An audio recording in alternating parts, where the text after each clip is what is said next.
We, the drivers, team members, parents, mechanics, suppliers and supporters of karting in Australia, acknowledge that participation in our sport is a privilege that we enjoy. Being a participant in karting brings with it responsibilities to conduct ourselves as we ourselves would like to be treated, which means to act with respect towards our clubs, opponents, officials, volunteers, and to the sport of karting generally. There is great merit in winning, and success brings with it great joy, but that success must never come at all costs. Winning is only meaningful when the competition is fair. Self-worth is not based on whether we win or lose, but how we win or lose. It is important to win with dignity and lose with grace, and that sport must always be kept in perspective. We recognise that our sport of karting is greater than ourselves as individuals, that cheating, unfair practices and unacceptable behaviour undermines the stature of our sport and all who participate in it.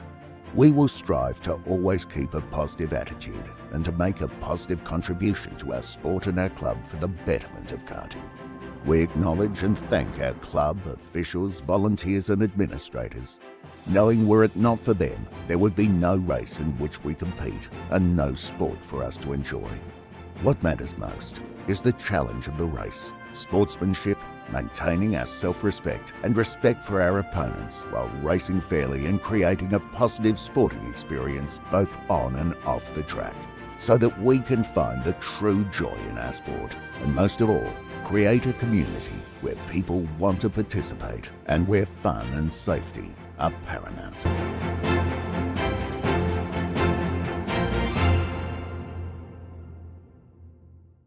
Evo Heat are the industry specialists in energy-efficient pool heating and cooling technology. With the largest range of energy-efficient pool heating solutions, Evo Heat will help you maximise your pool so you can swim every day. Australian owned and operated with more than 15 years of experience providing award-winning heating and cooling solutions. Evo Heat are the industry's preferred supplier of pool and spa heat pump technology. Visit evoheat.com.au today to find out how you can enjoy year-round swimming.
Good morning everyone and welcome to Ipswich Car Club for this month's major event. Great to see so many competitors turning out. Qualifying underway as we've been getting everything set up to bring all the action to you throughout the course of the day. Looking back at the sessions that have been on track so far, Zach King topping out the tag restricted medium session there with a time of 50.247 over Josh Goddard and Matthew Goddard. So a good qualifying session there for the Goddards. They're missing Brad Cox, Alan Chislowski, then Trent Harder, Sebastian DeSalvo, Jonathan Lawson, Bendelis rounding out your top 10 in that one.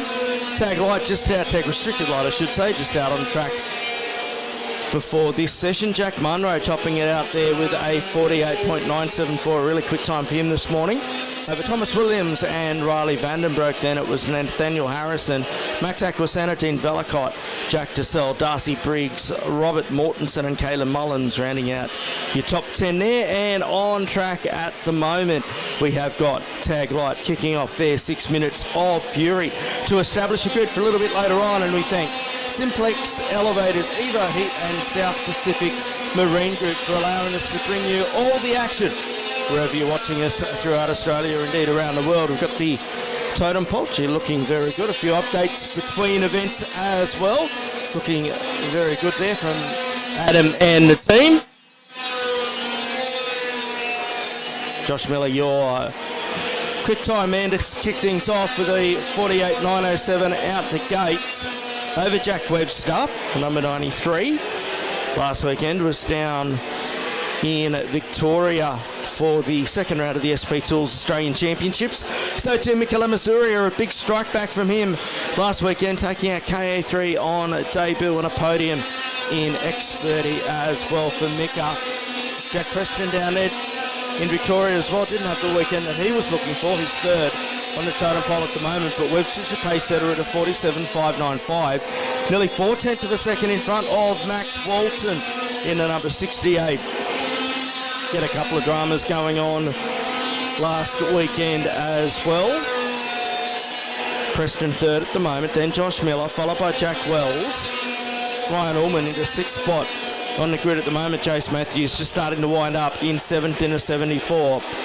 Trent Newton in the 38 is eighth at the moment. Bailey Sagadak, number 24, sits in ninth spot. And Lachlan Cowie rounding out your 10 as they sit at the moment. Coming up towards the halfway point of this 6 minute session. Every category getting a chance to qualify today. Lamazuria goes to position number 2. Close that gap down to 11/1,000th of a second behind Webster. Looks to based on the East Coast these days out of Bunbury in Western Australia. Lamazuria second, Walton and Ullman. Goodman up to this spot, one of our locals here, Young Shark. Trent Newton up to P4 now, so good run there from Trent Newton in the 38 machine. Jack Preston in 7th, Curtis Tennant down in 8th spot.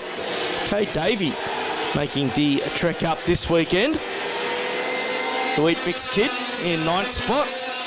And Preston goes quick time, and as soon as I say that, Webster eclipses his time with a 47.062.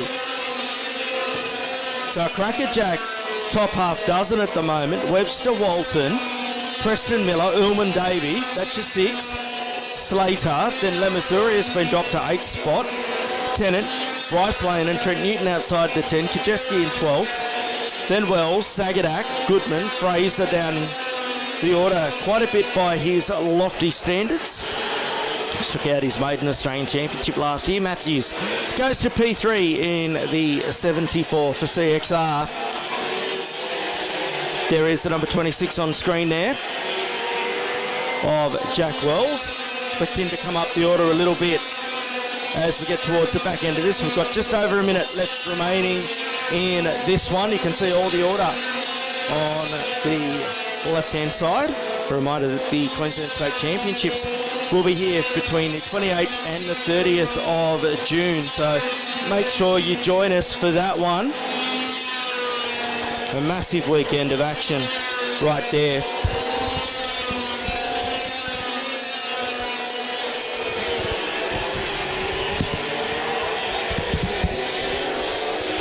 So Webster is on top. There isn't much time until that state championships, just over, 2 months away really, so not too many opportunities to get a feel for this 1,088 metre circuit. Webster's still on top here with just over 30 seconds to go. It's exactly 1/10 of a second between Webster and Walton as they sit at the moment. Preston in third, Missouri up. Then it's Matthews, Miller, Newton, Slater, Ullman and Thompson running at the 10. Fraser and Sagadak, Davey down in 13th spot. Then over to Castro, New South Welshman. Tennant and Wells, Hunter. Delane, Kajeski, Stimson, Goodman running at the top 20.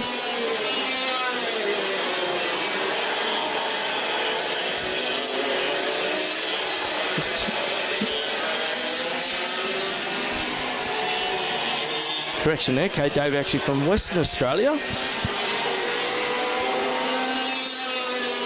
As the checkered flag comes out, it's Webster on top of 47.052. The Missouri goes to second quickest, just 49 1,000ths of a second behind Webster.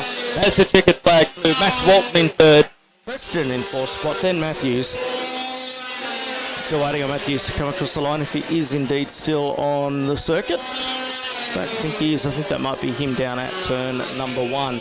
Josh Miller in 6th spot, then Trent Newton, Geordie Slater, Ryan Ullman and Caden Thompson. Fraser, then Sagadak, Davey in 13th, Hunter, then Tennant, then Kajiski, then Stimson, then it's Wells, followed by Bryce Lane, Goodman, Ellie Morrow, Demel Week, Seth Brown and Lachlan Cowie in 24th spot. We're going to take a quick break and be back with our next qualifying session very soon.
Out on the racetrack now for a 6-minute qualifying session is Cadet 12, a massive field as always here for this one.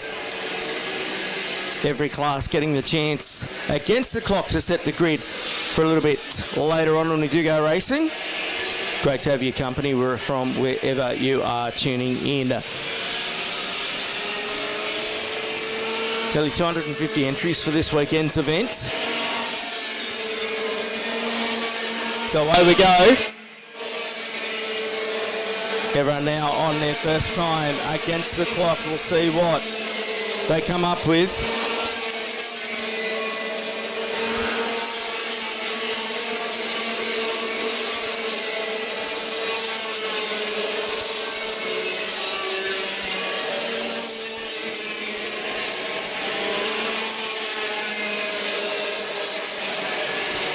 So working their way around, this is their first opportunity to get a lap in the books. There's some heavy hitters in this one.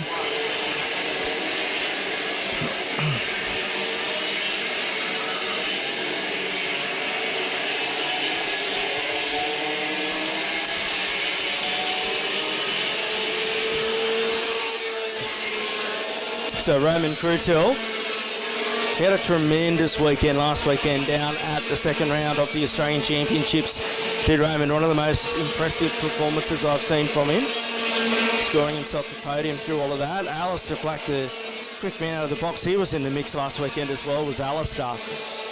Quite an epic final down there. 54.604 is the early mark, but still a long way away. Kenny Morita instantly goes P5 in the number 8. Masiko in 6th spot. Chris Smith out there this weekend in the number 7. Miko Waddy continuing to improve aboard the number 2. There is Roman Cruchel, the number 38. Coming up, an absolute picture on the Calling All Sports live stream. Great to have the team here with us yet again. So Flax come to play again today, 54.041. Monty Jamison goes up to P3 in the 42.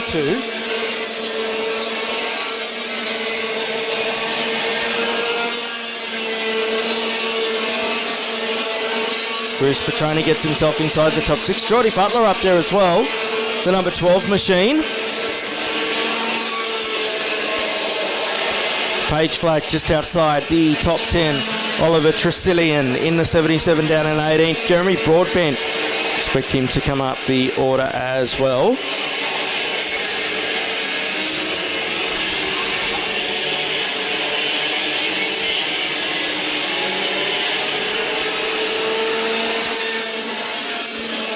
So they come winding on through. We're coming up to the 4-minute mark. Thanks to Simplex Elevators, Evo Heat and South Pacific Marine Group. Flack still quickest to 53.713. He's got it down to. Andrew Thompson goes third quick into 96 now. So it's Flack, Jamison, Thompson, then Butler. Marito Petroni, quick time at 53.642 for Cruz Petroni in the number 15. Flack, then Jamison, Broadbent, Thompson, Butler, Marita. 7th quickest for Kenny. So a great little qualifying session that Kenny Marita's putting together down there. Sander Watts in 8th spot. Mills, then Bailey, Regan, Crutel, then Leggett, Tresillian, Masiko rounding out your top 15. The Flax rounding out your 20 down in 9th and 20th spot, it being Page and April respectively. So Petroni on top still. 71, 1,000th of a second between Petroni and Flack. No stoppers on the racetrack that I can see out there at the moment.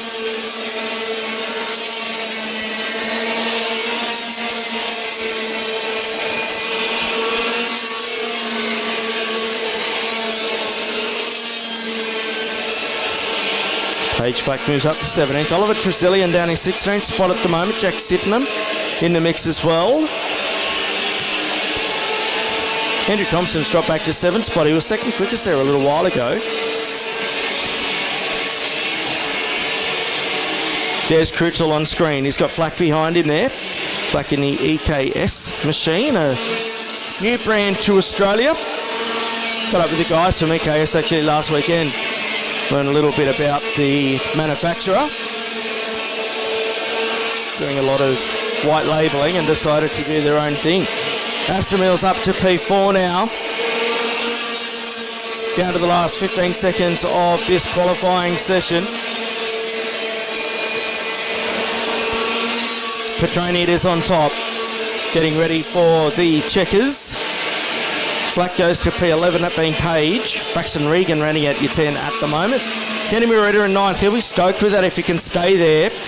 Of course, all of our competitors on their final lap here. So they'll get the checkered flag when they come to the line.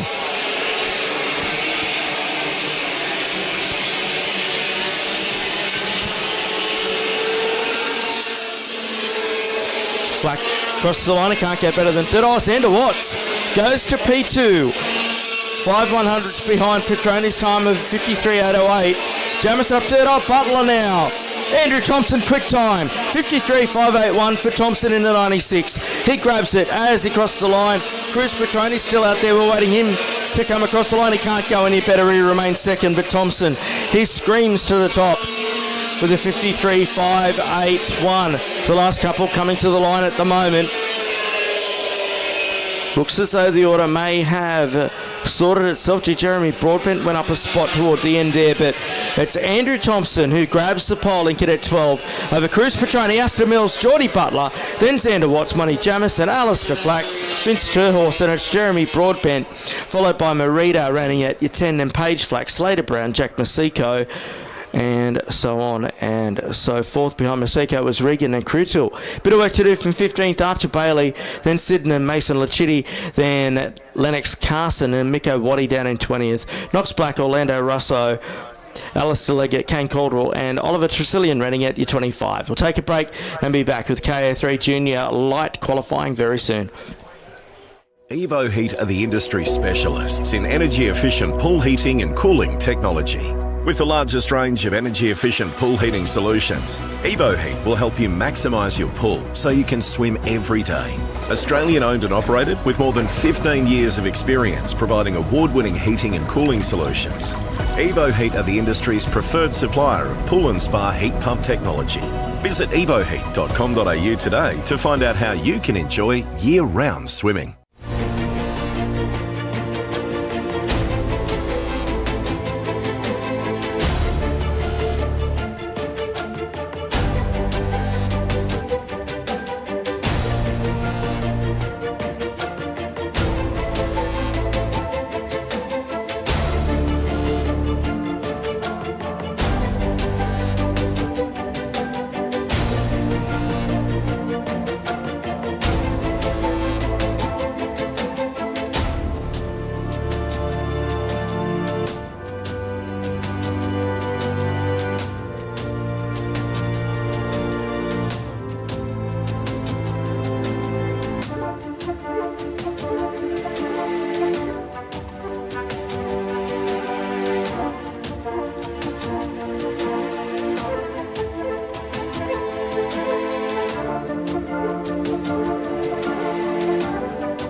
So we're back with KA3 Junior Life qualifying on track. Ryan Reid, the quickest out there in the early stages of this one, of the 50.543, Charlotte Page.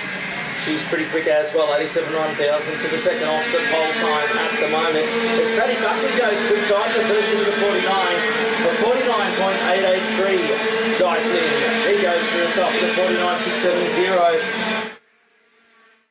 Sebastian Bennett right there. Jack Music up to 6th placing. Unofficially inside the top 10 now. Just how quick things change. We've got 2 sentences ago. The Charlotte Page in second, she's now 13th. Everyone's just getting everything up to temperature. Of course, the air-cooled 100cc motors in KA3 Junior. Manufactured by IAMI over there in Italy.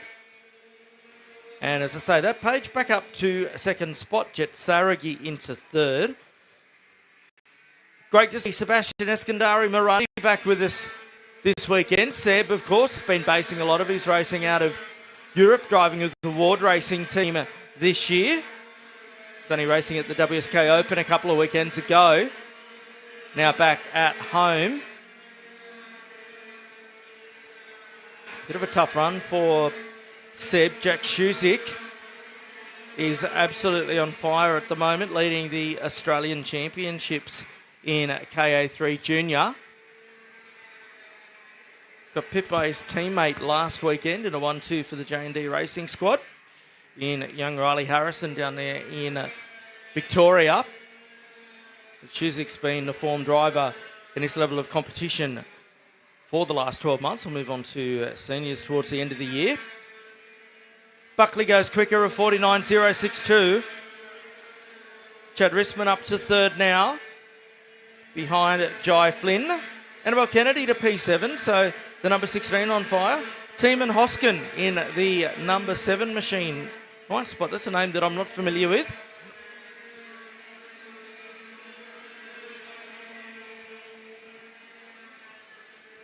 So Teeman into 9th spot. Poppy Rule.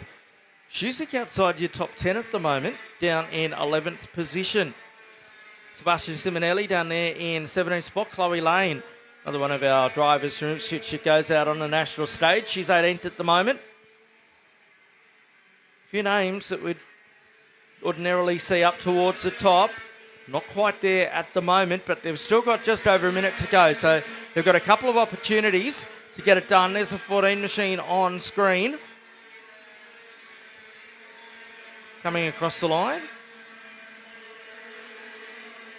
It's Ashton Smith. Oh, it didn't sound too healthy for one of our drivers going into the pit area. Gabriel O'Kayam inside the top 10 now. Former Cadet star. Ashton Smith rounding it. Your 10, but it's still Paddy Buckley on top with 30 seconds left to go. Oh, nice little spin out there in the centre of the circuit. So Sebastian goes to second. Charlotte goes to second now as well. So Charlotte Page off doing the Champions of the Future Academy throughout Europe and into the Middle East this year.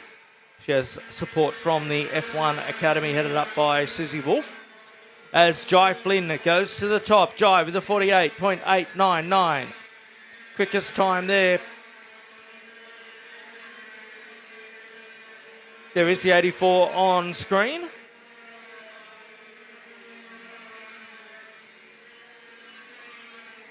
'84 being Nico Clements as the checkered flag comes out with thanks to Simplex, Evo Heat and South Pacific Marine Group. All jumping on board to make things possible to spread the Ipswich word throughout the world.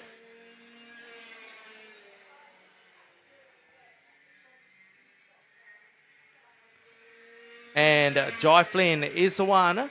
Still got a few to come across the line here, so we'll see if someone can pit Jai Flynn, picture in picture this weekend. This is looking good. Oh, Sebastian does it. Eskandari Marandi to the top with a 48.744. Right on the checkers. What can Jack Schwazik do?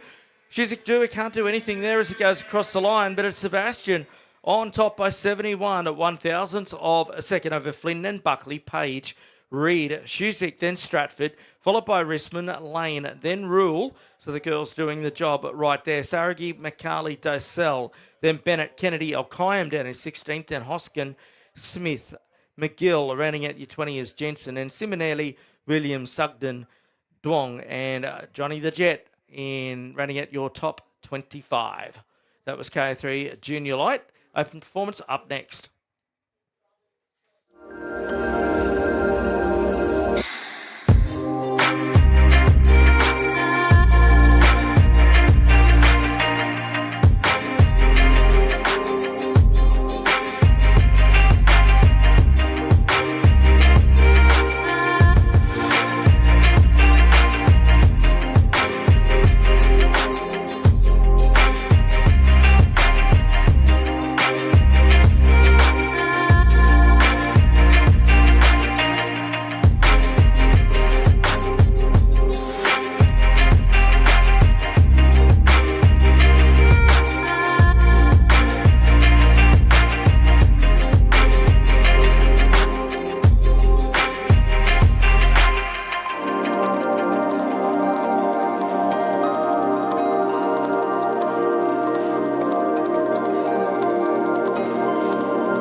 And welcome back to Ipswich, our quickest class out on circuit. We're going to race within a race in this group. We've got open performance, quickest category of racing in Australia, and DD2. Good to see a good field of DD2s with us here this weekend. Of course, big news, that is a Rotax product, the DD2. Big news last night or yesterday afternoon that the previous importer, IKD, have retaken the Rotax distributorship in Australia. Promising times ahead for a brand that's really suffered over the last couple of years. Team at IKD incredibly excited about having Rotax coming home and what they may be able to do with that. Discussions that have been in operation for a little bit of time, as I understand it. Said we've got a good field out there. We've got Jordan Ensby in the 97. Cam Laws, he's in KZ2 on the national scene, as is Jordan. Finlay Derry, a local here at Ipswich. Billy Myers, a youngster in the 78s.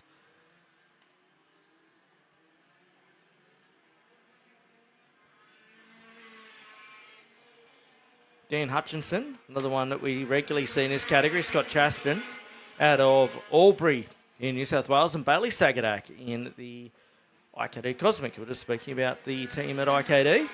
Then in DD2 there he is, our main man Adam Wood in the 21. If you have a look at the timing totem pole, it's actually Adam who wrote this program. He's been doing a bit of work between rounds and has updated that significantly. It's looking an absolute picture there.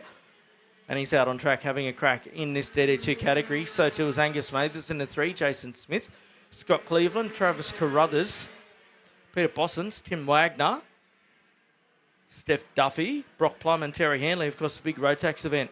Coming up here later on this year, Jordan Ensby's the early pace setter in this one. Cameron Laws goes quick time in the 4. Cameron Lewis out of Newcastle, or the Newcastle Kart Racing Club, I should say. The Sagadak goes to the top. He was just starting to get a handle on things last weekend with that new combination. It was only third race meeting that he'd done in that kart. Of course, made the switch very late before the first round of the Australian Kart Championships. Got John Target in his corner, twisting the spanners. Set the quickest time in a final of KZ2 at Eastern Lions, of course, did at Bailey. Chaston goes to second. Rightly spoken young man out of the Albury area. Just been chipping away with his KZ2 campaigns over the last few years as Laws goes back to the top. Billy Myers out of Gladstone goes third quickest. Angus Mathers heads up the DD2 category out there as Sagadak goes quick time by nearly 4/10 of a second, a 46.198. So Sagadak really coming to terms here. Beautiful day here in Ipswich. It was about 18 degrees when I arrived. That'll certainly raise as we get further into the day. A shot of the Video Pro corner right there. Thank you to the team at Video Pro for their continued support of our Club Day competition here at Ipswich.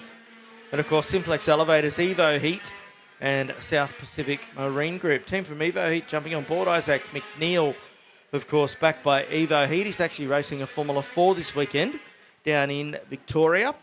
It's a big couple of weekends for him. His second open wheel race down there under the Volante Rosso banner with backing from Evo Heat. Sagadak goes quicker again, a 45.738 for the number 25. Scott Chaston, he's second fastest. Then Laws, Myers, Derry, Hutchinson, then Ensby, then Cleveland heads up. DD2, the face of the place, the president of the car club here, Scotty Cleveland.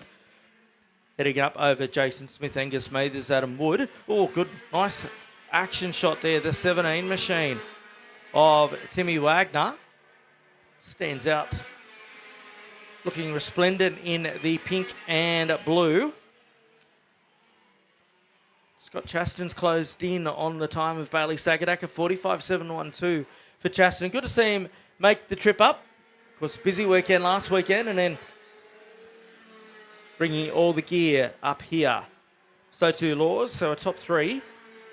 4 actually, taking in Jordan Ensby. Regulars on that national scene.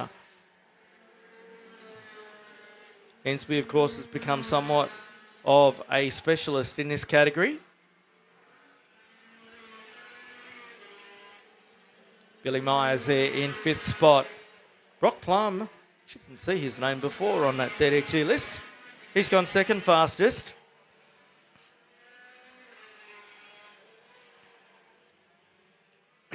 Wood in the 21, 12th on circuit, about 5th in DD2 category there.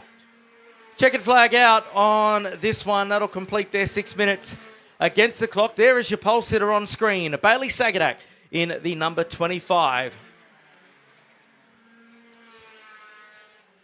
It's running through the order as they come past. Sagadak tops it with a 45.457 in the Cosmic Kart. Scotty Chaston, second fastest. Then Cameron Laws, Jordan Ensby, Billy Myers and Finlay Derry, Dan Hutchison, rounding out your open performance category as the final drivers come to the line to complete their 6 minutes against the clock.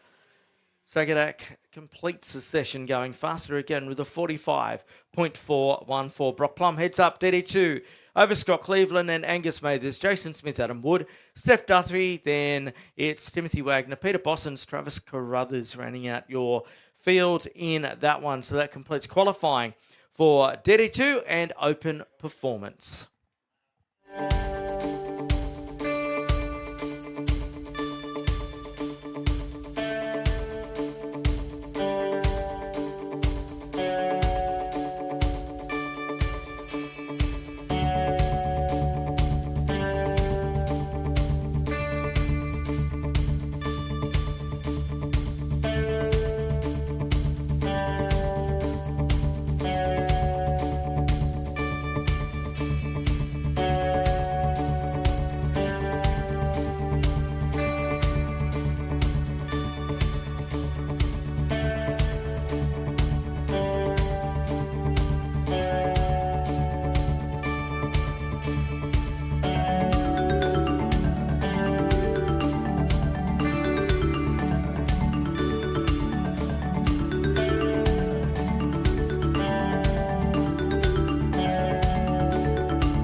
Welcome back to Ipswich as we send KA3 Senior on circuit for their qualifying session. A good field here as well.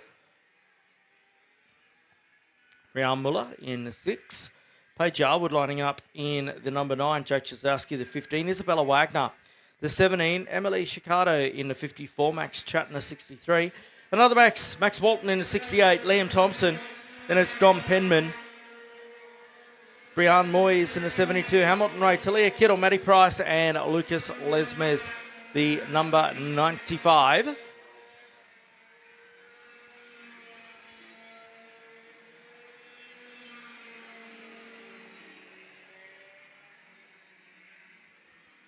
So they'll get their 6 minutes against the clock here.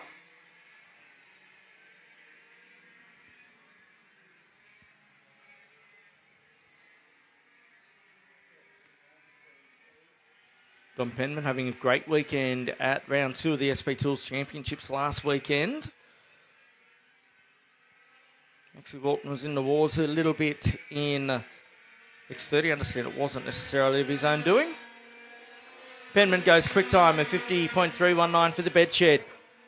Walton into second spot. Z-Course Parallel Australian machine. Ryan Muller up to P4 in the 6. Ryan Muller.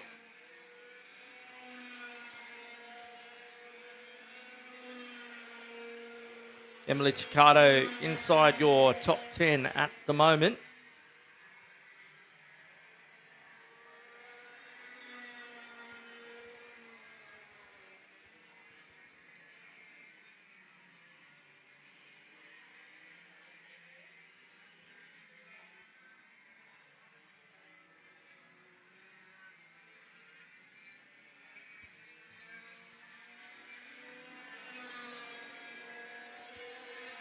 So they start to come through now. Penman still on top. Walton up to second.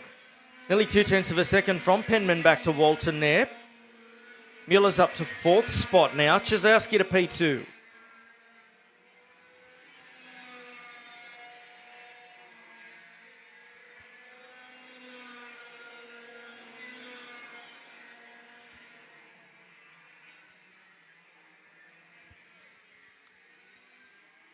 So the time they're chasing as we come up to the halfway point in this 6 minute session is a 49.577. Number of Aussies in action overseas this weekend as well. The first round of the FIA Karting Academy Trophy in France this weekend. Of course, the second round of the European OK and OK Junior Championships. And speaking of the Academy Trophy, the man who stood on the podium in that series last year, Max Walton, goes to the top with a 49.222. This year, Kai Burke representing Karting Australia in that event. Haven't had the chance to catch up on practice times from overnight just yet, but I will catch up on that detail as we go through the day. Dom Penman to second spot. The live stream of that will be on speedcafe.com tonight. 5:45, that one kicks into life, and 6 o'clock tomorrow night for the finals right there. So Walton, Penman, Moyes, Chislowski, Hamilton Ray, then Lesmes, Price, Chatton, Miller, then Kittle, then it's Chicago, Yarwood and Wagner. Great to see so many female competitors here this weekend. It's been a big focus for Karting Australia and really reaping the benefits, not just here, but right around Australia at the moment.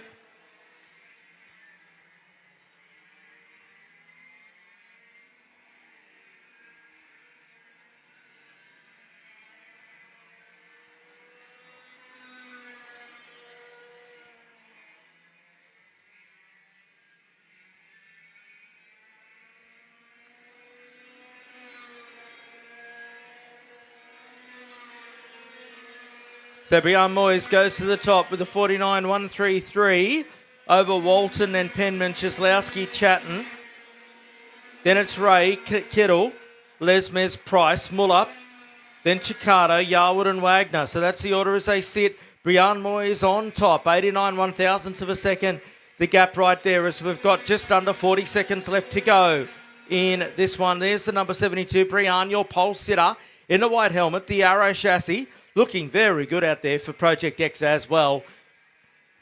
Great shot there on the video press corner as they work their way back around to the start-finish straight. Checkered flag is about to be unfurled on this one as we charge through our qualifying sessions.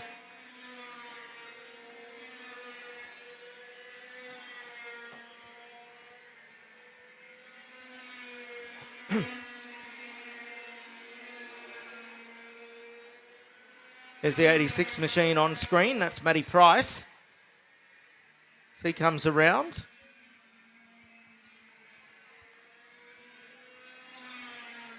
He gets the checkers. But does Matt end up in that? He goes no better than 10th, but it's still Brian on top. Everyone on their final circulation here. 6 minutes against the clock.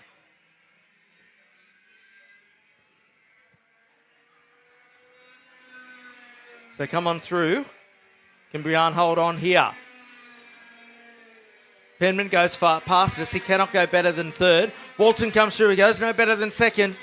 So unless Jake Chislowski or Matt Chatton can pull something here, Brian's going to hold on for pole. Stranger things have happened. Chislowski comes through. Chatton comes through. And Brian Moyes scores the pole position with a 49.055. Great job there. Walton second. Penman and Chislowski, Chatton and Ray, Lesmes, Kittle, Muller, then Price, Chicago, Yarwood and Wagner. That rounds them out. We're going to take a break. Be back shortly with our next qualifying session here at Ipswich.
So back at Ipswich with thanks to Simplex Elevators, Evo Heat and South Pacific Marine Group. Out on circuit at the moment is Cadet 9 and 4SS Cadets. Only got one 4SS Cadet out there, and that being Chicago Bailey. So Fred Waddy is in the number 3 out there, Vince Smithson in the 7. Oliver Williamson, great to see Ollie make the trip up to Queensland this weekend. Had a, how would you say, frantic weekend at the Australian Championships last weekend. It was all happening down there with Ollie, or not happening when it came to the final, so to speak. Still very much in the mix for the championship. Oliver Flack, the 11. Jonathan Mathers in the 33. Ricardo Johnson in the 50. Luke Robinson, Samuel Grande, the 69. Jacob Brooke-Lanahan, the 72. Martin Shea, Hugo Jones, Luca Rassa, the 98. And, of course, our lone 4SS being Chicago Bailey. Always does a decent job around here too, does young Chicago. So they've got 6 minutes up against it. Great to have your company, wherever you're tuning in from, live on the Ipswich Kart Club YouTube channel, also on speedcafe.com/karting. If you've got anyone watching on from home, make sure they jump onto the Speed Cafe page. 2 clicks and you're watching all the action. Oliver Williamson, a quick time out of the box there with a 55.312.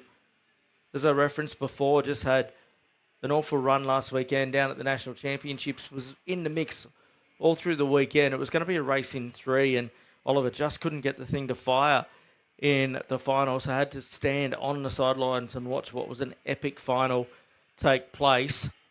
Ricardo Johnson, second fastest at the moment. Ollie Flack in 3rd.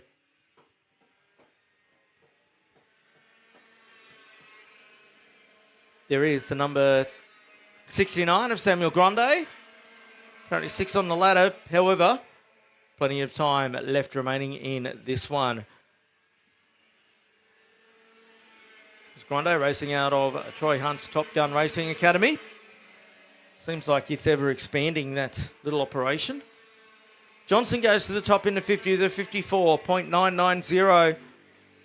Just over the halfway point in this 6-minute session.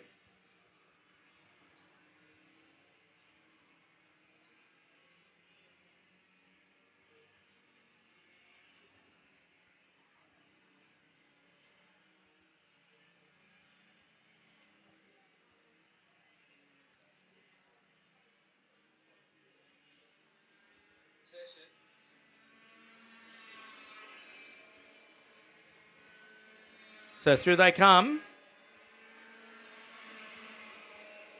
Still on top is Williamson with that 54.640. He's got just over 3/10 over Ricardo Johnson at the moment.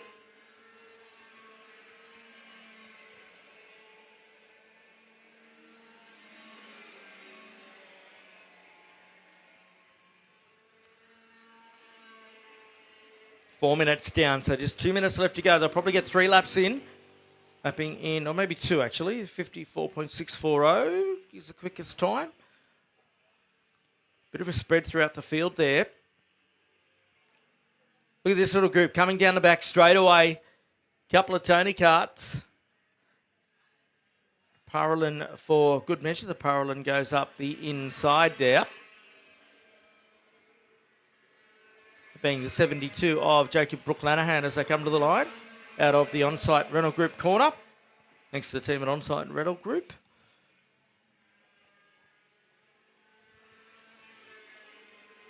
Luke Robinson down there in 6th spot now, the 57 machine.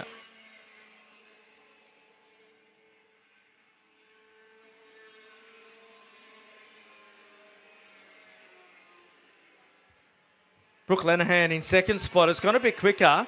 Still 3/10 off Oliver Williams' time. Brooke-Lanahan doing a 54.774.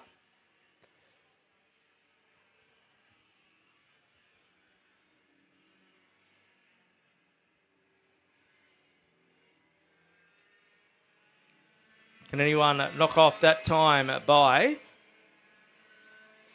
Oliver Williamson there? Hasn't got any quicker. over recent times. Johnson improves his own personal lap time, goes to within just over 0.2 of a second on Williamson, dropping Brooke Lenihan to third. Robinson up to fourth spot in front of Rasso. Flack, then Shea, then Grande Waddy. Hugo Jones, Bailey, Mathers and Misson.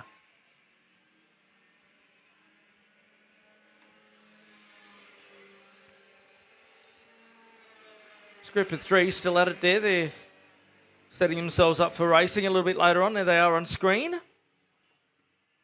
Brooke Lenihan dropping to the back. It's almost like a bit of a cycling race there, the way that they're all just switching positions to get the best aerodynamic effect. As the checkered flag's out, Williamson goes through and completes his qualifying session. He remains on top with a 54.463. Johnson comes through, can't improve. He will remain second. Brooke Lenihan can't go any better. He will remain in third spot. Oh, geez, down the bottom of the screen, we've had a collision. And that driver, that's down at turn number 1. That driver goes off.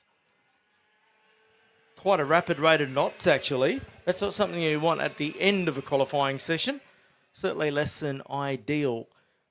But it is Oliver Williamson who tops the times here with a 54.463 over Johnson, then Brooke Lenihan, Robinson, Rasso, Flack, Shea, Grande, Waddy, then Jones, Bailey, Mathers and Misson. We'll take a break and be back soon.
So on the racetrack now comes KA2, the Premier Junior category.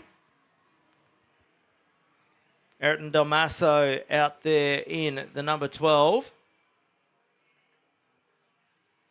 Driving out of the Newcastle Kart Club in New South Wales. Had a solid weekend going at national level last weekend too. Jackson Fishley, a local here. Hamish Campbell, the live wire. out of the Gold Coast into 21. He's probably still dreaming of passing Karts after a problem in qualifying at the Nationals last weekend. Paddy Buckley, double duty for him this weekend. Tyson McGill out there. Always quick is Tyson in the 36. Cooper Fish as well. And Sebastian, double duty for Eskandari Morandi this weekend. Great to see him back home. Getting up some frequent flyer miles, and why not come and race a couple of classes here as well, just to keep the eye in.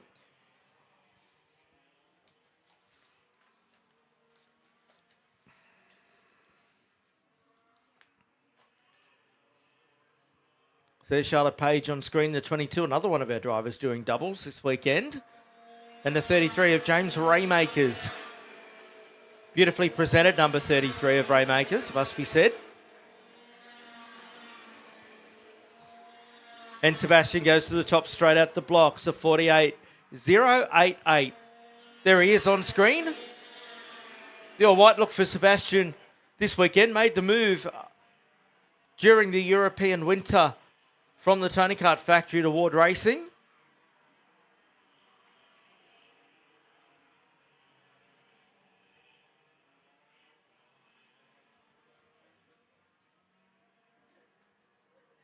There's young Hamish, the number 21 on screen for Edge Designer Homes out of the Tyler Greenbury Racing Stable. Busy few weeks for Tyler. Was doing the Porsche Michelin Sprint Challenge. Then last weekend raced at the Australian Championships, and of course a big contingent of TGRs here on home soil. Sebastian goes quicker, a 46.922. Damaso up to fourth now, behind Buckley and Campbell. Then Lana Flack to P5. So making her KA2 debut this weekend is Lana Flack in the 40. Now they're getting all warmed up for the state championships to be held here on home soil for Lana. Kennedy in sixth spot, then Charlotte in seventh. Raymakers, Fish, McGill, Brown, and Fishley is your order.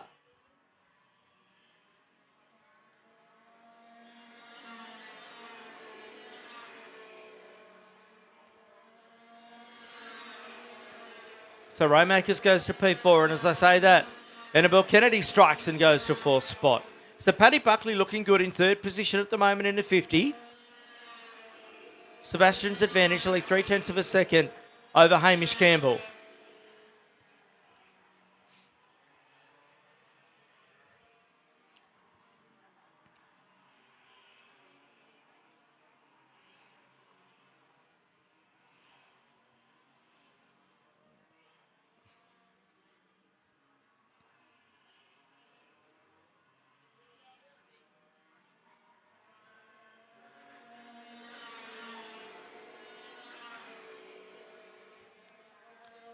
So through they come. Sebastian's opened his gap up to over half a second.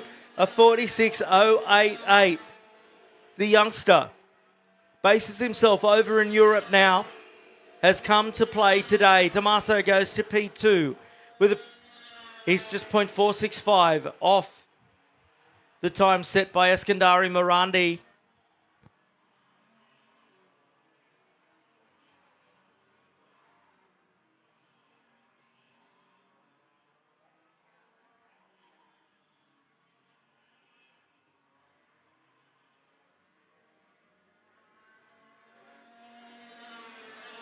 So through they come. We're 4 minutes and 40 seconds into this qualifying session.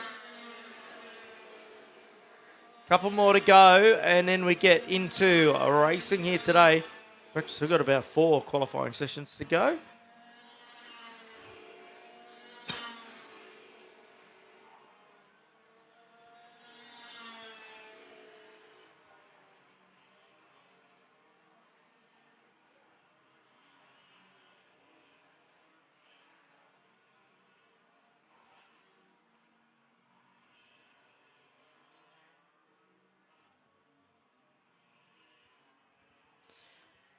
So the question is, can anyone knock off Sebastian here?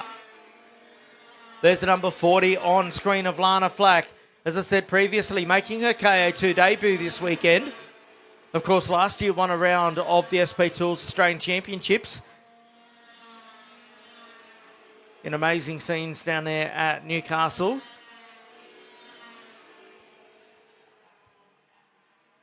So Paddy Buckley's gone to second. He's closed the gap from Eskandari Mirandi down to just under 4/10 of a second. There's the 42 machine on screen at the moment. That's Louis Brown, currently down in 11th spot. As the checkered flag comes out on KA2, don't think anyone's going to catch Sebastian just quietly unless someone can pull something quite special. The man on screen, Tyson McGill for CXR. He may be able to do that, or the driver in front of him, Ayrton Del Maso, coming down to the end of the back straightaway for the final time. Another one of the CXRs. They've certainly grown over the last year or so, the Craig Matthews-led team out of the sunny coast.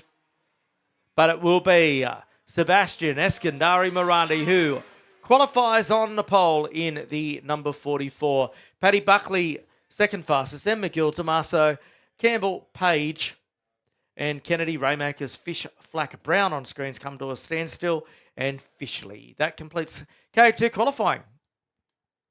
Evo Heat are the industry specialists in energy-efficient pool heating and cooling technology.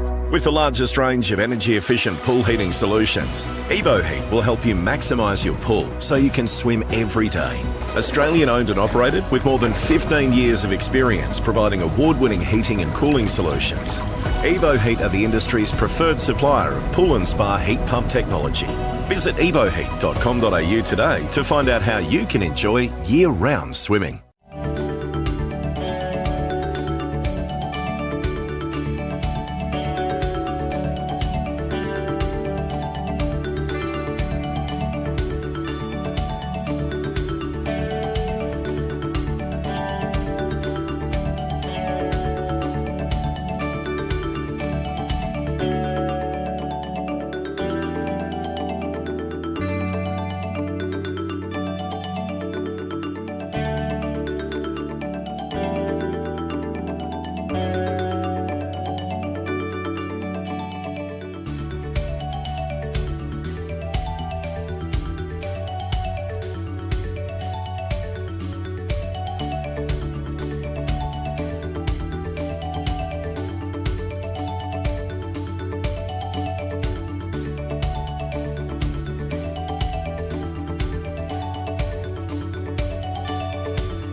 Welcome back to Ipswich, and the four-strokers are on track for their qualifying sessions.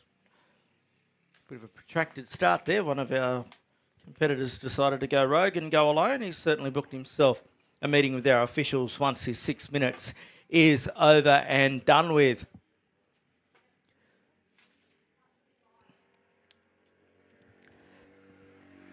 Out on track in this 4SS session, Jack Dool in the 11, Jackson Duong in the number 13, Jensen Clout, the number 21. Then it's Hamish Douglas, the number 25. JD Chapman, one of my favourite names in karting, lines up in the number 27 machine. Big day to the team down there at Kodak Racing with the BRM chassis. Got the Anzac Day tribute on the karts as well this weekend. JD coming out of that squad. Jacob Neal, the number 72, and Jackson Turner, another one out of the Kodak team. Certainly won't miss them in the BRMs out there, the bright colours.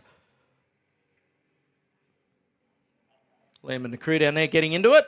So they're all set for a big day of competition here. Starting to see some of those times coming through. Hamish Douglas, second quick. Jack Dool was a quick man with a 55.468. Big weekend of competition in the Willowbank Motorsport Precinct just outside of Ipswich. The Australian Superbike Championship on down at Queensland Raceway. Aussie racing cars taking part as well.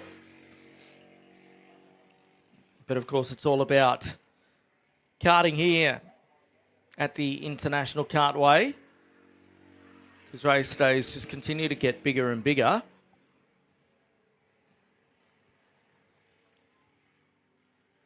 Jack Dool's still on top at the moment. He's a P-plater, so only early in his karting career. 55.468 was the time that he established. So later on today, Kobe McInerney, one of our leading juniors nationally, New South Wales. He's up there in Thailand to take part in the IAMI Asia Series, the IAMI Series Asia as it should be known.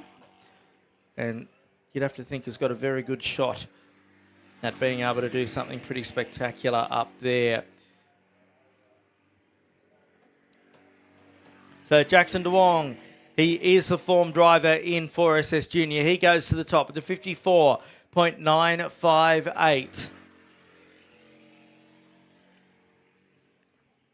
There's a 72 on screen. That's Jacob Neal.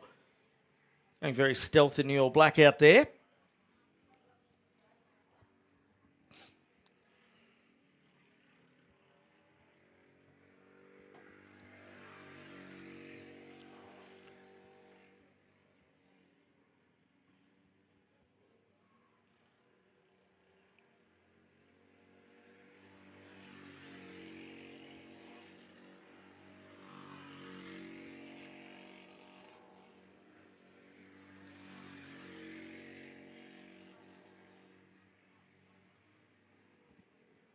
So Jack Dool, he's got some pace.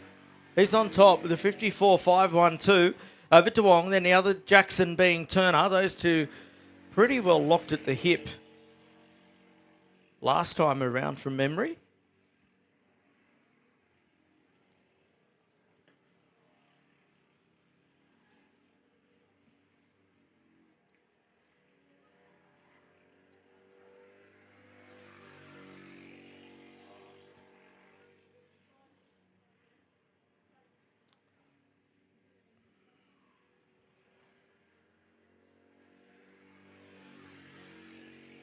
So we're coming up to the 5-minute mark. There is the lucky 13 of Jackson Duong on screen.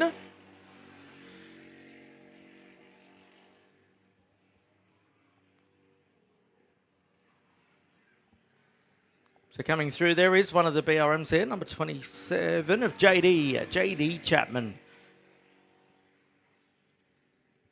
Another one of our drivers just kicking their careers off, of course, the 4SS 4-stroke category. A great way to get into the sport. Get a need for speed, you might say. Take very little repair time. Basically, you can just roll it out from event to event to event.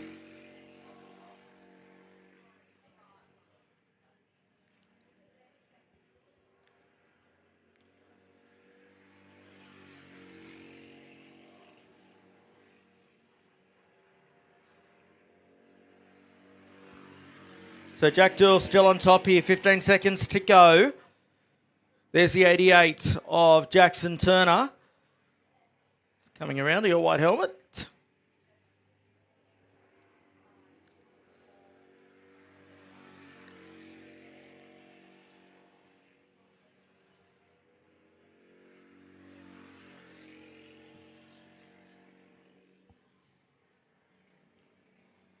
There is your fast man on screen at the moment, the Ricardo Kart of Jack Doyle. He's at the time, 55.972. He'll be happy with the speed that he's been showing. Crosses the line and his qualifying is done.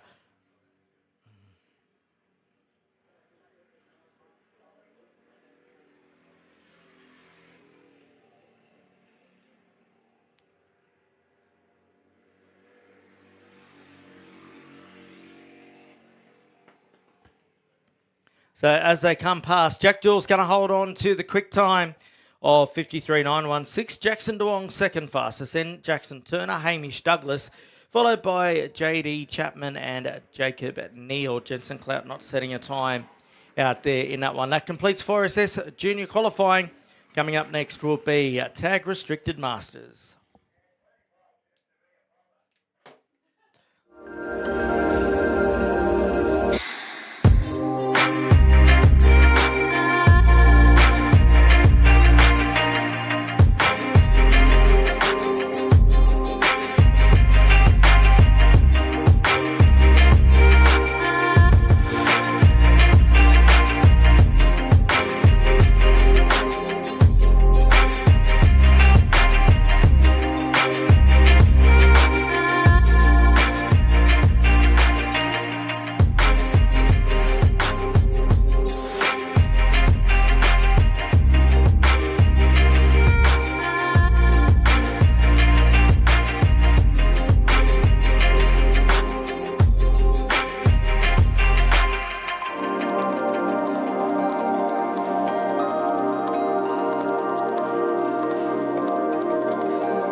Elevators for elevating our world, as they say.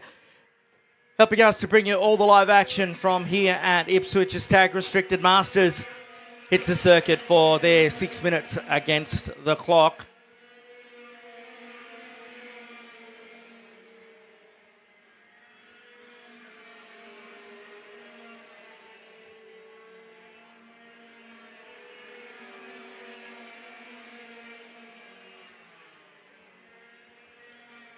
Let's have a look. Oh, problem there for the 17. That being Adrian Godfrey, not the way that you want to get your qualifying underway. A couple of results from overnight. Lewis Francis finishing 8th in his first heat of the OK European Championships round number 2. Qualified in 53rd position.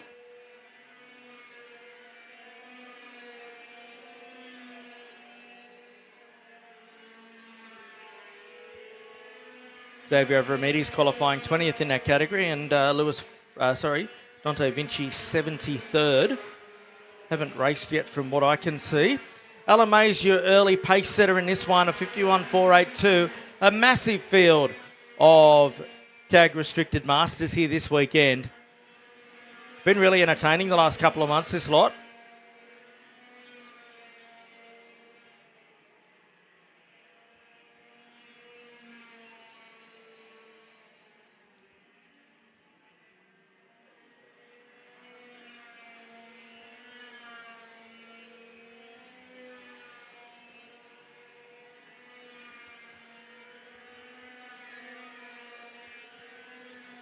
Problem for the 44.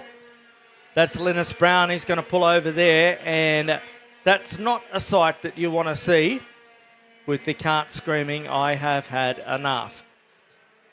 On the screen now, the number 16 of Chris Briggs. That bright helmet standing right out. You definitely won't miss that with the race suit to match as well. Colour blocking there from Chris. Soward on top with that 50.862, the only driver in the 50-second bracket at this stage. However, we are only halfway through the session, so plenty still to come.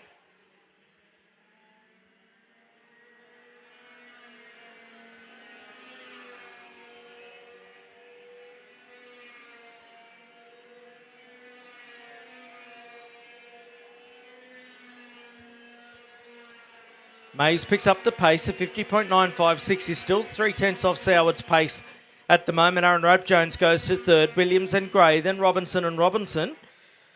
That being Michael, followed by Mark. Matt Donnelly, Scotty Hisco and Brad Garrity rounding out your top 10.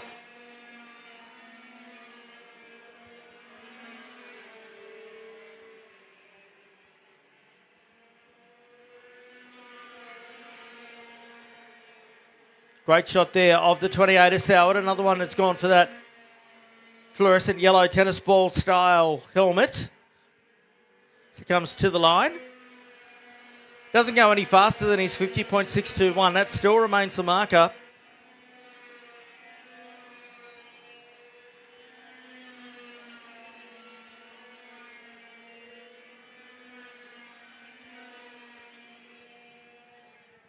Further results, James Ananostiadis finished 5th in his heat in the OK Junior European Championship. Copped a post-race penalty, dropping him down to 5th. So James driving for the famed Premier team over there this year in European competition. And Will Kalija, he finished 6th in his heat. Of course, the Supermasters Mini Champion, moving to the Paralympic factory outfit for his junior racing this year. As they come to the line, Soward, with under a minute to go, holds on to an advantage over Rab Jones of .263. Williams goes to P4 in the 15.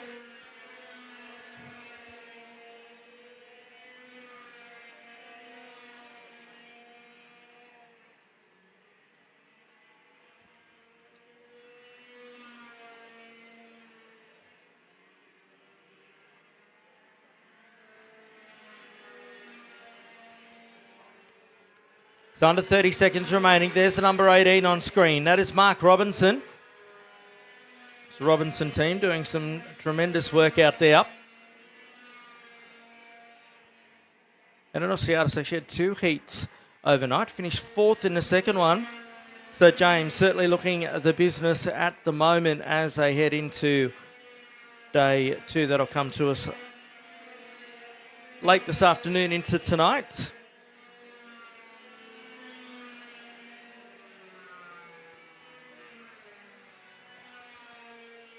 So checkered flag is out on this one. It's still Soward from Rab Jones and Mays, Gray, Robinson, Williams, Mark Robinson. There's the 22 machine of Rab Jones, backed by the DPE Kart Superstore, the Aussie-built Arrow chassis. Got a real big dig as the team from Arrow this past 12 or 18 months. And there he is, your man of the moment on screen, the number 28 of Gavin Soward. He is your pole sitter as the last lot come through. There's still opportunities for them. Soward goes past, I should say. Alan May still out there. He crossed the line. Can't go any better than third. So it's Soward, followed by Rab Jones and Mays, Gray, Michael Robinson, Williams, Mark Robinson and Matt Donnelly. Followed by Hisco, Garrity, Murphy, Brogan, Ferguson. Then Davison, Godfrey, Field, Fletcher, Thompson. Then Meyer, Briggs rounding out your 20. Glashoff, Carter, Bolton, Leach and Campbell, your top 25 in tag restricted masters. We'll be back shortly.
So qualifying continues here at Ipswich Tag Heavy Hits the Circuit. Nice field of competitors here. Rudy Farkas, he is looking for a big weekend here to try and strike back in the number 4. Brad McNaught, the number 5. The 6 is Sammy Houston. 7 is Leighton Smith. Jump Bay Marita, the number 8. Willie Marshall in the number 17. Jared 9 at the 18. Then it's Chris Williams, Daniel Brown, the 37. We just had him on screen for Empire. Kart Sport, Josh Dagg, the 39. Brady Barton, the 43. Then Brent Redding, the 58. And Brendan Nelson, your multi-Australian champion, in the number 70. So this is a decent field.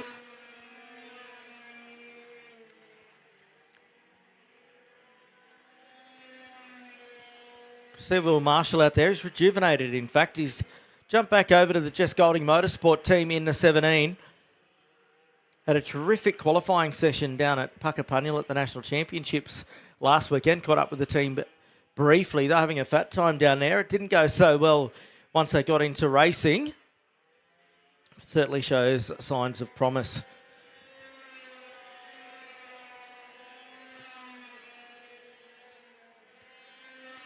And as I say, that Marshall is the quickest one out of the blocks with a 49.875.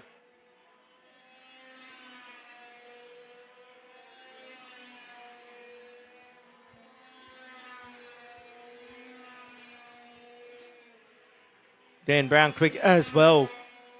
Straight out the gate in the 37. Brent Redding goes to the top in the 58, a 49.565. He's got a 0.3 of a second advantage. That's pretty academic at the moment, however.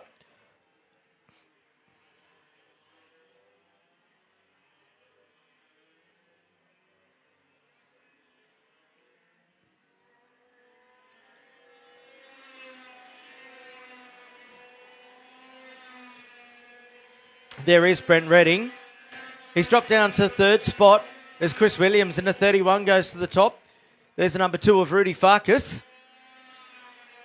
Did say he was number 4 earlier on. I thought that was a bit strange. That is what is on a piece of paper I've got in front of me before they hit the circuit and the timing screen. Jared Nynett still trying to find some optimal heat in those tyres and the water-cooled engine, of course. Redding to the top again, a 48.727.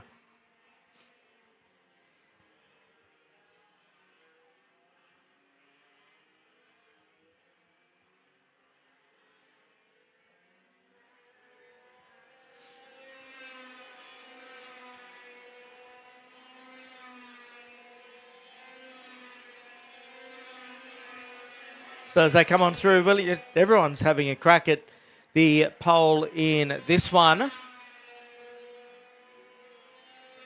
Sammy Houston goes to the top in a number 6 machine.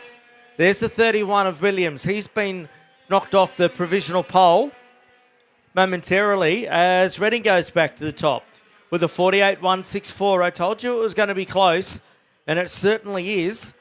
And Rudy, well, seem to continue there. Things just aren't clicking for Rudy Farkas at the last couple of months. Nelson down the order as well in the number 70 machine. There is a 5 on screen, that being, of course, Brad McNaught. Expect him to be super quick or build throughout the weekend. Goes 6th as Williams knocks Houston back to 3rd, and Houston responds straight away. Dan Brown goes to 4th spot. Dag up to P4, so it's taken him a while to get things moving. We're just over the 4-minute mark, coming up to 4.5. 14.1 of a second's the gap. As I say that, Redding goes quicker again and opens his advantage up to over 0.2 of a second. It's a 47.928 for Brent Redding.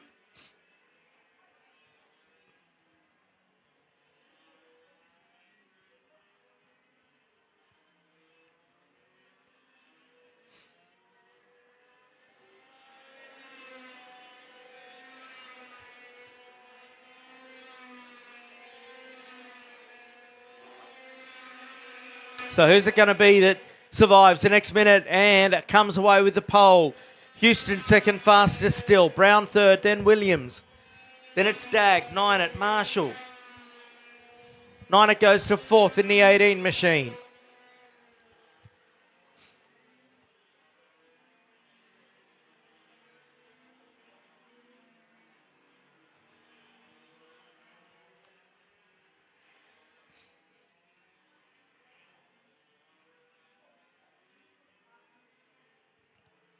So just under 30 seconds remaining now for Brent Redding, the man in the orange helmet, to hang on.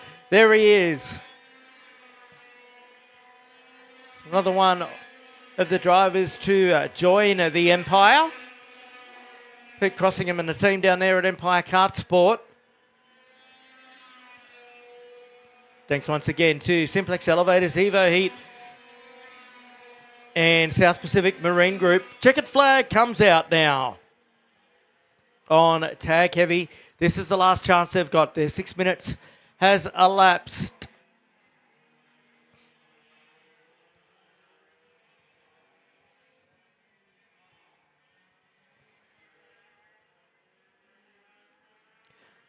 47.840 is the time. Can Sammy Houston do anything here? Redding's gone through, so he's done. His qualifying session is over. Brown can't go any better than third. Ninet's still out there as they come charging on through. Houston can't improve. So unless Ninet or Dag can pull one here, or Nelson pulls a Brendan Nelson and goes to the top, Brent Redding's going to score the pole. And through they come now. And it will be Brent Redding who will start on a pole. He's got a 0.338 second advantage over Houston and Brown, Ninet, Chris Williams. Then Dag, McNaught, Marshall, Barton, Nelson, Merida and Farkas. So that's your tag heavy field right there. There's one more qualifying session to go, and then we go racing here at Ipswich.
So our final qualifying session hits the circuit. This one being KA3 Junior Heavy for their time against the clock. There's 6 minutes of fury. Buster Bailey in the number 6 out there this weekend.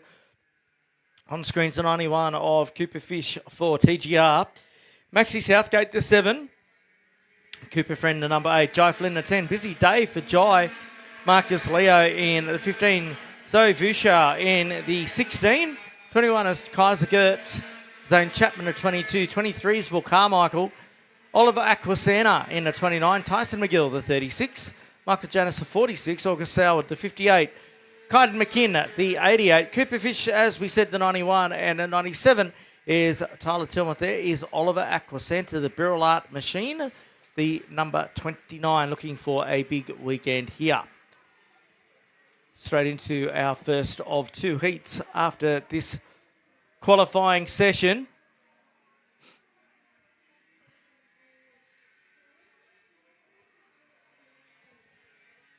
So we'll see what they can do. The next club event, of course, coming up in August. But, of course, we've got a couple of big events between that time, including the Queensland State Championships. Busy time in the sport around that period. Of course, we've got the big Rotax event coming up as well. Big news yesterday afternoon that as of early next week, Rotax distributorship in Australia goes home to IKD after a 4-year hiatus. Cooper Fish in the 91, a quick time man out the gates, a 50.580. Tyson McGill, second quickest. Only early stages though. Janice third, Flynn, then Carmichael, Gertz, Tilmouth, then Leo, Sowden, Chapman running out your 10. Everyone's still just getting everything to where it needs to be. Fish goes through on top. Only driver in the 49s at the moment, a 49.952.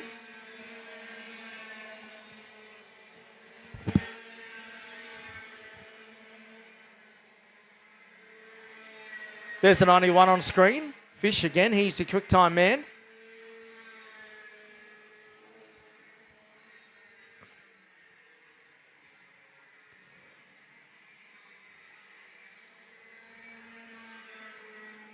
There's McGill in the 30-60 Energy Kart. Doing a great job. What a sight that is, coming down the back straight away. In through the bottom turn. Behind him is the 46 of Michael Janis. Coming to the line on a Capri straight away. McGill goes to second fastest. He's just done his personal best. Janis, who was following him, follows him up the order into third. The gap only 38 one-thousandths of a second from Fish. Back to McGill.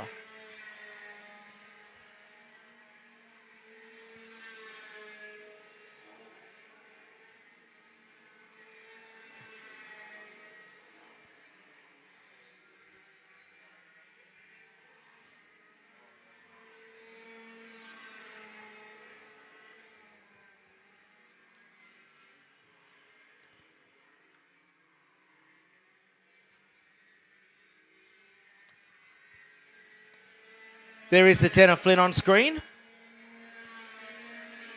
As what is now becoming a very familiar side of those chromed CXR sticker kits. Glinting in the sunshine as Maxi Southgate is your quickest driver out there, a 48.183. 1.5 seconds quicker than McGill, not so sure. So may have to have a look at that one with Maxi Southgate because that's quite a margin. But anywho, we'll call it as we see it for the time being. That's beyond my pay grade. There's the 22 machine on screen there. That being Zane Chapman. Standing out from the crowd in the orange and black colours.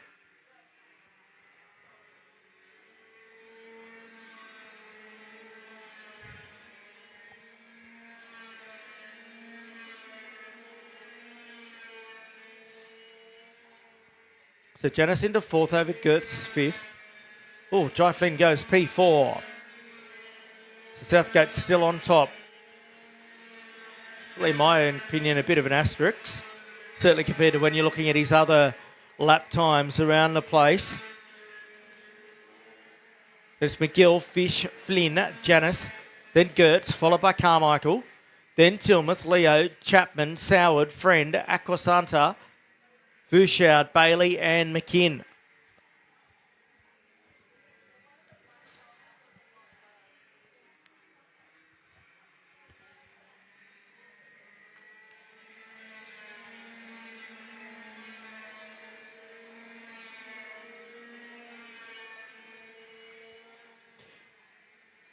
So we're coming up towards our 6-minute mark. Checkered flag is at the ready and out it comes. So that completes that session. Our drivers on their last opportunity.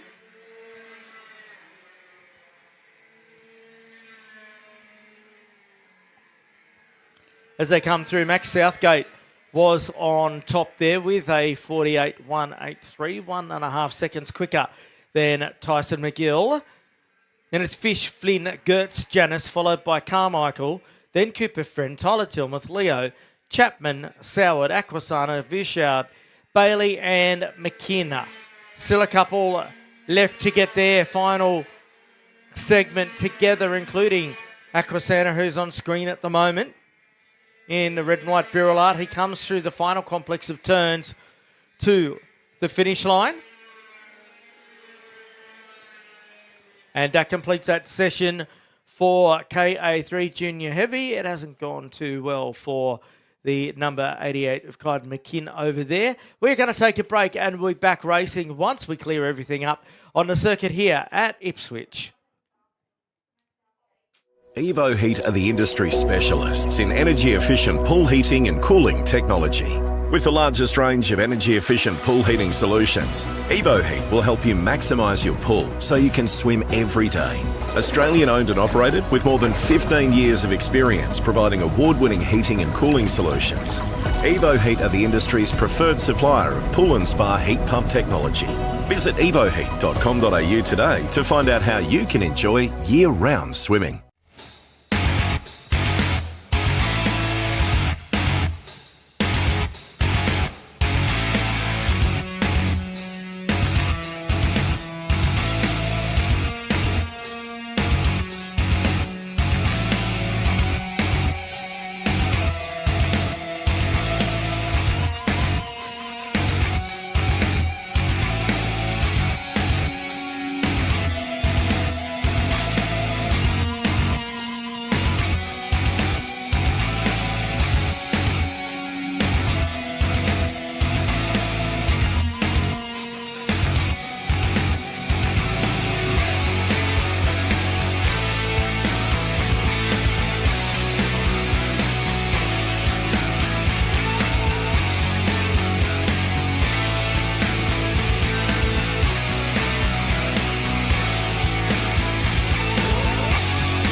Well, good morning, everybody, and welcome to Ipswich. Qualifying is out of the way, and we are about to go racing with thanks to Simplex Elevators, Evo Heat, and South Pacific Marine Group, bringing you all the action of this weekend's Club Day. A big one with plenty of competitors having made the trek to Ipswich in preparation for the state championships coming up in a few short weeks' time.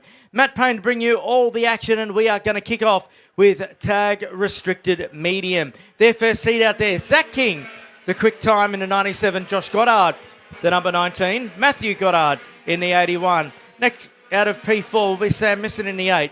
Row number 3 is the 54 of Bradley Cox and Alan Chizlowski in the 25. Row number 4 is Trent Hardis, the 93, and Sebastian DeSalvo in the 7. Row number 5 is the 4 of Jonathan Lillis and Ben Lillis in the 5. Row 6, Justin Voigt and Luke Jacobson at 21. Gabriel Goodchild and Peter Sattler on row 7. Row 8 is the 44 Scott Hyland and Dakota Daniels in the 9. Row number 9 is the 80 of James Simpson, Carl Wegner in the 38. There's Nathan Miller, the 16, Sam Tolasep in the 47, and Scott Jordan, the 41.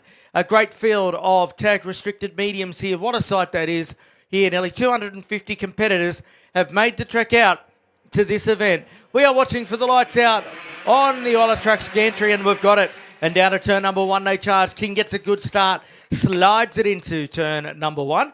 A bit of argy-bargy going through the first turn, but all is okay as they work their way through on this opening lap. King wanting to try and get an advantage for himself fairly quickly here. New kart for Zach this weekend by the looks of things into a Kart Republic. Down to the Video Pro corner. Move coming for third spot there. Not over and done with yet. The remonstration's going on. Up the short chute to the right-hander at Autobahn. Down the back straight away they come. Matthew Goddard there in second spot. Then it's the 93 of Trent Harders. He's made some ground from the start.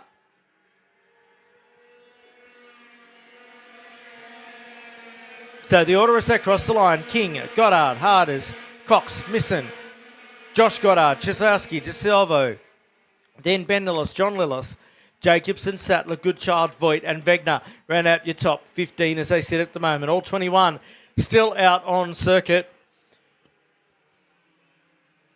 10 laps on the board here for our regulation classes.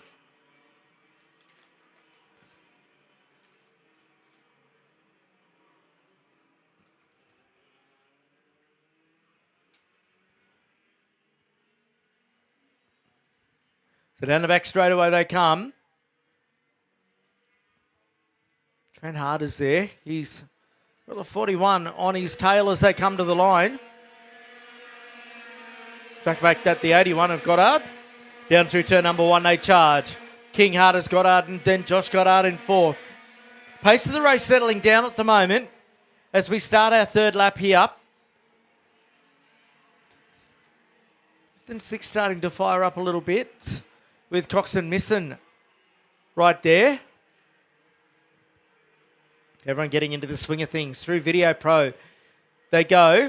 A couple of big moves. A great passing opportunity is that Video Pro corner. We do have one off to the side of the circuit. There's Zach King up the front.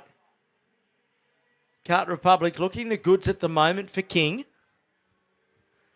As he crosses the line.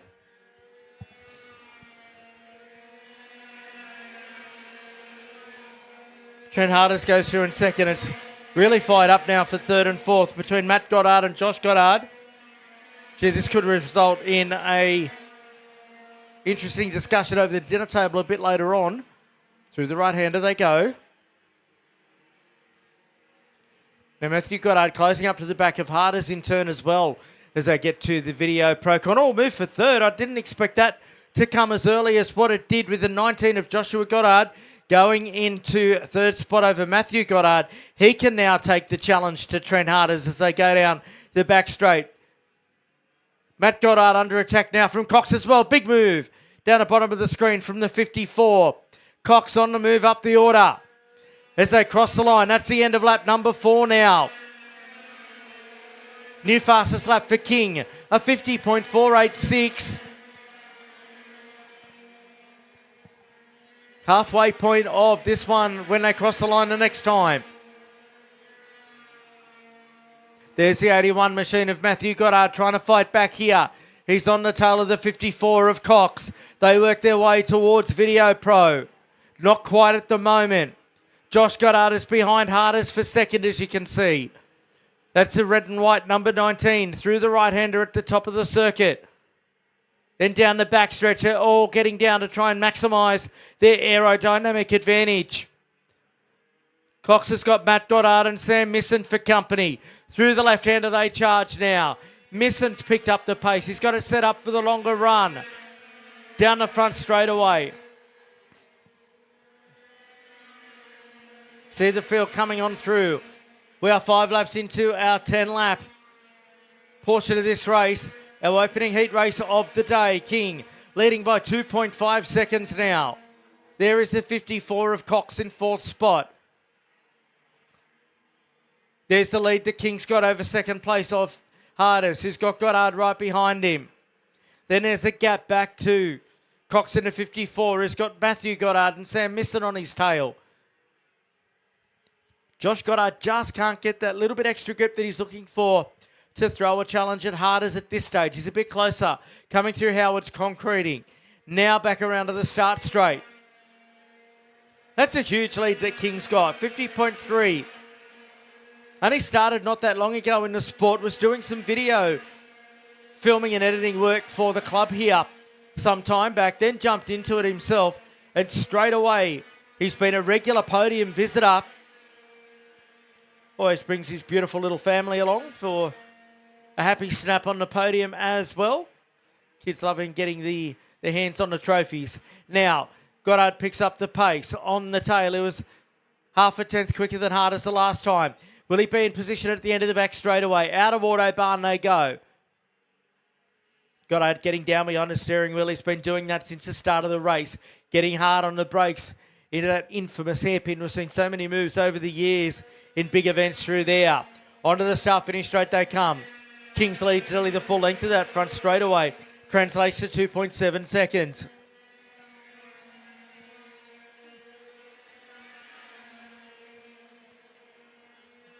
There's Harders there.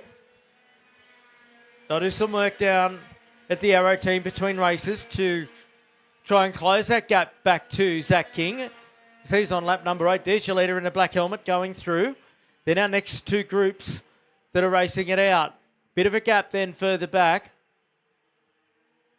to 9th spot, that being Ben Lillis. He's got Jonathan Lillis on his tail.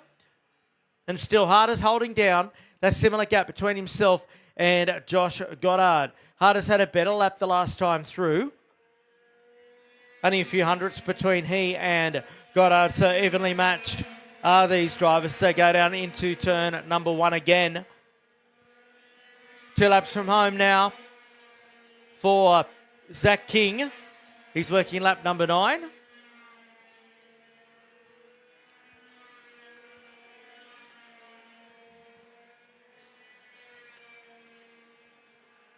Misson's made up some ground here on both Goddard and Cox. He's up to P4.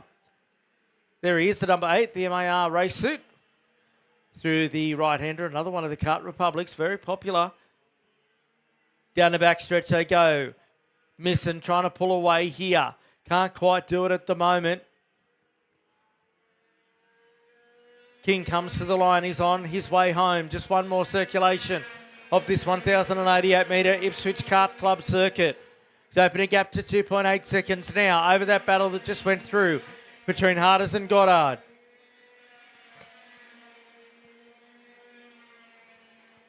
Now, can Goddard pull a last lap move? How cool's that helmet look with the sun beaming off it on screen at the moment, with thanks to Simplex Elevators, Eva Heat and South Pacific Marine Group. Of course, a reminder that State Championships is the 28th to the 30th of June, and you'll be able to watch it all here as your race leader goes down the back stretch for the final time. This group's still going at it. One last passing opportunity coming here for Goddard. Can't do it. But back to the line. It is going to be Zach King, who crosses the line and gets the checkered flag. Second place in the end will go to Trent Harders. Goddard had a problem on the last lap, lost all sorts of ground. Then Misson, followed by Matt Goddard, Brad Cox, then DeSalvo, then it's Jacobson, Lillis, Ben Lillis, Jonathan Lillis, Goodchild, then Voigt, Daniels, Highland, Simpson, Wegner and Tolisep. There is the number 47 coming around, that being Sam Tolisep, to finish his race. But Zach King gets it done by 3.3 seconds. That's our first race in the books. We'll take a break and be back soon. Thanks.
Welcome back to Ipswich Kart Club for our DD2 and Open Performance titles here this weekend.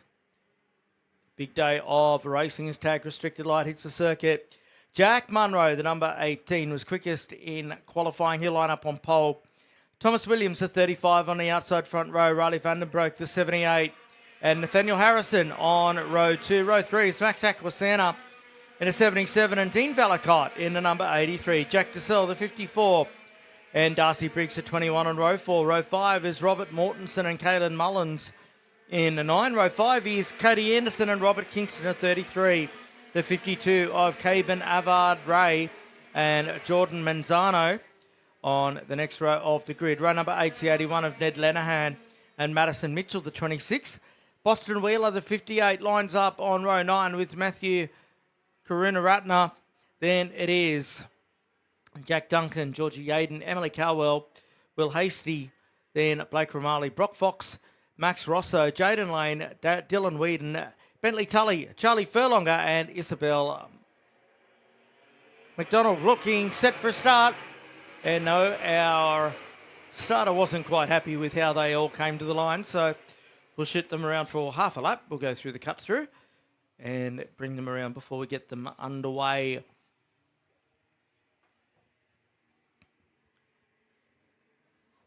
Trust you're enjoying all the action. If you're tuning in from home or if you're at the race circuit, make sure you get the family to jump on either through the Ipswich Kart Club YouTube channel or it is being carried on speedcafe.com as well.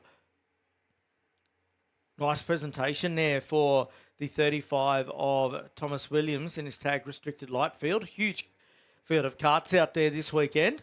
The black and white look, I quite like it actually. Getting set for a start now. Oh, gee, it was nice and tight down there. The 72 goes push. Oh, we've got a couple that have come together down at turn 1. And they are going through there like Skittles, left, right and centre. They do have a clutch, so they all are able to all get back underway. One nearly had another crash, just for good measure. And, geez, we've got karts going everywhere out there at the moment. One facing completely the wrong way. And there is one that's gone, I've had enough. That's the 22 of Cody Anderson. So not the way that Anderson wanted to get his day underway, but it's Williams in front. No, in fact, Williams is in second spot there. There'll be Munro in front in the number 18, the CXR Glitter Bomb, as they come back around to the start finishing straight. Riley Vandenbroek sitting there in third position. Down the front straight away they go, side by side. Oh, there was a move on, but it didn't pay off for Riley Vandenbroek. Thomas Williams holds on to it, but geez, Vandenbroek into Tony Kart in third spot. He is up and about this morning. Had his wheat bix, didn't he? He's right on the tail of Tommy Williams now. At top 2, they have a blue colouring behind their race number. That is because they are current state champions in this category. Jack Munro wanting to try and extend an advantage through the Autobahn corner onto the backstretch. What can Vandenbroek do here?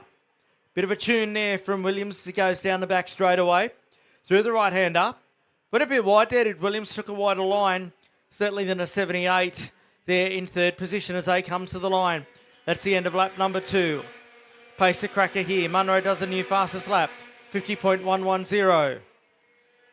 Mortensen further back has moved up a spot. Nathaniel Harrison just outside the top 10 and does a quickest lap of 50.108, including a pass manoeuvre. So Harrison with a bit of speed on board. Qualifying obviously didn't go the way that he would have liked. Certainly one of those drivers we're used to seeing further up the order as they work their way through here.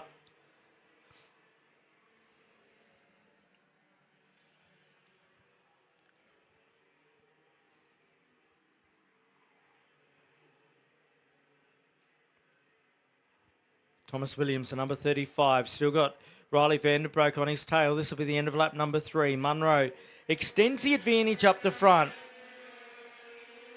That is out to 0.7 of a second now as Munro does the new quickest lap of the race. He's certainly priming himself for that state championship coming up at the end of June.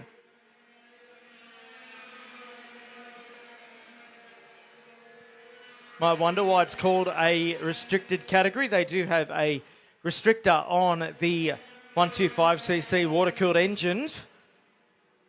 That reduces the amount of power available to the drivers. Certainly a great way to get into the tag style of racing. It's become super popular, particularly here. Thanks to the team from Calling All Sports for putting together the live stream, with thanks to Simplex, Evo Heat and South Pacific Marine Group this weekend. Across the line goes Munro. He's lead nearly 0.8 of a second now over Williams. Then Vanderbroek, Velicott. Then it's Mortensen, Aquasana, Briggs, Mullins. Then Docell, followed by Kingston. Then it's Harrison, Calwell, Lenehan, Karunaratne. Then Yaden, Wheeler into 16th spot over O'Malley that lap. Hasty, Rosso, McNeil, Furlonger, Duncan, Lane, Manzano and Whedon just goes into 25th position. So Williams has opened a slight gap here on Vandenbroek as they go down the back straightaway. Out to about 5 kart lengths, as you can see. Then they've got a gap then back to Dean Velicott in 4th spot.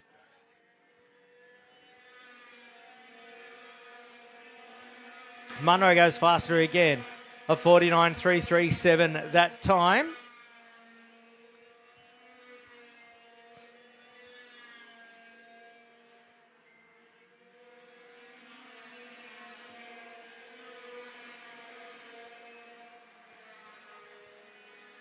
So Williams has certainly left your third place man in Vandenbroek behind here.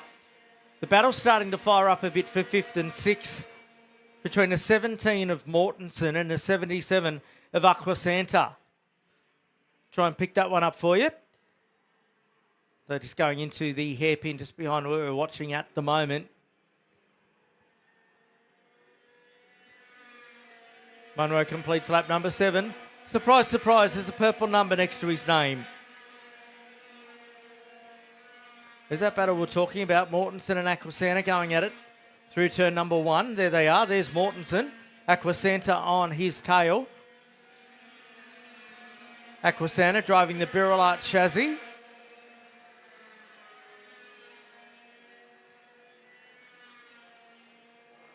It's the key battle on the racetrack at the moment.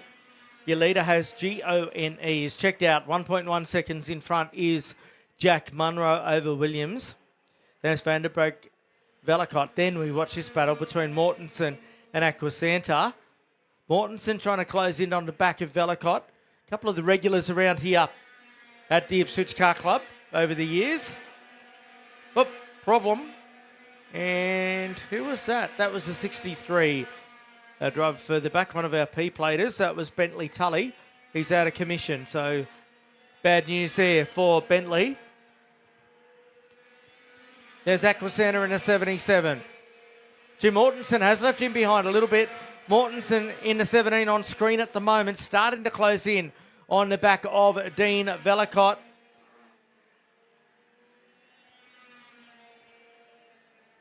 Munro's lead nearly 1.5 seconds.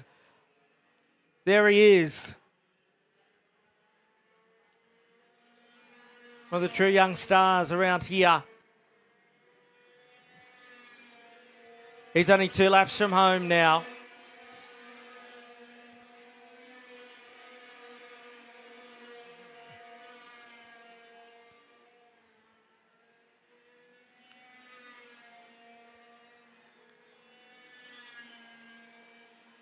Thought Mortensen was closing a little bit, however, it was 4-1 through 100s off the pace of Velicott in front of him the last time by. Maybe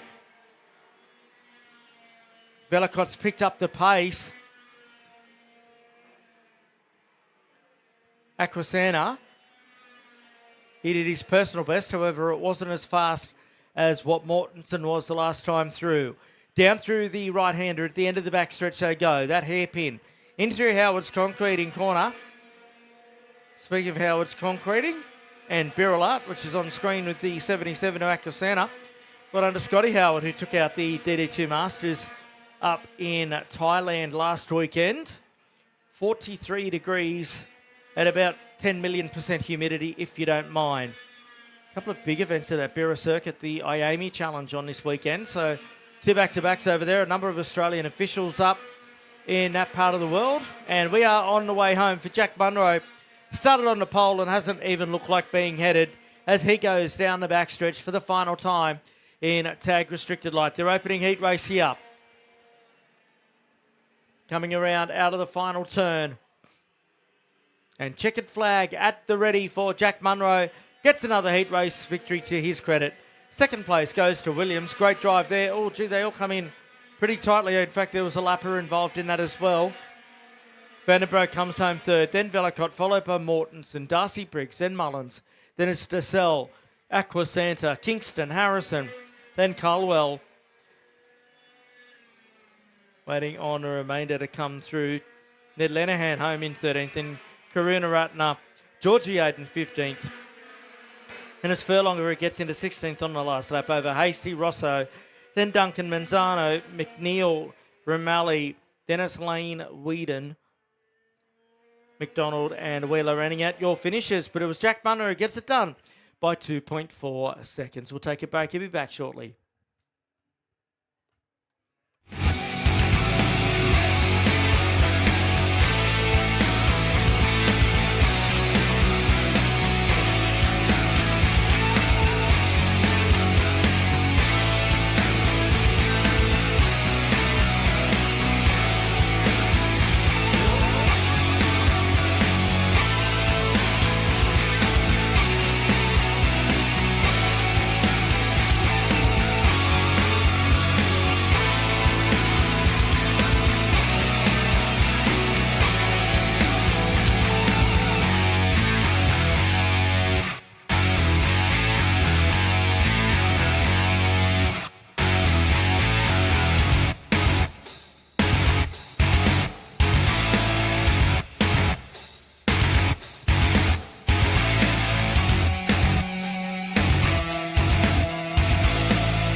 Welcome back to Ipswich. Taglight hits the circuit. Mikola Mazuria on screen.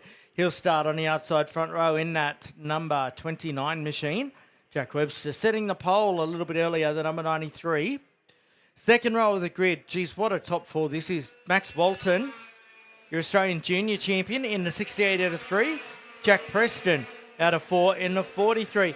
Next row of the grid. Jace Matthews is 74 and Josh Miller in the number 13. Then it's Trent Newton and Geordie Slater on row 4. Ryan Ullman, Caden Thompson on row number 5. Out of 11th spot is the 4 of Keegan Fraser and Cade Davey, the number 16 machine. Row number 7 is Thomas Hunter and Curtis Tennant, the 57. Fierce Kajuski and Jack Stimson. Next row of the grid.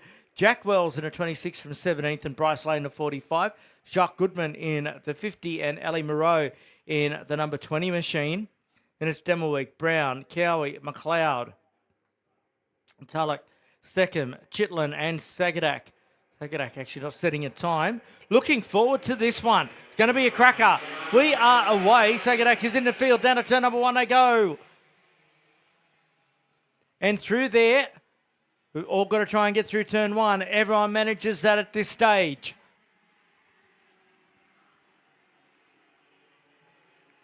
They start working their way around. Everyone, oh, the elbows are up already. One goes through the cut-through area. He's going to have to address that. So work their way through. The left-hander at Video Pro and up towards the top part of the race circuit. Up to 29 in all of that. Down the back stretch they go now. The 93 of Webster leads away. He's got Preston on his tail in the 43 as they come to the line. It's Webster, Preston, Matthews, Walton, Newton, Ullman, then Fraser, Miller, Thompson, Davey. Lost a couple out there. Can't see where they've gone. Right to the back is the answer to that one. Lemasuria down in 25th spot. Couldn't quite see what happened. He got out of the gate okay, but yeah, just wasn't there. But Jack Preston now applying the blowtorch to Jack Webster. It's the Jack and Jack show with Jace in third. So Jace Matthews getting a good start there. Walton sitting in 4th position as they go down the back straight away. Jack Preston in the 43. Fernando Alonso FA Kart. Super experienced race Kart driver. Going to try and bounce back this weekend. Didn't have the best weekend at the national titles. Matthews the quickest in the CXR. 74 in 3rd position. This is going to be a great fight between these three. If Matthews can get up on their tail. The youngster in Jack Webster. He leads away, originally out of Western Australia.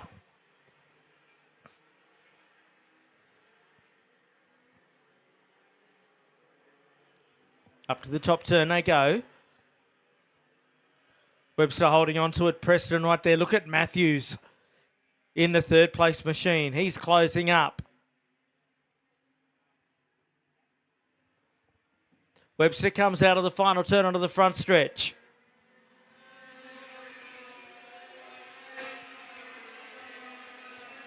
Not in his regular suit, it appear too, for Jack Webster. 9 100ths of a second it is.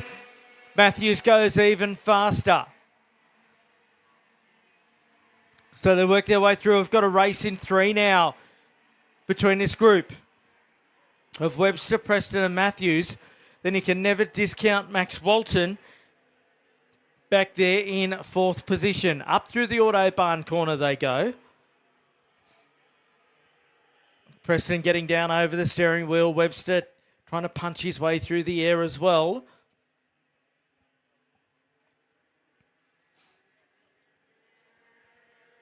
Now down the front stretch.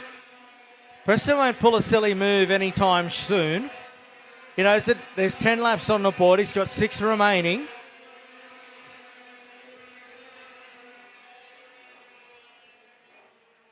Through the left-hander they go. Look at Matthews just taking the time out of them. He was half a tenth quicker than Preston the last time. Behind Matthews in 4th spot is still Walton, then Ullman, followed by Newton. Then it's Miller, Fraser, up into 8th spot. Thompson, then Davey, Wells. Slater, then Tennant. Lane up to 14th spot. Oh, now we've got a new race leader. While I was going through that order, Jack Preston, he sweeps to the lead, and that's given a push along for your man in third in Matthews. The Missouri, the fastest driver out there, he's up to 20th spot now after whatever happened at the start. He dropped right to the back of the field. Now he's starting to edge his way forward. Mika, he's up to P18. He took out the KA3 round of the Australian Championships last weekend. His first round win as a senior. First race in that category, in fact. So Preston's lead just over 0.2 of a second when he got to the lead right there, and now he starts to pull away. Of course, he's super experienced in this type of racing. Raced internationally in Rotax in the past. And they come to the line now. Preston's just put the foot down. Extended the lead by another 0.2.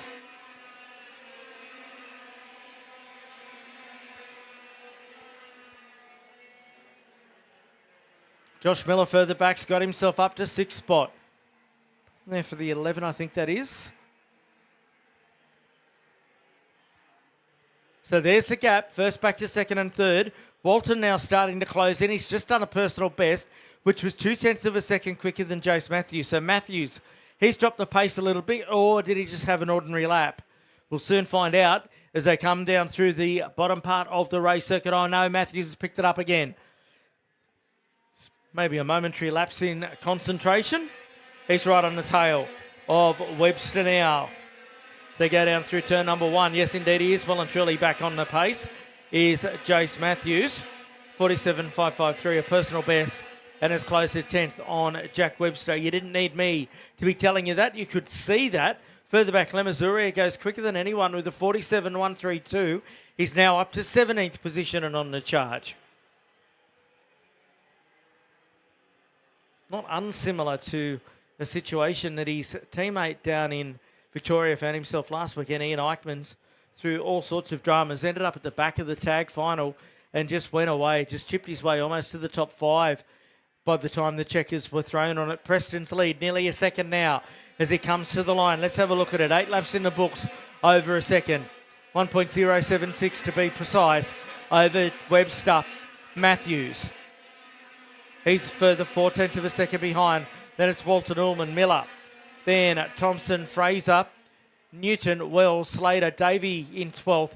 Tennant, Lane, Kajeski, then Lamazuria, Stimson, McLeod and Goodman running at your 20 as we have got just over a lap to go. You can see them working their way up towards the top turn.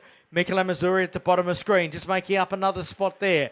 Quite casually to propel himself into the top 15 of this one. Around they come. Jack Webster. He is there in second spot. Jace Matthews on his tail. Max Walton's caught right back up there as well to try and challenge for a top 3 as Preston is on the way home. The blue, yellow and red Fernando Alonso kart leading the way out of the Tom Williamson Motorsports stable. Tommy here this weekend. Oliver having a crack as the number 8 pulls out of this one. Or was it the 6? Anyway, up to the Autobahn corner goes your race leader. Walton still hasn't given up for third position, as you can see. Through the top turn and down the back straightaway they go. Preston, easy does it. He'll add yet another heat race victory to his credit here at Ipswich as he comes around to the line. Checkered flag for Jack Preston. Second place goes to Webster. Then Matthews, followed by Walton, then Ullman. Then it's Miller, Thompson, Fraser, then Wells, Slater. Then Newton, Davey comes home in 12th. Tennant, Lemazuria recovers for 14th. Then Lane, Stimson, Kajeski, then McLeod. Sagadak up to 19th from the back. Goodman, then it's Demelweek, Brown, Tulloch, and Hunter with Chitlin and Cowie rounding out your finishes. So good win there for Jack Preston. 1.6 seconds in the book. We're going to take a break and be back soon. Evo Heat are the industry specialists in energy-efficient pool heating and cooling technology. With the largest range of energy-efficient pool heating solutions, EvoHeat will help you maximise your pool so you can swim every day. Australian owned and operated with more than 15 years of experience providing award-winning heating and cooling solutions. EvoHeat are the industry's preferred supplier of pool and spa heat pump technology. Visit evoheat.com.au today to find out how you can enjoy year-round swimming.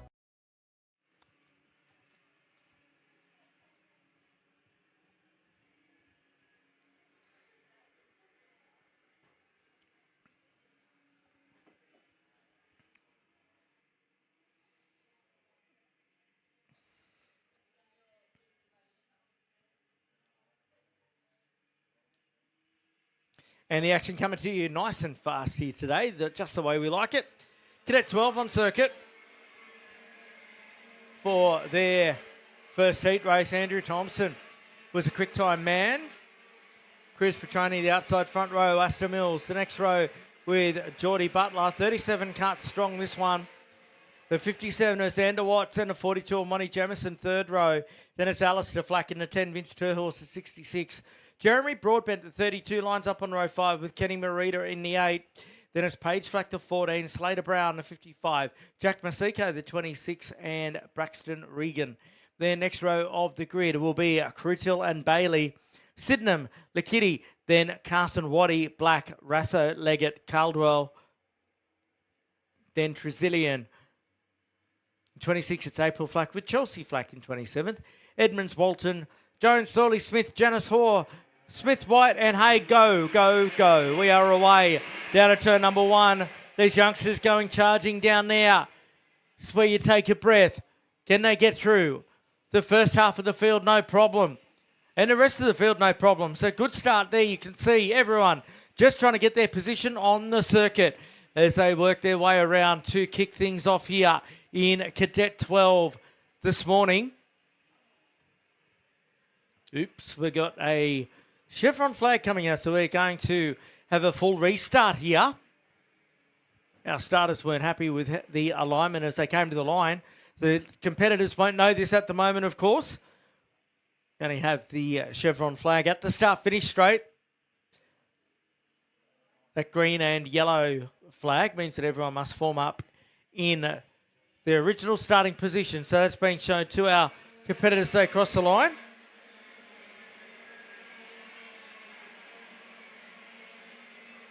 They're all noticing that the flag is out, so hopefully they all notice that the flag's out. So we'll get them back into their alignments of 2, back to where they originally should have started from. I didn't quite see what the issue was when they came to the line. Their officials obviously did.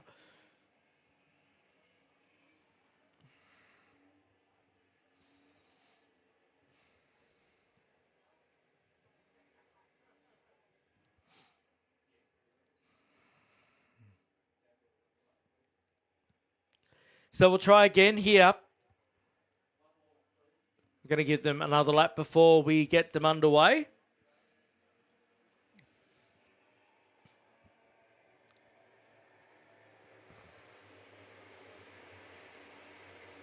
Good to see our diligent young racers all acknowledging our officials. Number 64 trying to find his place in the world. He does so down at turn number 1. Great sight that is. Bit of cloud cover. Not going to bother us too much here today, you wouldn't think.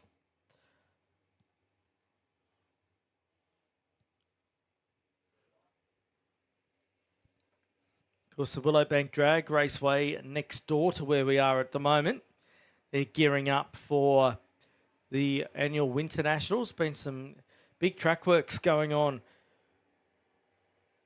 over recent months there. They've had a track curator out from the United States to work on that one. You can see that in the background of the grandstands off to the side of the light tower. As Andrew Thompson and Cruz Petroni come around. Petroni in that green and black machine. Getting set for a start now. We're away this time. Down to turn 1 again we go.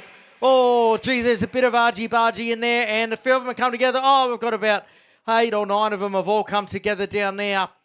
There's a bit going on. Oh, one's upside down at turn number 1. He gets clear of the cart. He's on his feet. He or she's on their feet. So that's good news. We are going red flag. We're going red flag, so drama's here. Oh, geez, we had a cart up on another driver down there. So it is full stoppage out on circuit as we try and clear things away here. The drivers will see the red lights out on the circuit. They should be going a lot slower than what they are. They'll come around. And we've got a driver in distress down there. So we will get our medical team down there. They're already on their way as they bring them in. We're going to take a break here and we'll be back shortly at Ipswich Kart Club.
We, the drivers, team members, parents, mechanics, suppliers and supporters of karting in Australia, acknowledge that participation in our sport is a privilege that we enjoy.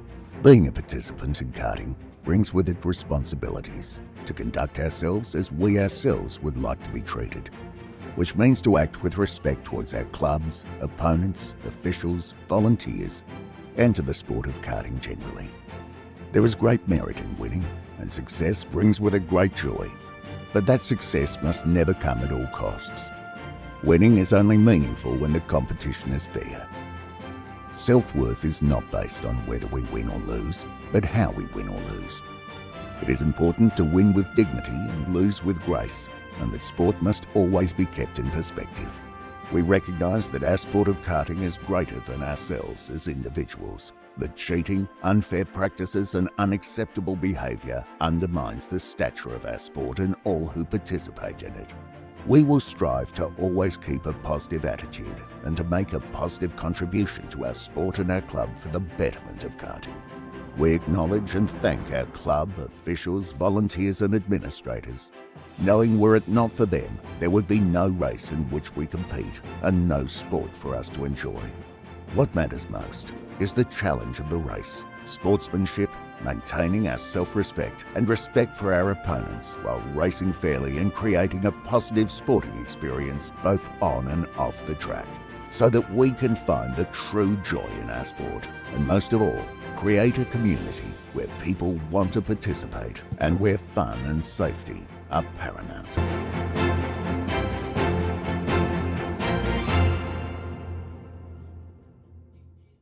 Evo Heat are the industry specialists in energy-efficient pool heating and cooling technology. With the largest range of energy-efficient pool heating solutions, Evo Heat will help you maximise your pool so you can swim every day. Australian-owned and operated with more than 15 years of experience providing award-winning heating and cooling solutions. Evo Heat are the industry's preferred supplier of pool and spa heat pump technology. Visit evoheat.com.au today to find out how you can enjoy year-round swimming.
So welcome back to Ipswich. Great to have your company. We did have an issue with one of our drivers from our original attempt to get this race underway for Cadet 12.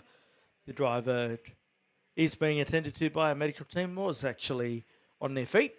So that is good news. And we're going to get back underway with racing here. So come around.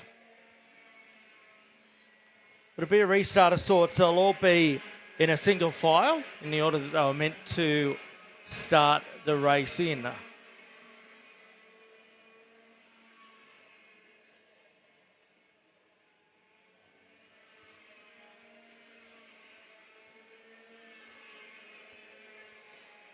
As I said before, great field, 37 karts for Cadet 12, always popular. Trust you are enjoying the action wherever you're joining us from. Still got plenty to come throughout the day. I think just really getting things kicked off, our fourth race of the day. Green flags in the air. We're going to get a restart here as Andrew Thompson leads them around. We're away. Down to turn one again they go. This time, all line astern. And all through there. Nice and cleanly to kick things off. Thompson leads away. Cruz Petroni in behind him. Oop, one goes a little wide further back.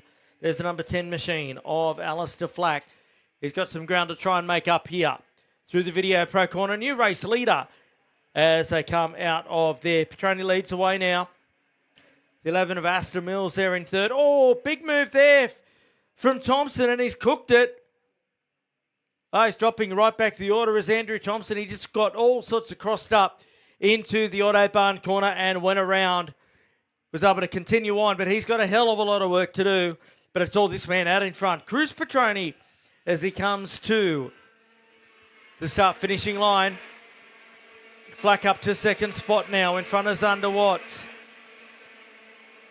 Then it's Terhorst, Mills, Thompson in sixth placing after that. Kenny Marita into seventh. In front of Broadbent, Krutel and Regan. But geez, that was a big advantage here for your race leader. He's pulled well and truly out on this one. Flack has got Watts on his tail in the 57 now. Then right behind them is Terhorst and Mills. Down through the left-hander they go. No movement at this point in time. They'll work their way up to the Autobahn corner. Another place where there is a strong passing opportunity. And indeed, a pass was executed there. Going down the backstretch, there's Flack in the EKS machine. Bit of side-by-side action going on just behind him as they work their way back around.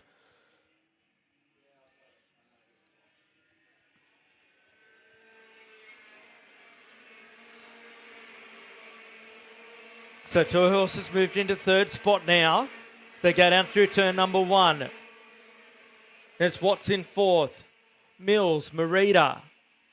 Then Broadbent and Thompson. He's dropped to eighth. Krutel and Regan round out your top 10. Look at the 57 here. Zander Watts trying to fight back to the third spot.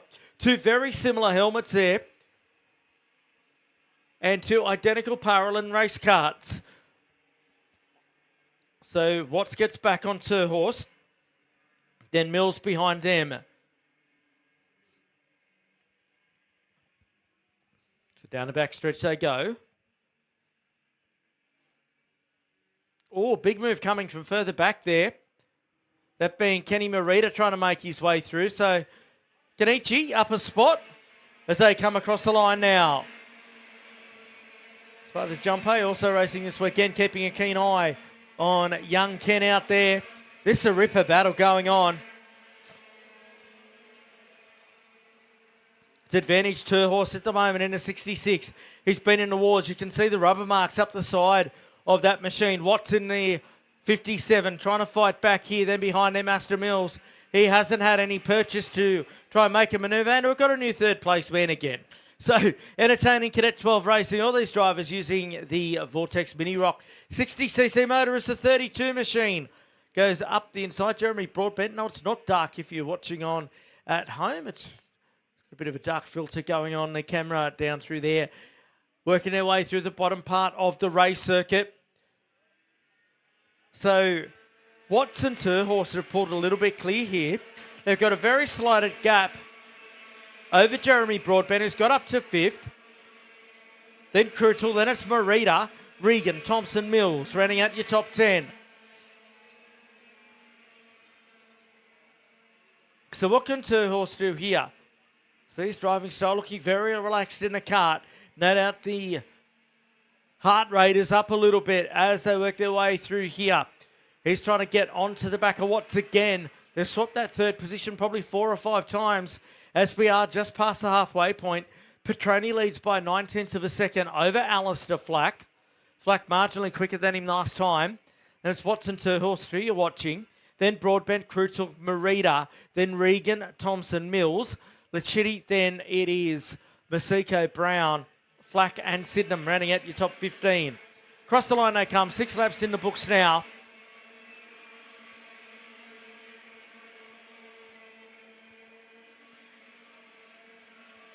Out of the Global Hub, turn number 1.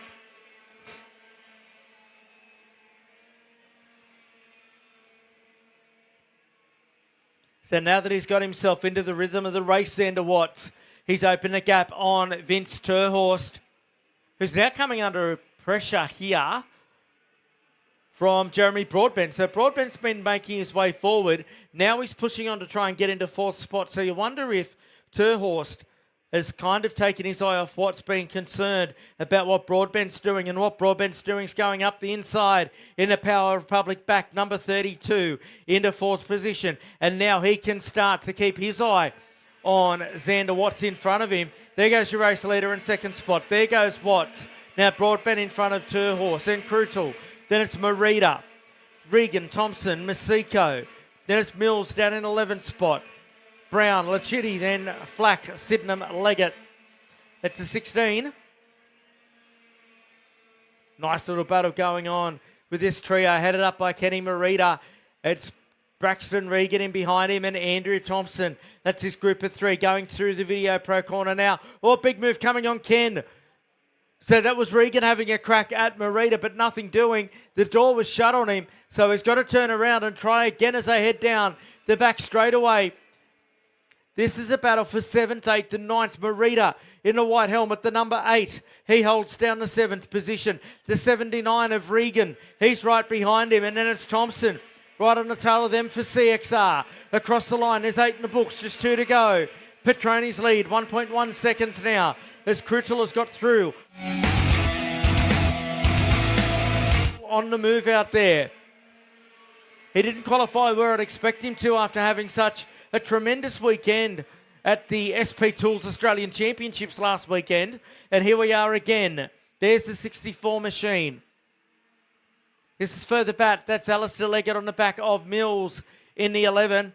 Not on the back of him anymore. He's up the inside of him. So Leggett goes into 11th position. There is Roman Crutil on the back straight away in the 38, the blue helmet. He's in front of the 66.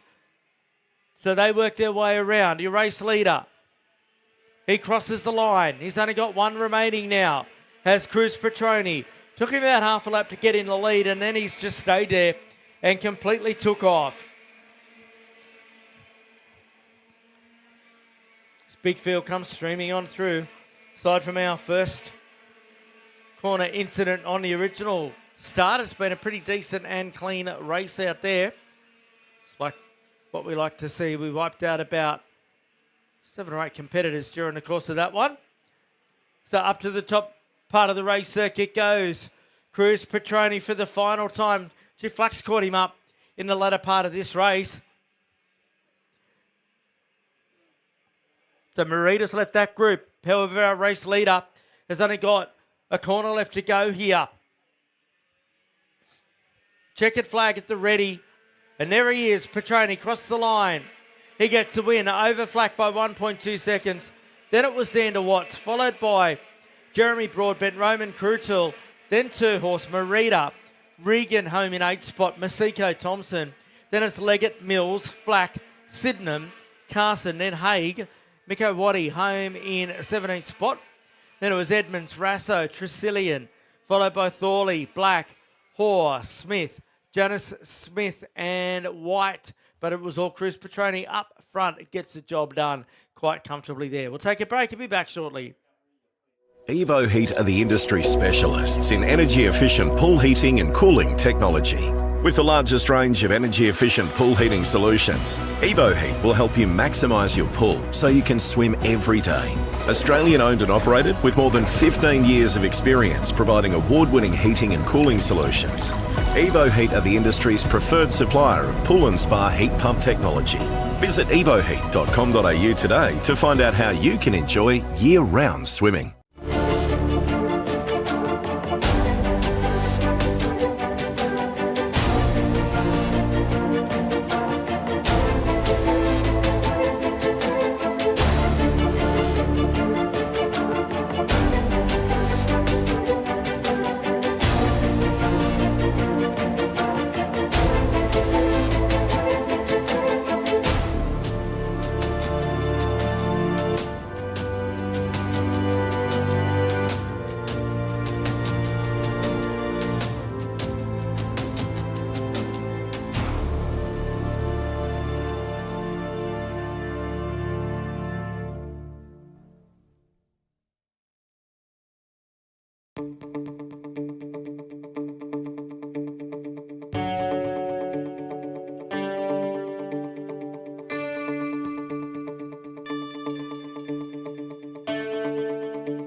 So back here at Ipswich for our, I assume you call it the May Club Day, getting it in a week earlier than what we normally would do here. Out on the racetrack now, KA3 Junior Light. What about this young man? 2 entries this weekend, 2 pole positions, of course, if you don't mind. Sebastian Eskandari Morandi in the 44. He lines up on a pole with Jai Flynn, the 10 alongside him. Paddy Buckley, the number 50 on row 2 with Charlotte Page, 22. Row number 3 is Ryan Reid in the 3 and Jack Shuzik, the 39. Henry Stratford, the 42, and Chad Rissman out of 8 and a 5. Row number 5 is the 21 of Chloe Lane and Poppy Rule in the number 19 from 10. Saragi and McCarley, the next row. Giselle and Bennett, the row after that. Kennedy and O'Coyam off the 8th row. Hoskin and Smith off row 9. McGill, Jensen, Simonelli, Williams. Then it's Sugden, followed by Duong, Wright, Rasso, Fishley, Stratford, Yarwood, Clark, Cedo, Camalocker, Knight, Brown, Clements, Dixon, McLaughlin, Coburn, Helm, and Jarrett set for a start here. Sebastian lives in Europe these days. Back home at Ipswich this weekend, we're green. Down to turn 1 they go, and no, we're not green at all. Jump the gun there. Our official wasn't too happy with that.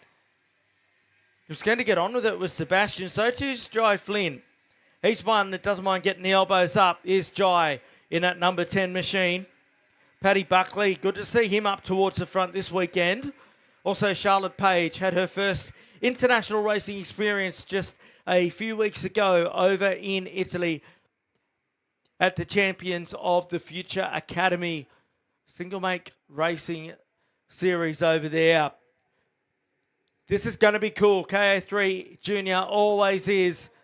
Uh-oh, one's come to a standstill. But we're going to get him away this time. Green. Down to turn 1, they thunder. And Sebastian gets the best of the start through there. The question is, can they all get through? 3 and 4 wide towards the back. Terrific racing action down there as everyone just gets themselves into their position. Get everything up to heat and start to work their way through. Buckley's dropped back a couple. The 3 of Reed's on the move. Charlotte Page has got a ripper start. She's into 3rd position in the pink and black Empire machine. She's on the back of Flynn as they both keep an eye on Sebastian. He'll race at Tony Kart Overseas, racing a Kart Republic here in this one. Down through the bottom part of the race circuit, now through Howards and out of on sight. They're on the Caprice straight away. The top three have a small gap there. Over Buckley and Stratford, who are going at it. Dennis Reed, Shuzik. Jack's a bit off the pace this weekend. Rule then McCarley and Bennett. Oh, look at Flynn here. He would love nothing more than to put one over Sebastian. They come down to the Video Pro corner. Trying to close up here, the top three. Charlotte's come to play today as well. Look at her go. They're in third position. Flynn gets it back, sliding through the top turn. Not ideal to get out of there, to get into the slipstream. Down towards the hairpin. He closes in down through there. Look at Charlotte Page closing in as well. They work their way back around to the start-finish straight. The end of lap number 2, it's been frenetic since the lights went out. Down through the first turn they go.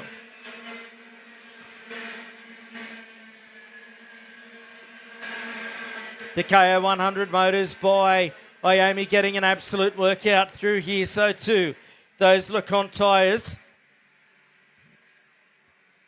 Top three have opened a small gap there over Paddy Buckley in fourth spot. Stratford just behind them, coming in for some pressure from Ryan Reid, who's the quickest driver out there, of 49.979 the last time through for Ryan, the only driver in the 49-second bracket. Then a Shuzik, followed by Bennett, McCarley, Rissman, new race leader. Flynn goes up the inside and he takes the lead. Look at the line that Charlotte's taken through there. She's into the back of Eskandari Morandi as they come to the front straight away. And here comes Paddy Buckley, a former Australian champion. He's right on the tail of Page. So that move from Flynn to get into the lead has Constantine at the field, as we come to see in this KA3 racing. It's exactly what we get used to in this style of racing. Charlotte Page absolutely giving it to the number 44 out there, and Pat Buckley, the quickest driver on circuit. He's right there nipping at their heels. Right behind him, Stratford, Reid and Shuzik have caught up as well. Down through the bottom part of the racetrack, or top part of the racetrack they go. Flynn trying to pull away, however, Eskandari, Morandi and Page keeping them incredibly honest. Oh, Page into the back of Sebastian. That opens it up for Patrick Buckley there. You saw it graphically, how deep Charlotte Page went into the hairpin there. She had nowhere to go aside from into the back of Eskandari Morandi. And now you get the feeling that Sebastian's holding up the field here as Flynn starts to pull away. He's 3/10 quicker than Sebastian the last time through. Watch out for Buckley. He's made the move to Parolin in the number 50. And he's on the back of the 22. Then right behind Buckley, you've got Stratford in the 42. Reid and Shuzik working their way up to the top part of the race circuit. Out of Autobahn corner they go onto the back stretch. A very slight lead held by CXR Racing's Jai Flynn. Doing it nicely as Buckley goes up the inside of Page. Did it stick? Yes, it did. So Paddy Buckley's moved up into third spot. Kept Charlotte Page. She was the aggressor a lap prior. Now Buckley's got through. Oh, Page trying to make it back up the inside. Oh, she pushed Paddy really wide there. Gets up into the third position again. He's keeping an eye on Shuzik. A change in chassis for him this weekend. He's been behind the wheel of an FA kart at national level, driving a Kart Republic, I can see out there today through the Video Pro corner. So Page, she's been aggressive this morning. Poppy Rule with the new fastest lap of the race down in 11th. A 49.271. There's the gap between Flynn and Sebastian Eskandari Morandi. We'll have a look at the lap times when they come by the start-finish straight. Eskandari, I think, has picked up the pace a little bit. And yes, not only picked up the pace, he's gone the quickest of all. So they've got this thing set up to come on late in the race. Was quite slow there in the early runnings. Some of our pit crews down on the fence giving hand signals to the drivers. I often wonder if the drivers can A, see them, and B, do they actually listen. I'd say the answer's no to both. So work their way through Video Pro corner. The top two have pulled clear. And Charlotte, she's decided to go now that she got clearly in front of Pat Buckley down the back straight away. The gap from first to second was 0.3 of a second the last time by. They'll work their way around. Sebastian, that thing's handling beautifully for him at the moment. As I said before, he was a factory Tony Kart driver last year, still with Tony Kart equipment throughout the European Championships that he competes in, driving a Kart Republic here this weekend. He's got it down under 0.3 to 0.29 behind Jai Flynn. No further movement throughout the field. Everyone where they were the last time by. 3 laps to go.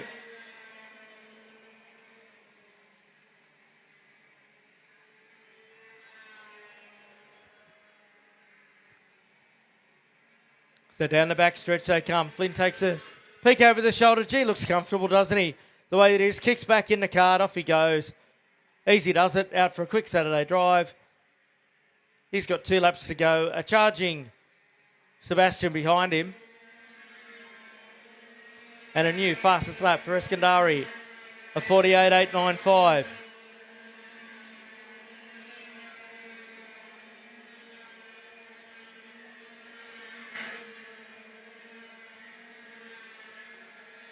So there's Charlotte Page. Paddy Buckley sitting there in the ASP number 50. Sister Alice, of course, doing some great things in Toyota 86 racing, both here in Australia and across the ditch in New Zealand. Was over there last weekend, racing in support of the Supercars Championship. Now Buckley, what can he do here? He's on the tail of Page. She's looking good. There'll be one more to go for your race leader when they come to the line. Buckley's got it wound up. Across the line, there goes the top 2. There goes Page and Buckley. Will he have a look at turn number 1? Oh, he thought about he more than had a move. That was a return of serve. So Buckley returns serve on Page and moves into 3rd position. You saw it graphically there.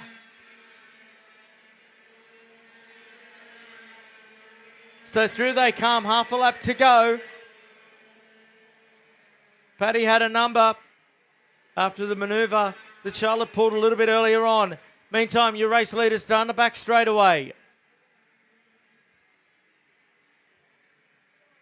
Jai Flynn's had this one in control from the time that he got to the race lead. And here he comes to the start finishing line. A good, strong fight from Sebastian Eskandari Morandi. Buckley home in 3rd spot. Then it was Page. Shuzik home in 5th placing. Ryan Reid in 6th. Then Stratford McCarley. Risman Bennett in 10th spot. Then it was Rule Lane, Kennedy, DeSell, Jensen, Simonelli, Saragi. Then it was McGill, Hoskin, Williams, Elkoyam dropping back to 21st there. Stratford, Rasso, Dwong, Sugden, Wright, Fishley, Smith, Clark, Jarrett, Helm, Cedo, Clements, Brown, McLaughlin, and Knight is waiting on Kamaloka and Coburn to come to the line. And that completes KA3 Junior Light. We'll take a quick break. I'll be back shortly at Ipswich.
So we're back here at Ipswich.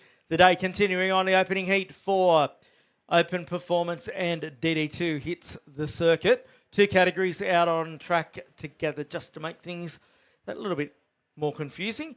Bailey Sagadak qualified on the pole position. Has Scott Chaston, a 32 alongside. Then Cam Laws, Ensby, Myers, Derry and Hutchinson. That's the Open Performance. And Brock Plum heads off the DD2. So go down the racetrack and into turn number 1 to kick things off.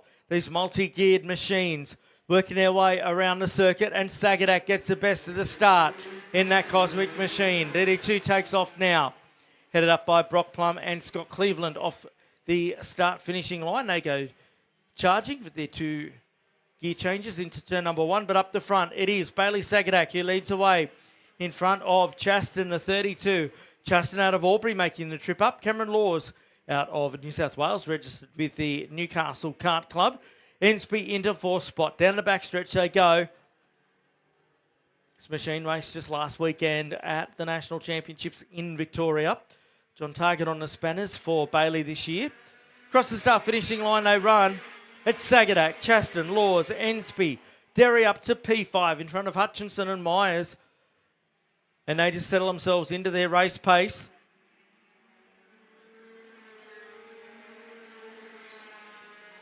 Brock Plum leading the DD2 category over Angus Mathers.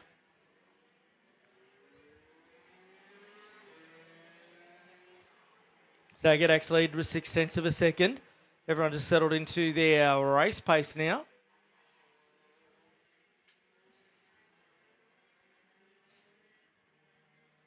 Bit of a test session out there for Sagadak, just his 4th meeting in this combination.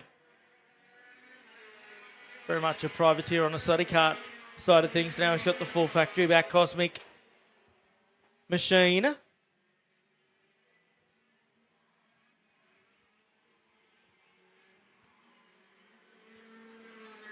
The DD2's Plum opening up his advantage there over Angus Mathers.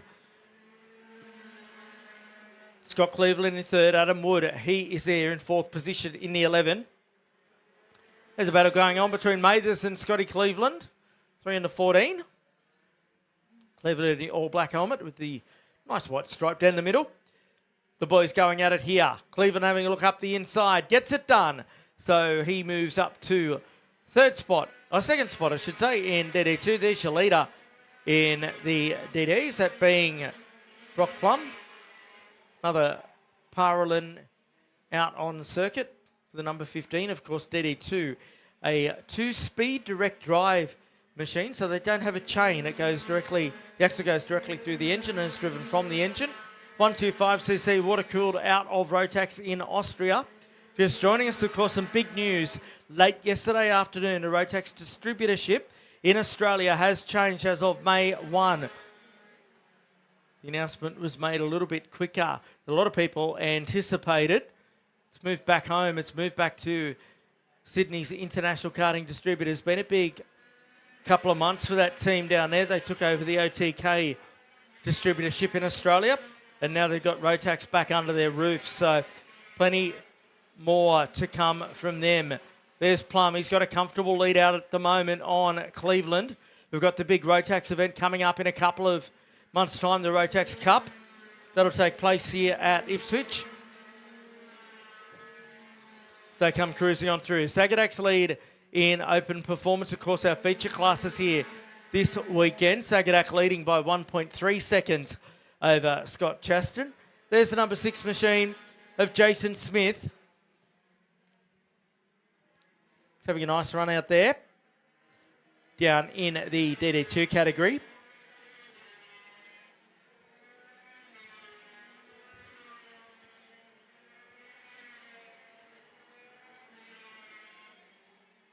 There's Brock, still leading the way. He's got 1.9 seconds over Cleveland now.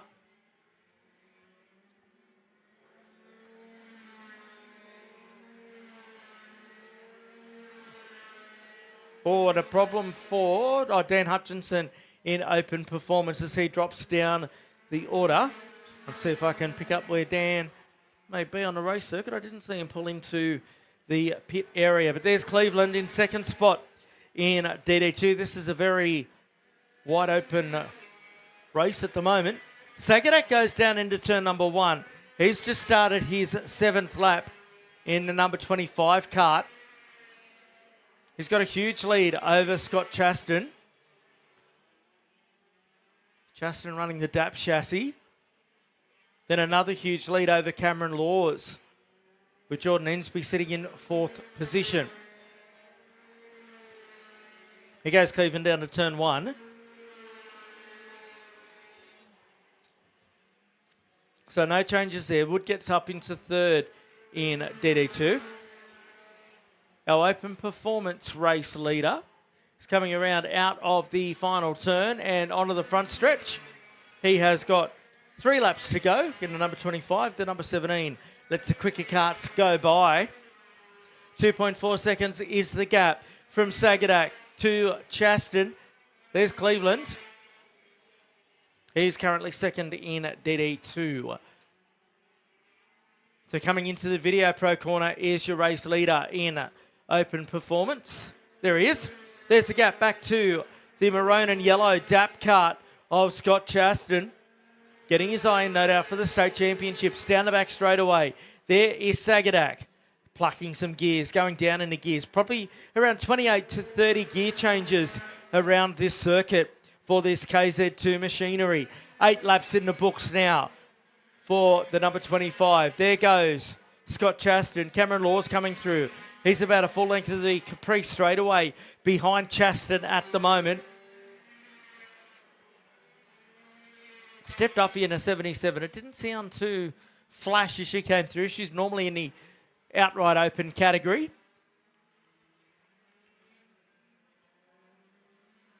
There's the 37. It's Finlay Derry. He's down the order for TGR.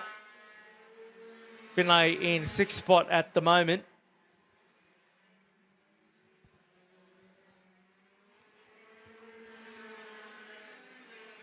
So Sagadak crosses the line. He's on the way home in the 25.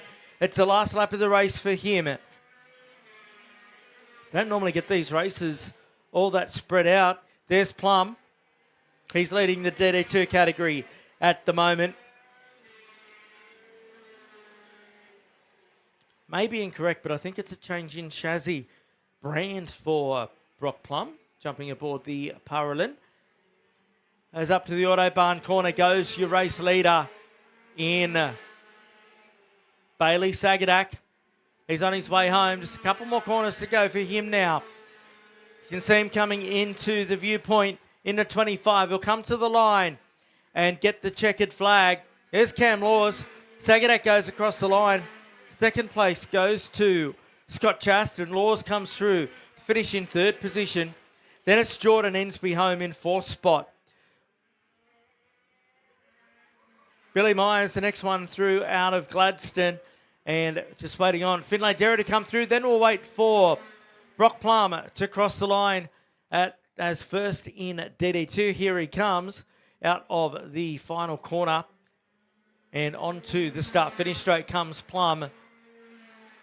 Cleveland goes through in 2nd. And Adam Wood will score the 3rd spot, followed by Smith and Mathers, who gets his little bit of airtime on his way to the checkered flag. You're watching the DD2 and Open Performance titles here from Ipswich. We'll be back shortly.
Welcome back to Ipswich.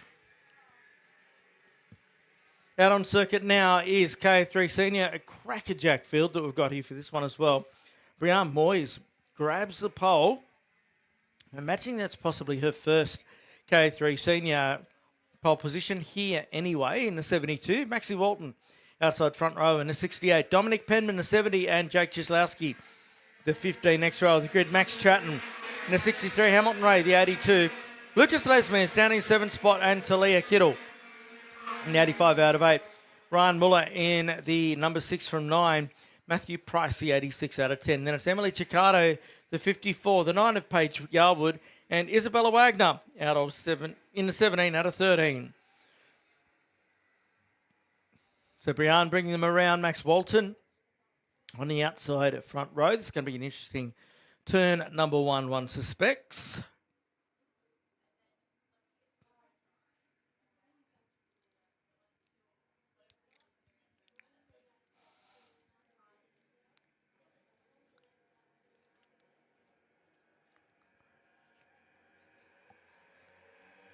We go this time away, 10 on the board.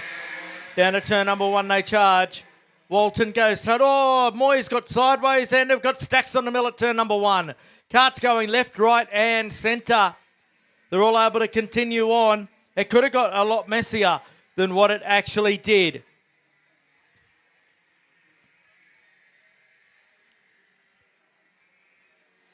Walton with a comfortable lead now. The reigning Australian KA2 Junior champion. Won the opening round of the X30 Australian Championships. As for last weekend, he finished way down the order, down through the bottom part of the race circuit. Penman, I think it might be, that's got himself into second position. Certainly looks like his colours as they come to the line. Indeed it was. So it's Walton, Penman, Moyes, Cieslowski, Muller up to fifth spot. Then Ray, Lesmes still in 7th, Kittle, then Wagner, Price, Yarwood, Chatton and Ciccardo. So they're all able to get out of that drama down at turn number 1. There's the 15 of Jake Cieslowski on the back of this train. On the tail of Moyes down through the left-hander at Video Pro. And he's got a run here as Cieslowski in the 15. Up to the top turn they go. Let's see how he gets out of there and onto the back stretch. They haven't let Walton get too far away as they go down the back straight away.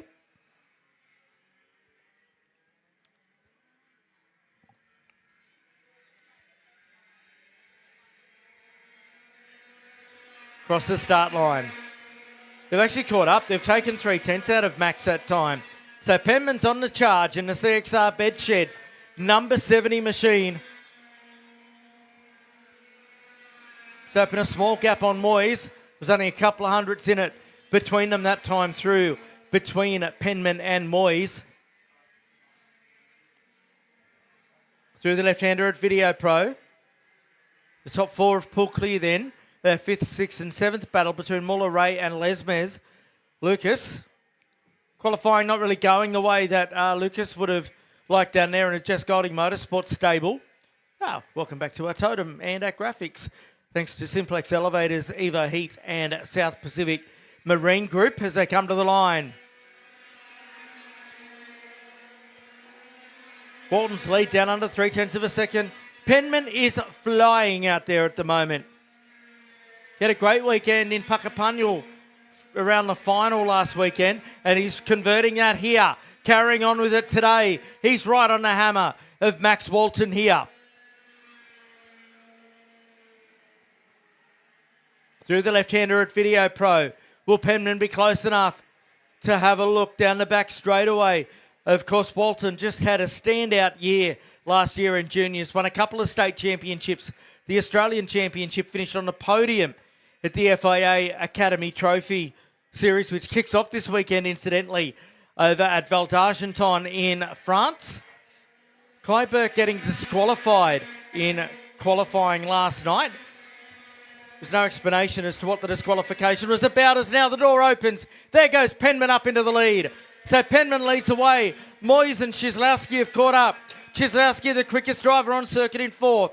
They're now right there with Walton. They work their way through the right-hander now and down towards this hard break at the Video Pro corner. Big move there from Chizowski. He goes third, and he can have a look now at the number 68 Parallel Karts Australia of Max Walton. Down the back straight away they run.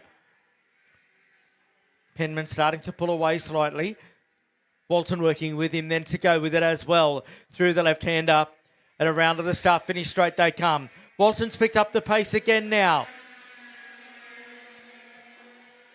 As I say that, Penman actually pulled out a tenth of a second. That did include the pass at turn number 1, so we have to take that into consideration as well. There's the 15 of Chislowski in third with Moyes right on his tail. She's driving fantastic out there today. Sitting there in fourth position after qualifying right at the front on the pole out of the Video Pro turn. Penman and Walton, they're a class above. They've got themselves into rhythm at the halfway point and pulling away they are. Chizowski can't get away from Moyes. Moyes having a look here. Down to the right-hander. Does it. Brown Moyes back to third. Chizowski hasn't given up just yet. Gives a little bit of a tap there as they come through Howard's concreting. Now down the Capri straight away one more time. We've got those two groups of two. First and second, third and fourth. Then Muller, Ray and Lesmes are still in their little battle. No doubt some changes will be made to a few of those carts between races. Down through the Video Pro corner again. The Penman marginally faster than Walton that time. Up to the top.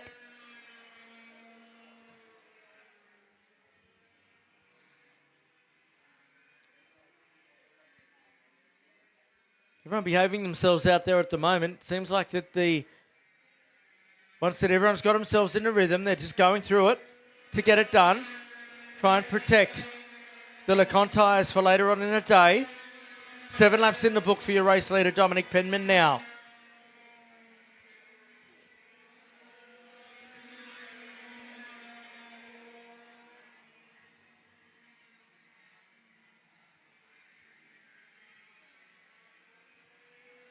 So it looks like Walton taking his eye off, just trying to challenge for the lead a little bit. He'll just sit there for the time being. No doubt that he'll have plenty of feedback for the team down there at Parallel in Australia. His father Chris, of course, heading that outfit up. Through the left-hander they go. And Team Matthews down at CXR, they'll be very happy with what they're seeing at the moment. Penman, fastest lap of the race up the front. 2 laps left to go now for him. He's on lap number 9.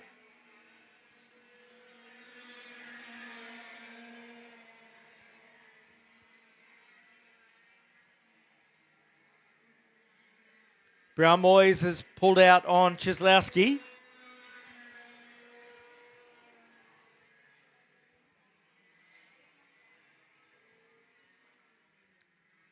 So there's our top 2 here. They're a cut above at the moment to the hairpin. Nice line through there from Walton. That thing is hooked up. We're out of the start finishing straight. This will be 1 lap to go now for Dominic Penman to take a good win and certainly getting his day underway in the best possible fashion.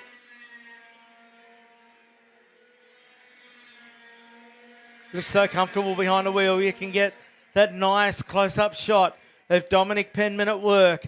Up to Video Pro for the final time. Oh, Walton's got a bit of a run, but does he have enough? He's got to be a bit closer.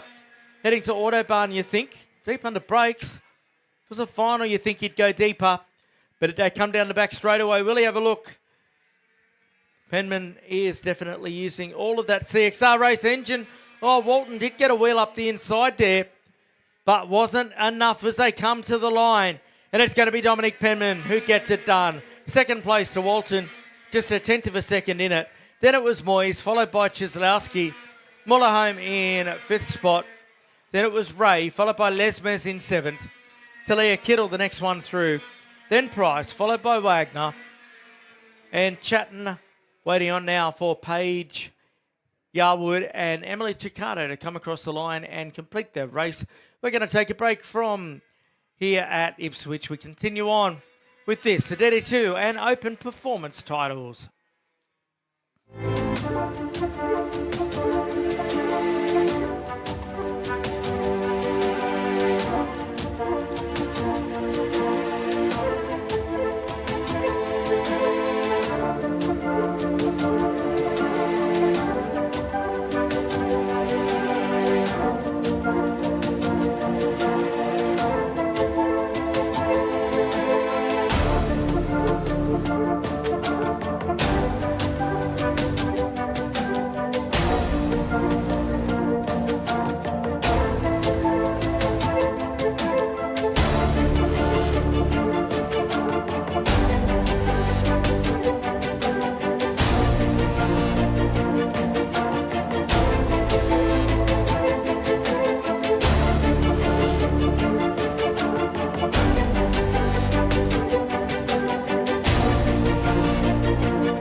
So Cadet 9 on circuit at the moment. Oliver Williamson to start on the pole in the 9. Ricardo Johnson, the outside front row. Second row of the grid.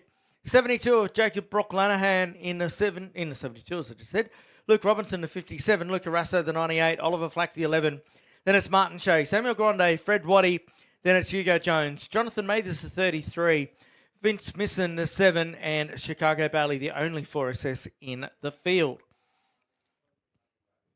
Great to have the support of your Evo Heat on board this weekend. Isaac McNeil, driver supported by Evo Heat, just topped his practice session down in Winton this weekend, driving the Formula 4 down there.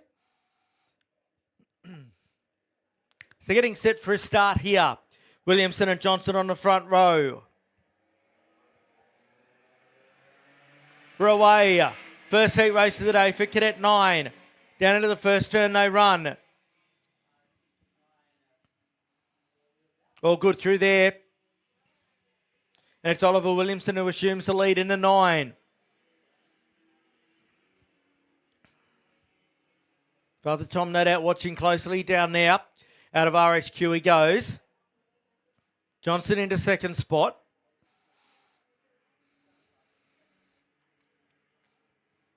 Nice compact field of Cadet 9s here this weekend. And of course, throwing in Chicago Bailey in the 4SS. That's a dramatically different engine sound that you can hear out there. Of course, the 4-stroke versus the 2-stroke Vortex Mini Rock motors of the Cadet 9s as they come to the line. Lap 1 in the books for Oliver Williamson. And now pass for second as Brooke Lanahan gets into that second spot in front of Ricardo Johnson on the run down to the Castle Iron Kink for Power Republic. Johnson trying to fight back here in the 50. Brooke Lanahan will make it as tough as he possibly can for Ricardo to get around. Luke Robinson will be liking what he's seeing in front, those two squabbling, so he can get onto racing terms with them.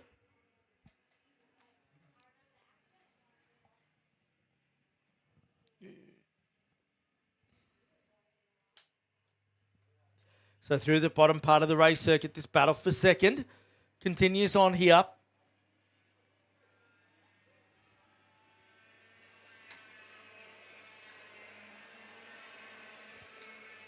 As they cross the line, 3 in the books, 2 in the books for Ollie Williamson. The 54.973 the last time by. That's the quickest of anybody's, 1.2 seconds in front of Brooke Lanahan. Russo getting through on Robinson as well. Second and third place drivers look like they're a little bit closer. They're a lot closer, in fact. So I wasn't looking at turn number 1 when they came through there, and Williamson must have had a slight drama there because they are right on his hammer. It's not 1.2 seconds any longer. In fact, Brooke Lenihan should be in the slipstream down the back straight away, and he is. Kart Republic versus Powerland. Let's have a look at the hairpin. Not close enough, so it's still the New South Welshman out of the Wollongong area of New South Wales, just south of Sydney. He leads away.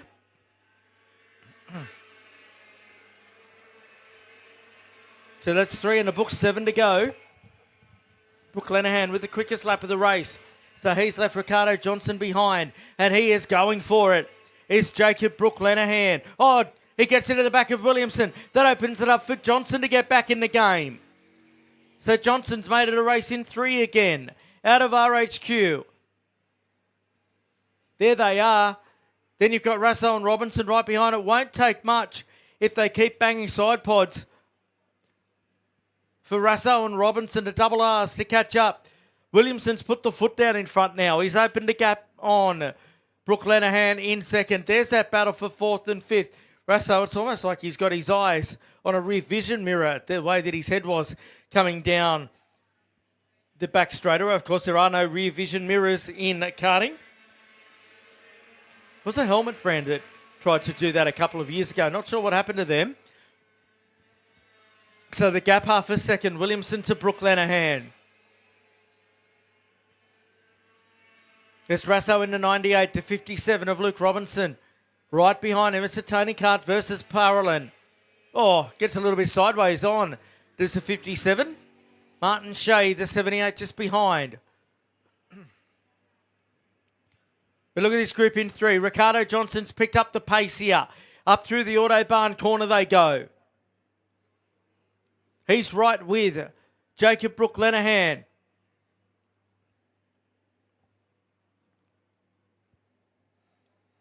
So Russo there in the 98's opened up on Robinson as they come back to the start finish straight. But we've got a race in 3 at the front of the field. They'll come past us now. 1, 2 and 3. Oh, new race leader Brooke Lenihan goes for it. But has he overcooked it? Oh, he had to gather it up there. It was going hands and heels down into the first turn. I thought he was going to run wide. Oh, no, he's lost it. He's around. So Brooke Lenihan, he's done all the good work, and it's just come unstuck. It was loosey-goosey down into turn number 1, and he just didn't gather it all together. I thought he might have saved it, but he's lost it, and it's just all out of sorts. Can he get it refired? He's stuck in the middle of the race circuit at the moment, but you've got to feel for the young fella. All these drivers under the age of 9, over the age of 7, and Brooke Lenihan is out of commission. That makes his work in the final later on this afternoon just that little bit harder, as Oliver Williamson now just showing some terrific pace here. Brooke Lenihan, you've got to feel sorry for him. He was in despair over there, the little fella.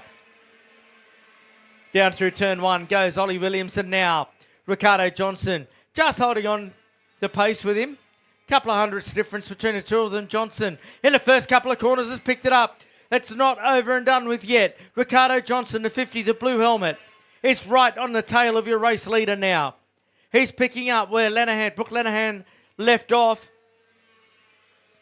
Can he throw a wheel up the inside of the green helmeted number 9? Through the top turn they go. Working lap number 7 now. Williamson still holding on to the lead in his Kart Republic chassis.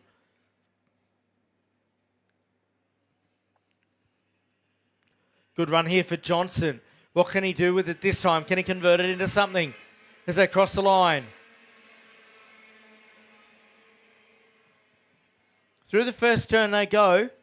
Just trying to think if Oliver Williamson had raced here before. I think he would have done the Nationals here last year. Now look at Johnson, all on the tail of the number 9 here.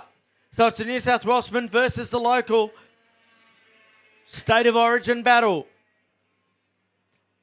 Down to Video Pro they go. Johnson goes the whole line to try and force a switch back here.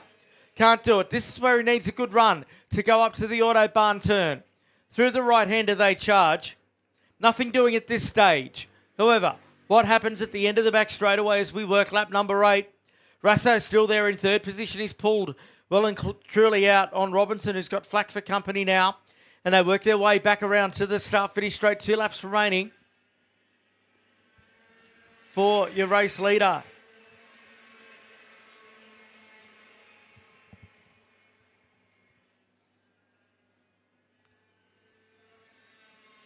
Now look at Johnson. He's looking very racy. He's starting to step it up. He is literally on the number plate of the number 9, who was just giving it the slightest of tickle, rub a little bit of sticker off the number 50 there. Now he's got to start to make the move. I'm getting the feeling it's going to be a last lap move. They're closing up on the back of Luca Rasso just behind, but all eyes are on the front. Johnson didn't get a good run out of Video Pro into Autobahn. Now this is from here on. This is where the Ricardo Johnson kart seems to be working best. They'll charge their way through here onto the front straight away. One more lap to go. Can Ricardo Johnson do it? Or will Ollie Williamson hold on here? Through the right-hander at turn 1 they go.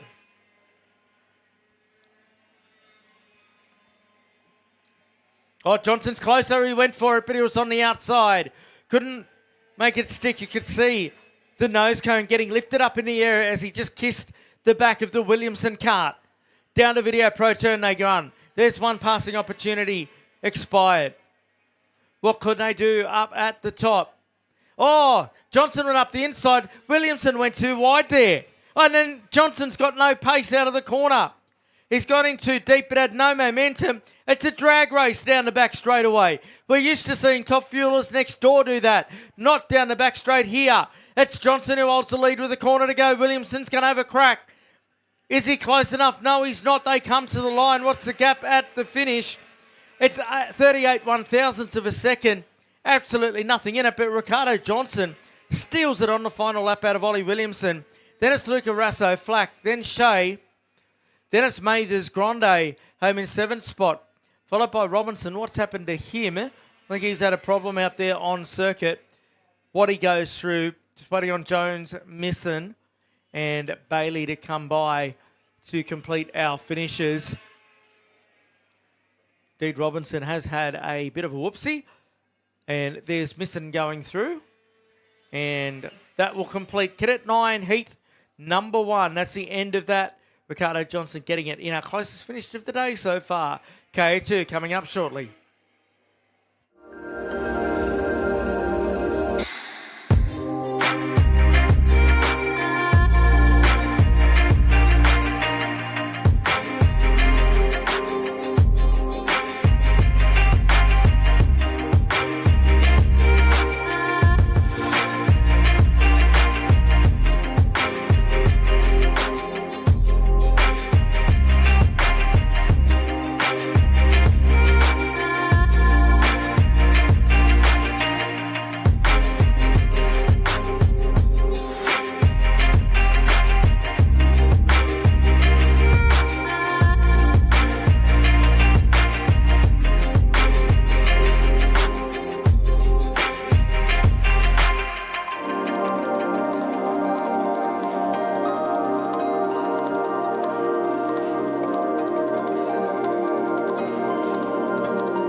Thank you to the team from Simplex Elevators giving us a lift, you might say, this weekend at round 4 of the Ipswich Kart Club Championship.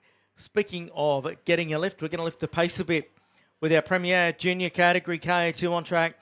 Sebastian Eskandari Mirandi on pole. Paddy Buckley, he was in the mix in his other category a bit earlier on. He's the outside front. Tyson McGill from 3 in the 36. Ayrton Del Maso, 12 out of 4. Hamish Campbell, Page, Kennedy, Raymakers, Fish, Flack, Brown and Fishley. We're green. No, we're not. Again, I've been caught out. Called it too early. I've just gone the early crow there. Hey, you're in for a good race here. Some great youngsters that race on the national stage. Lana Flack stepping into KA2 for the first time ever. Watch out for little Lana out of position at number 10, Ayrton Damaso. It's been super impressive this year. Good to see him make the trek up to join us this weekend.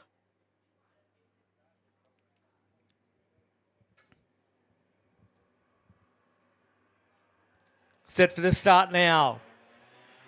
We're away this time. Down to turn 1 they go. Eskandari Mirandi holds it down through turn 1. Pretty full-on start right across the field there. They move their way through the flip-flop for the first time.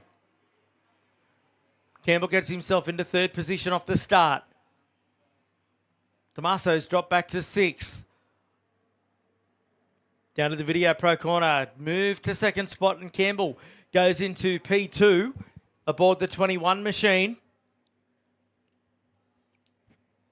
Tell you what, Hamish Campbell loves beating just about anybody, but I reckon that number 44 will be a huge carrot to him. He's did qualifying without stickers on, did Eskandari, so I'm quite sure what's happened between races. He's now got a full Empire Kart Sport kit going on. So 6/10 up on Hamish Campbell as Eskandari Mirandi. Tyson McGill there on screen, the number 36 for CXR. He is chasing down Campbell in the edge. Designer Homes, Tyler Greenbury Racing 21. Oh, move there. Nice and tight on McGill. That was Paddy Buckley moving his way up in the number 50 machine. That familiar green helmet of young Patrick, 3rd generation racer, of course. Down the back stretch they go. Seb trying to open the lead here. However, Hamish Campbell holding on to him. Had a problem in qualifying at the National Championship round, did Hamish Campbell last weekend. I think he's told me 45 karts in total that he passed throughout the course of the weekend. There's McGill. He's got Buckley in front of him. That happened about a lap ago. Pretty much where they are at the moment. The 26 machine of Annabelle Kennedy has closed up on the back of them as well. So there's Eskandari. He's got that slight gap over Campbell. Up to the Autobahn corner they run. Pretty equal distance then between 2nd to 3rd to 4th and 5th, as you can see.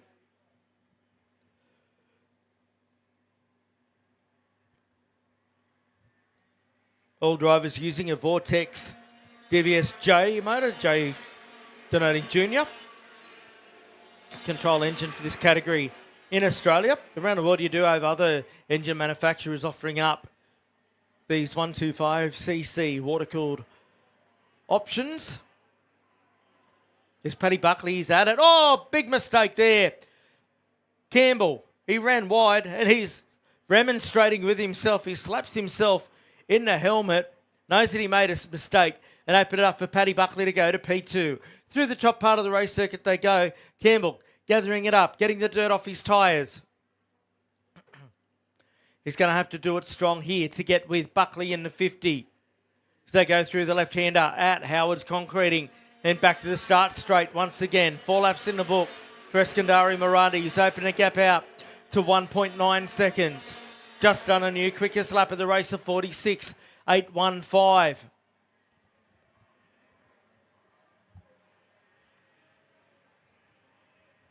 There is Hamish the Gold Coaster trying to close in. Tyson McGill keeping him pretty honest there in the 36 as well. Then behind them is Annabelle Kennedy still in 5th spot with Ayrton Damaso in 6th. Then it's Page, Brown, Raymakers, Fishley, and Lana at the back. Flack at the back, that's not a saying that we're all too used to saying. So come back around here. Campbell's picked it up after that unforced error. A couple of laps to go, but he's gone too deep into the kink just there, and he's lost a lot of that ground that he's made up. So he's got to go back and redo it all again, but he's also got to be conscious of having Tyson McGill on his tail. Through the Electro Industries corner they go. There's Paddy Buckley, the number 50. He is in second position. There's your race leader going through the Video Pro corner. Great to have your company, whether you're with us here at the circuit at Ipswich International Karting Raceway or watching on our live stream with thanks to Simplex Elevators, Eva Heat and South Pacific Marine Group.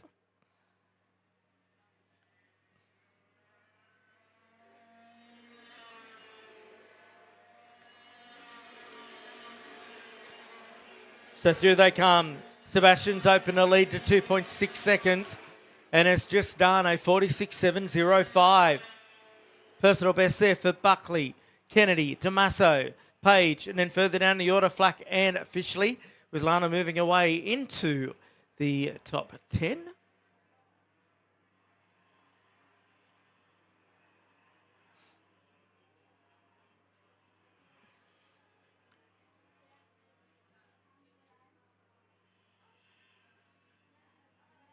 So down the back stretch there is Campbell.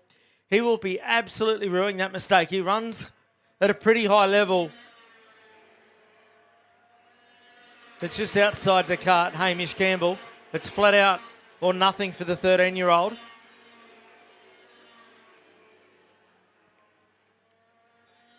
But Buckley there in second. He looks like he's pulled clear after that earlier challenge from Campbell. He's got a slight gap up his sleeve at the moment.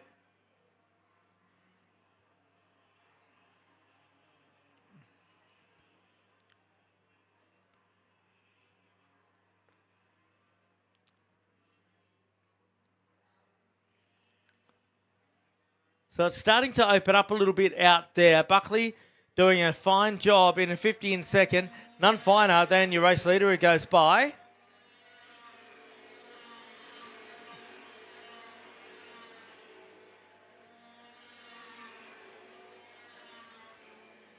Got to thank the team from Simplex, of course, Micah Terhorst and the team there.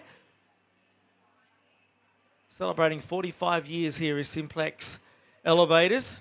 Of course, the McNeil family at Evo Heat down there at Winton this weekend. Isaac, you'd normally be here racing in the Formula Open Series. And, of course, Andrew Torty and the team at South Pacific Marine Group. Great to have you guys all on board to back this initiative from the club.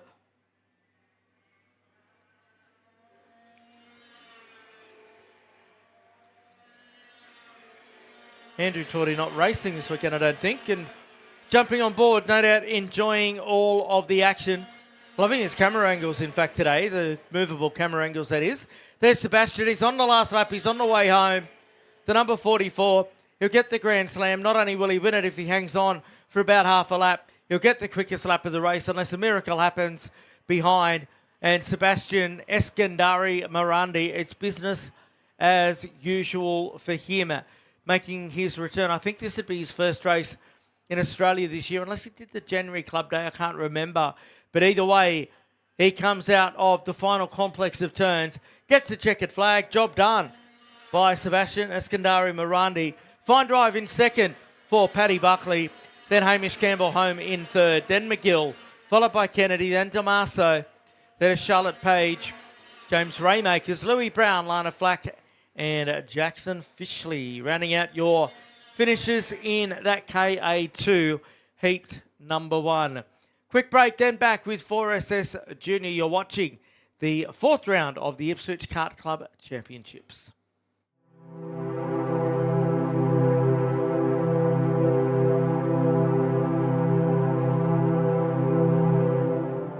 We, the drivers, team members, parents, mechanics, suppliers and supporters of karting in Australia, acknowledge that participation in our sport is a privilege that we enjoy. Being a participant in karting, brings with it responsibilities to conduct ourselves as we ourselves would like to be treated, which means to act with respect towards our clubs, opponents, officials, volunteers, and to the sport of karting generally. There is great merit in winning, and success brings with it great joy, but that success must never come at all costs. Winning is only meaningful when the competition is fair. Self-worth is not based on whether we win or lose, but how we win or lose.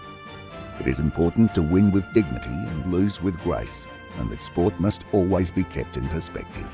We recognise that our sport of karting is greater than ourselves as individuals, that cheating, unfair practices and unacceptable behaviour undermines the stature of our sport and all who participate in it.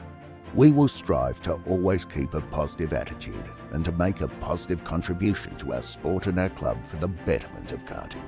We acknowledge and thank our club, officials, volunteers and administrators, knowing were it not for them, there would be no race in which we compete and no sport for us to enjoy. What matters most is the challenge of the race, sportsmanship, maintaining our self-respect and respect for our opponents while racing fairly and creating a positive sporting experience both on and off the track, so that we can find the true joy in our sport and most of all, create a community where people want to participate and where fun and safety are paramount.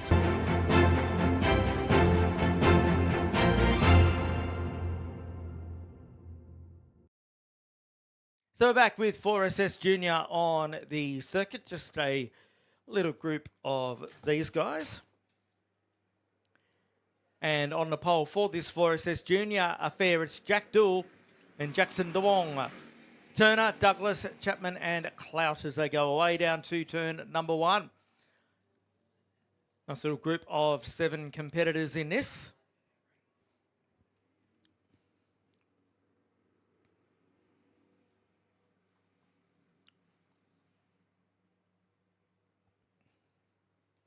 JD Chapman out there. That was his personal best qualifying position in the number 27 machine. A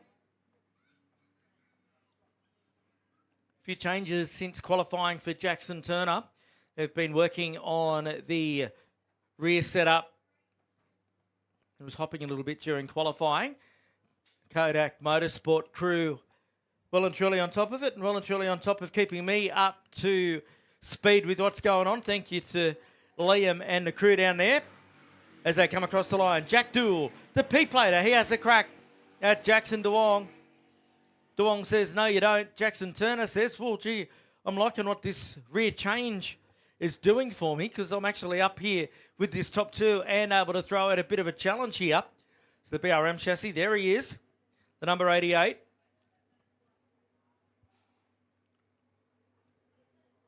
Through the video pro turn they go. DeWong holding on to the lead again. This is Jack Dool character. I'm not used to racing with him as now Turner. Up the inside of Dool. They're going to go side by side down the backstretch, are they? No. Turner has to yield and get back into 3rd position. Carl Wegner, who'll be out a little bit later for the team there at Kodak Motorsport, while we do have a little bit of a tamer style of race. He's got a special Anzac livery on the card. He is a veteran. So we thank you for your service in that, Carl. Got his medals out on display this weekend as well with support from 42 Casts. It's a not-for-profit for veterans by veterans. So great to have their support coming to karting. And if you do want to get behind such a very worthwhile charity, get down to the Kodak Motorsport area and speak to Carl. Something very close to my heart, I guess, in some ways. It's great to have Carl here with us and going around. So speaking of going around, he'll no doubt be on the fence cheering on Jackson Turner, the quickest driver on circuit. He's got through to 2nd spot. Down the front straight away they go. And now Duong goes back to the quickest lap of the race, as you can see. It's wonderful totem pole that we've got working here. Adam Wood, one of our competitors in the DD2 category, has been the brainchild behind this. Or it's been his brainchild, I should say.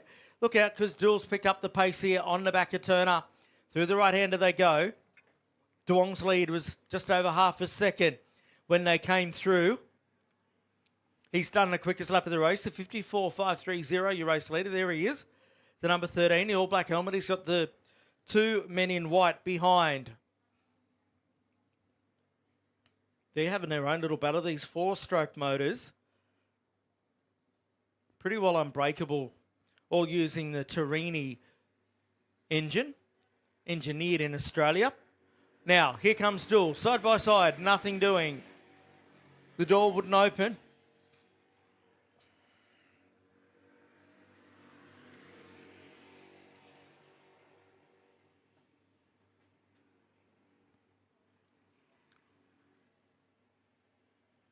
So the order, after 4 laps, we will hit the halfway point.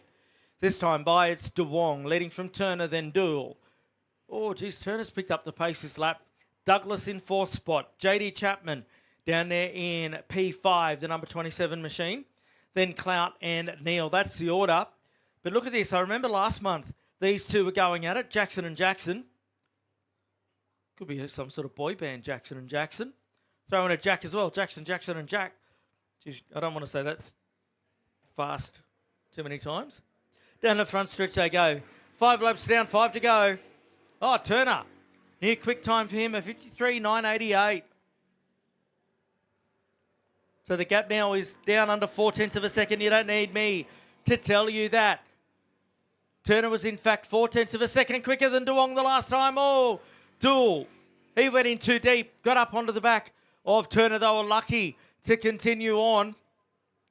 He is a P-plater, so only a fairly recent convert to karting. Oh, Turner gets off on the dirt. He went off all on his own there. He just disappeared stage right from our camera angle, then comes back on. But he's undone all the hard work that he'd done there. That opens up Duel to go to 2nd spot and try and have a look at Duong if he's got time. Very pedestrian style of racing is for us. It's gentlemanly, I guess, is probably a better way to put it. Not gentlemanly when they get close to each other on the track, however.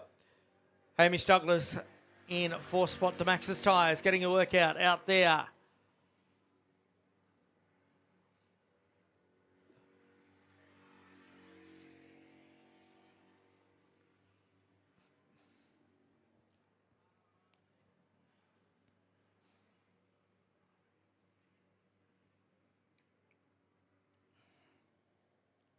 There is the 88 trying to recover after having a bit of a off-track excursion a couple of laps ago. We're running pretty spread out there at the moment. JD Turner further back, having a look at Jensen Clout.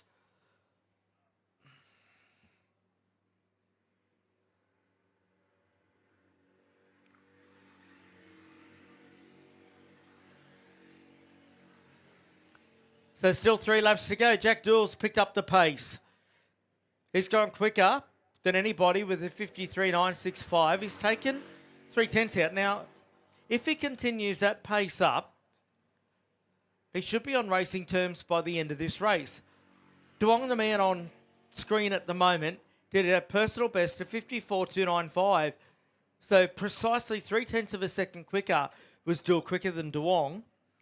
And he's just 0.821 behind. So we could have a race on here if Jackson Duong keeps at that pace. We haven't seen him jumping in the seat just yet. His signature move to maximise the momentum in this 4SX kart. Across the line, the arrow chassis. He did respond. He goes quicker again. A personal best there. Duel didn't do quite as quick as the last time by, so consistency may be something that they'll work on between races. He's back in the 54.2s as well. 0.7 of a second Duong to Duel.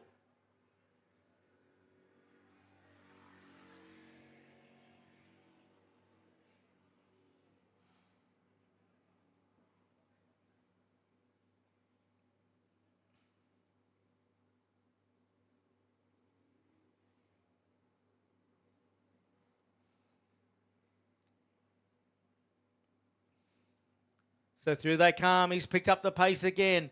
Here's Jack Dool. This will be the end of lap number 9. They've only got one to go. It's down to 0.184. It's been a huge lap there for Jack Dool. 0.6 of a second quicker than Duongi was. It's on. Arrow versus Ricardo Kart. So what can Duong do? He's far more experienced in this style of competition than Dool. Dool's got the pace though. Has he got the racecraft? They head up to the Autobahn corner. Duong's responding. He takes a look over his left shoulder. Dool goes high to try and get low. Oh, they bit of a block going on there from Duong. He didn't know which way to look. Side to side. He was like one of those clowns at the circus on the back straightaway there. Coming through the final turn. Can Dool have a look at him? He's going to go side by side. What is it at the finish?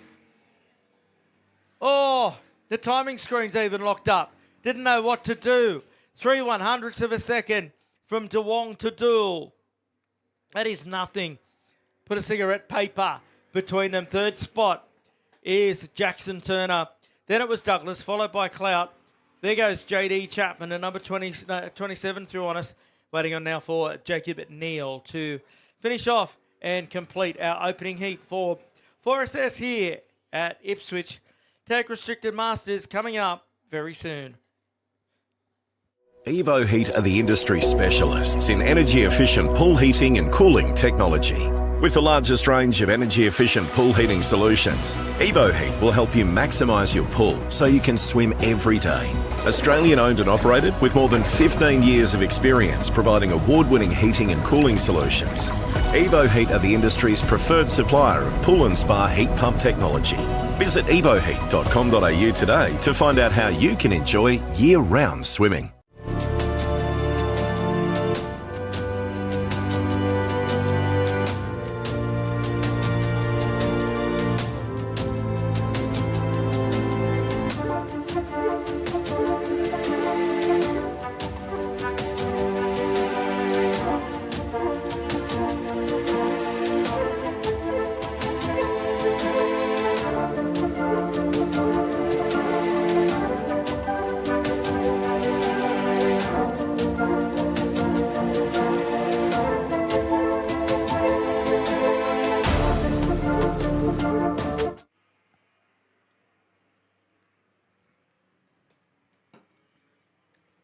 So on the racetrack now, it's Ipswich Kart Club's version of the Veterans Club, the Masters. Certainly it doesn't mean that they're any less committed or passionate about their racing. The Masters out there quite often have produced some of the better races over recent months. Gavin Soward, here is your pole man after qualifying in a 28. Aaron Rabjones to start on the outside front row. Alan Mays, the 60. Scotty Gray, the 74. Row number 3 is Michael Robinson, the 23, and Chris Williams, the 15. Row 4 is Mark Robinson and Matt Donnelly, the 61. Scott Hisco and Brett Garrity in the 10 starts from 10. There's the 50 of Anthony Murphy and Mark Brogan, 79. Row 7's the 25 of Adrian Ferguson and Carl Davison, the 33. Adrian Godfrey, the 17. And Kevin Field, the 26, and Pete Fletcher, Jeff Thompson, Matt Meyer. Then it's Chris Briggs, Sean Glashoff, Adam Carter, Anthony Leach, Campbell, Brown, Lemon, Darcy, and Johns and Bolton. Didn't set times in qualifying. We'll see if they're out there. Getting set for a start. We've got 10 on the board, and the lights are out. We're gone. They charge on down to turn number 1. Oh, it's Soward who gets the best of the start. Oh, one's kind of around big time at the back there. I saw the rear bumper fly there. I was wondering what that was. I didn't really pick it up at first. It all happened fairly quickly. He will get himself a meatball flag, that is for sure. Down through the Video Pro corner for the first time, Soward leads the way as they work their way up towards the top. The 22 of Rab Jones. Right behind Soward, the 2. Fluoro yellow-green, fluoro lime, I guess you'd say. What's that term that the Porsche teams use in Europe? Grello. Let's go with fluoro Grello, 1 and 2 at the moment. as they come to the start-finish straight. Scotty Gray third, Mays in fourth. Then it's Chris Williams, Robinson and Robinson. Oh, in fact, no, we've lost to Robinson. Oh, no, Michael's dropped back to ninth, so Mark in sixth. Somehow they always tend to find each other on the circuit, those. Sauer just trying to utilise the advantage in speed that he had out of qualifying to pull away.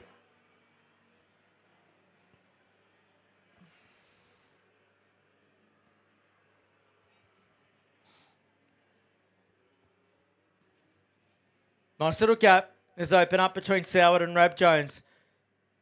Soward just utilising everything that he's got at his disposal. It's on for third here between Gray and Mays as they come to the line. Gray and Mays nose to tail as they try and close the gap to Rab Jones down through turn number one. Mays is not necessarily worried about Rab Jones at the moment in second. He's got his eyes well and truly on that third place. Sitting very tall in the cart is Alan Mays, as you can see on screen right there.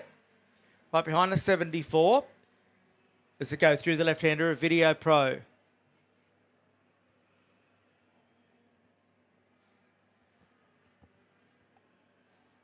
Tag restricted Masters here. Pretty solid race so far. Soward opening up the gap. He was nearly a second in front the last time by. Geez, Rab Jones ran a little wide there going through the hairpin.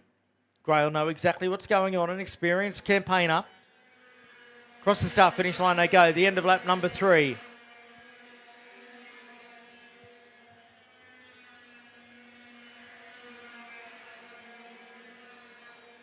So it's not quite a second as Soward's got up his sleeve at the moment. It was a 51.278 for him, a 51.45 for Rab Jones, a 51.3 for Mays and a 51.455 for Williams. So Gray's got the bit between the teeth, trying to get up into second position at the moment, through the Autobahn corner and onto the backstretch. Oh no, he's had a terrible run, has Scott Gray in the 74. Now he's opened the door for Mays to go through. Side by side, Gray tried to go on with it. He wasn't going to go around the outside there. I've seen it before, but it's not a place that you'd really fancy yourself to try and get through. Back in the field, a couple have had a bit of a Lara. Third one's coming to a standstill on the back straightaway. So Gray's picked up the pace here to try and get back onto racing terms with Mays, who got through on him the last time by. So Mays closed the gap down to Rab Jones now. Your leader's out by 1.3 seconds. There you can see the gaps.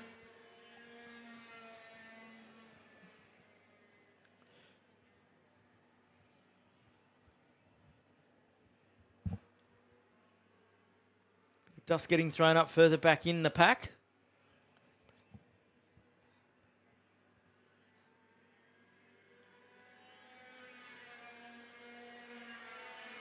Chris Williams catching up to this little group that's now third, fourth and fifth. Rab Jones has got an advantage over Mays now. There's Mays in a predominantly white helmet. Gray pushing on. Then Williams joining the party just behind. They're just behind them is Robinson. Then it's Donnelly. In eighth place is Brad Garrity. Then Robinson, that being Michael. Hisco, Brogan, Murphy, Davis and Ferguson. Then Field, Godfrey, Thompson. Then Carter, Glashoff. Then Briggs, Bolton, Campbell. Jones, Leach and Brown round out your top 25.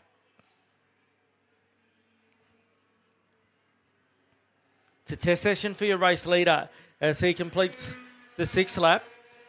A new fastest for him, down to 51.024. 2.1 seconds now in front of Rab Jones. Loving these shots as we're getting them on the way through here from Calling All Sports.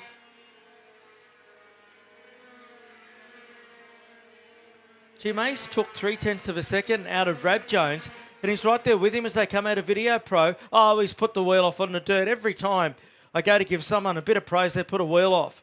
And now look at Gray here. He's up the inside. What's he going to do now?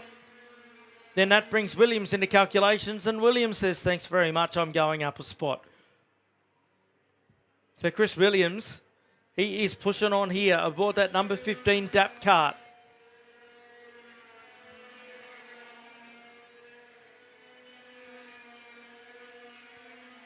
So Donnelly's still back there in 6th. He's behind the group that we were just watching. And Mark Robinson. So Gray's at the back of this group in a 74 now. But Williams looks like he's got some pace here. Certainly a lot quicker than Mays the last time by in the 15. So he's still got 2.5 laps left remaining. Has Chris Williams in the white helmet as they go to the top turn through the right-hander. And he's onto the back of Alan Mays. Down the back straight away they charge. Grape Jones just continues to open up the advantage in front.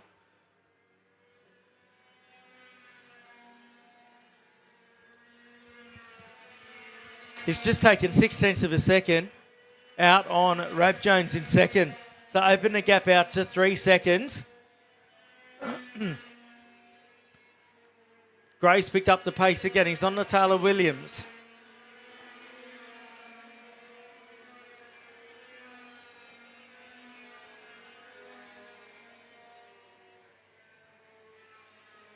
Sauer just keeps getting faster. He's the only driver who's even looked like approaching the 50-second bracket. He's in his own postcode out there. Fastest lap, 50.734. The closest one would be a 51.155 from Alan Mays. There he is, Soward, coming around to get the last lap board. And he will be happy with that. He's got 9 in the books. Easy does it off the pole. The other boys have got a lot of work to do. It's a familiar story for Gavin Soward. There he is getting past a lapper.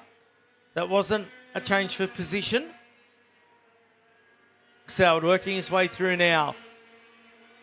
About half a lap to go. He's all very stealthy with the black plastics, the black race suit, and of course the Grello fluorescent helmet. He's going to win this one by over 4 seconds. Was 3.9 the last time by. 3.5 I should say. I reckon he'll get it even with getting by the lappers as he comes through the on-site rental group corner for the final time to the checkered flag. And Gavin Soward wraps it up. Second spot there. Goes to Rab Jones. Oh, I didn't quite get to the 4. It was 3.7 seconds between Soward and Rab Jones. And it's Mays, Gray, Williams, followed by Donnelly, Robinson, then Garrity, Michael Robinson, Scott Hisco, Anthony Murphy, Mark Brogan, Carl Davison, then Adrian Ferguson, followed by Kevy Field. Oh, Kevy Field gets in front of Davison there on the last lap. Adrian Godfrey, Jeff Thompson, Adam Carter, Jeff Bolton and Sean Glashoff, Stevie Jones, Linus Brown, Campbell, Leach, and Fletcher with Briggs and Lemon coming through as well. So that completes Tag Restricted Masters. Massive field of them here this weekend. Tag Heavy on circuit next.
So on the racetrack now is Tag Heavy Brent Redding to start on the pole in the 58. Sam Houston, the outside front row. Next row, the 37 of Dan Brown and Jared Ninett in the 18. Chris Williams, the 31, and Josh Dagg, the 39.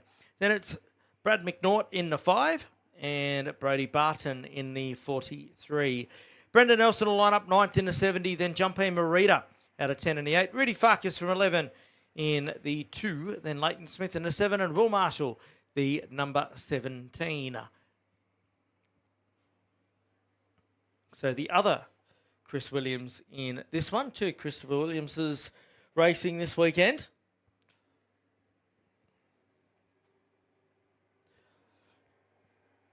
Set for a start. Those clouds starting to build up out the back there as well a bit. We're good. We're away. Oh, Sammy's missed the start. The slammer. He's dropped back to 3rd at turn number 1. Good start there from Brent Redding in the Empire, number 58.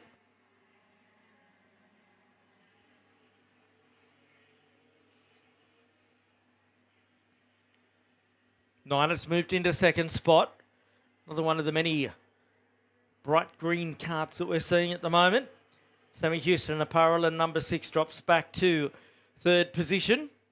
Drafted by Traders, Sam.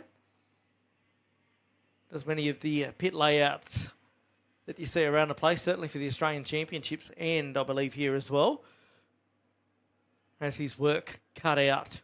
That is for sure as they come to the line to rack off lap number 1. In fact, it was Daniel Brown who got to 2nd. Apologies there to Daniel. Ninett's got himself into 4th position. And he's under the pump here as well. Well, it's really under the pump. In fact, there's a gaggle of about 5 of them going at it for 4th position. You can see the battle coming towards us. Boy, oh boy, Ninett has well and truly got his hands full with Williams behind him. 2 very experienced campaigners there. Through the top turn they run.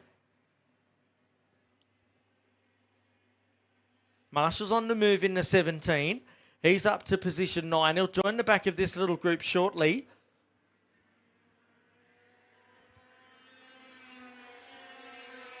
Here goes the top 3. Then it's on.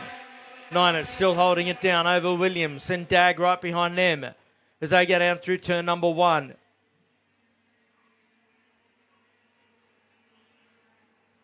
There is Jared Ninett in the white helmet in 4th spot. Chris Williams in the number 31 behind him. Then it's the 39 of Joshua Dagg. Plenty of laps around this place as Josh Dagg in the past. Look at that group come through there. Brad McNaught, then Barton, Marshall in 9th. Then Nelson rounding out your 10. So Nelson, well and truly down the order with where we are used to seeing the multiple Australian champion. Pick up the Nelson Kart when he comes by me next time to see what he's driving this weekend.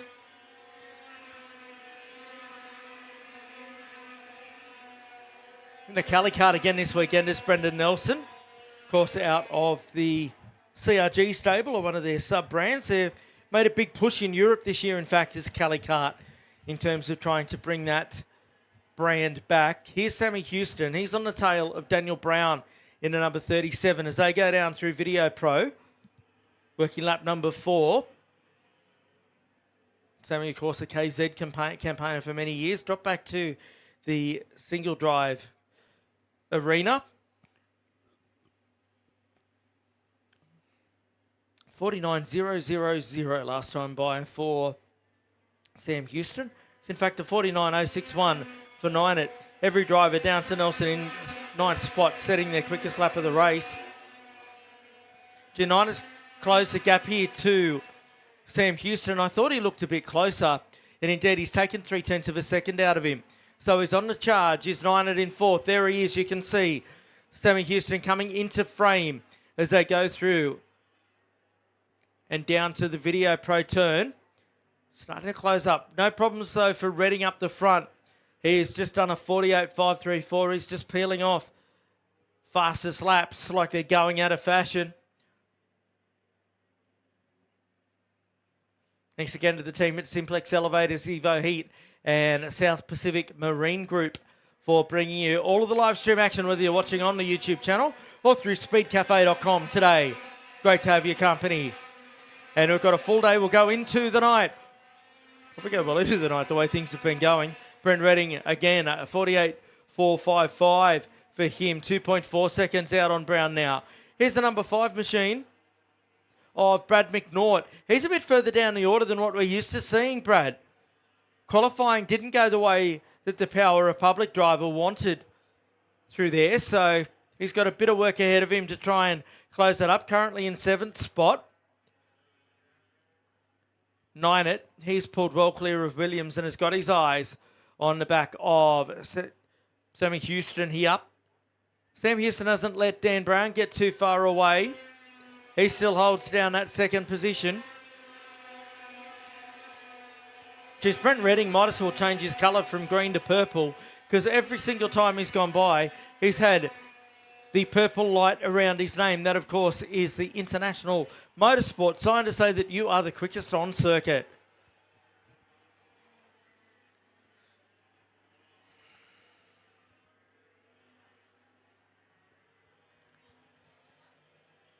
This will be well received by Brent Redding.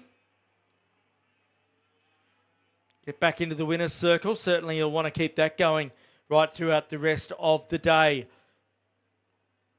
Brown's opened it up a bit on Sam Houston out there. 9 still hasn't given up. We've only just done 7 laps, so still 3 remaining in this fight. Redding down to a 48.248 now. Open the gap out to 3.1. There's Brendan Nelson. Of course, he is a multiple national champion in his tag style of racing. Running down there in 9th spot at the moment. He's got Will Marshall behind him there. Marshall not showing a great deal of pace. Here he comes in a Just Golding Motorsport Kart. Last weekend had a cracking run through qualifying at the National Championships. Father Wayne was absolutely stoked with the performance. And across the line comes now Redding. There he goes. Oh, hang on. He slipped a bit here. He's only done a 48.3. Still 3/10 faster than what anyone else has done out on circuit. But he didn't get the purple light around his name. He's kidding himself, isn't he? Come on, Brent, step it up a bit for North Bank Chambers.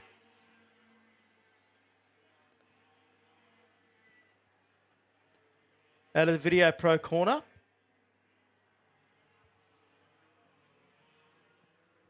You'll come around, we'll get the last lap board the next time. It's been a pretty regulation race out there for the most part. Hasn't been much going on.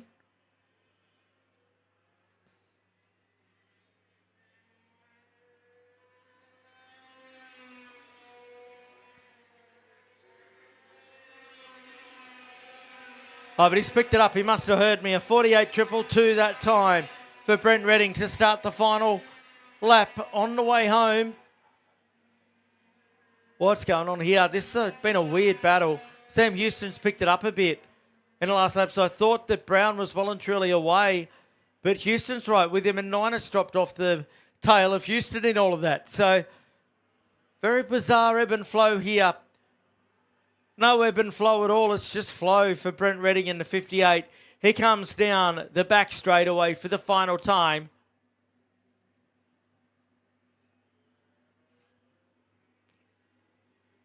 And Redding comes around to get the checkered flag.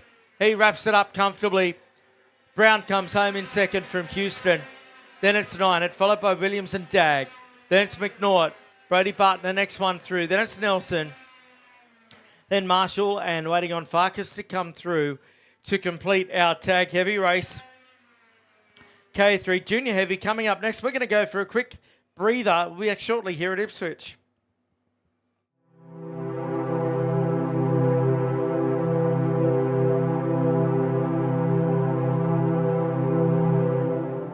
We, the drivers, team members, parents, mechanics, suppliers and supporters of karting in Australia, acknowledge that participation in our sport is a privilege that we enjoy. Being a participant in karting brings with it responsibilities to conduct ourselves as we ourselves would like to be treated. which means to act with respect towards our clubs, opponents, officials, volunteers, and to the sport of karting generally. There is great merit in winning, and success brings with it great joy. But that success must never come at all costs. Winning is only meaningful when the competition is fair. Self-worth is not based on whether we win or lose, but how we win or lose. It is important to win with dignity and lose with grace, and that sport must always be kept in perspective. We recognise that our sport of karting is greater than ourselves as individuals, that cheating, unfair practices and unacceptable behaviour undermines the stature of our sport and all who participate in it. We will strive to always keep a positive attitude and to make a positive contribution to our sport and our club for the betterment of karting. We acknowledge and thank our club, officials, volunteers and administrators, knowing were it not for them, there would be no race in which we compete and no sport for us to enjoy. What matters most is the challenge of the race, sportsmanship, maintaining our self-respect and respect for our opponents while racing fairly and creating a positive sporting experience both on and off the track, so that we can find the true joy in our sport, and most of all, create a community where people want to participate and where fun and safety are paramount.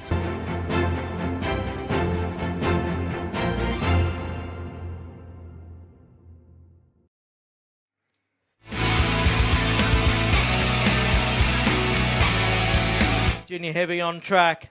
Cooper Fish on the pole in the 91. Jai Flynn the outside front row. Then Kaiser Gertz, Michael Janison, Carmichael Friend, Tilmuth, and the rest. No, we're going to go around again. I was giving my director a bit of a hurry up there, and we're going to send him around again.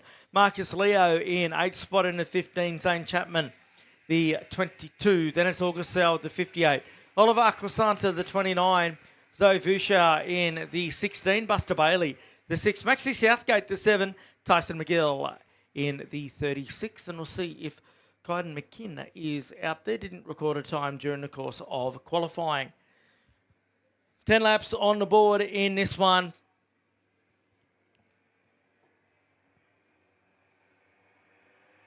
We're good to go. Racing. Down to turn 1, they charge. Oh, a couple of them get nice and sideways. There were some really interesting lines going into that corner. And they're all away. Oh, the 91 of Fish. He's fishtailing through there, you could say, in a Tyler Greenby racing cart.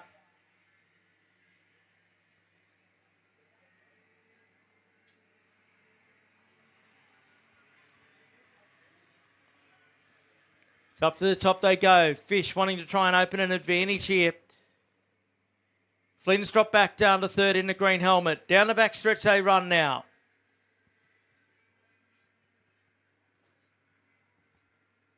Michael Janis up to 2nd in the black helmet there.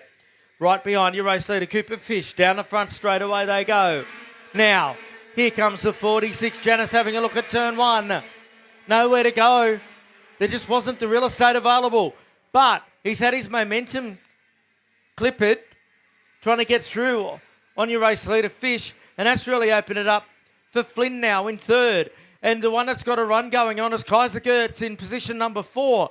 He's trying to close in now. Through the video pro turn they go. Nothing doing at the moment. But Janis is the man on the move. He's the quickest driver out there. Not too often you get a driver on the second row of the grid set the quickest lap on lap number 1. Side by side, 3 wide. You don't see 3 wide through there. That was huge. And Flynn gets the lead. His crew's just below me. They were having conniptions down here. On the front straightaway they go. Oh, we're still side by side down the front stretch. It's alive here this morning. And if you don't mind, Tyson McGill down in 8th spot sets the quickest lap of anyone on lap 2. There is Janis in the 46. He's got the 91 of Fish, who led the way just a few corners ago, right on his tail. But Flynn's just shown him a clean set of wheels after going so deep under brakes at the hairpin. Gertz is still in 4th spot, followed by Carmichael. Up through the Autobahn corner they go. There's nothing in it. Our top 5, nose to tail. Back down the back straightaway they go. Gertz having a look. He goes to 3rd in that fluorescent number 21. Through Howard's concreting, they charge and onto the front straightaway they go now. The Techno of Gertz up to P3. McGill's into 16. Chapman down there getting the hurry up from the Kodak Motorsport team. And a problem there for the number 6 of Buster Bailey. It hasn't been a good day for Buster. Geez, everything's sort of settled down there a little bit after wildness of lap number 2. Still Flynn's your leader by 0.2 of a second. Janice right with him. Then a slight gap back to Gertz and Fish. Carmichael in 5th spot. McGill's still the quickest. He's got himself up to 6th spot now. And he's going to throw a challenge out to Will Carmichael very soon. Down the front straightaway comes your top 2.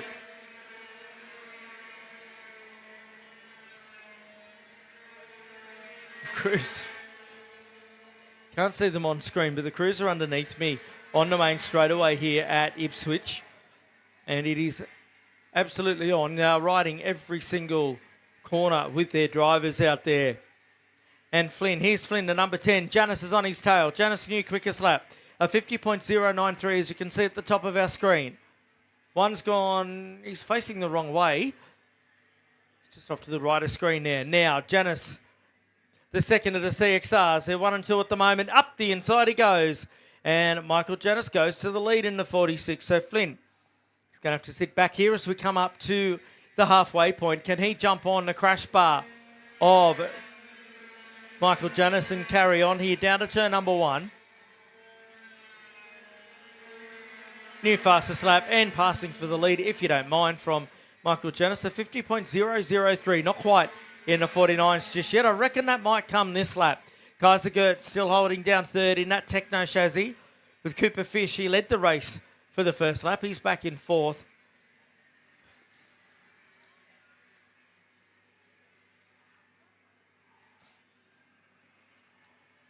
Through the Autobahn corner they go. Everyone just in their race pace. Further back, there's a bit of action going on.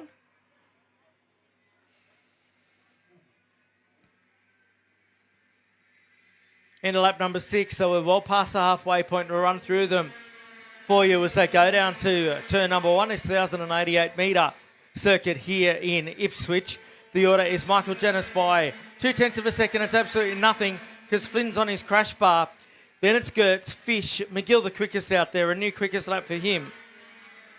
Then Friend, followed by Kasana. Then Carmichael, Chapman, Soward, Leo, Vilchard's dropped to 12th. Then Southgate, McMinn, and Tillman still on the circuit. This is a battle for third that you're watching.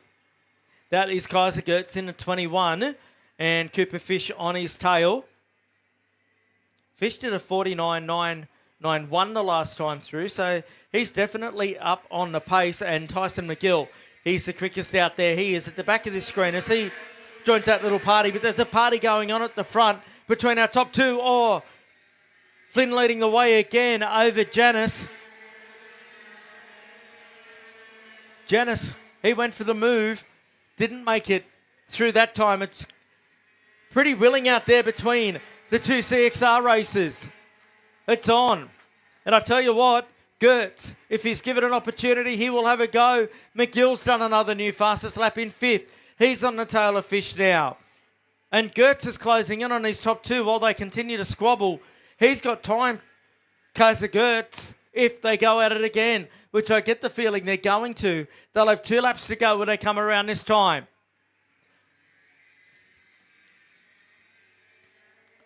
So Flynn goes through. Janice on his tail. Then it's Gertz. He's responded to the Cooper Fish and Tyson McGill push. Another 49-second lap for Tyson McGill. A 49.986 that time. Oh, here's the 46 of Janice. He's having a look. We're working lap number 9.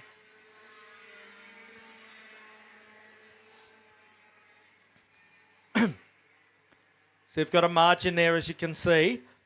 Oh, mistake there for McGill. He's dropped off the back of that group. So down the back stretch, what's Janice got here? He's got a lap and 3 corners to go now.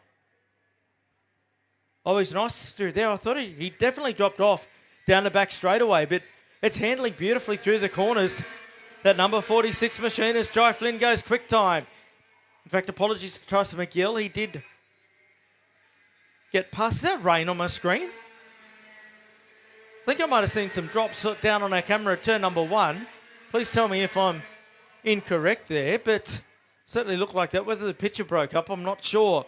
Meantime, your race leader, Jai Flynn, he looks like he's got this one in his safekeeping. And it is raining out there. It is definitely raining. Definitely raining at the moment. And they're all on slick tyres. It's belting down. It's come out of nowhere. So Flynn, this could be an exciting last couple of corners. Flynn holding on to it. He's an experienced driver, a very experienced campaigner. It's Jai Flynn. Who's the bravest on the run to the checkers? Oh, this drama. Oh, they're all off. Who's won it? Gertz wins it. Gertz has won it. Out of all that, Gertz has come through. Then they all spit off at turn number 1. You are kidding me. So Gertz wins by 26 1,000ths of a second because Flynn ran wide. He gets second. Janice gets third. McGill home in fourth. Then it's Fish. Carmichael. There's still a couple trying to get through. Mayhem here. Slick tyres, wet racetrack. Awesome. As they come to the line now. And the Kodak team going absolutely ballistic here. Cheering home the number 22 of Zane Chapman. There's the 88 coming through. We're going to have to go and catch our breath, work out what's going on here. Absolute mayhem. We'll have to take a break here at round 4 of the Ipswich Championships. We'll be back shortly.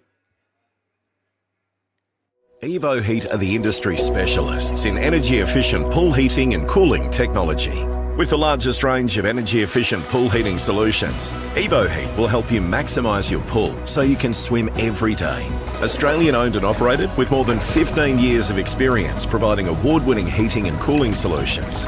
Evo Heat are the industry's preferred supplier of pool and spa heat pump technology. Visit evoheat.com.au today to find out how you can enjoy year-round swimming.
We, the drivers, team members, parents, mechanics, suppliers and supporters of karting in Australia, acknowledge that participation in our sport is a privilege that we enjoy. Being a participant in karting brings with it responsibilities to conduct ourselves as we ourselves would like to be treated, which means to act with respect towards our clubs, opponents, officials, volunteers, and to the sport of karting generally. There is great merit in winning, and success brings with it great joy, but that success must never come at all costs. Winning is only meaningful when the competition is fair. Self-worth is not based on whether we win or lose, but how we win or lose. It is important to win with dignity and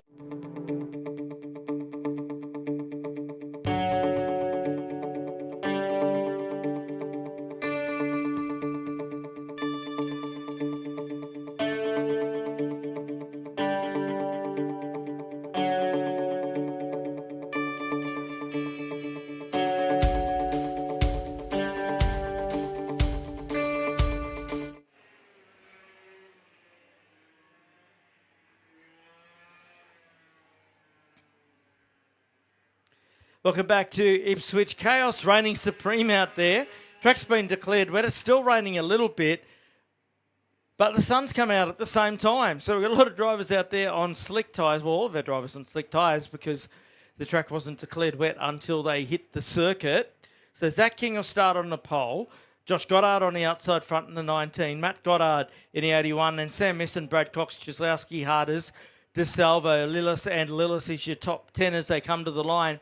We're going to give them one more, being Ben Lillis in 10th alongside Jonathan, then Justin Voigt, Luke Jacobson, Gabriel Goodchild, Peter Sattler, then it's Scotty Hyland, Dakota Daniels, James Smith Simpson, Carl Wegner, and then it is Nathan Miller, Sam Tollesep, and Scott Jordan. Our second round of heats getting underway with tag restricted medium. Matt Payne bringing you all the action whether you're watching us on the YouTube channel at Ipswich Kart Club or through speedcafe.com. As made reference before, Carl Wegner out there in the number 38. He's a military veteran and, of course, honouring Anzac Day, which we all did just a couple of days ago.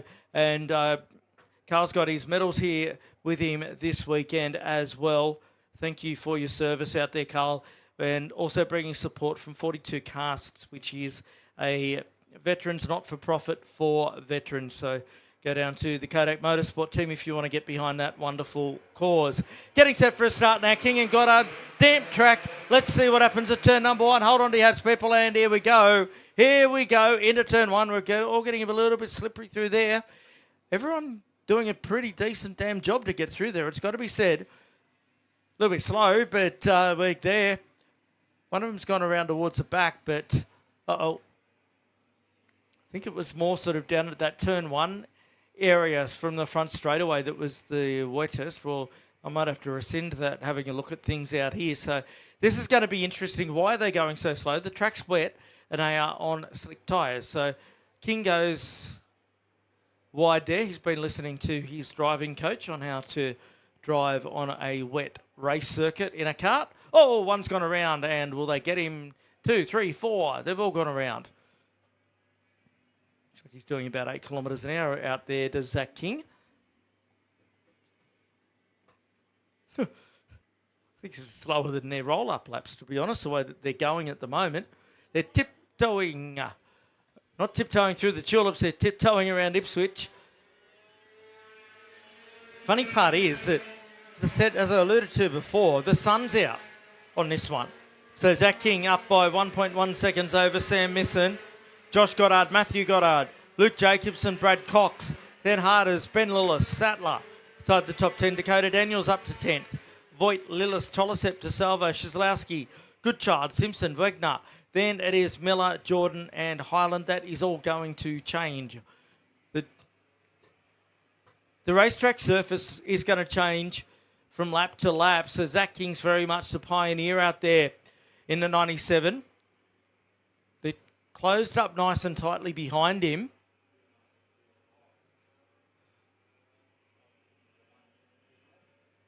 So 81. That's Matthew Goddard. Oh no, the leader's gone. So the leader's gone around. King's gone. It's a bit too treacherous. So we've got a new race leader in the 81 of Matthew Goddard as they come to the line. The 19 of Josh Goddard on his tail. A minute 3 laps. They're about 13 or 14 seconds off of where they were with their lap times.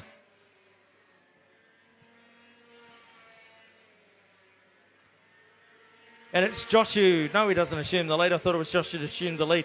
No, he's holding on to second, but he's got Samuel Misson right on his tail. As Cox goes up the inside of Jacobson for 4th spot. So down through the top turn they go. The top three nose to tail. There's Matthew Goddard in apparel, and the Bureau Art of Josh Goddard and Sam Misson in the Kart Republic comes through. And does he get two for the price of one? Yes, he does. So good move there from Samuel Misson. We'll have a look at what they do this time by. Last time Matthew Goddard was a 103.748.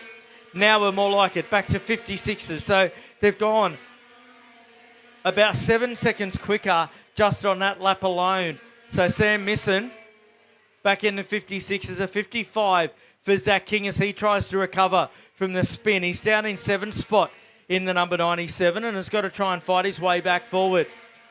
So it's Misson leading the way by 0.3 of a second. That can and probably will change during the course of this race as the track dries out.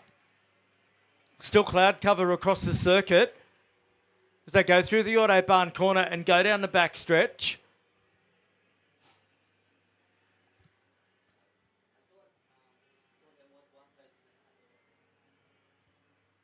So King's got himself up to 6th spot as they come back around.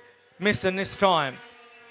He's taken another 3 seconds out of the lap counter. It's down to 53s now, 52s if you are in Zach King territory.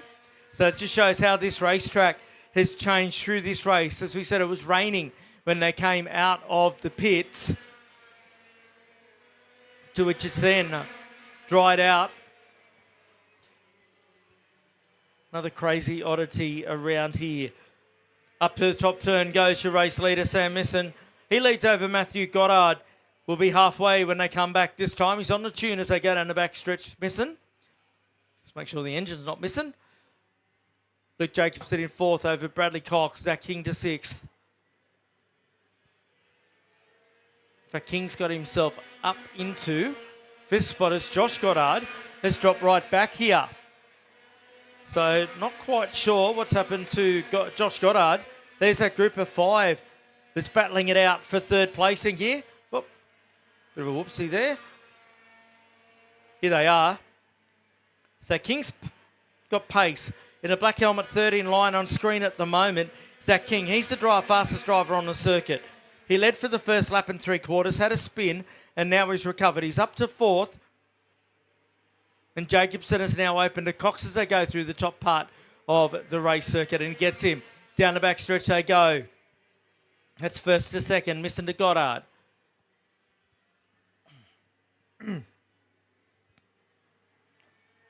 Coming around, King's got himself up to 3rd here. No, he hasn't.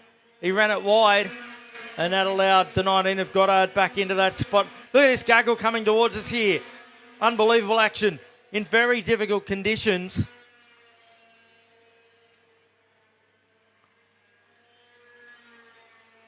So King in the 97 has got to try harder to get past the 19, the red and white cart of Goddard. He's got Brad Cox right on his tail too. Has Zach King. Ned's dropping off the back of them as Luke Jacobson.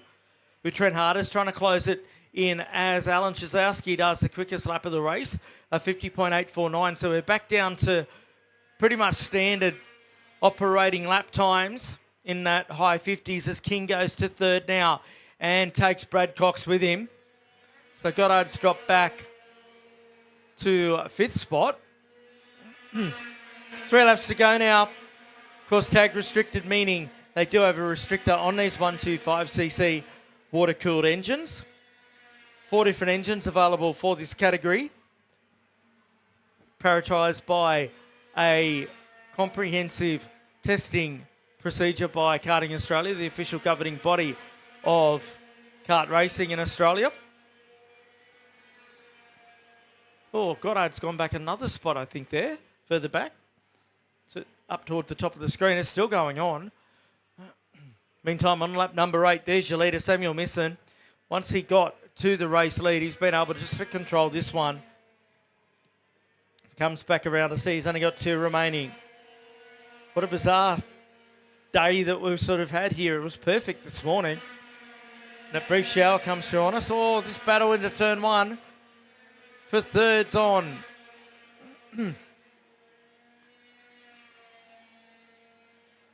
King's dropped back to 4th again here.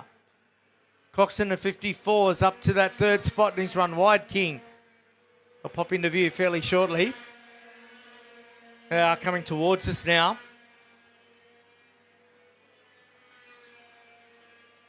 Harders has made up another one, I think, there in the 93.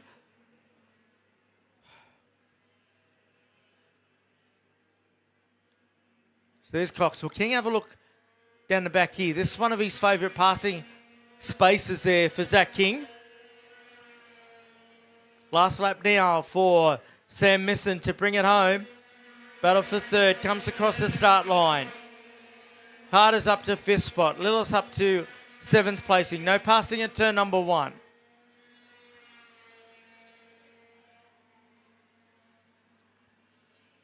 Race leader with half a lap to go.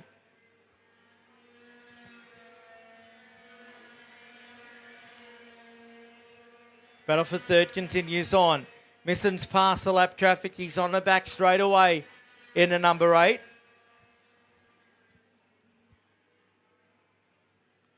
Keeping an eye on this battle for third. Watching out for Sam Misson in the bottom of your screen to come to the start finishing line and get the checkered flag.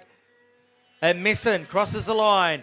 He takes the win. Second place goes to Matthew Goddard. Who's going to get third as they come towards us?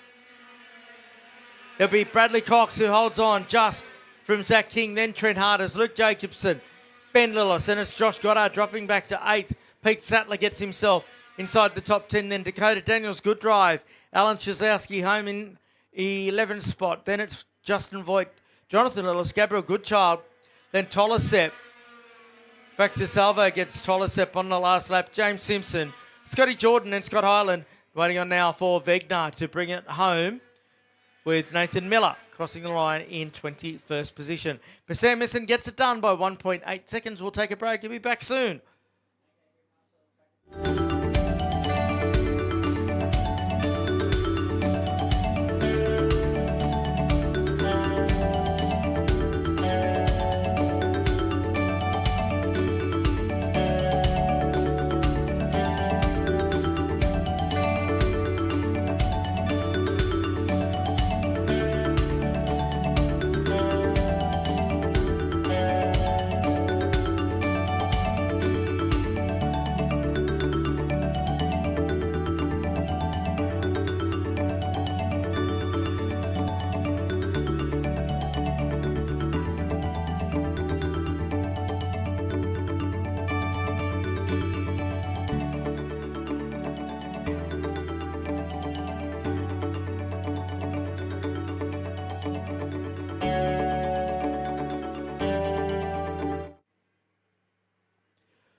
So we're back, no place for the faint of heart here today. Charging through the order remarkably. We've got ourselves almost back on timetable. Tag restricted light on circuit now. Jack Munro off the front. The youngster in the 18. Thomas Williams, what's he got this time? In the 35. Riley Vandenbroek in the 78. With Nathaniel Harrison out of 4. Max Aquasana on row 3 in a 77, and Dean Vallicott, the 83. Jack DeSell in the 54, and Darcy Briggs at 21. Robert Mortensen, the 17, and Caelan Mullins in the 9. Then it's Cody Anderson and Robert Kingston in the next row. Caben Avard Ray and Jordan Manzano, row 7. Ned Lenahan, McNeil, Boston Wheeler, so on and so forth. Set for a start, 10 to the board, and we are racing. Good start from the outside front row of Williams there. Can he hold on to the advantage on the exit of the first turn? Yes, he can. So Jack Munro will not be happy with that. He did seem to lag a little bit coming to the line. The light version of what we saw in the previous race on circuit at the moment.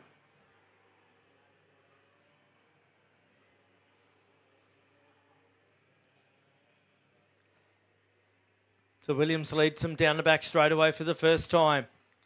They'd mentioned before, I love the look of that blue and white stickers that he's got on the machine. They're even better when it goes fast and you're leading the race, hey. To the line to complete lap number 1. The 70 of Harrison got a good start. He's up to second. Then it's Velicott, followed by Munro. Then Briggs, Aquasana. Then Mortensen. Oh, problem for the 81 on the front stretch. He gets it back together as Harrison continues to push on here onto the back of Thomas Williams.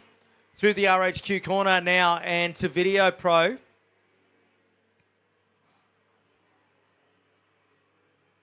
So the track, as soon as it got wet, dried out. And we continue on up through the Autobahn turn.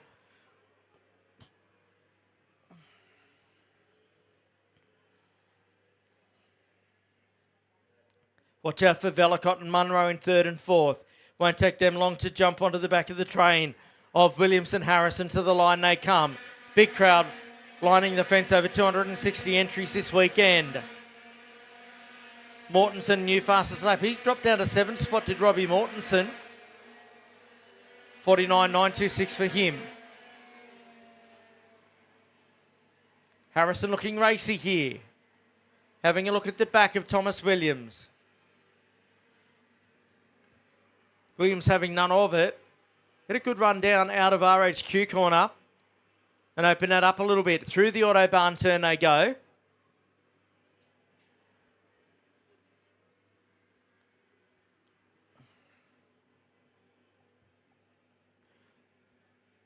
Watch out for Velicott, the FA card in third spot there. He's closed the gap right to Nathaniel Harrison. Oh, he's having a go here. Having a go, the door gets shut. Oh, they touch. They touch slightly. It's now made it a race in 3 for second spot because Munro's right there with him, your pole sitter. So Munro, he doesn't need second invitations in the CXR number 18 through the RHQ corner.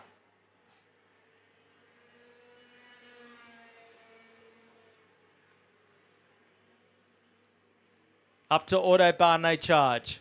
Half a second was the gap between Williams and Harrison the last time by. And Williams has opened that gap up, no doubt aided and abetted by Velicott's move at turn number 1 to try and go through on the number 70. Munro sitting back there in fourth. He hasn't been able to get any track position to try and advance himself from fourth spot. Then there's a gap back to Darcy Briggs. Darcy Briggs has got Max Aquasana trying to close in, and then Robbie Mortensen. Riley Vandenbroek's managed to make up a spot and set the quickest lap of the race at the same time. Oh, then on end goes bang as he comes past us on the front straightaway. That was Brock Fox, so bad luck for Fox. There you can see the gap from Tom Williams in the number 35. Back to Nathaniel Harrison, then Velicott and Munro. They're all line astern at the moment. Munro looking to try and get a move on Velicott here down the back straightaway. In turn, Velicott's looking to get one on Harrison. He's gone for the big move and makes it happen. So Dean Velicott, good effort there to go to second. Munro's on the outside looking in through the left-hander. Couldn't do anything to try and advantage it there. Down the front stretch they go again. Further back, Aquasana and Mortensen have got through on Briggs.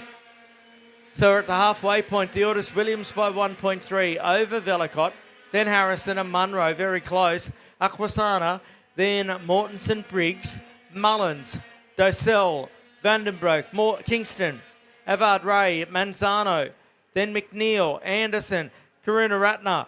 Then it is Caldwell, Furlonger, Hasty and Duncan. That's your top 20 at the halfway point of this second and final heat. They'll go to the finals a bit later on.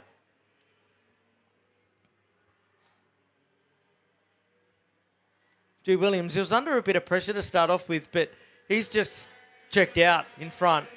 Got a good start there. Gap's now at 1.3 seconds. He's just under 49.2. Riley Vandenbroek down in 10th, the quickest on circuit. He just did a 49.205. He will be on racing terms, no doubt with more than racing terms, Jack Docell. He should be past him at any point in time, you'd think. And at that pace, should certainly be past Caleb Mullins and potentially Darcy Briggs' lap if he positions the cart nicely enough.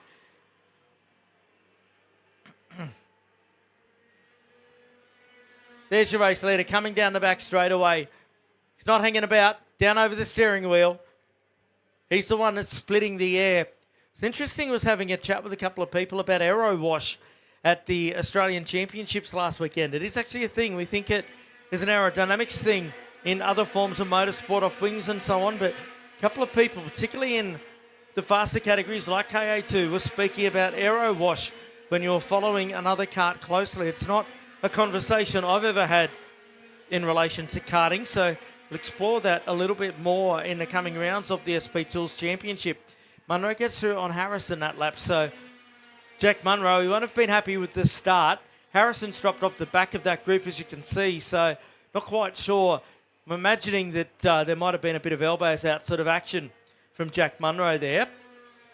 There is Munro on the tail of Dean Velicott through the right-hander at the end of the backstretch.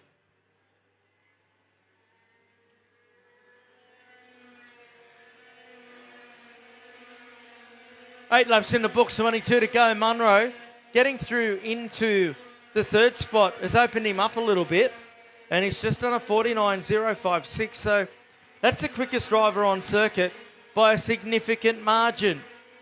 Of course, he did set the pole earlier on this morning, so definitely the pace on board the CXR, number 18. Down to the Video Pro corner they run. There they are at the bottom of your screen. You can see the gap then to Thomas Williams. That's what 1.3 seconds looks like. He's managed to maintain that 1.3.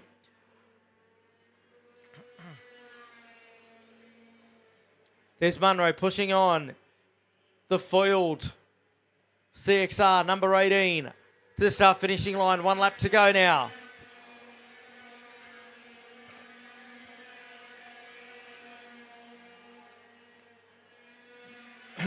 Williams got the jump at the start and hasn't been headed since. Munro's had to fight his way back from 4th into 3rd. Velicott's been doing a super job in 2nd spot, but he is under the pump here from the number 18, the youngster. Through the Video Pro corner they go.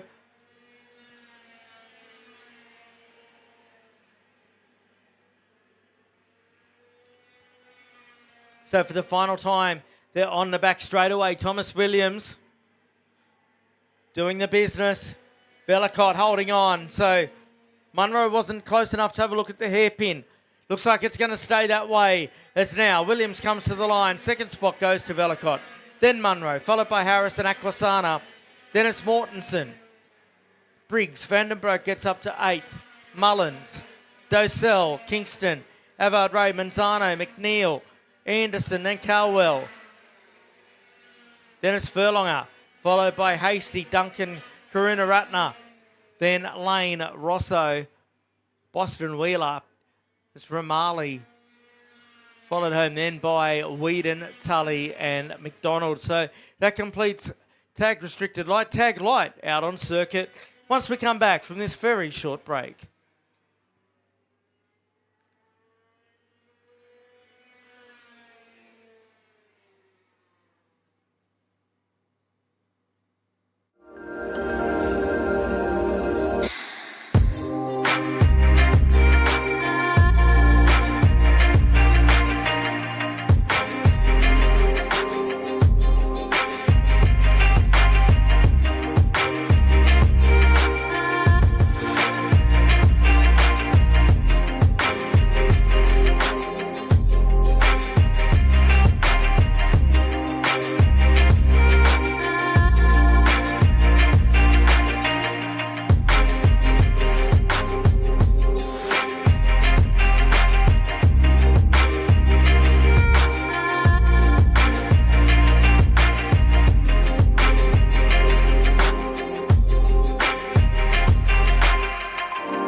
So Tag Light takes to the circuit for Heat 2. Jack Webster on the pole in a 93.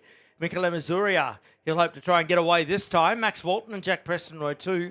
Matthews and Miller, Newton and Slater, Ullman and Thompson and all of the rest. The cast of the fast on their way down to turn number 1.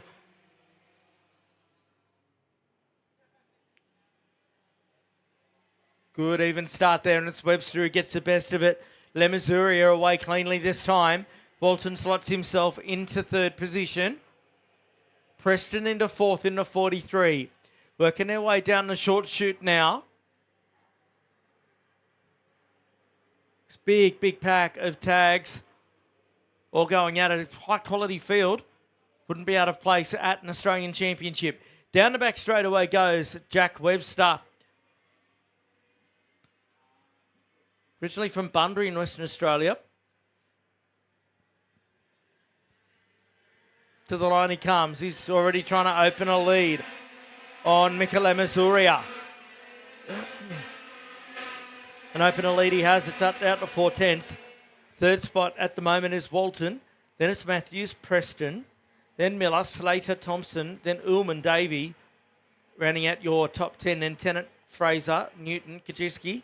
Then Stimson, Goodman, Wells, Lane, Sagadak and Thompson. Sorry, Hunter is your top 20. I beg your pardon there. But Jack Webster trying to establish an advantage here after the first lap and first lap alone. Lemazuria getting right down over the steering wheel.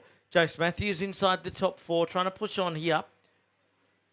And he has got the 5th place man Jack Preston for company as they cross the line.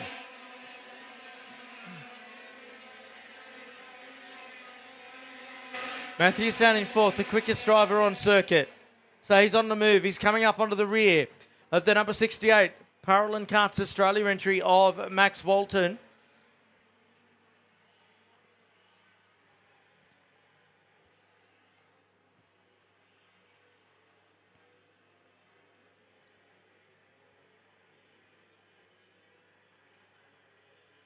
It's nice and evenly fought at the moment. No one really showing their hand. The only one that's really shown their hand has been Webster up the front, and he's a race leader, so he's dictating the pace out there at the moment.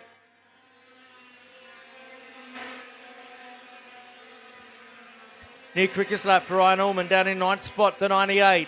Jack Wells says, you can have that in 9th spot. I'll take it in 16th. So Wells in 16th position. Can't remember where he was due to start, but Wells is a lot further back than what we're used to seeing him. As we bring you all the action this weekend of round 4. Oh, Preston. He goes for a big move that didn't kind of pull off on Maxie Walton. Because Matthews had already cleared Walton. And he gets hung out to dry there, does Max. So he's gone back a few spots. He goes back another at the hairpin. There's Preston. Right on the tail of Jace Matthews. They cross the line. Then Missouri, a new quickest lap in 2nd. Maxie's dropped back to 7th spot in all of that. So, here's Preston. This is a battle for 3rd and 4th. Matthews in the CXR machine. He's the first Kart. Well, there's your 1st and 2nd place getters. Lemazuria. He is on race pace with Jack Webster now. But Preston is having a look at the tail of Jace Matthews through the top, and onto the back straight away they go.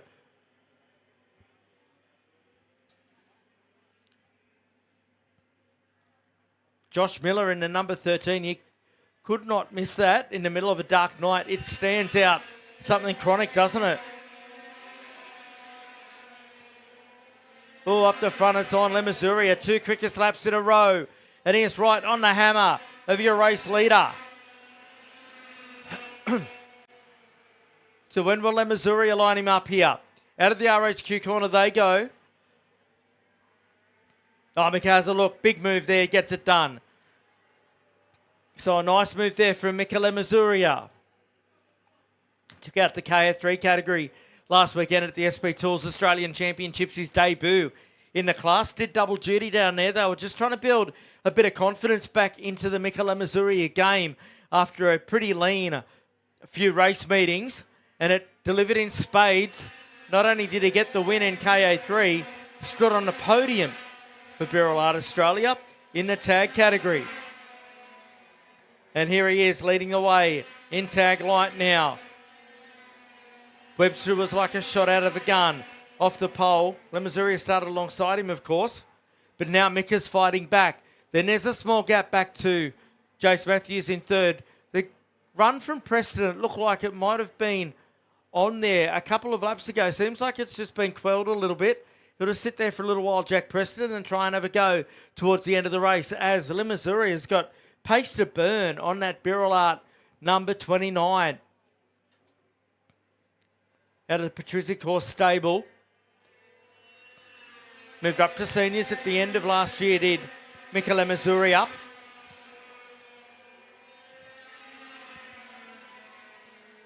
Preston closer this time. No, in fact, Preston has got through. So down at turn number 1, Preston gets through on Jace Matthews. There it is. The FA Kart is up to third. So let's have a look and see what pace that Jack might have. What Mike Preston's built into the kart between races. Up through the top turn. There's a gap there between Webster and Preston now.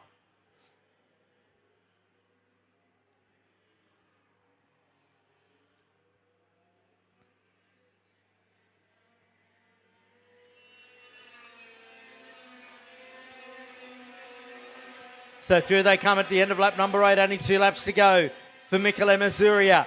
And he certifies his authority on this one. A 47.407 that time through. That was 4 tenths quicker than Webster. 3 tenths quicker than what Jack Preston did. So he is flying with the capital F out there. Is Mika Lemasuria. Matthews still in 4th. Josh Miller. He's in P5. He's been there for a little while. Then Geordie Slater-Ullman up to 7th. Walton's dropped to 8th now. Then Thompson and Davey inside the top 10.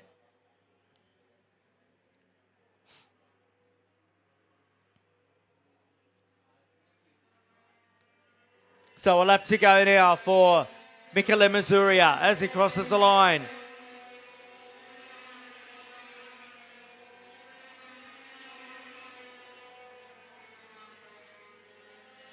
So it's been a fine drive by Lemasuria. It's got quicker and quicker, that number 29 machine. So whatever gremlins were surrounding Mika have been absolutely kicked out the door over the last couple of weeks, because here he is up through the top turn at Autobahn.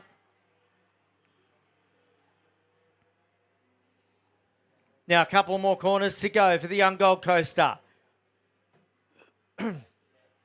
He works his way around and gets the checkered flag. Good drive. Mika Lemasuria gets it done. Second spot to Webster. Then it was Preston. Matthews in 4th. Miller. Then Slater, Ullman, Walton, Thompson. Tennant rounds out your 10. Then Davey Kajeski. Then Newton, Stimson, Wells. Fraser, Goodman, Chitlin, Sagadak in 19th spot. Hunter, then McLeod, Lane, Brown, Demelweek. Then it was Cowie. And that is the end of that for Tag Light. Heat number 2. We'll take a break and come back with Cadet 12 very soon.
So on the racetrack now is Cadet 12, not tag light as per the sting just there. You can see the other race that goes on.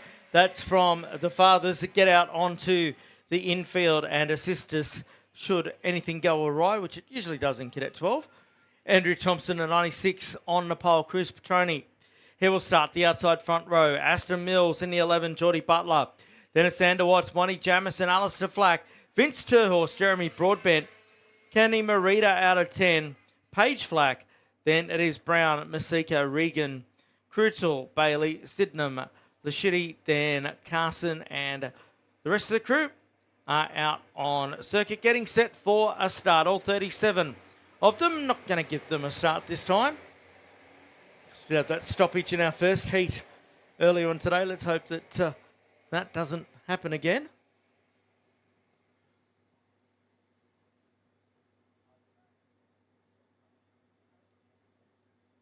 Great to see Oscar Targety with us this weekend. Bit different to last weekend where he made his Porsche Carrera Cup Asia debut. Did a mighty fine job there as well. A couple of finishes nudging the top 5. Was quick certainly out the box in his debut in Carrera Cup racing, particularly over at the Formula One Chinese Grand Prix. Not a bad stage to make your Carrera Cup debut.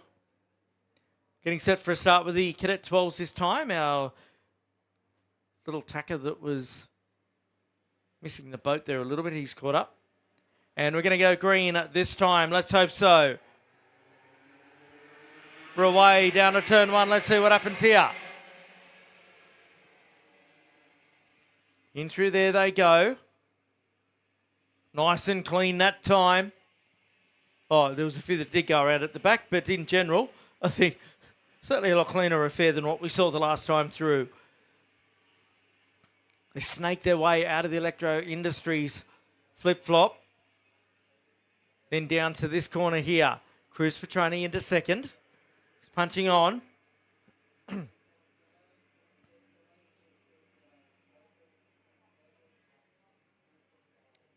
Still got a couple down there at turn number 1. Be interesting to see if we go full course yellow. Yes, we are going to go full course caution. So let's hope that our drivers see this when they come around. This is where it gets a little bit nerve-wracking because some of the drivers see it, so other drivers are continuing to race, as now we do see the ends in the air.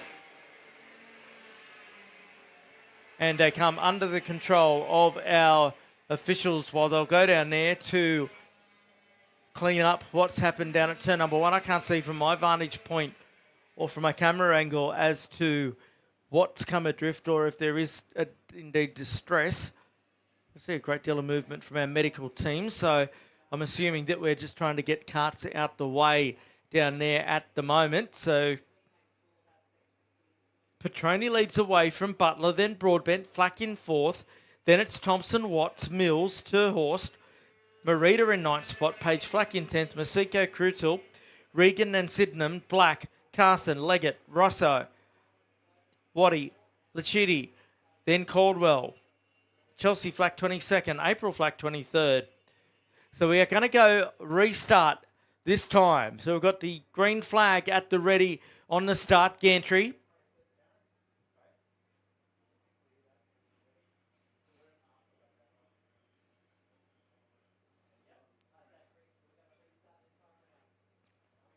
Getting set for the restart is the call from the race control team. We're underway again. Petroni leads them down to turn number 1. Something that's flying up on the main straightaway there as they came through. Down through turn 1 they go. Petroni and Butler 1 and 2 at the moment. Out of the Electro corner. To RHQ they go. This snake of Rapid Cadet 12 competitors. They work their way up to the top turn. We're working lap number 3 at the moment. Now down the backstretch, near second place campaigner being Jeremy Broadbent. He was fast in race number 1, was Broadbent. Got shuffled around, I feel, in the early runnings. And now he's in the lead of this one. Andrew Thompson trying to make some hay while the sun's not shining on Ipswich at the moment. Down the front stretch they go. Oh, in fact, it was Flack who got to the lead. My apologies. Wasn't Broadbent. He's back in 5th spot. So Alistair Flack in the EKS cart. He leads away by nearly 4/10 of a second.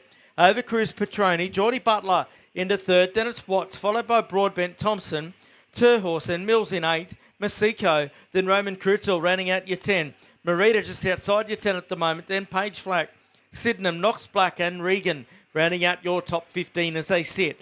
Up towards the Autobahn turn they go. The battle's on for 3rd at the moment.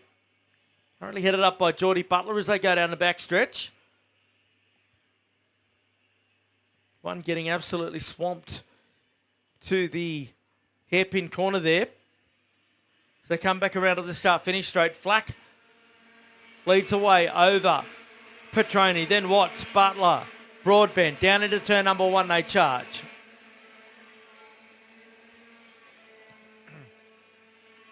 Look at Petroni here. He's on the tail of Flack. He will try and set him up for a passing manoeuvre, I get the feeling. Come out of Electro through RHQ. No, not close enough at Video Pro this time. He'll have to try again, Will Petroni. He took a tight line. That wasn't going to advantage him at the next corner. Through the top turn goes your race leader, Alistair Flack. He's opened up a cart length and a half margin this past lap as they go down through the hairpin again. Battle in 4th, being headed up by Geordie Butler at the moment as they come to the line. In fact, make that Broadbent in the Power Republic cart has got through to 4th in front of Butler, who's got Thompson for company right behind him as they go charging through turn number 1. Petroni doesn't look like he's got an answer at this point. However, we are only at the halfway point. Flack and Petroni pull clear of Watts. He's having a pretty lonely race there in 3rd spot. Then a slight gap back to that battle for 4th. And again, I've put the mocker on myself. Petroni's right with Alistair Flack as they go up to the top.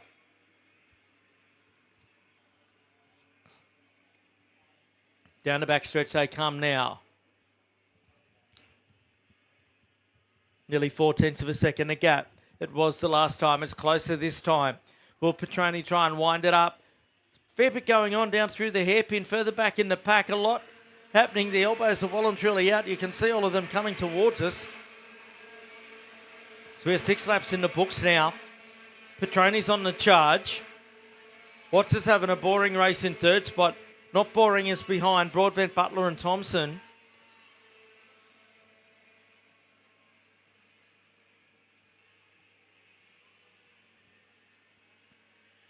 So here comes Petroni, having a look at Video Pro. Nothing doing again.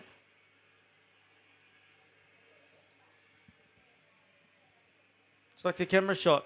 Nothing doing as they work their way out. Down the back straight away they go. Flack stretches the legs of the number 10. Watts looks like he's picked up the pace as well in 3rd now. Oh, one's gone through the grass further back. Oh, actually, there's been more than go through the grass. There's another 2 that have stalled on the hairpin corner.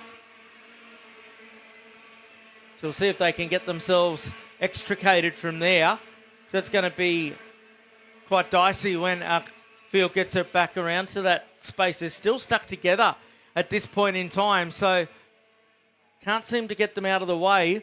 We're going to go full course caution, but they've got no way to know before they get to that part of the race circuit. So while we are full course yellow on the light gantry, that's not going to solve our problem.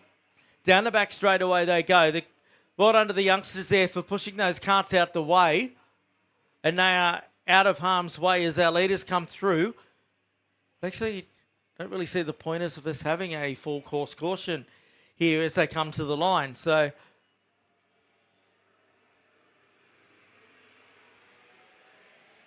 would have potentially rescinded that. However, so we're 8 laps in the books. We've got the carts out the road. It's a bit like NASCAR. We're going for a green-white checker to finalise this Cadet 12 race. It'll just be a white checker, in fact. This will be the last lap when they come to the line. So is that what Cruz Petroni's been looking for? Will it give him the impetus to throw a challenge at Flack? Xander Watts, as I said before, he was having a lonely race in third, but he's right there, so he could pull a big one if he just chucks it down the inside somewhere. Don't count out Jeremy Broadbent either in this one as they come through the Autobahn turn. So there'll be one to go. Boy, oh boy. We've racked them and stacked them. Cadet 12 will set them loose when they come back around to the start line. Hold on to your hats, folks. 1,088 metres to go. We're green, green, green as they come to the line. And off they run. Down to turn one, they charge. Petroni got a good start, but he's still behind Flack here.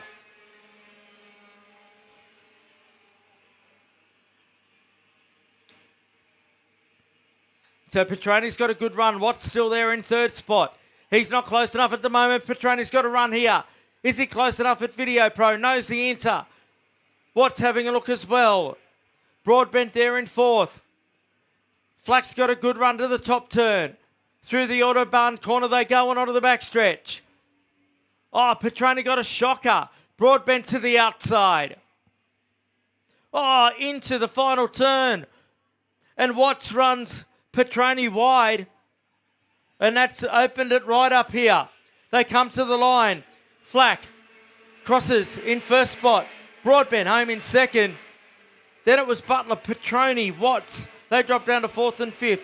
Sydenham, Merida. Then Page Flack, Masiko, Leggett, Haig, Mills and Regan Waddy. Then it was Black, Lashidi, then Carson, Rasso, Trizillian, Caldwell, then Flack, Edmonds, Janice. Then behind Janice was Thorley, then Walton and Shelby Smith. Finishing, we're going to take a break. We've got a couple to clean up, then we'll come back with our next race. Evo Heat are the industry specialists in energy-efficient pool heating and cooling technology. With the largest range of energy-efficient pool heating solutions, Evo Heat will help you maximise your pool so you can swim every day. Australian-owned and operated with more than 15 years of experience providing award-winning heating and cooling solutions. Evo Heat are the industry's preferred supplier of pool and spa heat pump technology. Visit evoheat.com.au today to find out how you can enjoy year-round swimming.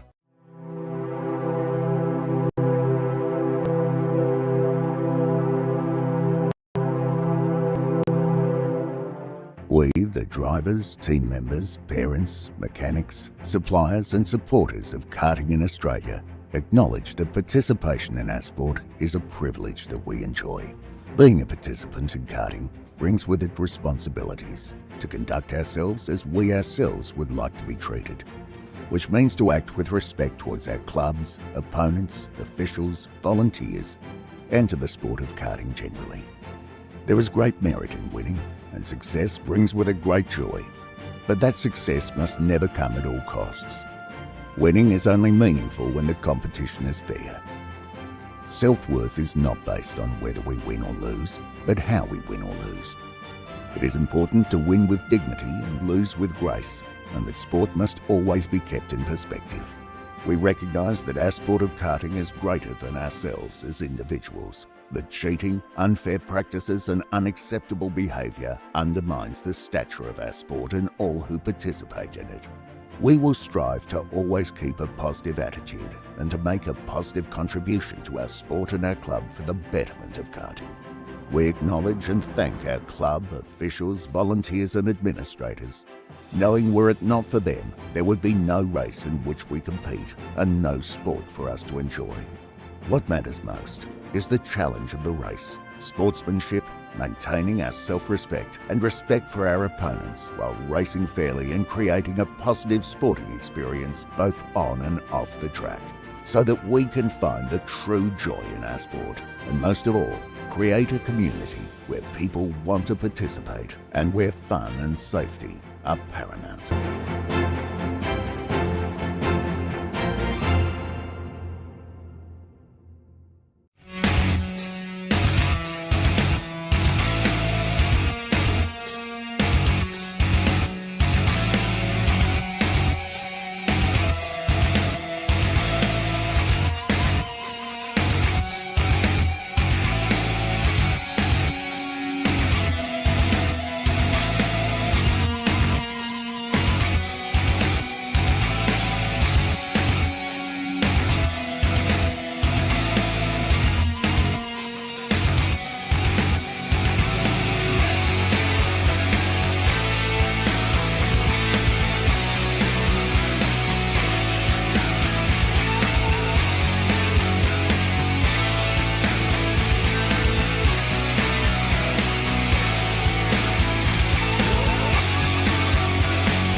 So on the racetrack now is KA3 Junior Light. They absolutely have at it. Expect nothing else. It's Gandari Morandi, that being Sebastian on the pole. He looked to try and fight back after his category last time. Didn't go his way. He'll line up in the 44. Jai Flynn, the 10 on the outside front row. Paddy Buckley, he's up and about today. Charlotte Page, she was in the mix as well. Ryan Reid in the 3 from 5. Jack Shuzik in the 39. Different cart for him this weekend. He'll start from 6. Henry Stratford in the 42 from 7. Chad Risman out of 8. Row 5's Chloe Lane and Poppy Rule. Jet Saragi and Basilio McCarley on the 6th row. Levi DeSell, Sebastian Meta, Annabelle Kennedy, Gabriel O'Kayam and the rest of them. And we are not just ready to go just yet. O'Kayam will start 16th on the 9th row. It's Tierman Hoskin, then Ashton Smith, Tyson McGill out of 19. Watch out for the 36. Jack Jensen, the 97. Sebastian Simonelli in the 40 from 21. Josh Williams, Elise Ugden. Then it's Jackson Duong, Johnny Wright, Xavier Rassa, Hannah Fishley. Then Stratford, Yarwood, Clark, Cedo, Camalocker, Knight, Brown, Clements, Dixon, McLaughlin, Coburn, Helm, and Jarrett.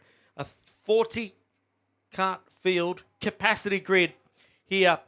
Some wonderful food trucks dotted around the Ipswich Kart Club venue. Just been tucking into a bit of pizza between races. That went down all right, although a bit cold. It's been sitting here for a while. But certainly filling a spot. Sebastian Eskandari and Jai Flynn on the front row. Set for a start this time. We're away for 10. Down to turn 1 they go. Sebastian gets the best of the start. Into turn number 1. Nice work. Oh, one got sideways on. Holds onto it. The bright orange helmet there. He was able to hold onto it in the mid-pack. But it's Sebastian who leads away over Flynn. Then it's Buckley in 3rd spot. Remarkably, all 40 of them got away. One does a bit of victor work there. Through the left-hander they run now for the first time. Up through the Autobahn corner.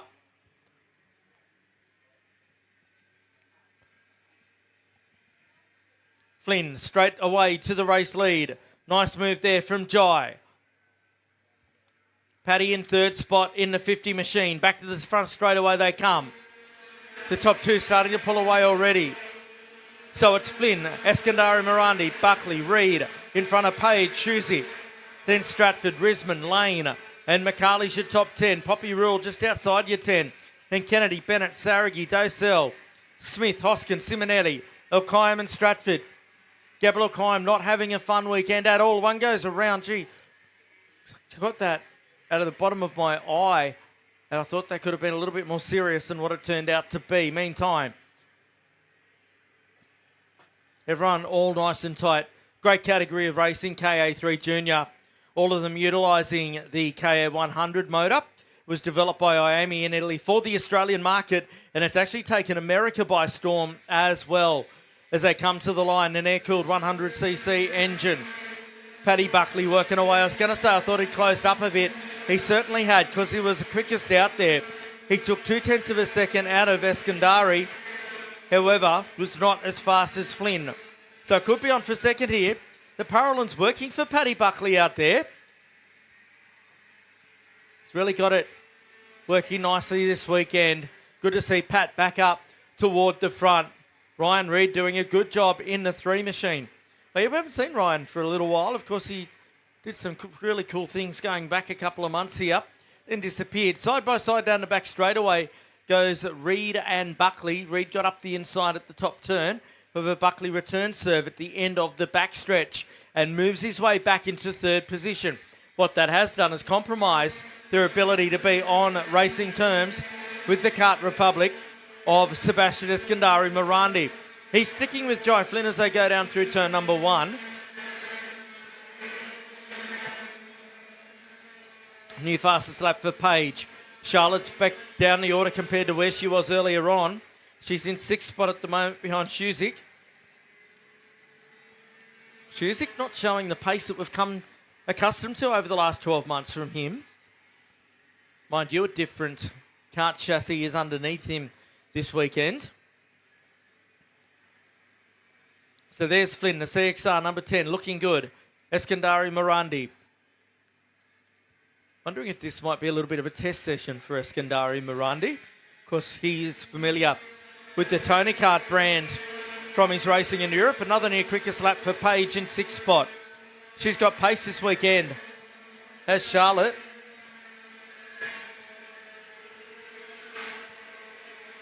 Flynn with 0.2 of a second over Eskandari Morandi. Buckley 0.2 quicker than our leaders the last time by. So, Paddy working with Ryan Reid here to try and close that gap to Flynn and Eskandari Morandi. It was 49.8 for the top two, or 49.6 for Buckley, a 7 for Reid, Shuzik, and a 5 for Charlotte Page.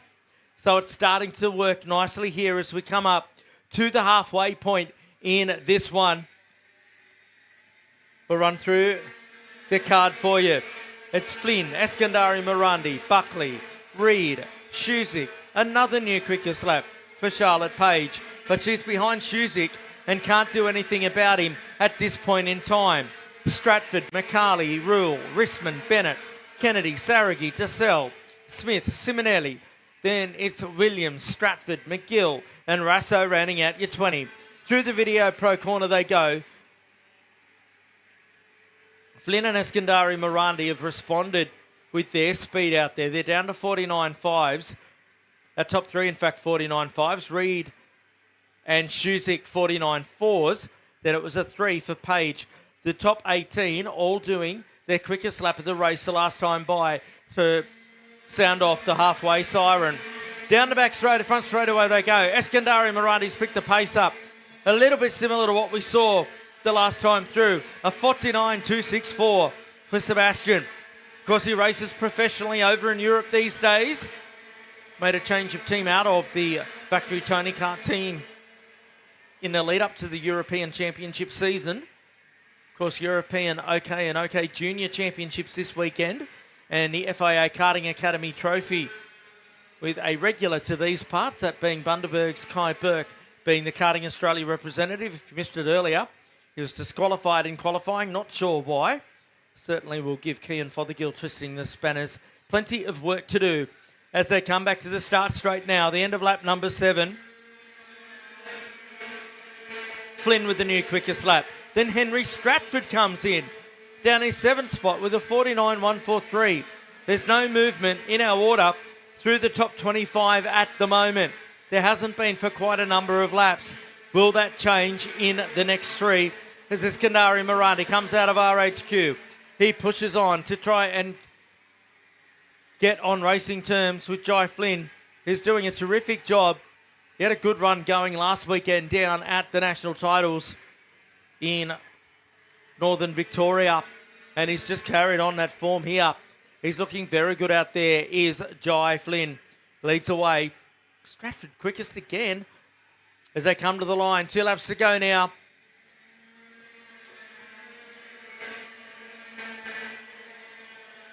Buckley getting the hurry up, down on the fence from the crew. Wow, Flynn, 49.104. That is flying out there for the young man in this blue cart with the green flex, the green helmet.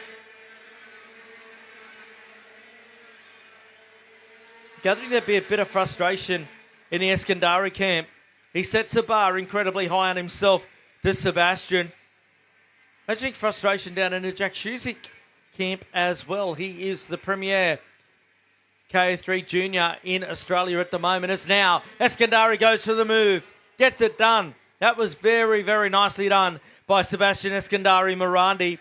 Flynn didn't offer too much of a protest, but there's a lap available to protest that result. Down to turn number 1 they go. Flynn is not going to give up on this one. And I tell you who is not going to give up. That's going to be Pat Buckley sitting there in 3rd spot. He will push this one right to the wire and he'll open a door. He'll push open a door if it needs to be opened. They come down to one of the final passing spots. Oh, there's a...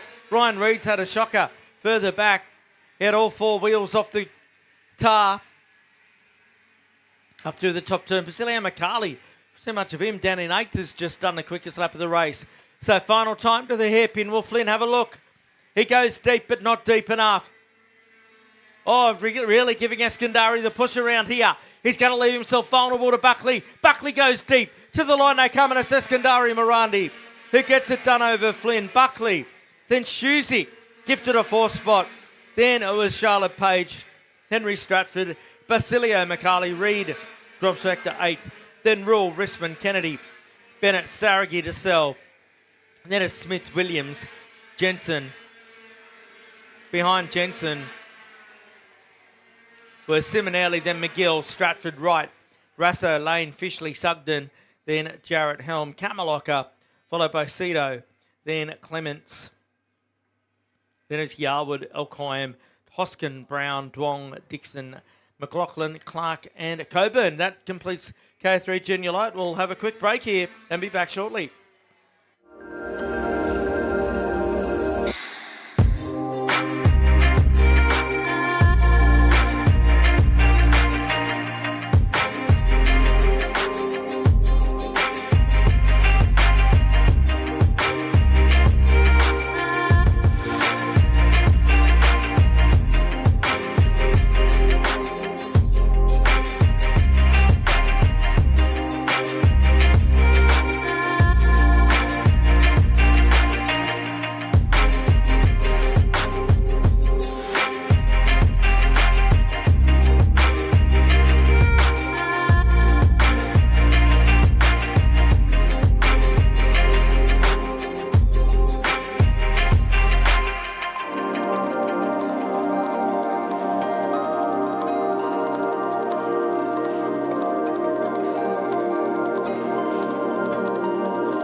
So DD2, an open performance on the circuit now.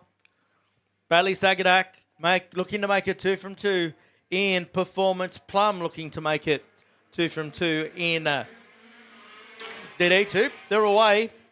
Good even start there from the open performance cruise.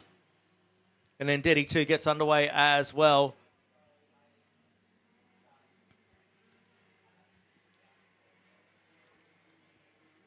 Sagadak getting the best of the start there. Chaston going with him. We saw this early in the opening heat race. Let's see if it can continue on here. If Chaston can remain with Bailey Sagadak.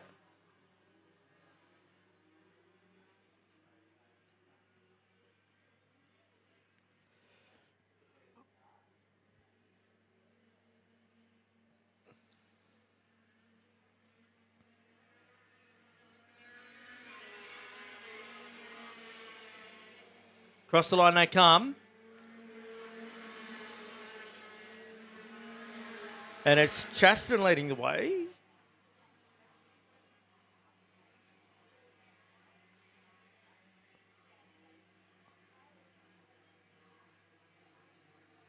What's happened to Sagadak out there? Transponder not responding. So Sagadak leads on the track. However, Scott Chaston is the first one to be showing up on our screen here. Scott Cleveland got the start in DD2, so he leads that category as they just start to spread out. It's what we saw in the first one.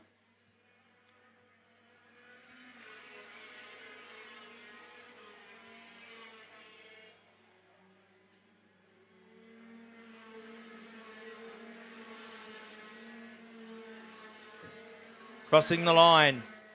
Chaston's got the official lead.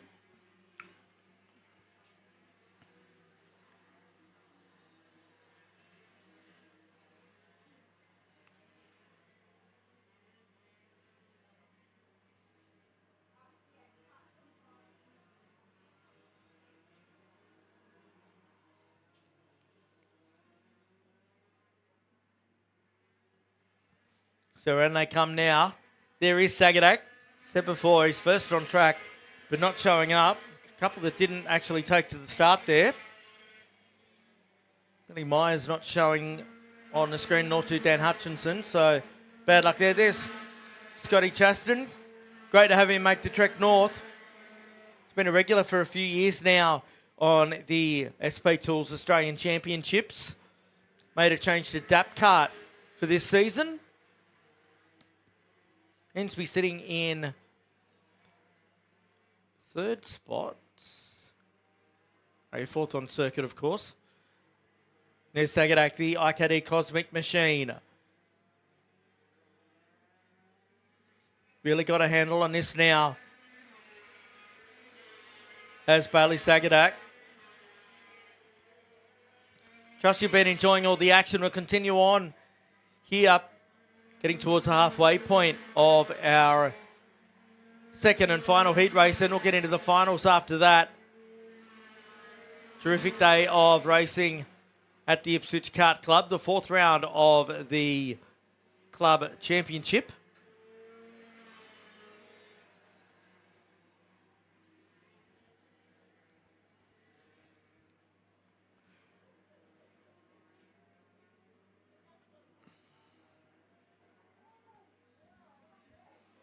A couple of them have come together in the middle part of the race circuit. It's unfortunate for them. There's Scott Cleveland, the leader of the DD2 category. He's under the pump here from Brock Plum. Brock, a very experienced driver as a junior out on the national stage. Very much a case of age versus experience. Sorry, Scotty. He's the man who makes all of this happen. Is Scott Cleveland, the president of the club here, driving that Soddy Kart, the French-built chassis. Brock Plum right with him as they go around. They've got a decent lead then over Adam Wood, looking for his third spot finish. There's Ads. He's the man who does that totem that you can see. It's bringing you all the action live and exclusively here. Actually wrote that code to develop all of that, which is pretty cool.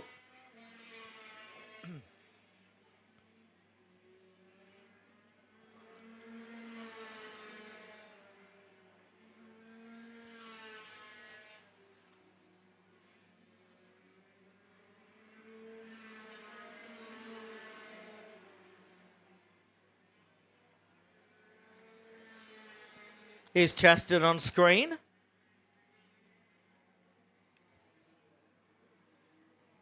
Second on track, but first on our screen is Sagadak's got a faltering time code transponder.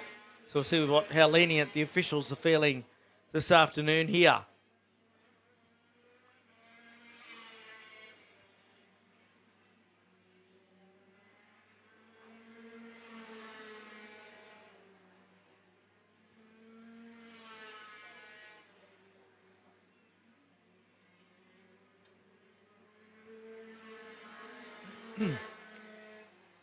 So we're working lap number 8 at the moment. Chaston showing up as your race leader. There he is. But, of course, Sagadak is in front of him on the circuit. So I know that's hard to explain. Cameron Law showing second. Good to see Cameron make the trek north as well. Out of the Newcastle Kart Club. Then Ensby and Derry running out there back in DD2 land. It's still Scott Cleveland who leads the way over Brock Plum. Only narrowly, then 4 seconds behind is Adam Wood.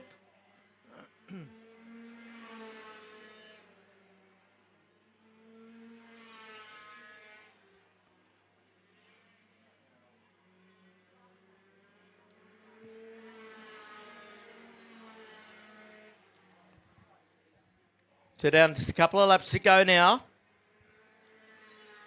At the back in the pack, there's Finlay Derry in the 37. Finlay is always a strong campaigner.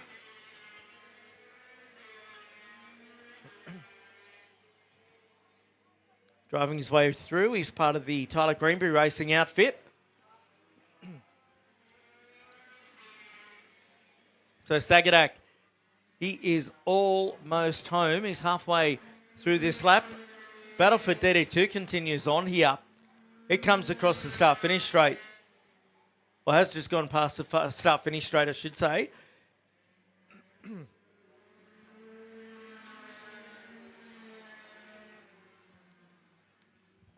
So coming around, your on-track leader, Bailey Sagadak, gets the checkered flag. Waiting now for Scotty Chaston to come home in second. There he is. Oh, and it's on for DD2 as they hit the back straight away. We go to the action live. Cleveland needs it. It goes defensive. Plum around the outside. Nothing doing. And they come to the line now. It's been a spirited battle between these two. Good race. And they cross the line, and it's Plum who just gets... Cleveland who just gets there over Plum with Wood crossing the line in third position. Then waiting now for Wagner, Duffy, Carruthers and Smith to cross the line. That completes our feature class, DD2 and Open Performance, as we go to a break here at Ipswich. Evo Heat are the industry specialists in energy-efficient pool heating and cooling technology. With the largest range of energy-efficient pool heating solutions, Evo Heat will help you maximise your pool so you can swim every day. Australian owned and operated with more than 15 years of experience providing award-winning heating and cooling solutions. Evo Heat are the industry's preferred supplier of pool and spa heat pump technology. Visit evoheat.com.au today to find out how you can enjoy year-round swimming.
So KA3 Senior hits the track. Let's see what happens here.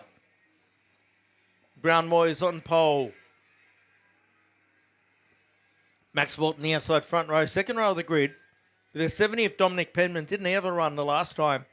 Jake Jazowski in the 15. Max Chutton in the 63. The 82's Hamilton Ray. Lucas Lesmes looking to fight his way forward.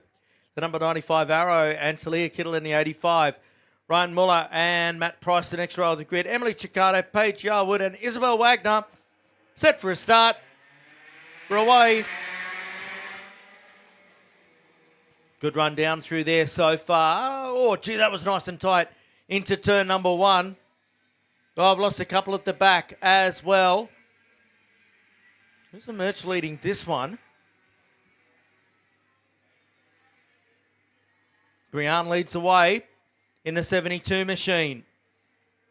The Arrow Kart and Maxie Walton goes high into the left-hander, trying to get a bit of purchase on that one. Got a couple that have gone off down at turn number 1 and they're out of commission. So that's unfortunate for them. Coming back towards the start-finish straight comes Brian Moyes, looking to capitalise on that pole position. Got a couple of interested spectators down at turn 1. They'll no doubt give them a wave on the way by. Walton into second spot. Then Ray, Lesmes, Price, Muller. Dom Penman and Max Chutton are two down there having a chatting. I don't think it'll be too much of a friendly chat, just quietly. Lucas Lesmes, good start for him. He's up to 4th in the 95 machine. Price and Muller, then Yarwood, Wagner, Chicago, Kittle, and Chislowski.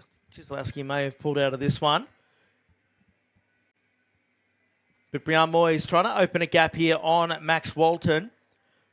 Hamilton Ray, he is going with them as well in the 3rd spot here. Hamilton got his first ever podium here a little while ago. Celebrated pretty strongly by the JGM team. It's just about anything positive celebrated by that lot.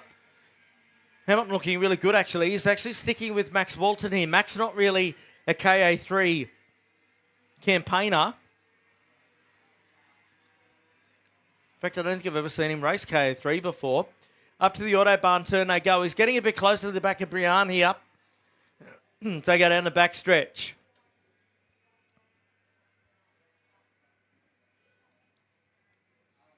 The top 3 have pulled clear of Lucas Lesmes in 4th. He's got Matthew Price for company. Lucas just doesn't seem to be himself today for some reason.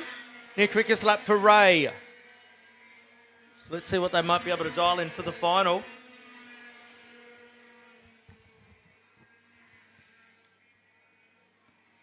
It's 0.249, the gap from Brian to Max, 1st to 2nd. Then about the same back to Hamilton Ray in 3rd. Max has picked up the pace. Up the inside, new race leader is Max Walton, or is it? No, he's gone wide. Didn't see how he did that. He's just gone in, maybe too deep, and just absolutely undone all the good work that he's worked hard for over the last couple of laps. But that opens it up for Hamilton Ray here. He's on the tail of Moyes with pace. The 2 arrows, 1 and 2. Down across the start-finish straight they come now. Then Lesmes has got Price on his tail through the first turn. So look at this, Hamilton Ray pushing on, the 82. He's right on the tail of Brian Moyes. A couple of good stories unfolding here. Max Walton trying to recover after his off-track excursion. Thanks to the team at Calling All Sports out of Brisbane for putting it all together, our live stream this weekend. And, of course, Simplex Elevators, Evo Heat, and the South Pacific Marine Group. The Terhorst, McNeil, and Tordy families, respectively, as they work their way back to the start-finish straight.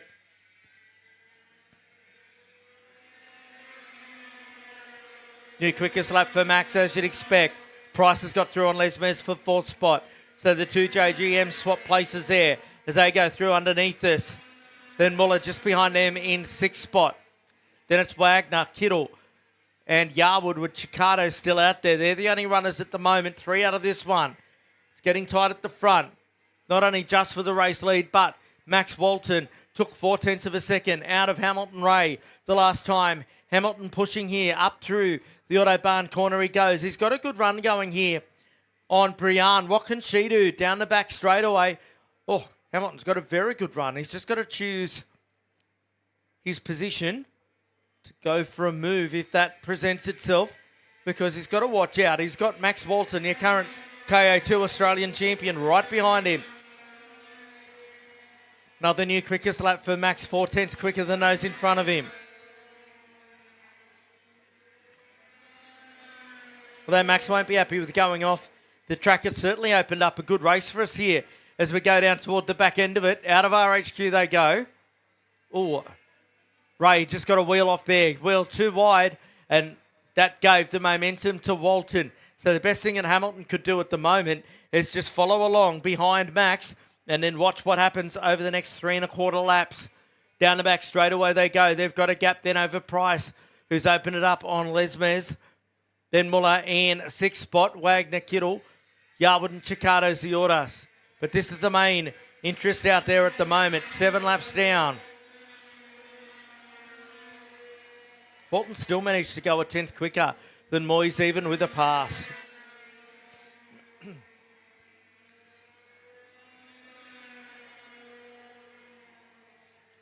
.4 of a second was the gap the last time by.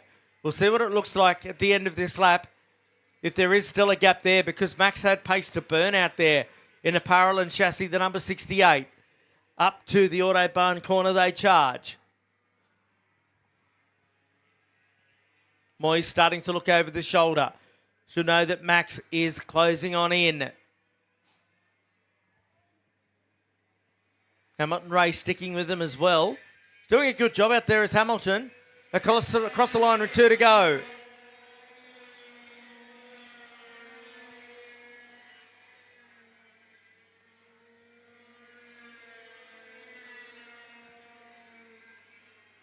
So Max has kept it fairly measured out there. 49.4 the last time through. That's not his real pace. It was a 49.5 from Moyes. 49.4 from Ray. So he's responded as Max goes to the lead. Ray goes to the outside. He won't be in position at the right-hander. So that's closed it up. So can Ray get into the slipstream here? Oh, I tell you what, Moyes, thought you might have a re-look at the race lead here. I like it. Oh, side by side. The door opens. Ray couldn't take advantage, unfortunately for him, as they come to the line. Brianne, can she do anything about Max? She just did a personal best lap that time through. So we're on the way home here. The checkered flag be getting unfurled for Max Walton. Or will it be for Brianne Moyes or even Hamilton Ray? 3/4 of a lap remaining in this one now. Through the video pro turn. Up through Autobahn. Max looks like he's got this one in his safekeeping. Moyes goes tight on second. Through the hairpin. Just about all the passing opportunities have been extinguished, I should say, for Hamilton Ray as they come to the line. Is going to try and create one. But it's Max Walton who wins today over Brianne Moyes. Then it was Hamilton Ray, followed by Matthew Price, then Lucas Lesmes, Rian Muller in 6th spot, then Wagner, followed by Kittle, then Yarwood and Chicato. Nice little fight between those two as they come. Well, Kittle actually gets through on Yarwood there on the last lap. And that's the end of that one. Max Walton takes the win.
Cadet 9 and 4SS Cadet on circuit at the moment. Oliver Williamson to start on the pole. Ricardo Johnson to start alongside him in the 50. Jacob Brooke-Lenihan on row 2 is quick in heat 1, then Luke Robinson. Then it's Luca Rasso out of 5. Oliver Flack from 6 in the 11. Martin Shea. Samuel Grande, Fred Waddy, then Hugo Jones, Mathers, Misson and Bailey, the only 4SS out there.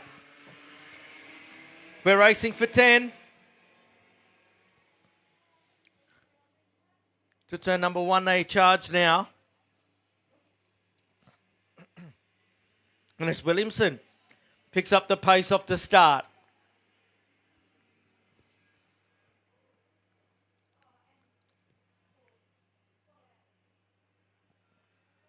And they charge on down now to the left-hander here.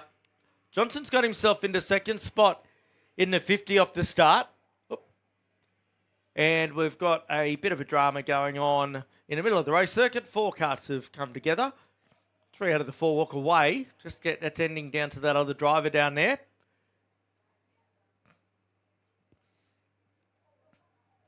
Our medics on the way over to that part of the race circuit to check things out. We aren't at full course caution levels yet, but through they go. Williamson leading the way from Johnson and Brooke-Lenihan. Robinson Flack up to P5, then Luca Rasso. Martin Shea is the next one out there. Now we go to full course caution. So this is our version of a safety car in Karting Australia competition. Our drivers out there won't be aware of what's going on until they get to the control line. So they're going to race as normal. Of course, they don't know any other difference to it. And our medics are on the scene with the driver in distress. As they come back around on now, they've taken notice.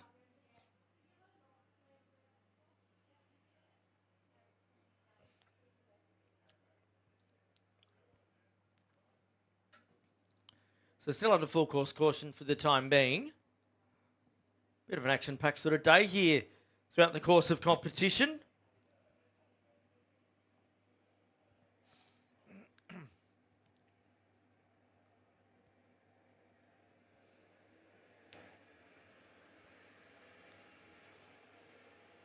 Medics down there assisting our driver involved. There were 4 drivers involved in, 3 drivers I should say, involved in an incident through the mid part of the race circuit. It's Oliver Williamson who leads from Ricardo Johnson, Brooke-Lenihan, then Flack, Rasso, Robinson, then Shea, Bailey, then Misson. Grande is the last one out there in 10th spot. So basically this gives us the opportunity to get down and attend to the driver that's in distress and assess if they need further medical attention or not. Good to see that the driver is out of the cart and in communication with our medical team down there.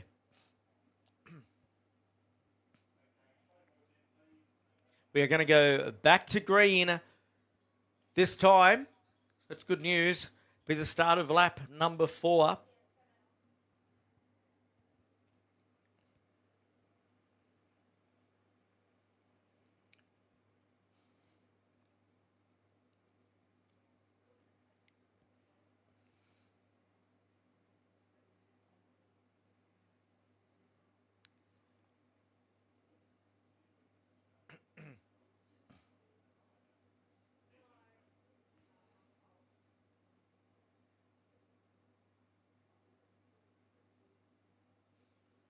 So Williamson leads them around. Our official on the gantry has got the green flag in his hand.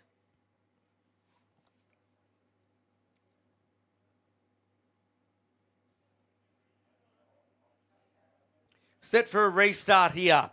Williamson in front of Johnson and Brooke-Lenihan, Flack, Rasso, Robinson, Shea, Bailey, Misson and Grande. That's your field. We're racing again.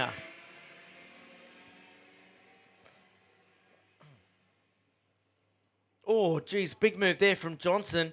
That could have got messy real quick as he went down the inside of Oliver Williamson, and all that's done is enabled Oliver Williamson to open up that lead. In fact, Grande's not out on circuit. He's done and dusted in this one. So Williams able to get a reasonable advantage on Ricardo Johnson. A couple of moves coming further back. Brooke Lenehan. He's looking to try and get one over Ricardo Johnson here, but he's got Oliver Flack on his tail.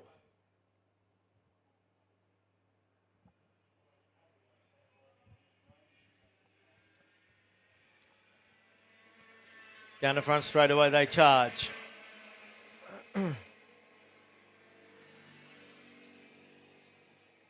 So Williamson's lead, 1.2 seconds there over Johnson, with Brooke Lenehan in third still. In fact, he's dropped back into the clutches of Flack here.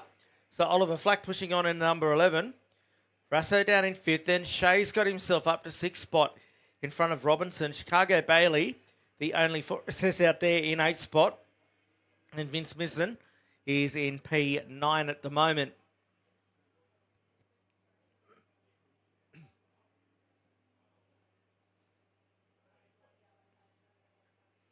So this group, here they are, the 72 heading it up, being Brooke Lenehan. Oh, here comes the 98 machine of Rasso. He goes up a spot. So Brooke Lenehan, he'll go with young Luca as they cross the line now.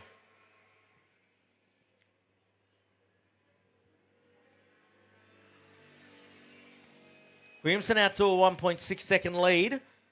Rasso and Natoni Kart. In front of Brooke Lenehan at 72. They've got in front of Flack then. And then Shea's got himself onto the back of that group with Robinson in the 57. Carter Johnson's pulled well clear of them in second spot. Oh, another move going on there. That's Flack making up a place. So he gets in behind Rasso now into fourth position. So we work lap number 6 here. Brooke Lenehan having nothing of it. He goes straight back up the inside of the 11 of Flack there.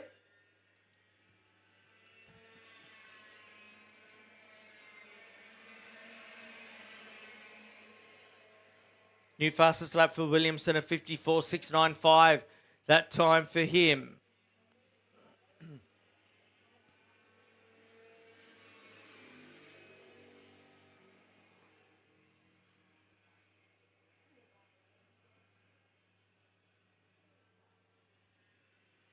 There's the lead that Williamson's got here as we are past the halfway point of over Ricardo Johnson. Then there's this battle headed up by the 98 of Luca Rasso. Brooke Lenehan in behind him, and then Oliver Flack, the 11, with them as well as they go down the back straight away. Then they've pulled well and truly away from Shea and Robinson, who are still having their battle.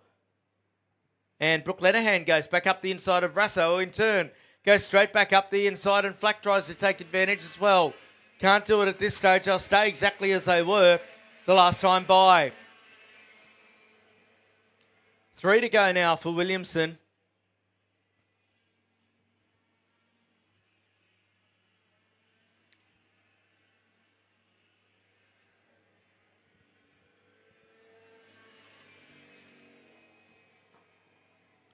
Rasso's been impressive in this race.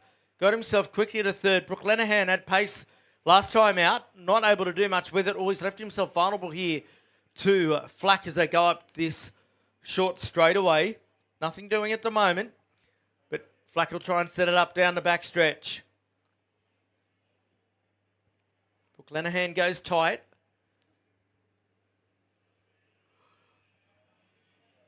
Now Flack up the inside again. So Flack to fourth now. It's Tony Kart third and fourth at the moment.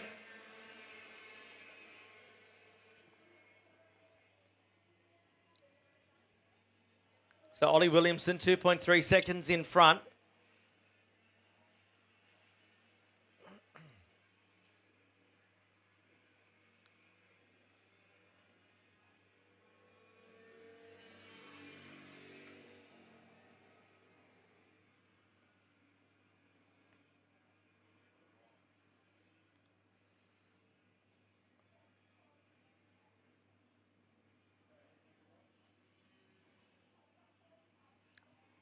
Well, here we go. 3 wide down the back straight away. Check out something else there. And, oh, look at this. Flack's been the big winner. He goes to third. Brooke Lanahan on the outside. There's still 3 wide here. There's another lap to go. And look who's come to join the party. It's Martin Shea. Got the TGR machine. He's in the mix now as well as they go down to turn number 1.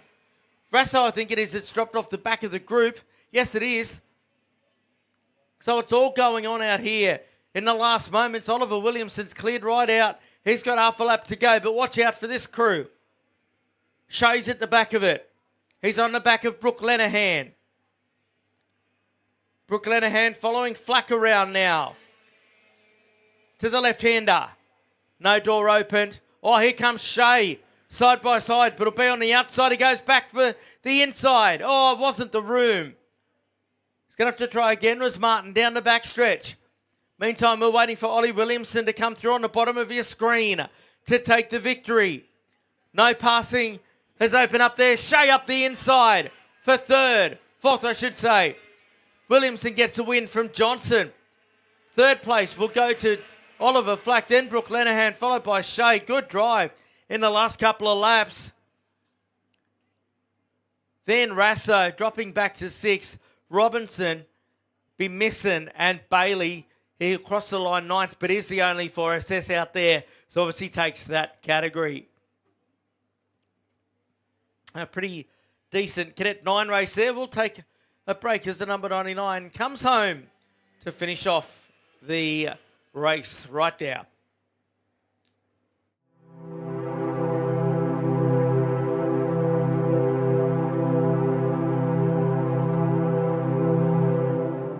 We, the drivers, team members, parents, mechanics, suppliers and supporters of karting in Australia, acknowledge that participation in our sport is a privilege that we enjoy.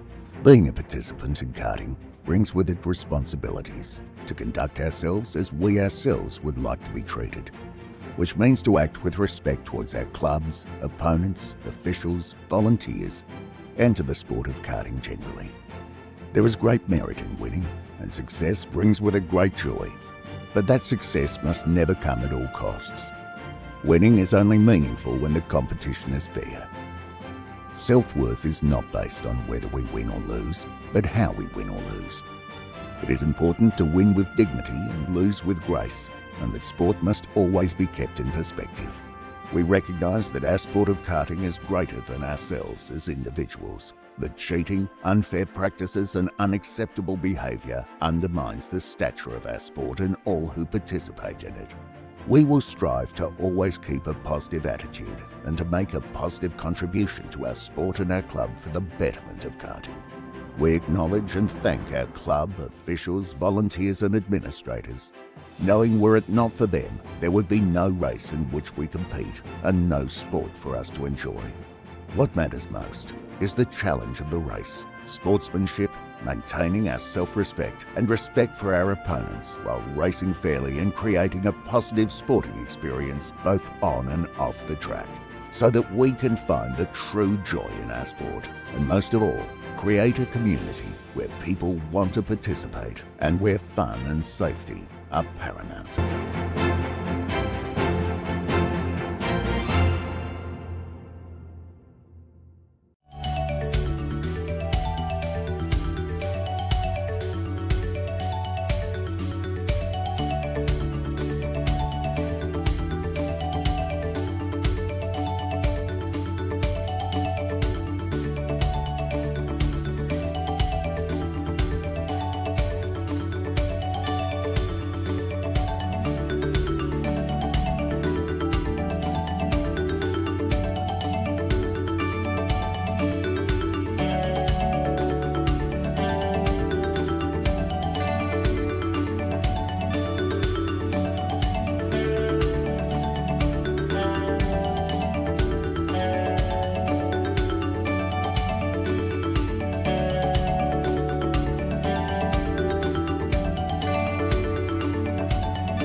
So back here at Ipswich with KA2 on circuit, not the 4SSs. They're out on the racetrack now to get underway. Sebastian Eskandari, Morandi on the pole.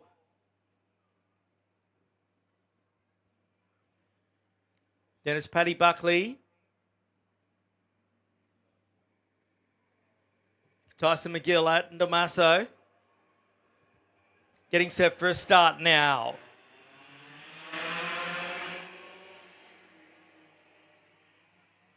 Down to turn number 1 they go. And Eskandari Morandi gets the best of the start.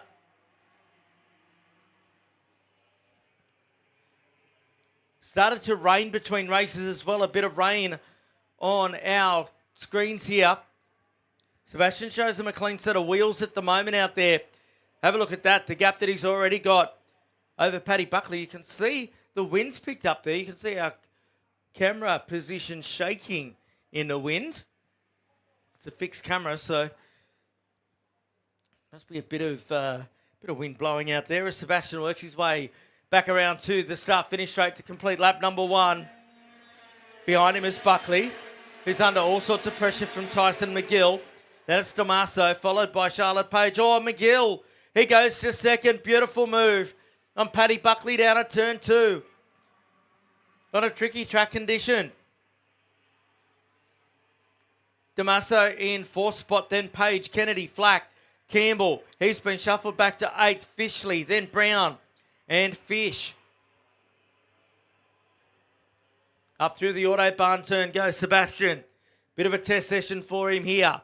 Down the back stretch. Just stretches the legs of the Vortex. DVSJ 125cc. Water-cooled motor.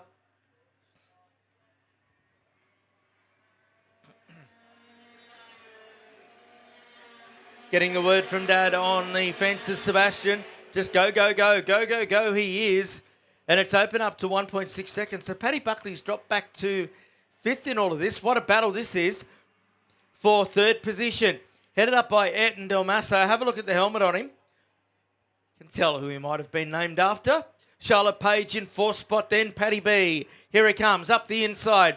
These two had a skirmish earlier on in the day. No such thing at this time. And Charlotte's going to fight back on Pat. He won't be happy with that for 4th. And no, he's not. They're side by side. Down to the hairpin they go. Oh, and Hamish gets into the party as well. Campbell, he moves up a spot. Oh, big move coming a bit further back. Annabelle Kennedy, I think that might have been. Yes, look, they cross the line. Lana's in the mix as well. She's into 8th spot. So in her KA2 debut, Lana Flack. She's the back end of that Charlotte Page cart. That is moving around there. She's trying to get onto racing terms with Hamish Campbell, who's trying to fight his way forward. Currently in 5th spot.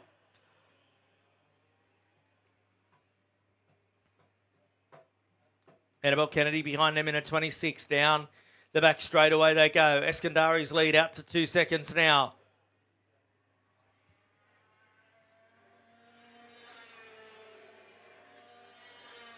46.929 that time by for Sebastian. That is 3/10 faster than anybody. Pat Buckley in the 47.2, so he's got a bit of pace there as Pat. Stuck in 4th spot though. Quite a distance behind Ayrton Del Masso at the moment. As Charlotte Page, she wants to resume hostilities on screen with Hamish Campbell. Then behind Charlotte is Annabelle Kennedy, so the two girls on track with each other at the moment. There's Damaso in 3rd spot, that fluorescent Centre Tribute helmet. Buckley right behind, the green and white ASP machine. Then there is Charlotte up the inside of Hamish. Annabelle, she wants to have a crack as well. Hamish had a bit of a wretched season, it must be said. Went in high of hopes to take out the Australian KA2 Championship. And just nothing's gone overly right, whether it's through the course of qualifying or crashes. Not necessarily his fault along the way. But Charlotte Page, super impressed with the speed that she's showing this weekend. Of course, racing in the Champions of the Future Academy under the banner of the F1 Academy, the all-female series, their scholarship program, one of 9 females selected across the 3 categories for that. Good battle going on behind her, though, into the hairpin. As they cross the line, Sebastian's got 6 in the books. Hamish Campbell still managing to hold on to the 6th spot with Annabelle and Lana on the back of him.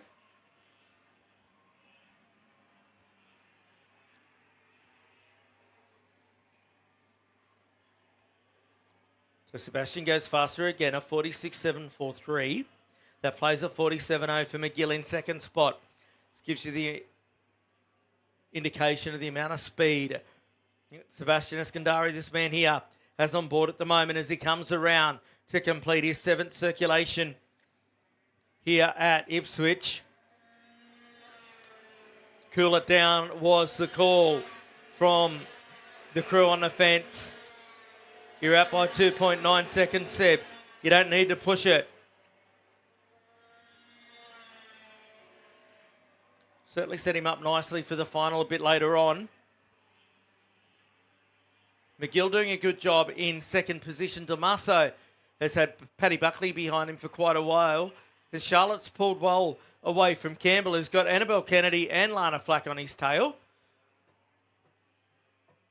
That might be a different helmet this weekend for Lana out there in the 40.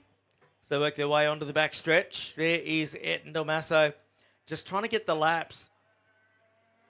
It's a pretty slight youngster, trying to build up the strength. I'm glad Sebastian decided to cool it off or listen to the instruction. It just went faster again, a 46.614.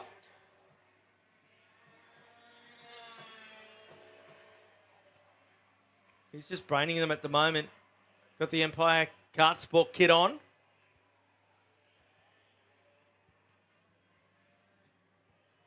Oh, big move there from Buckley for 3rd. So Paddy goes up to P3 late in this one.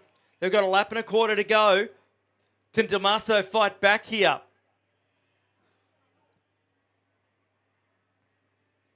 Buckley's got pace, that's for sure. As now to the line goes Eskandari Morandi. He's got 1 lap to go.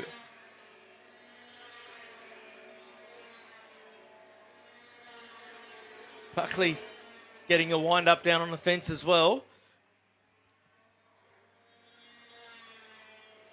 So Sebastian's lead out over 3.6 seconds now on Tyson McGill with half a lap to go through Video Pro. There he is.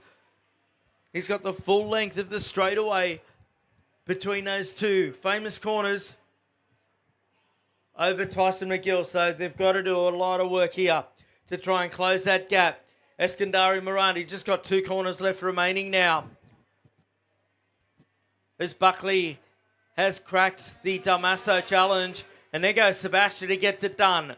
And a new fastest lap on the final lap, if you don't mind. McGill comes home in 2nd spot. Then it was Buckley, followed by Damaso, Page, Campbell, Kennedy, Flack, Brown. Just waiting now on Fisher to come through. Eskandari does a 46.519 just to wrap up proceedings there in KA2. 4SS Junior will be out on circuit once we take a very quick break. Evo Heat are the industry specialists in energy-efficient pool heating and cooling technology. With the largest range of energy-efficient pool heating solutions, Evo Heat will help you maximise your pool so you can swim every day. Australian owned and operated with more than 15 years of experience providing award-winning heating and cooling solutions. Evo Heat are the industry's preferred supplier of pool and spa heat pump technology. Visit evoheat.com.au today to find out how you can enjoy year-round swimming.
So we're back here with 4SS Junior on circuit here at round 4 of the Ipswich Club Championships. Feature classes are DD2 and Open Performance this weekend. Certainly not going at that pace with this mob out there at the moment with the 4SSs. That rain that looked like it was going to attack us again. Looks like it might have burnt off for a little while. A typical Willowbank storm. As Jack Dool will start on the pole. Jackson DeWong alongside Jackson Turner out of 3. Douglas, Chapman, Neal and Clout, they're away. On their way down to turn number 1. And all okay through there. Oh, Turner on the outside. Manages to hang on there. Hamish Douglas has got a good start here. Where's DeWong gone? DeWong's dripped down the order.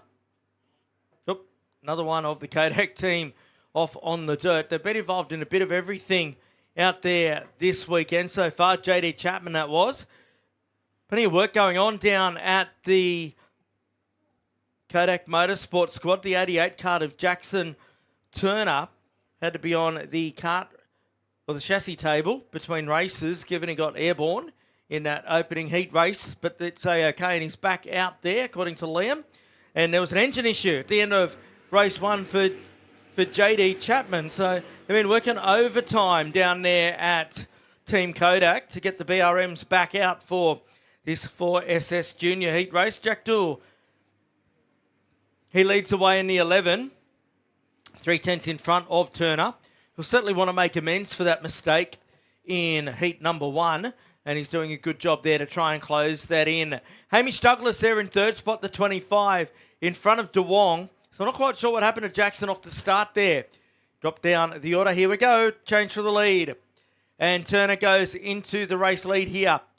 Dool's to the outside. Oh, sideways on. Oh, he's collected him. Jack Dool used Jackson Turner as the braking marker, as you could see.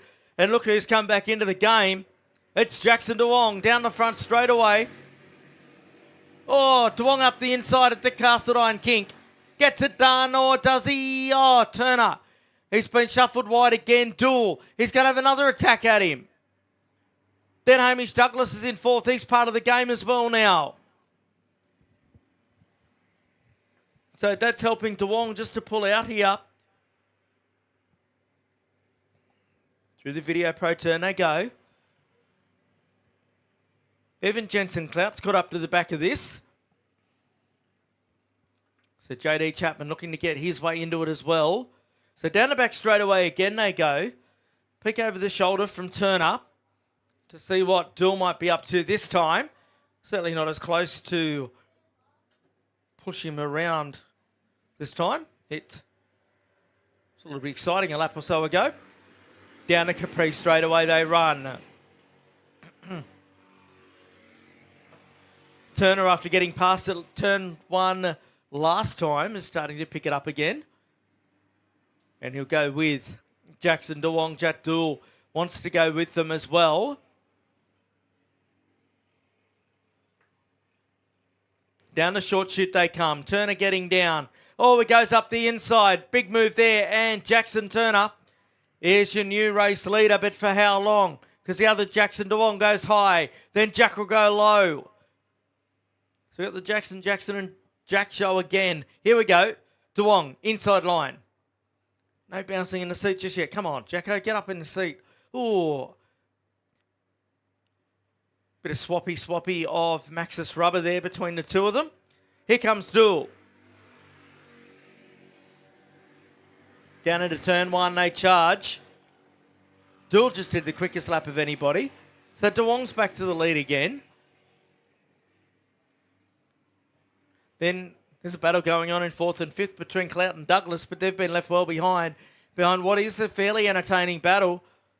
It's really picked up over the last couple of months, or certainly this year, has the 4SS Juniors.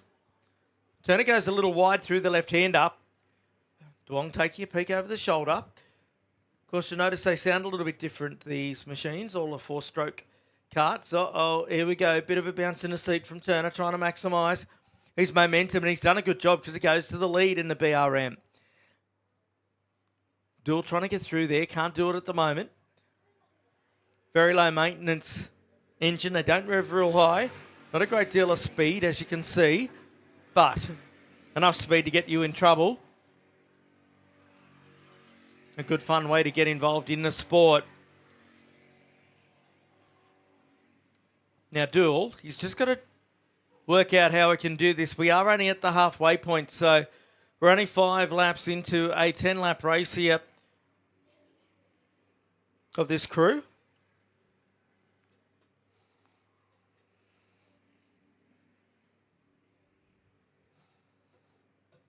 So will Duong have a run here down the backstretch?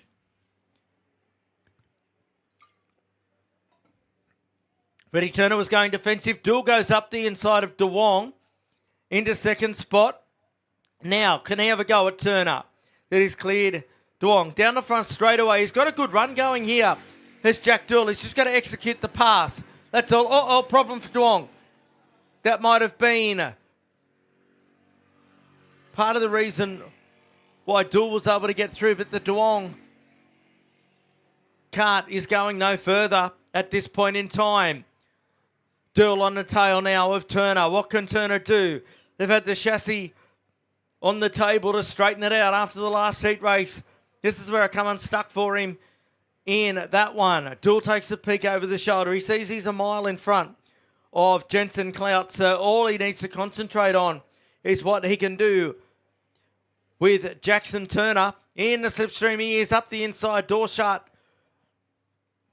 Turner bouncing up and down in that machine.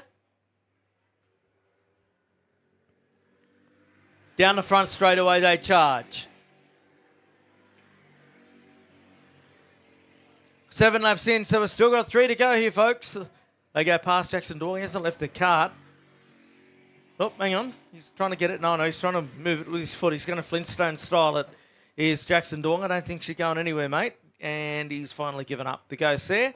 Turner off the track again. Liam Kodak would have just about had a heart attack seeing that wheel off on the dirt as Duel. He's thrown everything at him. They're on the tail. Into Autobahn corner they go. No, now, will Duel have the pace to go around the outside or go for a switchback? Neither's the answer as they come back around to the start-finish straight. 2 laps to go now for Jackson Turner. Oh, here goes Duel. Oh, he's tight on the brakes. Down into turn number 1. Hard in mouth stuff there.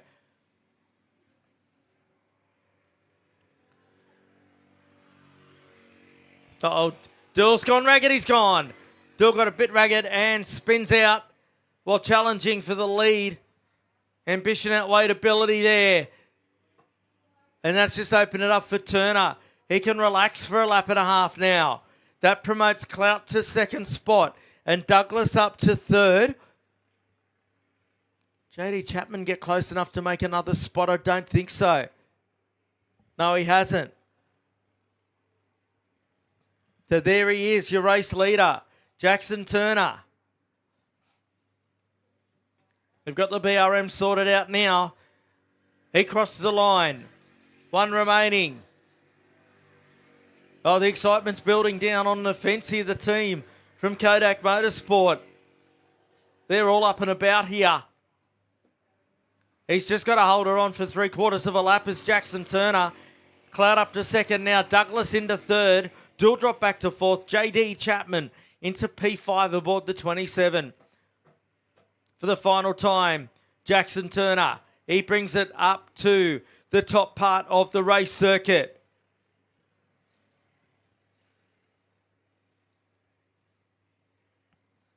He just has a casual look over the shoulder. He can almost coast from here.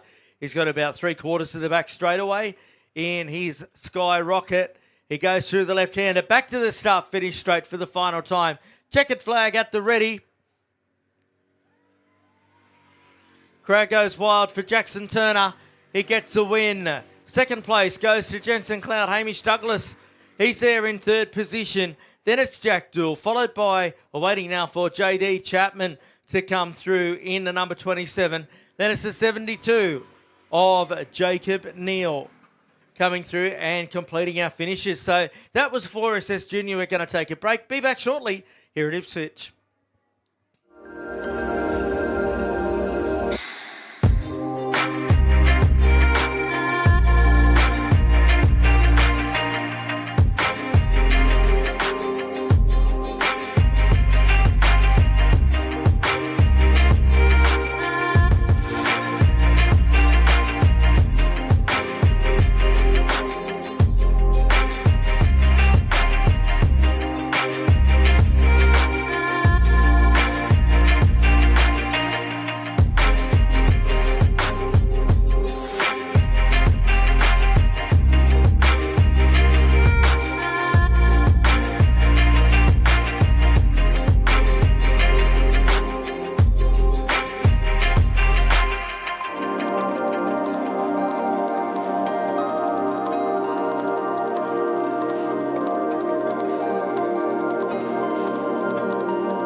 So tag restricted Masters hits the circuit.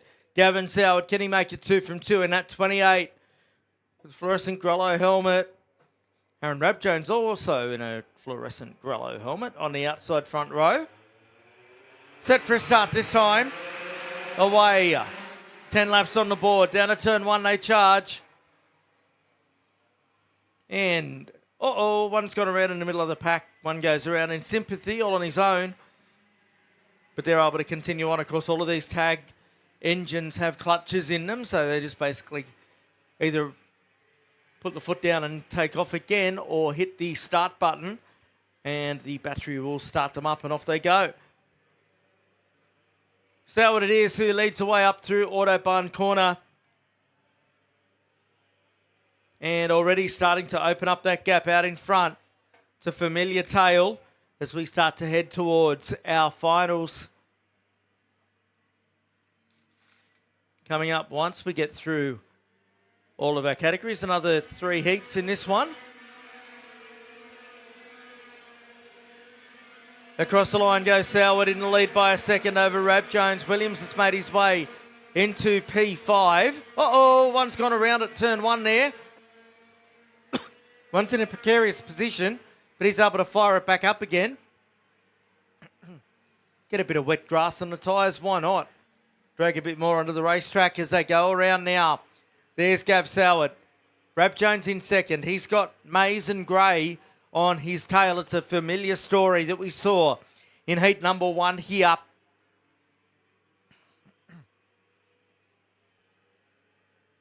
Big move there from Maze. He moves up to second spot in a 60 machine on Rabjones. So Alan Maze, he wants to try and throw it a challenge here. Across the line they come to complete lap number 2. Gray's still down there in 4th spot. Williams in 5th on his tail. Then Michael Robinson, Mark Robinson, Donnelly, Garrity and Brogan round out your 10 at the end of the second lap now.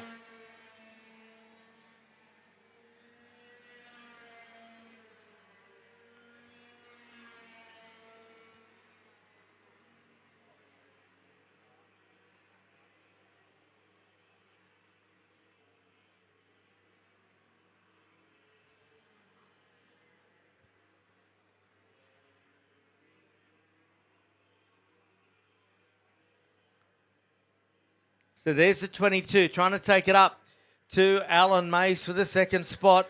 Got him about a lap ago, did Mays. Gray still there in fourth spot. Then Williams, followed by Robinson and Robinson. Donnelly, Garrity, Brogan. Hisco's actually got through on Brogan that lap. Kevin Field, Anthony Murphy.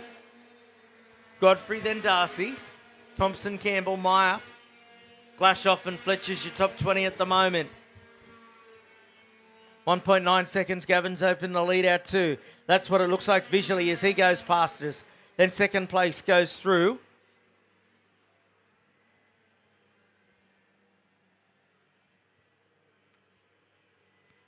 There's the whole field through there. Now Gray, what can he do here in fourth spot to try and get onto racing terms with the two in front of him? Saw him pretty much in the same scenario where he was kind of stuck there in the last race. Wasn't able to get himself forward.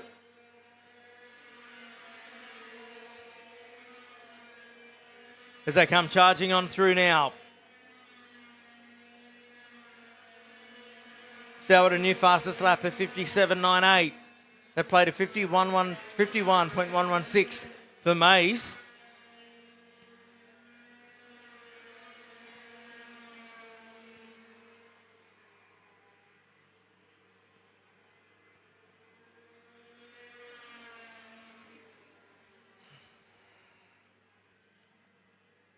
So out of the top turn goes this battle for second position. It's a real battle in the race because you've got Aaron Rapp-Jones up the front who's just gone.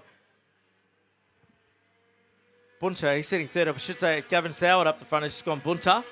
Get to that time of day. Gavin Soward now with 2.2 seconds up his sleeve. At the halfway point, it's Soward from Mays, Rapp-Jones, Gray, Williams and Michael Robinson, Mark Robinson, Donnelly, Garrity, Hisco, Brogan, Field, Murphy. Darcy moves into 14th on Godfrey. Then Thompson, Campbell, Meyer, followed by Glashoff, Bolton, Fletcher, Carter, then Johns, Davison, Lemon, then Briggs and Leach. With Ferguson still out there in 28th spot. So Mays has pulled out on Rapp-Jones here. That's second and third.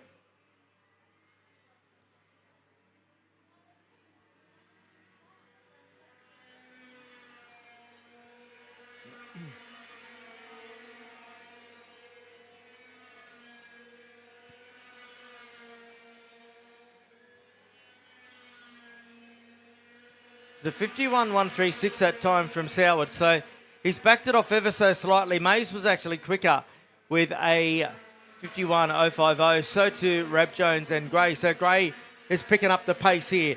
He's the third card about to come past us there, the red and black and white one.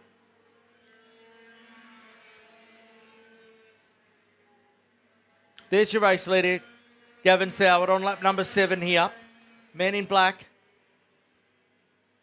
That bright helmet really stands out as he comes to the start line.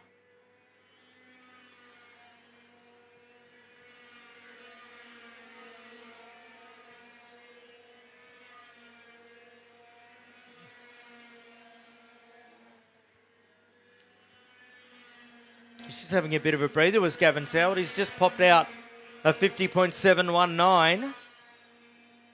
Gray up to third position now. He's made the move on Rapp-Jones. So what's he got then for Alan Mays here?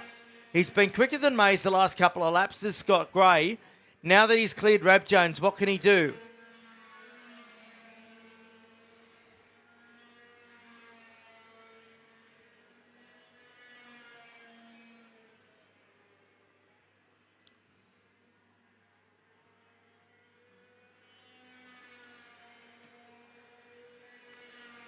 So your leader goes through again, Soward. 2 laps to go for him now.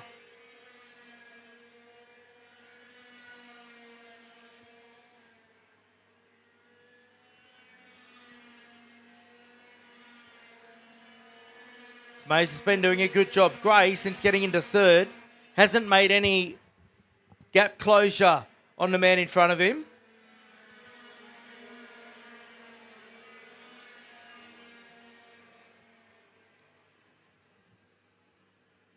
Further down the order, personal bests for Jeff Thompson in 16th spot.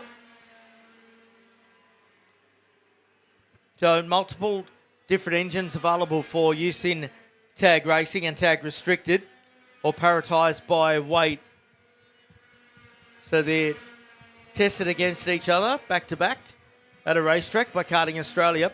Then they'll work out which might be a little bit faster in certain areas, that they'll bring that back so that all engines are designed to perform equally, all 125 cubic centimetres and all water cooled.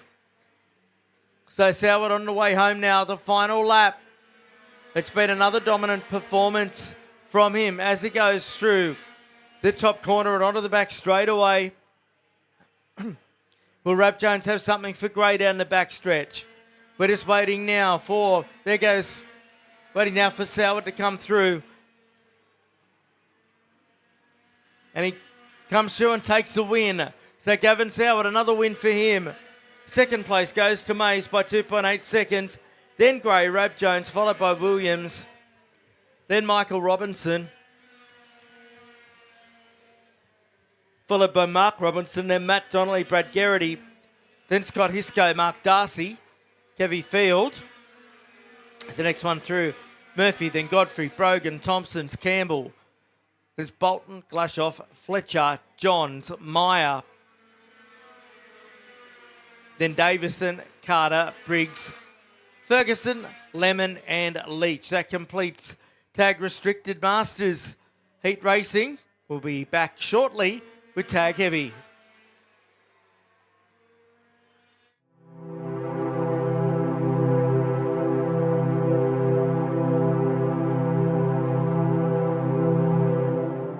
We, the drivers, team members, parents, mechanics, suppliers and supporters of karting in Australia, acknowledge that participation in our sport is a privilege that we enjoy. Being a participant in karting brings with it responsibilities to conduct ourselves as we ourselves would like to be treated, which means to act with respect towards our clubs, opponents, officials, volunteers, and to the sport of karting generally. There is great merit in winning, and success brings with it great joy, but that success must never come at all costs. Winning is only meaningful when the competition is fair. Self-worth is not based on whether we win or lose, but how we win or lose. It is important to win with dignity and lose with grace, and that sport must always be kept in perspective. We recognise that our sport of karting is greater than ourselves as individuals, that cheating, unfair practices and unacceptable behaviour undermines the stature of our sport and all who participate in it. We will strive to always keep a positive attitude and to make a positive contribution to our sport and our club for the betterment of karting. We acknowledge and thank our club, officials, volunteers and administrators, knowing were it not for them, there would be no race in which we compete and no sport for us to enjoy. What matters most is the challenge of the race, sportsmanship, maintaining our self-respect and respect for our opponents while racing fairly and creating a positive sporting experience both on and off the track, so that we can find the true joy in our sport and most of all, create a community where people want to participate and where fun and safety are paramount.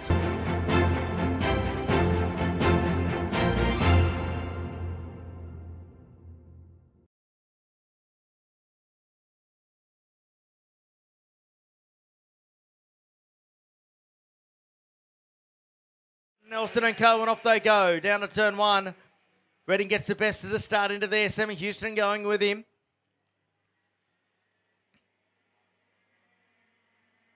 Everyone away. So Sammy Houston will want to try and stay with Brent Redding through the early stages of this one. The last heat, of course, Redding skipped away. Ninett's got himself into third spot already in the number 18. May he have something to offer up the front. Down the back stretch for the first time. Pretty even to kick things off here.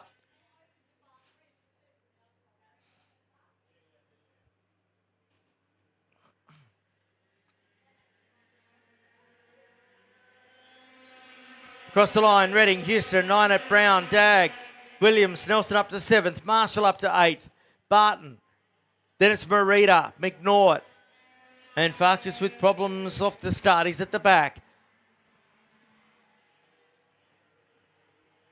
So Reading wants to get away here.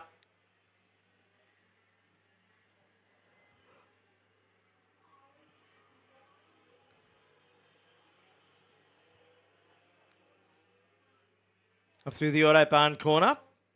Catching up with Kobe McInerney, Australian driver racing the IAMI Series Asia this weekend. His heat race at the moment, running 10th. As up the front, Brent Redding brings it around to complete lap number 2. So Houston under attack here from Ninett. So Jared Ninett all over the back of Sam Houston. Daniel Brown won't take long to be into that party as well. Oh, Ninett. So loose through the flip-flop there for Electro Industries.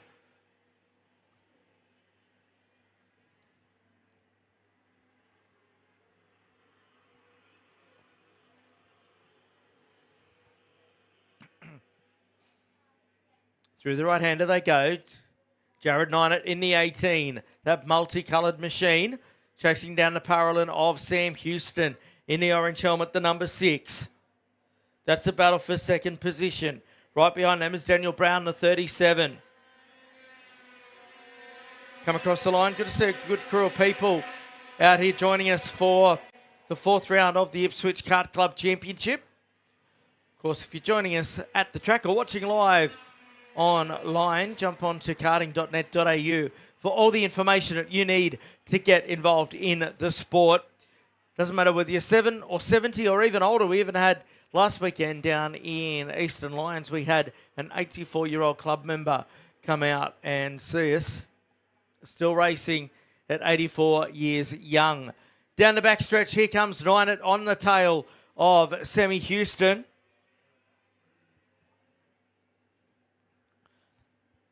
Sam not opening the door for Ninett, nor should he. So the end of lap 4, Reading now. He's 1.3 seconds up. There's a gap from 3rd back to 4th, so Ninett. In fact, sorry, 4th back to 5th. From Brown at the bottom of your screen there, left of screen. Back to Josh Dagg. You can see that gap there as they come towards us. Then behind Dagg is Chris Williams with a small gap back to the Calicart of Brendan Nelson.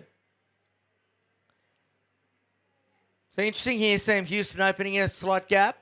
Working lap number 5. It's all Brent Redding up the front though. That's been since they rolled off the trailer.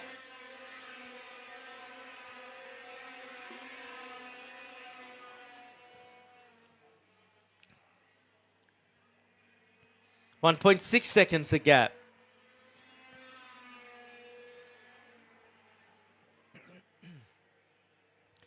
So we're working lap number 6. Reading, Houston, Ninett, Brown, Dagg, Williams, Nelson, Marshall, Barton, McNaught, Marita, Farkas is your order. Now the sun comes back out here at Ipswich. Been these sort of days so many times over the back at the Winter Nationals, on, off, till all hours of the night. Not sure that we're free of any more rain throughout the afternoon, but we'll wait and see. Meantime, they come on through. Dagg and Williams look like they're closing the gap here on Daniel Brown. Indeed, it's under a second. So 0.8 of a second now between Dagg and Brown.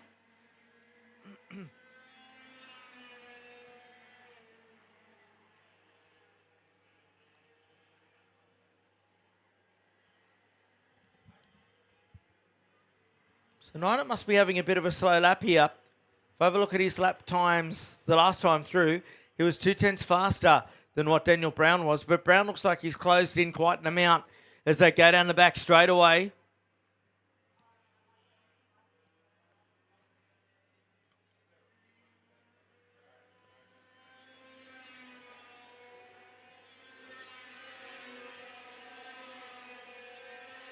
New fastest lap for Reading, a 48.15.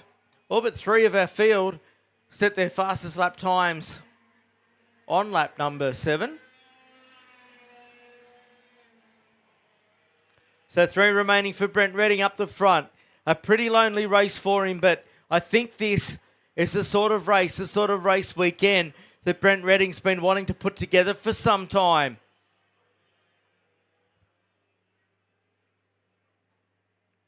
He's got half the length of the back stretch on Sam Houston.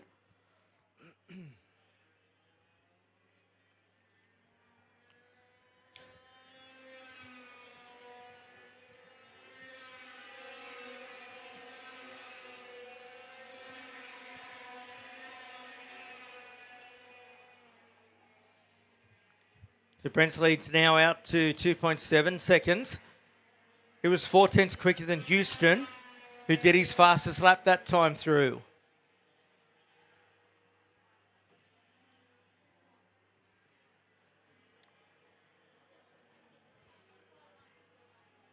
Ninet's still in third placing. Brown's still in fourth. Dag, Williams, Nelson, Marshall, McNaught, Barton, Marita, Farkas. Nothing's changed for our 7 of the 8 laps that we've conducted so far.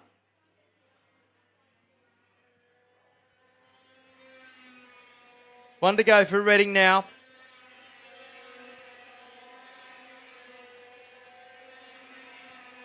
Not so sure that Brown's got anything for Niner here.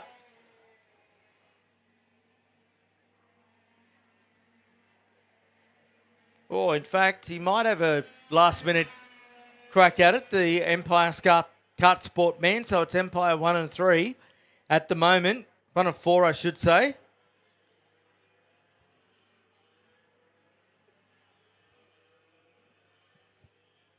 Through the top part of the circuit they come. Redding now 2 corners from home as he is in the final complex. And he comes around. He will get the checkered flag and the win. Brent Redding does it. Second spot goes to Sam Houston. He holds on. Niner just holds on over Brown. Then Dag, Williams, Nelson. Marshall home in 8th spot. Then McNaught, Barton, Marita and Farkas to complete our tag heavy second heat race. We're going to take a break and be back with KA3 Junior Heavy very soon, right here in Ipswich. Evo Heat are the industry specialists in energy-efficient pool heating and cooling technology. With the largest range of energy-efficient pool heating solutions, Evo Heat will help you maximise your pool so you can swim every day. Australian owned and operated with more than 15 years of experience providing award-winning heating and cooling solutions. Evo Heat are the industry's preferred supplier of pool and spa heat pump technology. Visit evoheat.com.au today to find out how you can enjoy year-round swimming.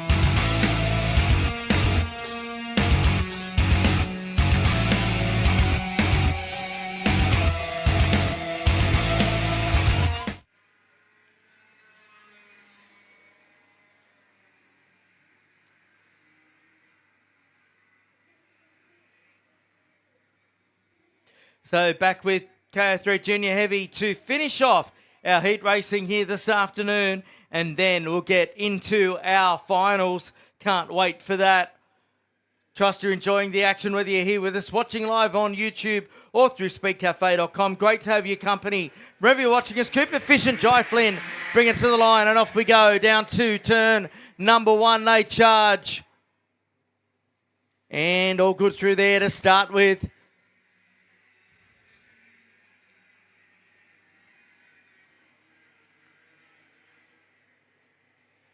Jai Flynn it is who leads away. Colours that blend beautifully out there for the CXR team. and having a run up to the top turn now. To CXR Brigade 1 and 2 at the moment. Janice into second.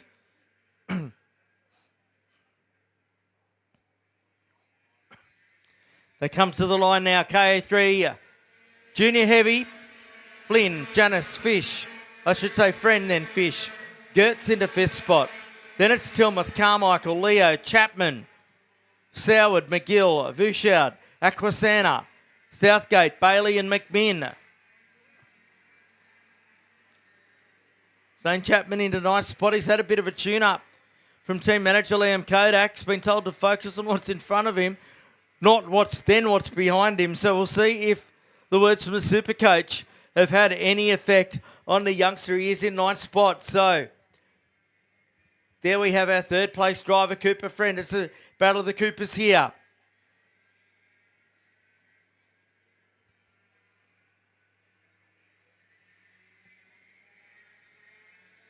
So Fisher's picked it up in the TGR, number 91. He's on the tail of Friend.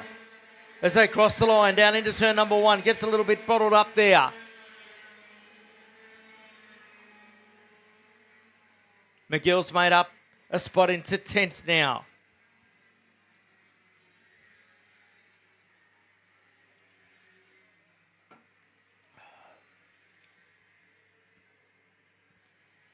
So working their way through, Flynn and Janice have pulled clear, as you can see. Friend and Fish, then Gertz and Tilmouth. Gertz had so much pace the last time out.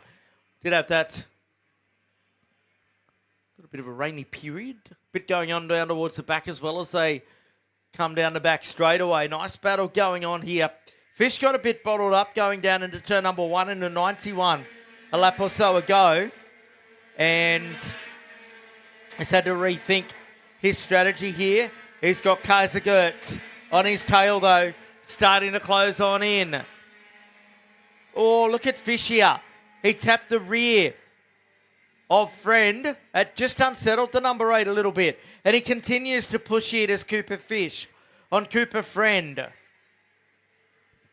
Friend takes a peek over the shoulder. Be a little bit rattled here. Gertz has got Tilmouth on his tail now. Here comes Fish up the inside. Got him. So Fish gets through on Friend. Oh, look at Gertz. We're going to go 3 wide into the hairpin. How's this going to work out? Oh, big move there. And it was the number 8 of Friend who held on to the third spot. Gertz around the outside. Here comes Gertz. Oh, there was a ripple strip caught there by Fish. Gertz gets through. Brilliant move. Tilmouth gets through as well. What a great execution of corners that was. Excitement plus here. And out of all of that, Cooper Friend, the driver that was under the most pressure, still maintains third spot and is open up 2 cart lengths now. Awesome racing here, working lap number 5. Gertz in 4th. He's pushing on here. He wants to get up another spot into the top 3 again. But he's got company from Fish and Tilmouth as they go down the back straight away. This is where it teed off last time.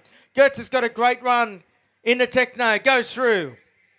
Friend comes back at him. Oh, how they didn't touch wheels there, I have no idea. There was like literally half a millimetre between the two of them. Down across the start-finish line, they charge. Oh, look at this into turn 1. Big move there from Friend. Gertz gets shuffled wide. Fish goes, thanks very much, I'll take you both. Through the flip-flop and then to Electro they go. Extraordinary racing from these youngsters. Down the short chute they go. Fish into 91's been the big benefactor. That'll bring a smile to the face of team manager Tyler Greenbury. Up to the top turn they go. Oh, Gertz went deep. Gertz went deep but couldn't pull it off. That's opened it up for Tilmouth now. Down the back straight away. This battle's going on here. 2 and 3 of them. Gertz has dropped back to 4th or 5th in all of that. To the start line. Fisher's pull clear. It's now between Friend, Gertz and Tilmouth for 4th spot. Gertz up the inside. Big move. Oh, Friend slides it through the flip-flop there. Gertz can't do anything about him at the moment. Tilmouth in there. Will Carmichael's part of it. This is classic KA3 racing. What this KA100 Iamia motor produces. Oh, big move. Gertz had to pull it up there. Tilmouth has a crack now. Here's the 36 of McGill. He started well down the order. Now he's in the fight. They're side by side down the back straight away. They bump wheels, but they're going bump drafting. Talladega was last week, boys. McGill, brilliant move. Oh, no, they're all into each other. Gertz has gone off onto the dirt. Oh, he's almost managed to get back on McGill there. He's slow back onto the track. The 23 of Carmichael gets through, I think, or does he? There's dirt, there's rubber, there's elbows, there's fists, there's everything flying out there at the moment in the latter stages of this one. There's the 8 of Friend. We're only on lap number 8, folks. There's your first at the top of the screen, second, third. Your 4th place driver. Tyson McGill's miles in front now. There's Jai Flynn, your race leader. Sorry, Jai, we've been too busy concentrating on the lunacy that's been going on behind, which has been super entertaining. You've just absolutely shown them a clean set of wheels. 2 laps to go for Flynn. There goes Janice.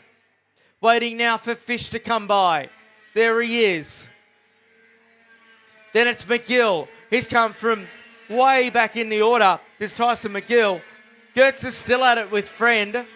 They've got back to 6th and 7th, but the battle's not over. Gertz is on the tail of Friend now in the flip-flop. Here they are. Gertz throwing everything at it. Friend's copped it from just about every angle during the course of this race, and still he holds on. Gertz again goes high to try and come underneath. Not close enough at the moment. He'll have another crack. The Techno Kart, the bright orange machine. Through the right-hander at the top. Not in position there. Friends down over the wheel. Here comes Gertz. Deep under brakes. Got him. Friend will try and switch back here. Nah, not available. Not available. What about at the end of the straightaway? On to the front stretch they come. Last lap for your race leader. In Jai Flynn. Oh, Friend, he goes for the big one. Will it pay off? No, it doesn't. They both go around. They're both out of commission. You would have to be filthy. They went in side by side. Oh, Friend's not happy. He's blowing up Deluxe at Gertz. I think it might have been 6 to 1, half a dozen the other. Certainly from my perspective anyway. Meantime, where's Jai Flynn, the number 10? Your race leader's about to become your race winner. He comes to the start-finish line, gets the job done. Second place goes to Janice. Then it's Fish. McGill, he gets home in 4th spot after all of that. Next is Will Carmichael. Who comes home next after this? That's anyone's guess. We're just waiting for them to come through. 3 wide to the line. After Carmichael, it was Aquasana, then Tilmouth, then Soward, followed by Leo Vushard, then Bailey, Gertz, and Southgate waiting now for McKinn to come through after what was a highly entertaining and fascinating KA3 Junior Heavy. To round out our heat racing, we have our finals coming up very, very soon. We've got one to pick up. We'll be back shortly with the final.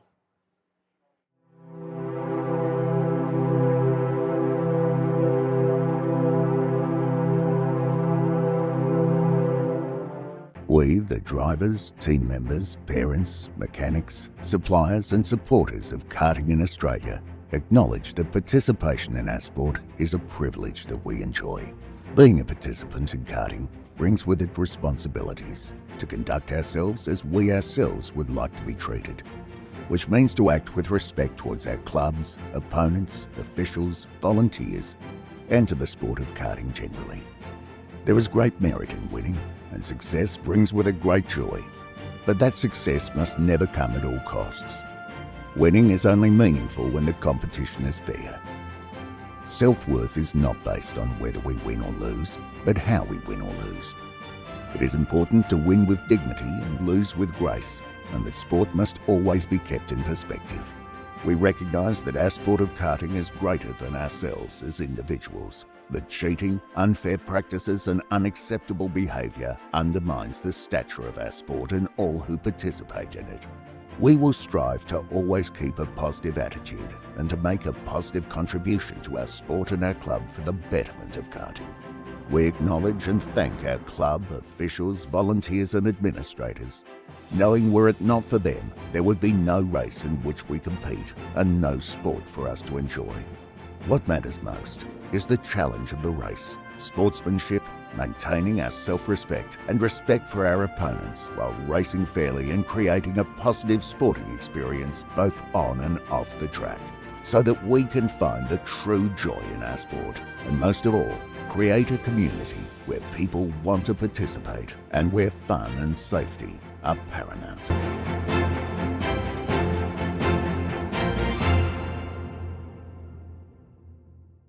Evo Heat are the industry specialists in energy-efficient pool heating and cooling technology.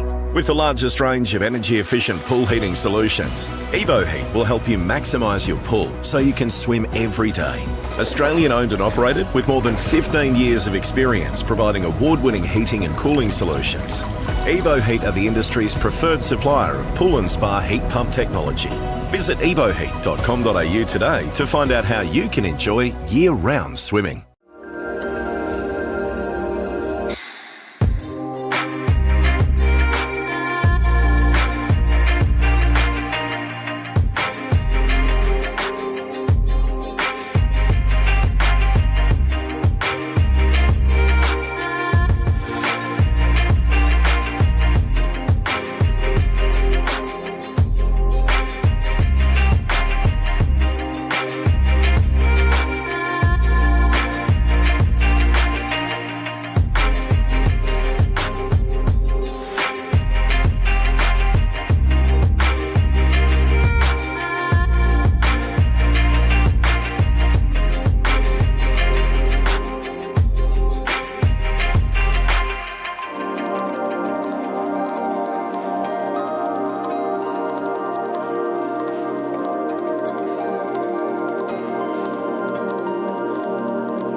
Welcome back here to Ipswich. It's finals time here at round 4 of the club championship. Matt Payne bringing you all the action.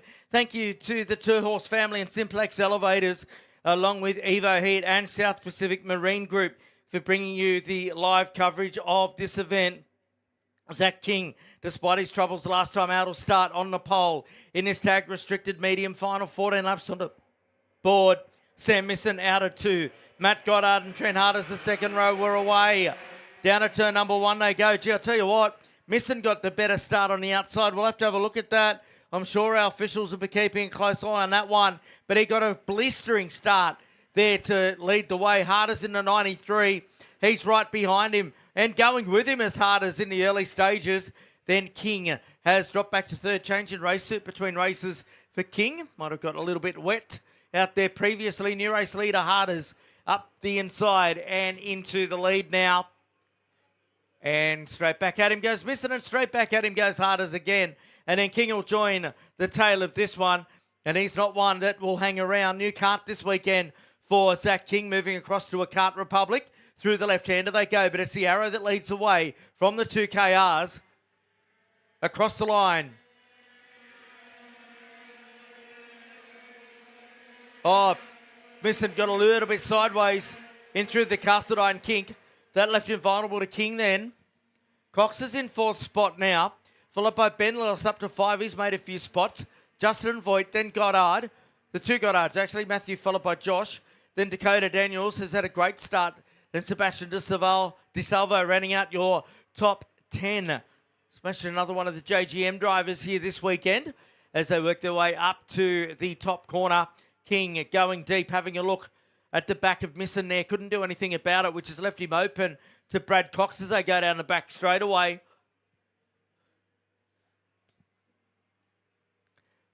Working their way through. Carter King slipping around a little bit. That's going to open him up to Cox as they go down the back straightaway. Geez, a flurry of quickest laps of the race. New race leader, Misson, dives up the inside. Says thank you very much. And it goes past Trent Harders. That was a ballsy move under brakes there from Sam Misson. That's also brought then the likes of King, Cox, Lillis and Voigt back into calculations. Running early stages, of course, 14 laps on the board as they go through the middle part of the race circuit here on this 1,088 metre Ipswich kart track based in the Willowbank Motorsport Complex down the road today. The Australian Superbike Championships underway. Aussie racing cars racing down there as well.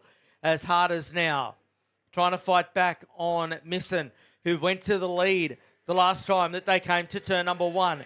King hasn't been able to open up any gaps here. He's just done the quickest lap of the race. By the same token, Cox there in 4th spot can't open the door on King. In fact, he's got more than King as a problem at the moment with Ben Lillis right on his tail in the red helmet. Working their way through. They're on lap number 4 at the moment. As Chislowski down in 11th spot does the quickest lap of anyone. So out of the Video Pro corner they run. Harders on the tail of Misson now. On to the back stretch they go. Nice and tight. No, nothing there, nothing there. So Harders is going to have to rethink it. King's got a good run through that part of the race circuit.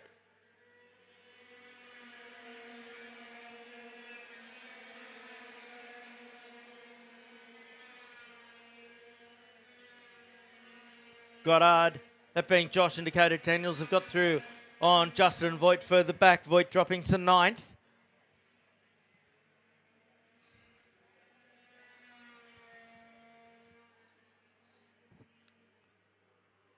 Misson holding a small gap here over Trent Harders.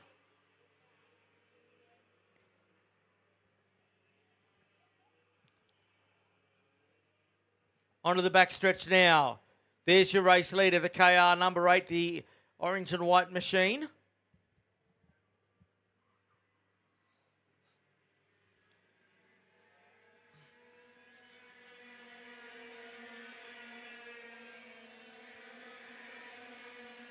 So Josh Goddard down in 7th spot does the quickest lap. He's got a bit of space between him and the group in front of him.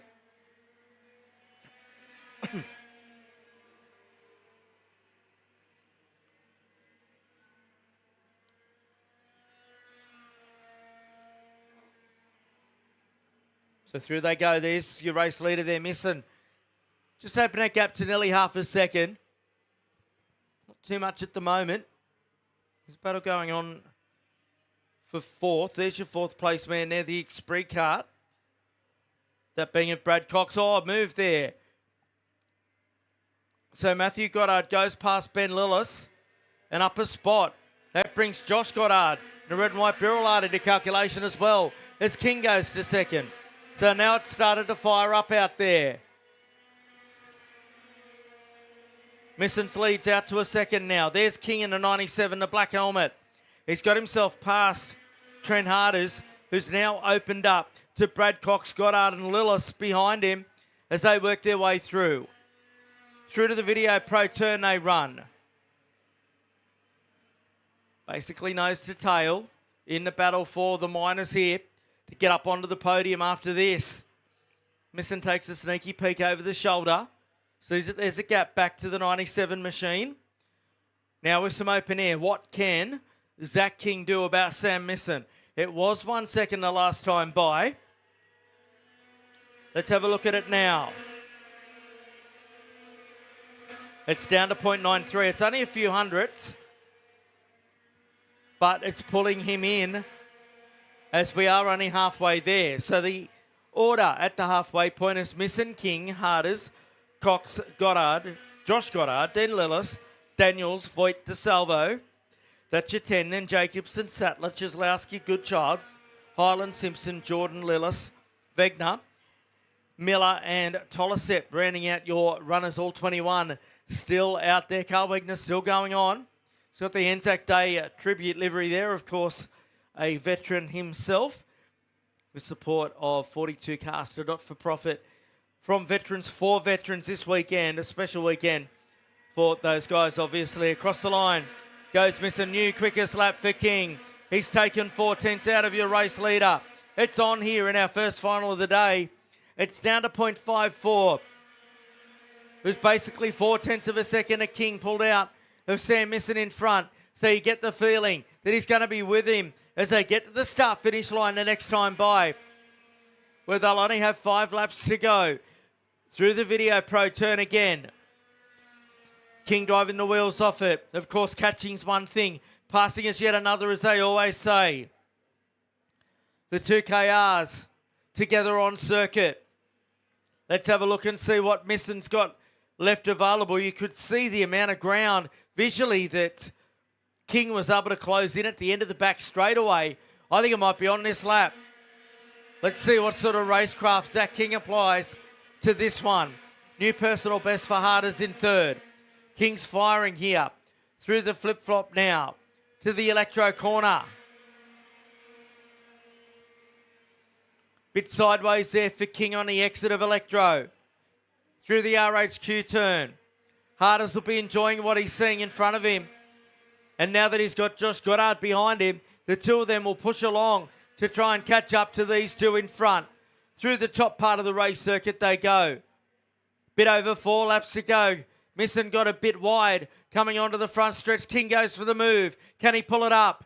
Oh, and he just Misson around the outside. Misson puts the arm out and says, go for it, mate. I'll sit back and then I'll have a crack at you at a latest vantage point. Down the front stretch they go again. Hardest pulled 4/10 on Misson that time, but was lapping about the same time as King. King already starting to pull away here on the number 8 of Misson. Harders in third spot, closing in all the time, and he's got Josh Goddard up on a wheel in fourth.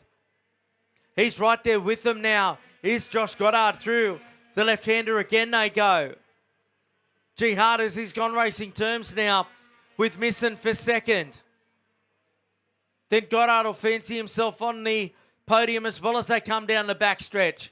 King's pulled away in the race lead. Let's have a look at the second, third and fourth battle as Goddard goes up the inside and into third spot. So he's on the tail of Misson. He's been the one. It's been thrown down the mine hole to try and open the door on Samuel Misson. Can he do it all? Misson, hold on. Through the flip-flop they go. There's nothing in it. Misson's gone, settle down, guys. Oh, no, has it gone bang? Oh, Misson's out of commission. He's just gone bang. It couldn't have happened at a worse time for him. So late in the race. And he had all the other crew on his tail. You can see him pulling up. That's so sad because he was really putting together a terrific race with Samuel Misson, and he drops down the order. That opens it up for the man on screen. Into 19, Josh Goddard to hold down the second spot. King comes to the line. This is the end of lap 12 for him. He's only got 2 laps to go now. So through they go. King, Goddard, Harders. Then Matthew Goddard, Cox, Lillis, Daniels, then Voigt, Chislowski, and DeSalvo rounds out your 10. Josh Goddard has pulled clear of Harders on that one. Harders has got Matt Goddard for company here. So could we have 2 Goddards on the podium? We will find out in a lap and a half's time. Misson pulls out of this one. Down the back stretch goes your race leader. He'll come past to complete his 13th circulation this time. 1 to go now. Only 1 to go for Zach King. He crossed the line. Goddard does the best lap of the race. Harders responds to Matt Goddard's push here. Then it's Cox still there in the top 5. Lillis, Daniels, Voigt, Chislowski, DeSalvo, Sattler, Jacobson, Goodchild. Then it's Jordan and Highland. That's your 15 here. And here's your man Zach King looking to make it another victory. He's a regular on the podium. A lot of times of that, it has been on the top step. As hard as they're in second still, has the 81 behind him. But King's on the back stretch now. He's only a couple of corners from home. Is your race leader. And he comes around. Tell you what, Josh Goddard's closed in enormously on Zach King. As King comes to the line, he gets the win. Second place goes to Josh Goddard. Then it was Trent Hardis, Matthew Goddard, Brad Cox. Then Lillis, Daniels, Chislowski, Voigt. DeSalvo rounds out your 10. And then it was Pete Sattler, followed by Luke Jacobson, Gabriel Goodchild. Then Scott Jordan, Scott Highland, then Simpson, Lillis, Miller, Wegner, and Tolasep. That rounds out your finishes there for Tag Restricted Medium. We're going to take a break. Tag Restricted Light is up next here at Ipswich.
So we are back with Tag Restricted Light here. Finals time is at the ready. Jack Munro to line up on the pole here alongside Dean Vallicott in the 83. Tommy Williams at 35. Riley Vandenbroek at 78. Robert Mortensen at 17. Darcy Briggs at 21 off of row 3. Then it's Aquasena and Mullins off row 4. Row 5 is Docell and Harrison with some work to do. Kingston and Calwell the next row. Getting set for a start here. Looking pretty good. Racing for 14.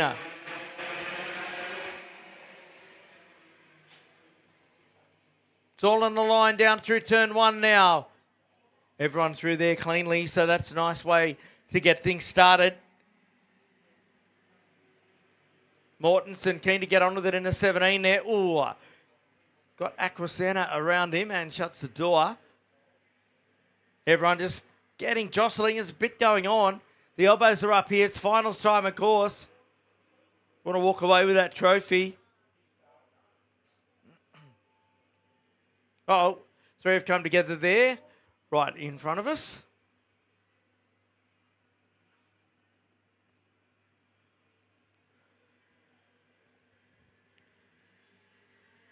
There is Williams. He's got the best of the start. He leads him across the line. He's got a 4/10 of a second advantage over Vandenbroek as they charge down into turn number 1.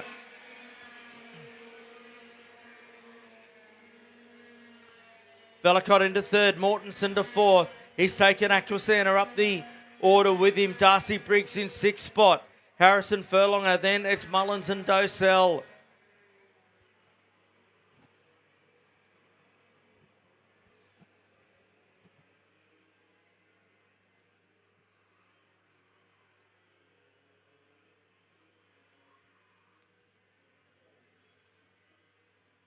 They charge on down here. Oh, Williams starting to come under the pump here from the 78 of Riley Vandenbroek to Tony Kart.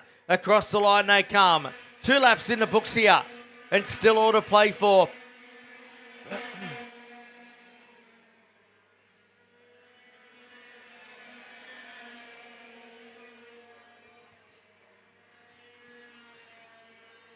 Nice battle for third spot as well. Oh, there's a bit of arms up footy going on there. Aquasana, I think that was indeed. It was on the back of Mortensen. Robert not happy. The arms flailing about down at every opportunity from Robert Mortensen. Aquasana did get into the back of him. So hit the back straight away now. Look at Riley Vandenbroek. He's got the pace here. Just got to get himself in posse to try and have a go as they come to the start line again. Third place there is the 83 of Valakot. Aquasana's got to rethink his strategy on Mortensen, while Nathaniel Harrison, who started 10th, he's up to 6th and is the quickest driver on the track at the moment. So Harrison in the 70s, a man on the move at the minute.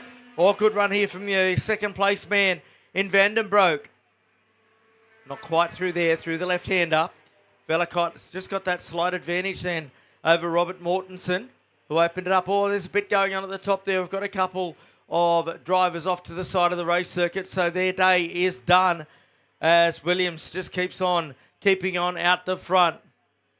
Made comment on the great-looking cart that he's got there. Vandenbroek on his tail as they come to the line. So Williams has responded to the challenge here with a 49.610, the quickest lap of the race.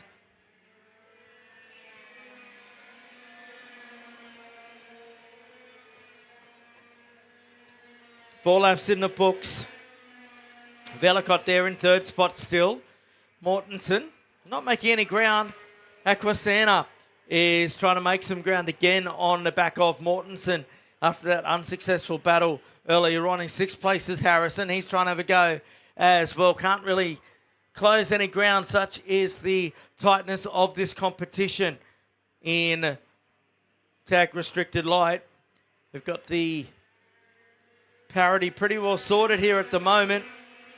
Not creating much of a race, but certainly shows that the parity's right as Mortensen goes fastest with a 49.419, really digging the updated graphics that we're running here.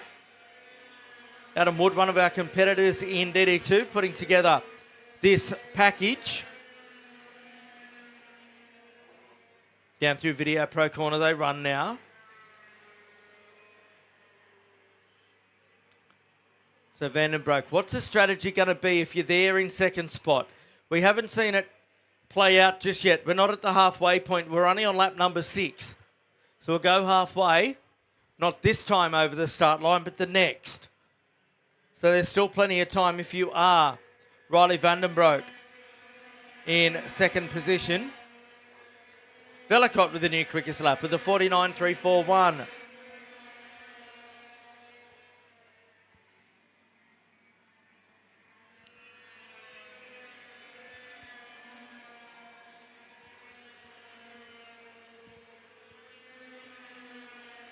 So Williams starting to stretch the legs of the 35 a bit there. The gap was nearly half a second the last time by. He was a few tenths quicker than Vandenbroek, so maybe this is when the Kart comes on for Williams, and he certainly opened that up going down the back straight away as Valakot's closed in on the back of Vandenbroek. To the start line they come. This is halfway in this 14-lap final. Williams, new quickest lap of the race, opens the gap to 0.83 over Vandenbroek. Valakot takes 3 tenths out of Vandenbroek. Then it's Mortensen. Oh, in fact, Valakot's gone up to second spot now. Mortensen, he's closing in. Then Harrison, Aquasana, Briggs, Docell, Mullins, Furlonger, Avard Ray, Calwell, then Kingston. Then it's Manzano, followed by Yaden, Rosso, Lenahan, McNeil, Karunaratne, then Fox, Wheeler, Ramali, Lane, Tully and Duncan. That's your top 25 at the moment. There is Dean Valakot, the number 83 FA Kart. He's got himself into second position in front of Riley Vandenbroek, who's got Robert Mortensen right on his hammer as they come to the line to complete lap number 8. Mortensen, he's had a bit of a frustrating race out there, sitting in 4th. Can he salvage a podium here? He'll go through turn number 2. Velicot's on fire, just done the new quickest lap, and he has got the gap down to 8 tenths to Thomas Williams. He was only a tenth faster, or less than a tenth faster than Williams that time through, so he's going to have to do a lot more, but he'll have 5 laps to go when they come back to the start line the next time.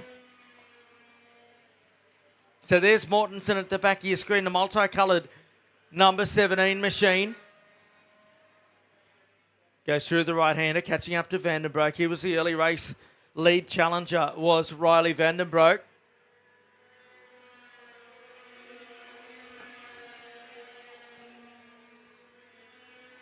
Nine in the books now. Unbelievably, Vandenbroek just did his best lap of the race. There's your race leader, Thomas Williams. He's had quite a day at the races as Thomas.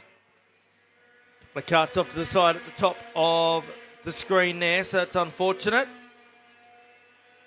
Thomas up the front, coming to us from the Toowoomba Kart Club.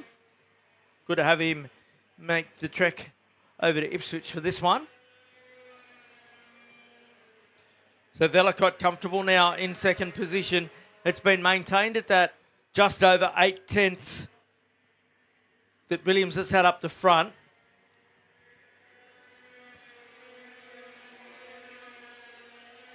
Velicott takes about a tenth out of him as Vandenbroek steps up the pace a bit.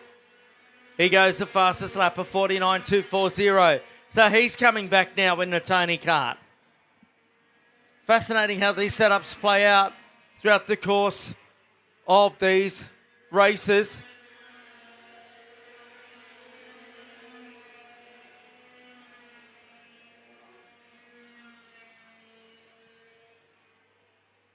Just a few laps left to go for Thomas Williams up the front. It's around 7 tenths of a second back to Dean Velicott. Has Velicott got anything left here over the last 3 laps? To the start, finish straight they come. The gap's maintained at just over 7 tenths. So Williams has responded. Velicott doesn't have that extra burst of pace that he needs to close that gap. Vandenbroek there in 3rd position still. He goes quicker than Velicott again. Mortensen in 4th. He does a personal best. But he's got company now as well in Harrison. Harrison making up 5 spots from the start and challenging the tail of Robert Mortensen in the 17. Williams looks over his shoulder, sees there's a gap back to Velicott.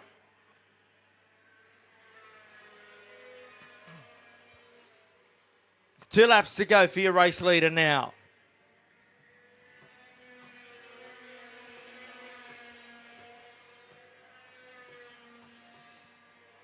Velicott a bit quicker that time.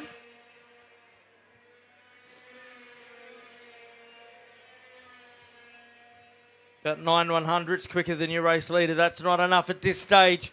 He's got bigger problems though, because a full tenth of a second quicker than your man in second was the man in 3rd, that being Riley Vandenbroek in that green and white cart. He is definitely having a look. They will get the last lap board the next time by. Down the back stretch, what sort of a run's Vandenbroek got? He's in the slipstream, but not close enough. So he's going to have to set it up. Starting right about now, you get the feeling. I doubt he'll have a look at turn number 1. Your race leader, Thomas Williams, is on his way home. The big battles for second between Velicott and Vandenbroek. Vandenbroek on his tail through the flip-flop. Lapper coming up. I don't think it's going to cause him any trouble. Through Electro. This is for second and 3rd. Mortensen back there in 4th. He'll grab a trophy if something happens to these two. Through Video Pro they charge. Up to the top turn for the final time. Your race leader in the bottom of screen. The battle for second and 3rd to left of screen. He's not close enough as Vandenbroek. Velicott's charged away. Out of the final turn comes your race leader, Thomas Williams. And he will get the job done. He gets it against a big field. Velicott holds on for second over Vandenbroek, then Mortensen, followed by Harrison, Aquasana, Docell, Briggs, Mullins, then Furlong up. Then it's Avard Ray, Kingston, Manzano, Yaden the next one through. Then Cowell, McNeil, Lenehan, Fox, Karunaratne. Then Bossa Wheeler, Lane, Ramali, Rosso, Duncan and Tully completing your finishes. We're going to take a break here. We've got a couple to clean up. We'll be back shortly here at Ipswich. Evo Heat are the industry specialists in energy efficient pool heating and cooling technology. With the largest range of energy efficient pool heating solutions, Evo Heat will help you maximise your pool so you can swim every day. Australian owned and operated with more than 15 years of experience providing award-winning heating and cooling solutions. Evo Heat are the industry's preferred supplier of pool and spa heat pump technology. Visit evoheat.com.au today to find out how you can enjoy year-round swimming.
So good afternoon, wherever you're watching us from this afternoon. We're bringing you all the action from the Ipswich Car Club. What a time to tune in.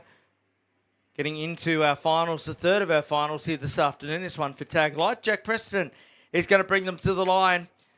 He'll have Jack Webster alongside, then a Jason, Jace Matthews, and a Josh. So it's all the J's in the top four. Josh Miller, that bright yellow and maroon machine. The DAP Kart. Max Walton out of 5. Ryan Ullman out of 6, and Mikola Missouri from 7. Slater, Thompson, Davey, Tennant, Newton, Fraser, Wells, Kajeski were away. Down to turn number 1. Everyone going in there deep. Oh, there's a little bit going on towards the back, but they're all past it. No problems at all, and it's Preston who leads the way. But he's got Matthews with him. Jace has had a good start from the inside. Already slotted himself into second position. Walton back to 4th. Webster's got himself into 3rd spot, the West Aussie. Up to the Autobahn corner they go for the first time.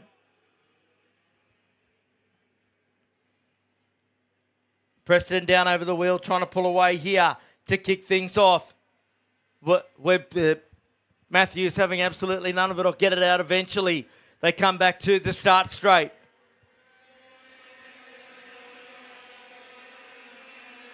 Kay Davey up to P7. The Weet-Bix kid. Gee, Matthews has got a run here. The CXR number 74, he had too much of a run. He just tipped the back of Preston. He just couldn't pull it up there. Webster sitting there in 3rd spot, enjoying what he's seeing. But Jace Matthews is on a tear at the moment in 2nd spot. Up to the Autobahn turn they go through the right-hander.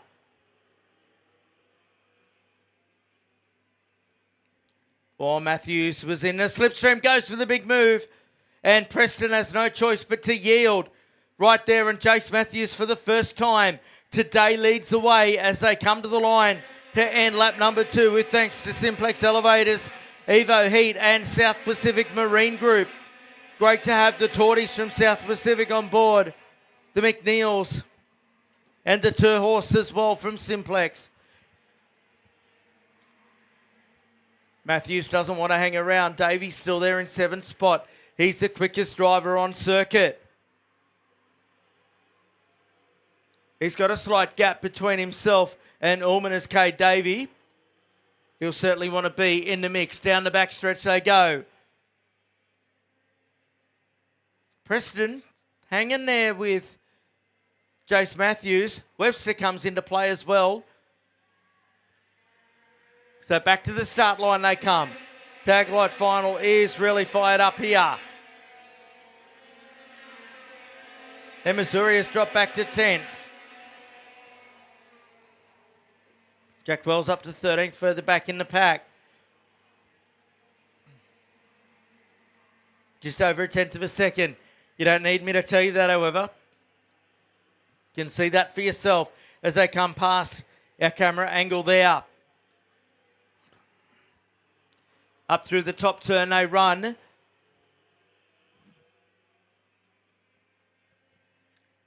Preston will just sit in behind Jace Matthews for the time being. Webster in 3rd position, doing a good job. As they come to the line now. Preston looks like he's got a bit of a run going, and indeed, he goes quickest of all. As they go down nose to tail into turn 1. It was a 47.656 that time from Preston. A 6.93 for Matthews. So hundredths of a second in it. The 7.11 for Webster, just behind them. The top 3, the fastest of anybody out there at the moment. Through the left-hander they charge. This is nice and tight. This is good. The 13 of Miller. He's a bit further back there in the 5th spot behind Webster and Walton. Walton hasn't shown much at this phase of the race. Not been much coming from Max. To the start line goes your race leader, Matthews. Now, Preston's got a good run over that second half of the lap. It's just a matter of trying to get the Kart in position when they're at a passing opportunity with 5 in the books. Ullman's got the quickest lap of the race. And there's that battle for 4th, 5th and 6th. Walton, Miller and Ullman. Ullman at the back of that group is the quickest on circuit at the moment. Just doing a 47.519. There he is. Right behind that, Fluoro 13. They go down the back straight away. They're trying to get onto racing terms as we've got a new race leader in Jack Preston. Went for the move at the end of the backstretch and was able to make it stick as they come to the line. That's brought Webster into the mix now. Down to turn number 1. Oh, Matthews, what a brilliant move. Down in through the kink. He retakes the lead. And Preston had no choice. Matthews just licked it and sent it into the race lead. And Webster does the quickest lap of the race. So it's all happening out there among our top three at the moment. And Webster under attack from Walton now. Through the left-hander they charge. They've left Davey behind in 7th spot. This top group, it's still any one of this top 6 at the moment. And anything is likely to happen as they go down the backstretch. Preston on the tail now of your race leader. They come back to the Linus for the end of lap number 7. Gee, we're halfway through it. It's like it's just started. It's been flat out. It's been going. Hammer and tongs. Speaking of hammer and tongs, Ullman up the inside of Miller. And he takes over the 5th spot. That was a big move there from Ryan Ullman in the number 98 machine. Up to the Video Pro corner they go. Nothing doing at the moment for Jack Preston to try and get up the inside of Matthews. Webster has just dropped off the back of them a little bit. Maybe taking a breath that we're at the halfway point. It's Matthews and Preston, Webster, Walton, Ullman and Miller, Davey, Tennant, Lemazuria, Thompson, Slater, Wells, Fraser, Stimson, Kaczynski, then McLeod, Lane, Sagadak, Chitlin and Hunter running at your 20 down through turn number 1. So we've got 8 in the book, 6 to go. We know Jack Preston will leave it as late as possible. He did have a dig earlier on, but Matthews was too good and just stuck it straight back underneath him. Will Preston have a go? He doesn't look like he's got the pace to pull away. So will he just sit there or have a look? He's having a look. Up the inside and takes the lead. And that brings Webster into it as well. He positioned at FA Kart number 43 beautifully there. Did Jack Preston to try and pull a gap on Jace Matthews. That's really opened it up for Webster then to get on the tail. It's been a momentum shift through that move. Oh, Webster inside of turn 1 gets it done. So Webster up to 2. Walton now challenging for a podium. Oh, look at the wheel work there of Max Walton to get through the left-hander at the flip-flop.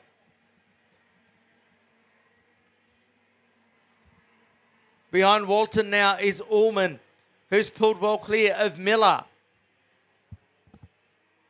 Thomas Hunter down in 19th spot just does the quickest lap of the race. As now Preston's opening up the gap. It was a lap ago that he did the job. He'll have completed his 10th lap when he comes to the line this time.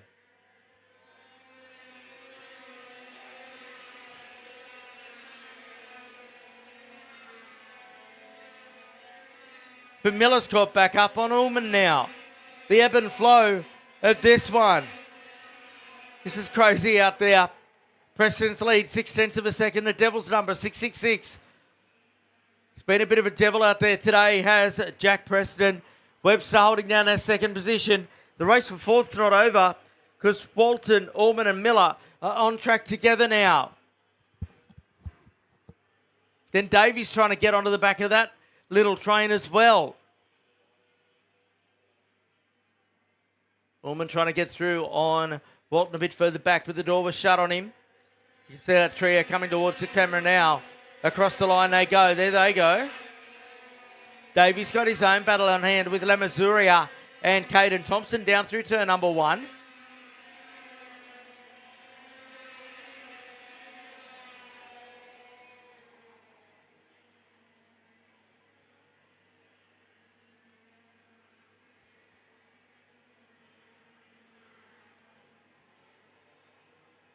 So there's Maxie Walton sitting in 4th place at the moment. Got a slight gap over Ullman in 5th, that green and white machine. Then they've got a slight gap that's opened up on Josh Miller only over the last lap. It's been of lap number 12 for your race leader. 2 laps to go now.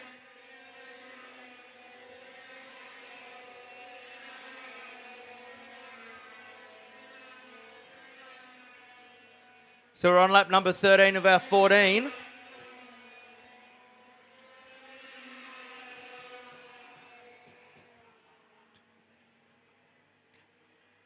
When they come around the next time, they'll get the last lap. Preston leading comfortably at the moment over Jack Webster. It's been a fine drive by Webster. There's Walton in 4th spot. Still under attack here from Ryan Allman. One's gone off to the side of the race circuit and is out of commission. So around they come. Your race leader just accepts the last lap board. Has Allman got anything for Walton here? Oh, he's close. He's close. Will it open up for Ryan Allman for 4th spot? Through Electro they go. Now at RHQ. No, Walton's responding there. There goes your race leader, Preston, on the right of screen. That's the gap. That's what a second looks like. Back to Jack Webster. He's down the back straight away for the final time. Your race leader, Jack Preston, about to become your race winner. Walton's still there, nothing doing with that battle. As Preston comes to the line. Webster home in second. 3rd place goes to Matthews and Max Walton. Ryan Allman, Miller, Lemazuria, Thompson and Davey. Then it was Tennant, followed by Wells, running at your 11th place finish. Then Fraser, Stimson, Kajewski, Sagadak, McLeod, Hunter, then Lane, Demelwick, Goodman, Chitlin, Newton and Brown. And Preston gets the fastest lap of the race at the end to boot, just to really ram it home. We're going to take a break, be back with Cadet 12 here at Ipswich very soon.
So back on track now with Cadet 12 for their final.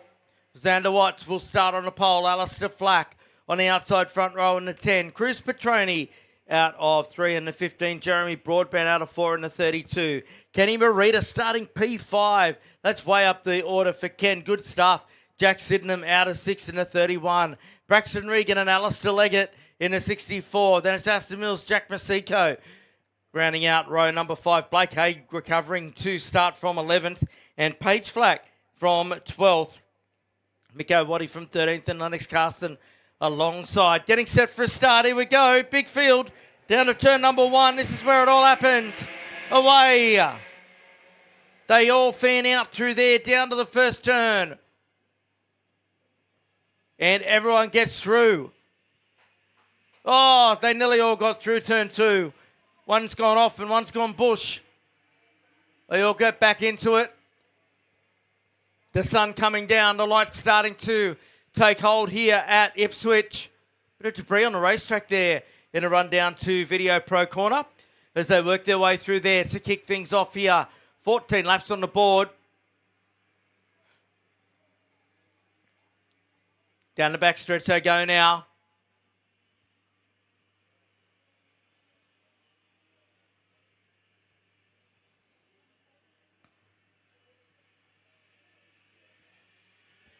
So to the line they come. It's Flack who leads away over Jeremy Broadbent. Petroni, the next one through. Then it's Watts, Leggett. Then Regan, Mills, Waddy, Haig and Flack. Well, the sun shining directly into their eyes here on that part of the race circuit. Looks like a chain guard that's come adrift, so no doubt somebody will be asking for they're going to receive a meatball flag at some point. Given the chain guards come adrift. Not allowed to lose a piece of bodywork in Karting Australia competition. Flack with the lead over Broadbent. I think he spent off the back straightaway, staring down Cruz Petroni directly in the eye. The arms were flailing. The head was turned right back. It was like almost he was on a swivel there. But fourth place is still Watts. Then Leggett, Regan, followed by Mills, Waddy, Haig, then Butler. Just gets in front of Flack and into the top 10. Look at this little group here. Cruz Petroni, the number 19, the green machine. He's trying to get up and take the challenge to Power Republic's Jeremy Broadbent. One's gone off over there. Through the right-hander, they go down to this hard braking zone here. Flack trying to pull away, but this group of 4 doesn't want him to get too far away. They want to be a piece of the action as they come out of the back straightaway. They'll try and split the air between them, work together to catch up to the back of the EKS number 10 of Alistair Flack.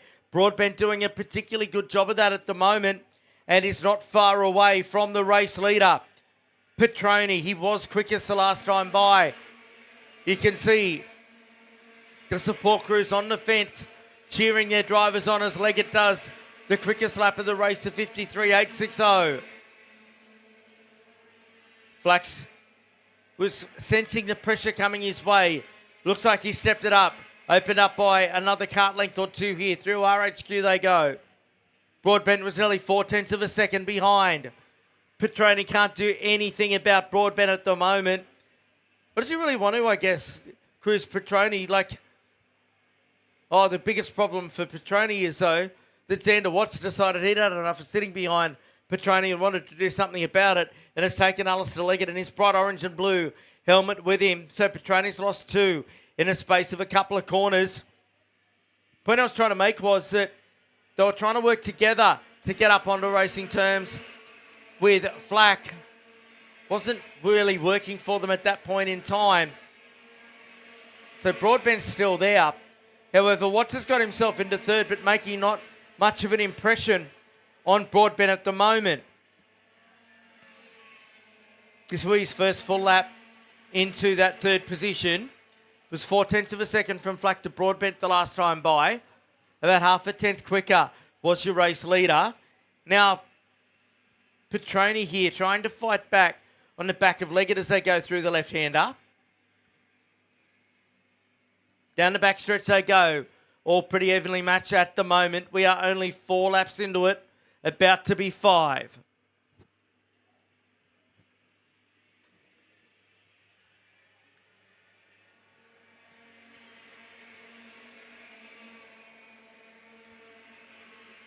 Near quickest lap from Leggett in 4th. So the man in that bright helmet, it's a perfect time of day to really show off those colours. He's the quickest one out there, second on screen. He's right on the tail of what's in third. He wants a challenge for a podium here. But up the front, look at this. Broadbent's picked up the pace in the Power Republic Kart. He's on the back of your race leader now. Definitely Watts, Leggett and Petroni will be there to take advantage should something happen between these two. Out of the Autobahn corner they go.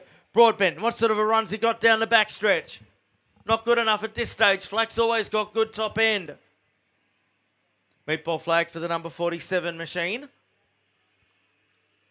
He's got a mechanical defect out there, so he has to return to the pit area. Across the start-finish line. Broadbent was a 10th.5 quicker than Flack that time. He's right there with him now. Watts has pulled just away from Leggett, Petroni and Mills through the RHQ corner. Goes your race leader, young Alistair Flack. Driving the Italian EKS chassis, a new chassis to the world of karting. The people behind EKS aren't new to karting. They've, for many years, done contract work for many of the manufacturers in Italy. Decided to go it alone.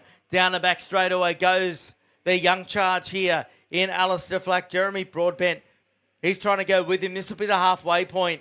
Can the Power Republic racer pick it up here? He was right there with him. It now looks like there's a slight gap opened up to the favour of Flack in this one. Meantime, Petroni's got through on Leggett for 4th position. So at the halfway mark, it's Flack, Broadbent, Watts, Petroni, Leggett. There's Petroni with Leggett behind him. And then right behind them is Aston Mills in the 11 machine. And then it's Regan, followed by Haig up to 8th, Waddy into 9th. Then Butler, Flack, Krutel, Turhorse, Sydenham, Masiko, Rasso, Carson, Thompson, Trazillian, Black, Lachitti, Brown, Thorley, and Chelsea Flack and April Flack. 4 Flacks in this race. 3 triplets and Alistair, the cousin. So up the front, here we are, the 57 machine of Xander. He has got Petroni behind him, fighting it out for the final trophy place tonight here at Ipswich.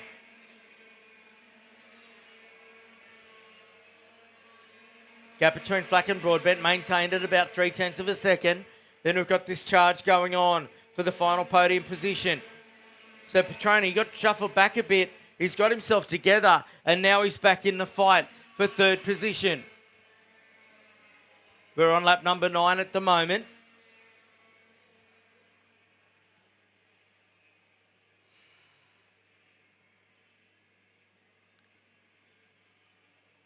So Petroni down behind the wheel there. He's closing in on the back of the 57. He has a look up the inside and to 3rd.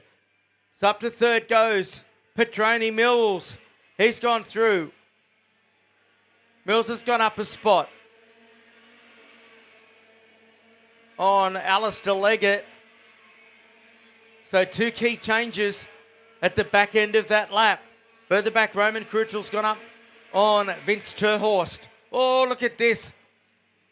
Watts in the 57. He's charging. He's trying to get through on Petroni again. But Cruz is having none of it. Our top 2 have got a lapper coming up.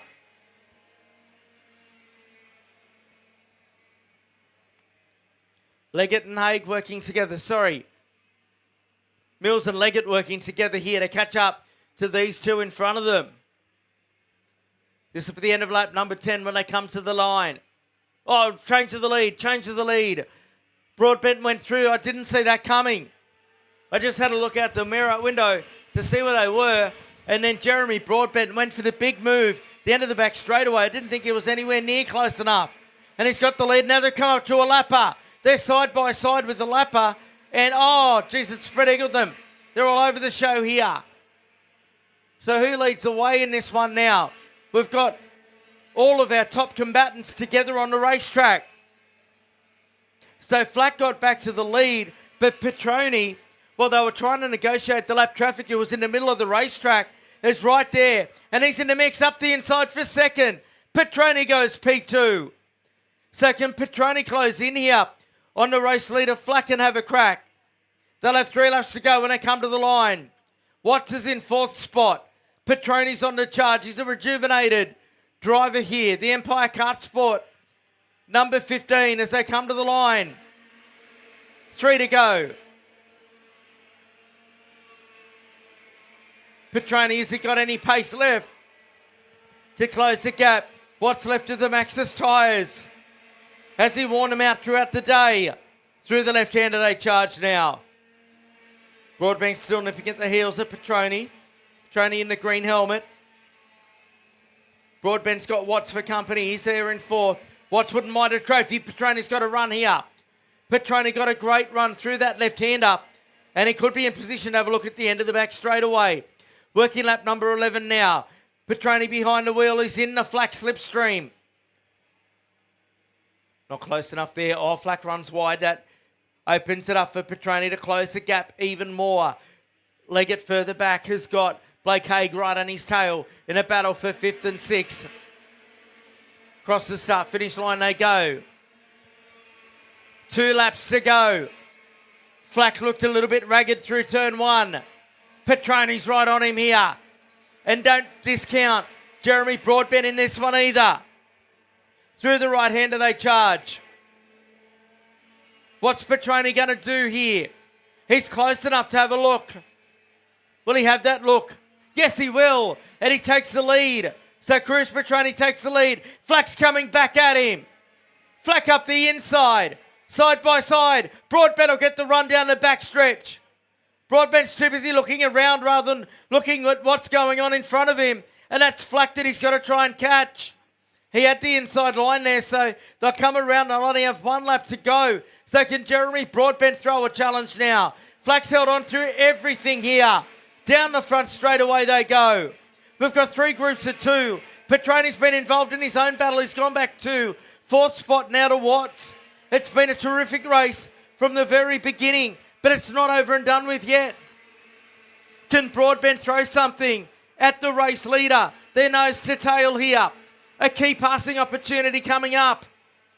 Broadbent having a look over the shoulder again. If I'm Broadbent, you'd need to be focused on that number 10 and that number 10 alone. He goes to the high side. Does Broadbent as Flack goes defensive? Has he got a good run here? Yes, he has, but Flack's got a super inside run.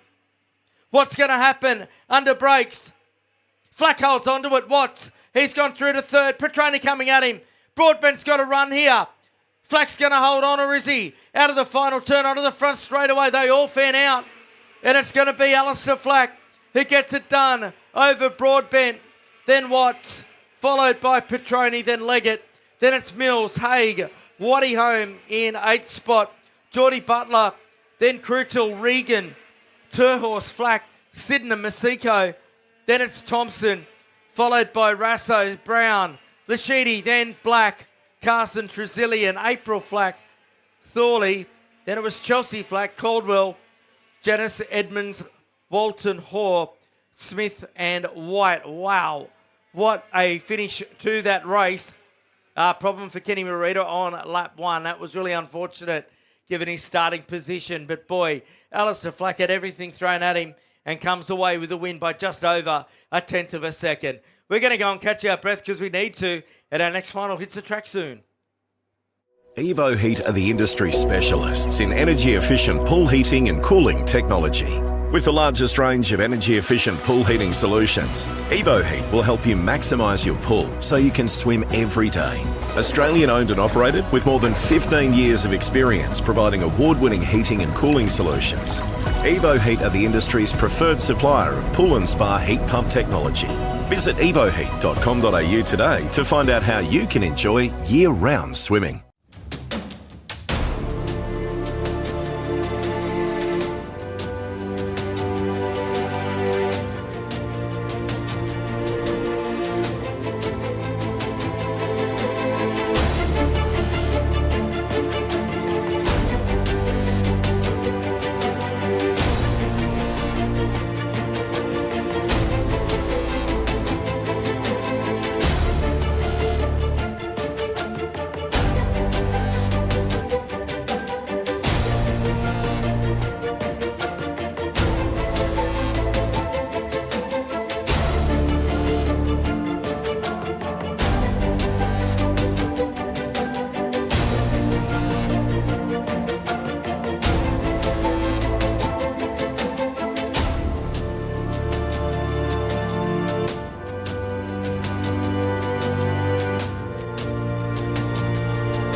So there's no hold up in the action here at Ipswich with KA3 Junior Light final coming up. Sebastian Eskandari Morandi on pole. Jai Flynn, the outside front row in the 10. Pat Buckley, the 50 out of 3 with Charlotte Page out of 4 in the 22. Then Jack Shuzik in the 39. Henry Stratford, the 42. Ryan Reid, the 3. The Basilio McCarley's up to 8th is Basilio. Good effort. Chad Risman, then Poppy Rule. Sebastian Bennett, Annabelle Kennedy, Levi DeSalle. Saragi, Jensen Lane, Simonelli.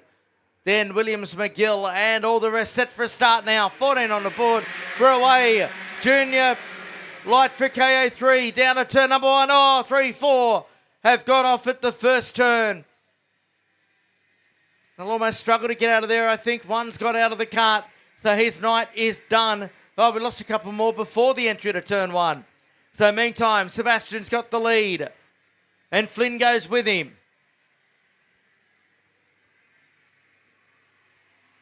Down through the left-hander they charge. Flynn trying to go with Sebastian Eskandari Morandi. Down the back stretch. Charlotte Page in third spot there. So Charlotte's had a ripper start from the second row of the grid.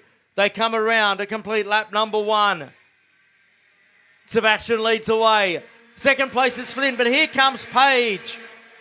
Oh, the top 3, they all bumped into each other into turn 1. Sebastian was the quickest, of course, off of the start. Oh, Page to the back of Flynn and again. In fourth spot is Stratford. She's had the elbows up today as Charlotte Page. Stratford in fourth. Reid into fifth. Then it's Buckley. Shuzik into seventh spot at the moment. Down through the left-hander. So while Flynn and Page were having their little argument, Sebastian's just gone, I am out of here. I'm not going to get involved in your little squabbles. Flynn going defensive already, and I reckon for about the 5th time this lap, Charlotte Page has got into the tail of him. Speaking of getting into the back, here comes Paddy Buckley. He doesn't mind getting into it either today. Down the start-finish straight they go. Teams up on the fence, going mental at the moment at their drivers, trying to get them to concentrate on where they're going. This pace is an absolute cracker at the end of lap number 2. Poppy Rule way down the order in 12th is the quickest driver on the track. But look at Charlotte Page in the 3rd spot here. The pink helmet. It's become so familiar of her. Representing the F1 Academy at the Champions of the Future Academy program. Buckley, he's made up a spot. They're going 2 by 2 into the right-hander at the top of the track. All that's doing is helping Sebastian Eskandari Morandi, but it's keeping us entertained, that's for sure. And again, Flynn and Page come together. You get the feeling it's not going to end well. You just know when that's about to blow up. Down the front straight away they go. Paddy Buckley's involved now. So too Shuzik. Not sure what's going on with Jack today. Different go-kart, yes. However, it's not working for him at all as Page got shuffled wide there and lost a whole heap of positions. Buckley's into 3rd. He's going to have a crack at Flynn now. And then he's got Shuzik right on his tail in the number 39. Then it's Ryan Reid getting involved in the mix here. Look at this battle for second. Absolute sheep stations here tonight. Lap number 4. Oh, the door's open for Buckley. Him and Flynn eyeballing each other. Down the back straightaway. Then around the outside comes Reid. Shuzik goes up the inside. He's leading the Australian champion as Jack Shuzik. Through the left-hander. Page is back in it now. Look at this pack coming onto the front stretch. 2, almost 3 wide. Mental. These are some of the best junior races in Australia. This field would be befitting of any Australian championship fight. Sebastian Eskandari Morandi bases his racing over in Europe these days. Driving for professional race teams, and he's showing why with that 4.5 second lead. It's taken him a while to get up to speed in the KA3 format today, but he's certainly there now. We are into finals. Here's Buckley in 2nd spot. Down the back straight away, he's got Shuzik right behind him. It's a rejuvenated Pat Buckley this weekend. So Charlotte's on the gas here. She's up to 4th. She's going to start to close down on Shuzik. He's got the J&D FA Kart race suit on. That's what we're used to seeing him in. Part of Nick Percat's team with Jake Spencer and Daniel Rochford. But he's made a move over to Kart Republic for the weekend. And Charlotte Page in fourth there. The pink and black machine for Empire just does a 49.902. The fastest on circuit. As she tries to close in on Shuzik, who's pressuring the rear of the number 50, a former Australian champion in Pat Buckley. Through the right-hander they go and onto the back stretch. Sebastian's got more than the full length of the back straightaway. He's trying to make it 2 categories here today. Shuzik goes second now. Getting the encouragement from on the fence is Sebastian Eskandari Morandi. Down the front straightaway comes this battle pack. Shuzik, he's been nowhere all weekend and suddenly he gets himself up to second spot.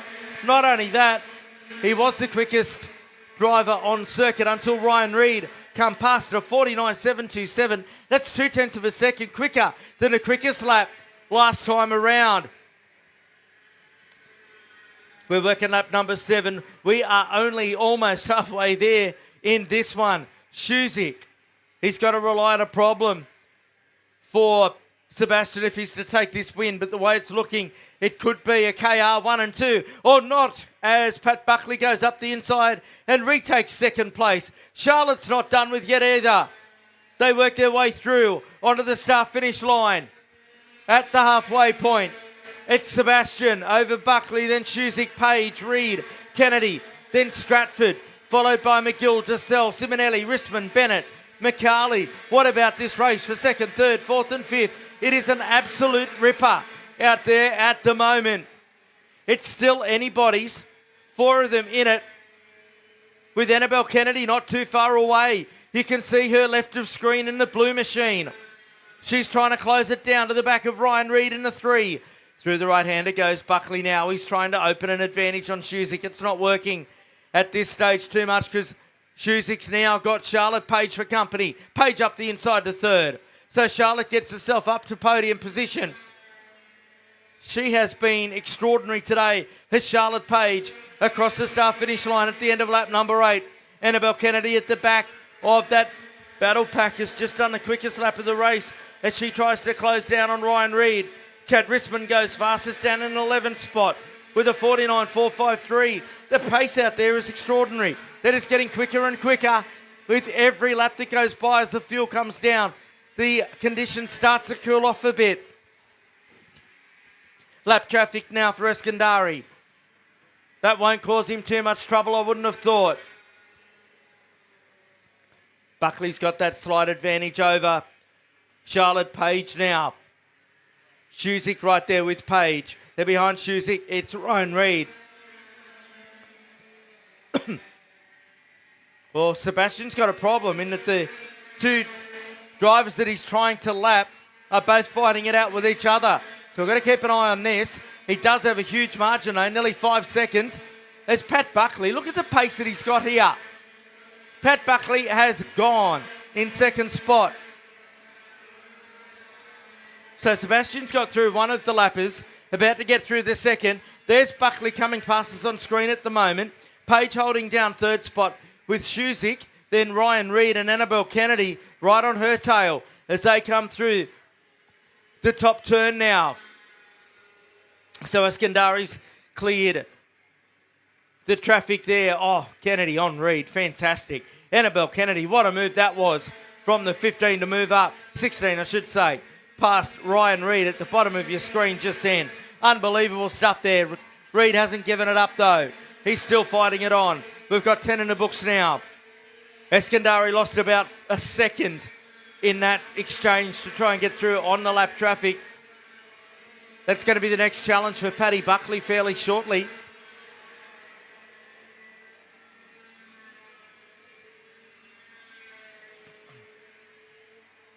So Chad Risman's been in the wars a little bit out there.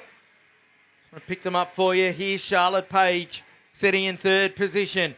The FA card, not the FA card that's been in the wars. My goodness, look at that. It's looking a bit second hand.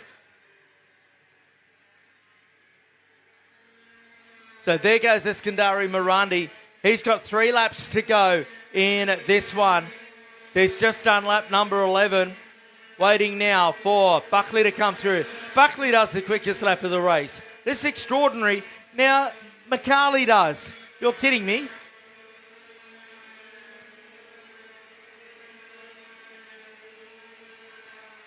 So Eskandari's through Video Pro.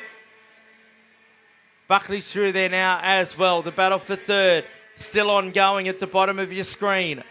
When they come to the line, they'll have 2 laps remaining.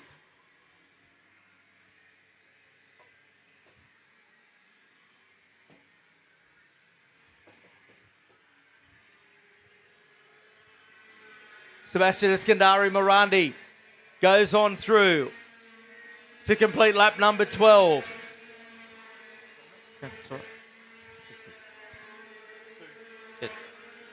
So Sebastian 3.9 seconds up the road on Buckley. Then it's Page. She's still in this battle with Jusic. It's been going on forever. It's terrific. Jack, the premier, KA3 Junior racer in Australia at the moment. He's right there on the tail of Page. And the number 8 has pulled in and out of commission in this one. So there's Buckley just in front of these two. He's had a day at the race. He's still got KA2 to come for Pat Buckley, as a lot of these races do. They'll definitely need to go and have a Bex and a good lie down after this one. I do, I know that. Across the line goes Eskandari-Morandi. 1 to go now. Buckley gets through on a lapper. Ryan Reid does the quickest lap of the race. Where's that come from now? He's in 5th spot. He'll be happy with his day's work. There is Buckley in the middle of a couple of lap carts. Oh, this isn't going to be good for Page. This could be interesting.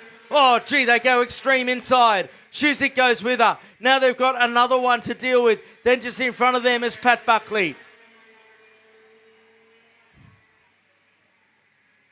Here's Buckley down the backstretch. Checkered flag at the ready for your race leader. He comes out of the final turn. What a dominant performance it is. Welcome home, Sebastian Eskandari-Morandi. He gets the win. Buckley, he's back to form in 2nd. Page holds out Shuzik. Ryan Reid comes home in 5th. Annabelle Kennedy. Then Henry Stratford, followed by Docell. Simonelli. Then it was Bennett home in 10th. McCarley. Then Risman McGill. Hoskin Rule. Jarrett Smith. Helm. Johnny the Jet Wright home in 19th spot. Josh Williams. Then Charlie Stratford. Hunter Fishley. Elkayam dropped all the way to 23rd. Saragi, Lane, Sugden, Twong. Then Knight, Clements, Brown, McLaughlin, Kamalocka, Rasso, Clark, Yarwood and Coburn. What a final that was in KA3. Plenty of stories to unpack out of that one. But Sebastian Eskandari-Morandi takes the win by 4.1 seconds of rejuvenated Patrick Buckley. We'll take a break and be back with the DD2 and Open Performance finale. Evo Heat are the industry specialists in energy-efficient pool heating and cooling technology. With the largest range of energy-efficient pool heating solutions, Evo Heat will help you maximise your pool so you can swim every day. Australian owned and operated with more than 15 years of experience providing award-winning heating and cooling solutions. Evo Heat are the industry's preferred supplier of pool and spa heat pump technology. Visit evoheat.com.au today to find out how you can enjoy year-round swimming.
And welcome back to Ipswich with thanks to Simplex Elevators, Evo Heat and South Pacific Marine Group. It is our fastest races out on circuit. Let's hope they can put a bit of a race on here. Of course, open performance. Scotty Chaston will line up on the pole. Cam Laws, the outside front. Bally Sagadak had that issue with his transponder last time out. He'll start third. Jordan Ensby fourth. Then Finlay Derry and Dan Hutchinson down in DD2 World. It'll be Scott Cleveland, Block Plum, and Adam Wood. Then Tim Wagner, Jason Smith, Angus Mathers, Stephanie Duffy, Travis Carruthers, and Tessa Hanley. And we do have Billy Myers out there, so Billy didn't look like he was going to take part in this one, but he's out there. Didn't run out in the previous heat race.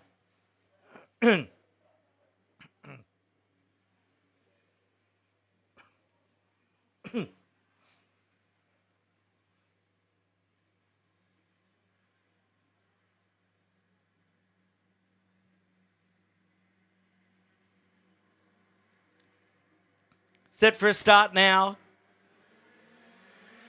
Chaston leading them away with Laws. Down to turn one they go. Watch out for Sagadak to come through in this.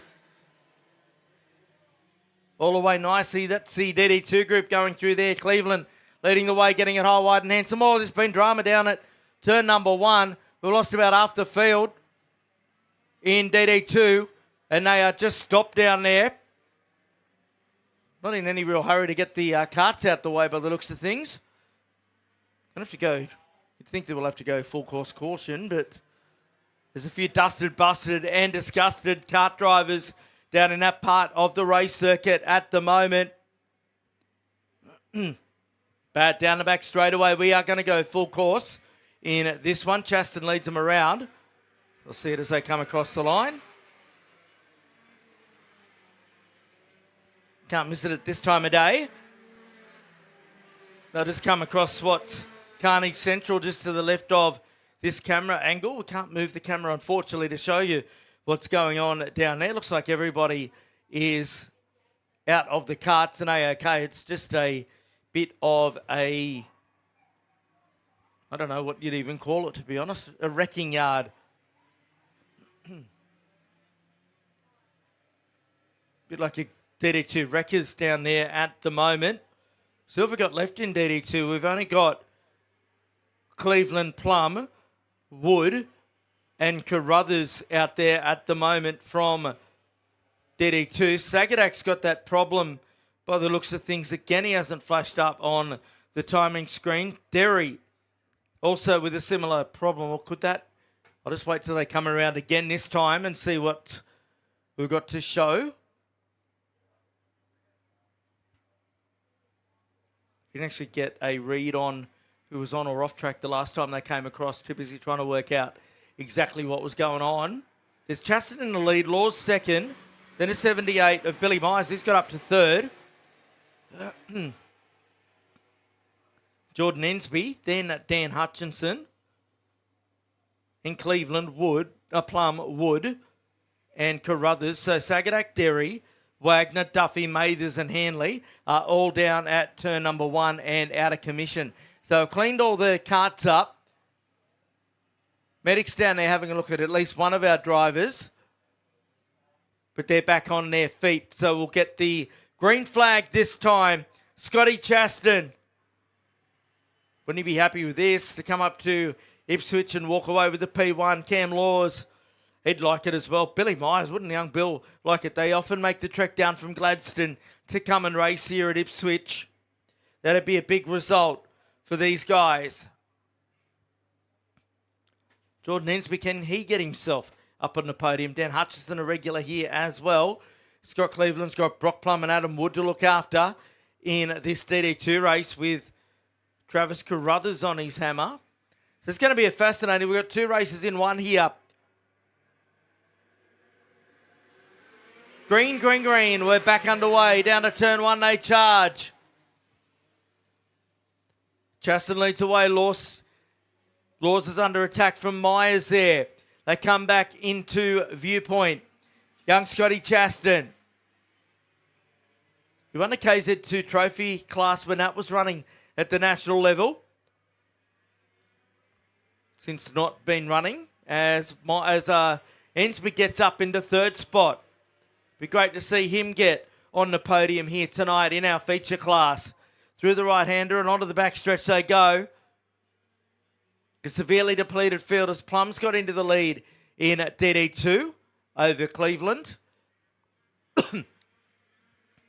Out of the final turn and onto the front stretch. 4 laps in the books of our 14 now.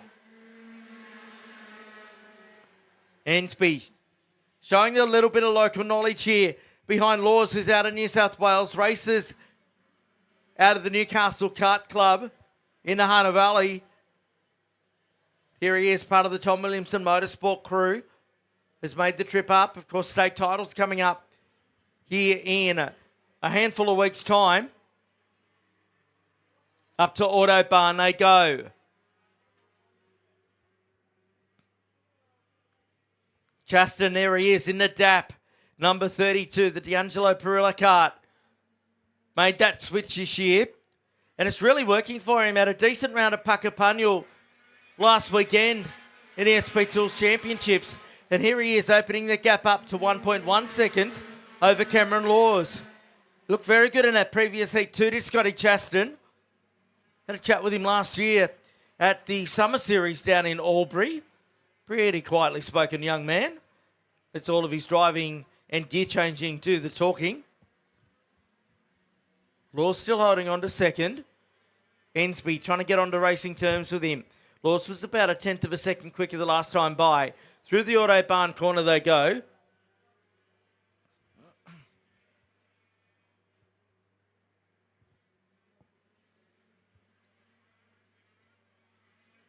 In DD2 land, Brock Plum continues to lead the way.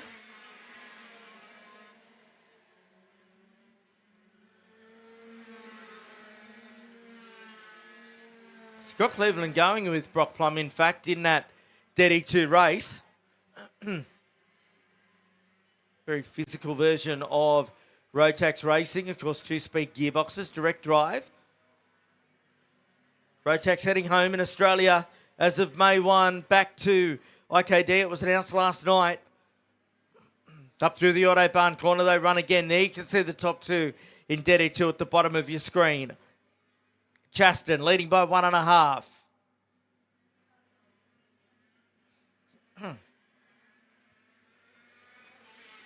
Now they come to the line.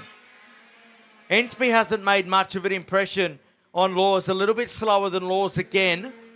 Myers just a little bit slower than them. Plum's pulled another 2/10 on Cleveland this time.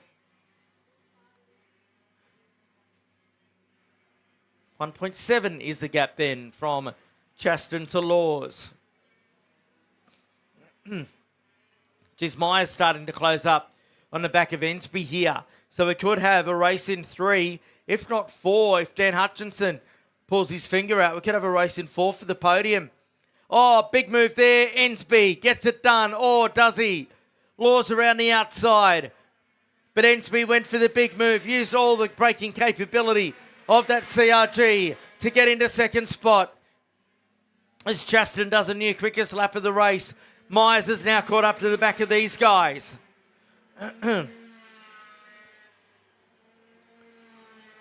So can Billy have a go for a podium spot? The New South Welshman sandwiched between the two Queenslanders. Never a position that a New South Welshman wants to be in. They work their way up to the top. Chaston 2.5 seconds up the road. Plum's pulled well clear of Cleveland now. Down through the right-hander. Adam Wood in third in DD2. He's the man that's actually put together all of the graphics and done the work, the software work, to connect the Orbit's timing system to the screen. You can see it's been updating throughout the course of the day. Looking in the area of computer gaming technology on a regular basis is Adam Wood, if I understand it correctly. And Chaston goes quicker again, a 46.811. So the Albury Express up the front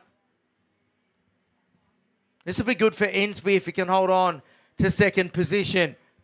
Just needs to get some consistency into his racing. If he gets some consistency and a result, they tend to flow from there. I know it's only a small field of open performances here this weekend, but it's just those things, those little things that just click for you, and he just goes quickest of anybody with a 46.617. So Ensby on the charge here now. Bottom of your screen, that was Plum, the leader of DD2, with the captain, Scott Cleveland, behind him. Adam Wood was following on close behind. There's Laws in the number 4 KR. With the beautifully presented 78 of Billy Myers behind.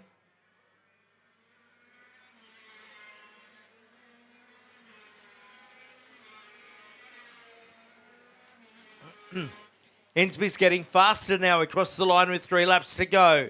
He's just done a 46.408. It's just coming together for the young man. There he is on screen. Exactly what he'd want to walk away with is a solid result here this weekend. He got past Laws and now is pulled away. There's Laws. He'll walk away with the podium tonight if things stay as they are for the next 2 and a bit laps.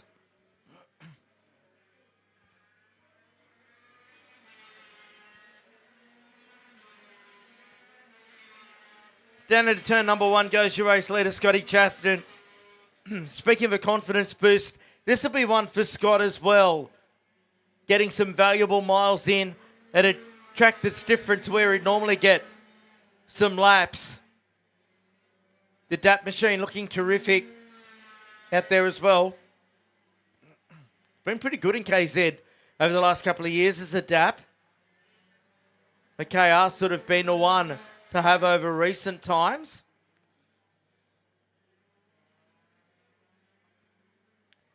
So as it comes around, Scott Chaston will get the last lap board. There's your third place man, Cam Laws.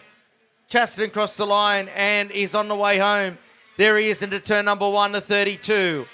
Ensby comfortably in second. Then Laws, Myers, Hutchinson in 5th.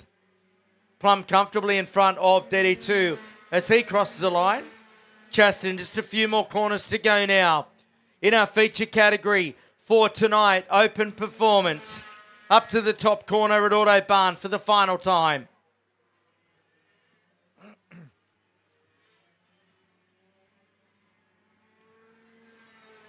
So Chaston down the back straightaway now. He's just got 1 corner left to go. And Scott Chaston comes to the line, gets a win. Second place will go to Jordan Ensby. And third place goes to Cameron Laws, with Billy Myers coming home in 4th position. Then Dan Hutchinson, now waiting on Brock Plum to come through in the number 15 machine to win DD2. Then it's Scott Cleveland home in 2nd spot in DD2. Adam Wood, he'll cross in 3rd. Then it's Travis Carruthers through to complete our finishes. We're going to take a break here at Ipswich. Coming up after that break will be KA3 Senior for their 14-lap affair.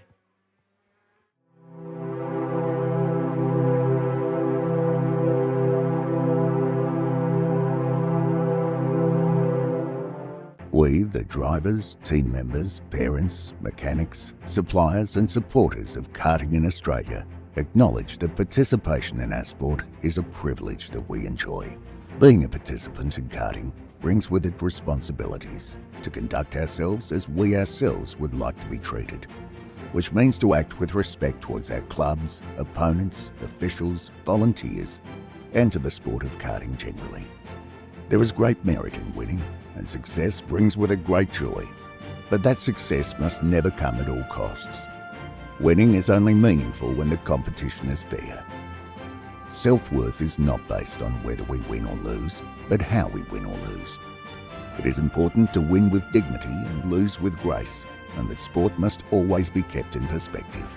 We recognise that our sport of karting is greater than ourselves as individuals, that cheating, unfair practices and unacceptable behaviour undermines the stature of our sport and all who participate in it.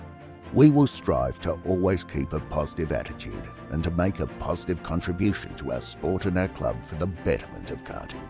We acknowledge and thank our club, officials, volunteers and administrators, knowing were it not for them, there would be no race in which we compete and no sport for us to enjoy. What matters most is the challenge of the race, sportsmanship, maintaining our self-respect and respect for our opponents while racing fairly and creating a positive sporting experience both on and off the track, so that we can find the true joy in our sport and most of all, create a community where people want to participate and where fun and safety are paramount.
So day descends in tonight here at Ipswich as KA3 Senior hits the circuit for their final. This should be a good one. Max Walton on the pole, the 68. Brian Moyes, the 72. Then second row of the grid's Hamilton, Ray and Ryan Miller. Then it is Dominic Penman and Lucas Lesmes off row 3. Matt Price and Jake Chislowski off 4. Row 5 is Talia Kittle and Isabella Wagner in the 17. Paige Yarwood in the 9. Emily Chicato, the 54. And Max Chatton at the back of the bus, getting set for a start here. 14 on the board, and we are go. On the charge down. Everyone through. Nice way to get things underway here. Oh, it's Brianna's got the lead. Gee, Max is racy here. Max up the inside to the lead.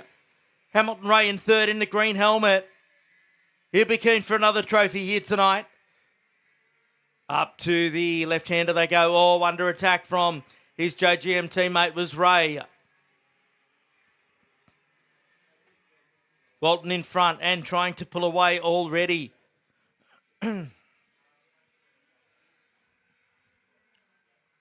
Walton, of course, last year, our KA2 Australian champion, podium at the FIA Karting Academy Trophy Series. That kicks off tonight.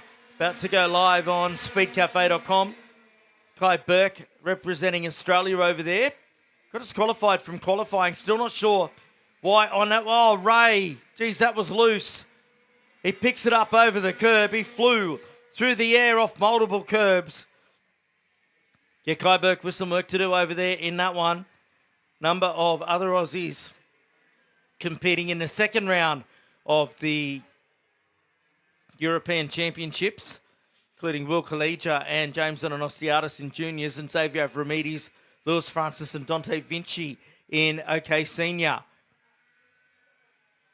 So it'll go through tonight and tomorrow as Walton just starts to pull away here on Moyes.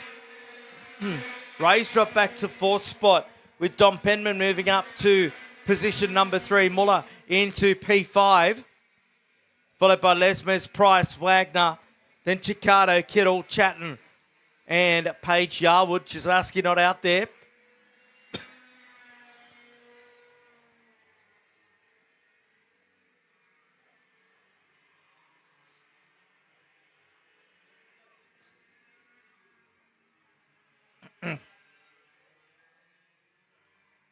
So here's Penman going down the back straight away.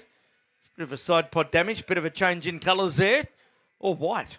So very unusual for young Dom, or is that? There's Hamilton Ray on screen, under attack from Mueller in the 6. Penman up to second and gets quickest lap. Past Moyes.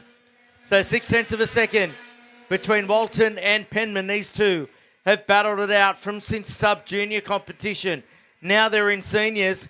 Will they have a Barney battle tonight? Let's hope so.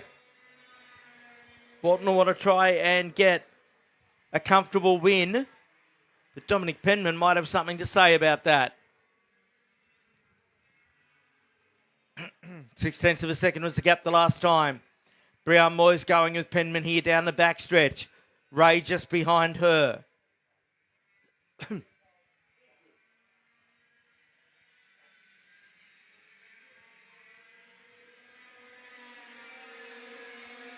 Four laps in the books now. Ray, a new quickest lap of the race of 49.706 for Hamilton.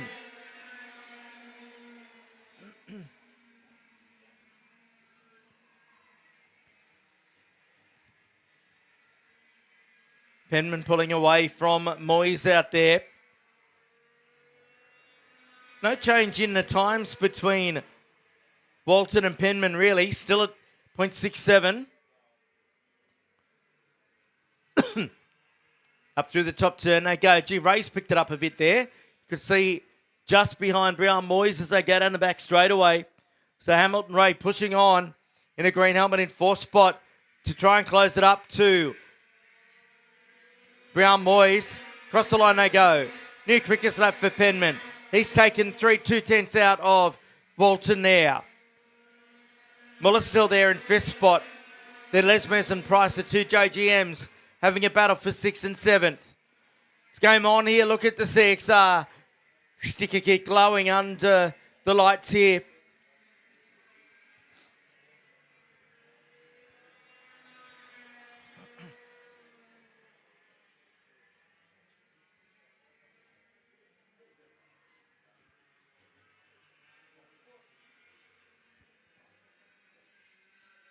G. Penman's getting closer now.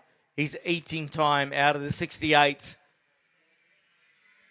Max comes back to the start-finish line.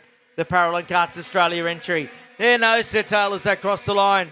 You don't need me to tell you how many thousandths of a second are between the two of them. Oh, and he's got it done. So Penman got it done on the exit of turn 1. He's into the race lead now. And he's got the pace to pull away. He was 4/10 quicker than Max the last time around to set that 49.544. So can Moyes do anything to catch up here? Gee, Ray had a shocker that lap. It was a few tenths quicker than what Moyes was the lap prior, then drops down into a 50-second lap time and loses a few tenths that he'd caught up. So they come back to the start, finish straight. Penman trying to pull away here and doing the biz.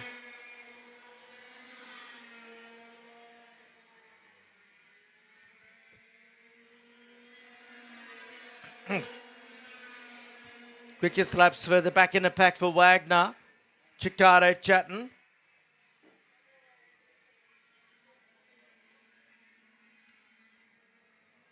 Here's his top group. Walton had a terrible lap the last time through.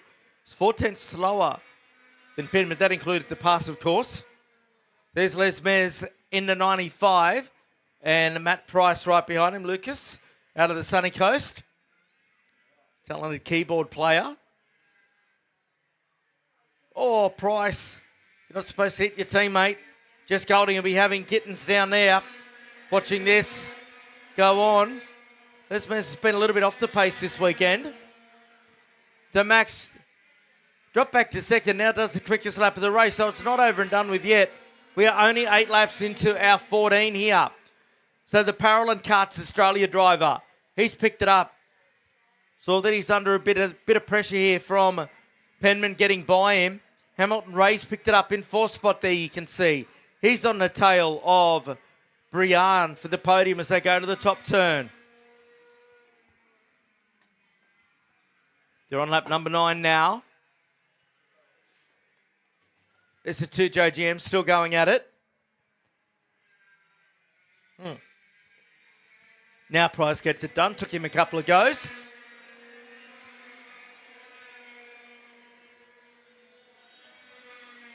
So Max out there, 2 consecutive quickest laps. Mad Max is on the boil here. Trying to close down to Dom Penman. He leads away. We've still got 5 to go in this one. She's nice and close here, Max. Just see what sort of a run he can get.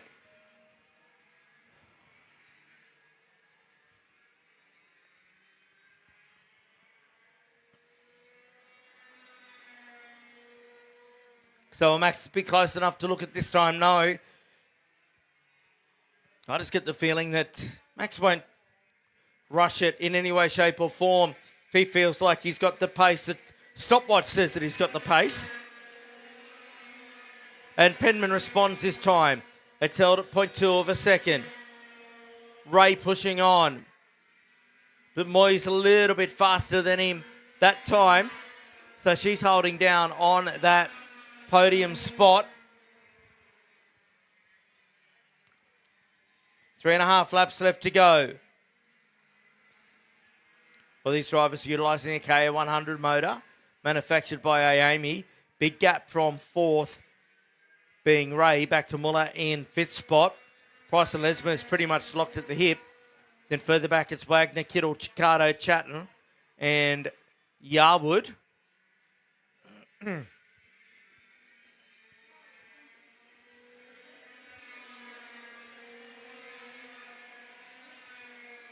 So Penman's responded here. He's just pulled a 10.5 on Walton.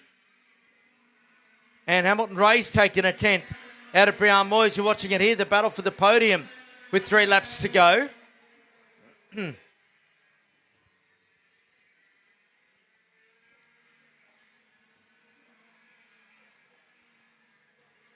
So it's not over and done with yet, folks, for either the first spot or the third. Brian's had a terrific day at the races. Richly deserves a good finish tonight. But Hamilton Ray, he's not worried about Brian's finish. He's worried about his own.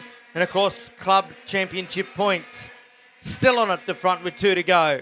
Max does the quickest lap of the race. Only 2 100s quicker than Penman, though.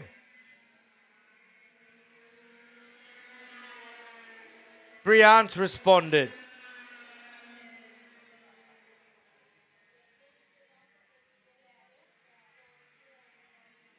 Through the video pro corner they go. They'll get the last lap board the next time. Can Brian hold on here? Down the back stretch she goes. She gets herself down so low over that steering wheel. Oh, Ray's having a crack here.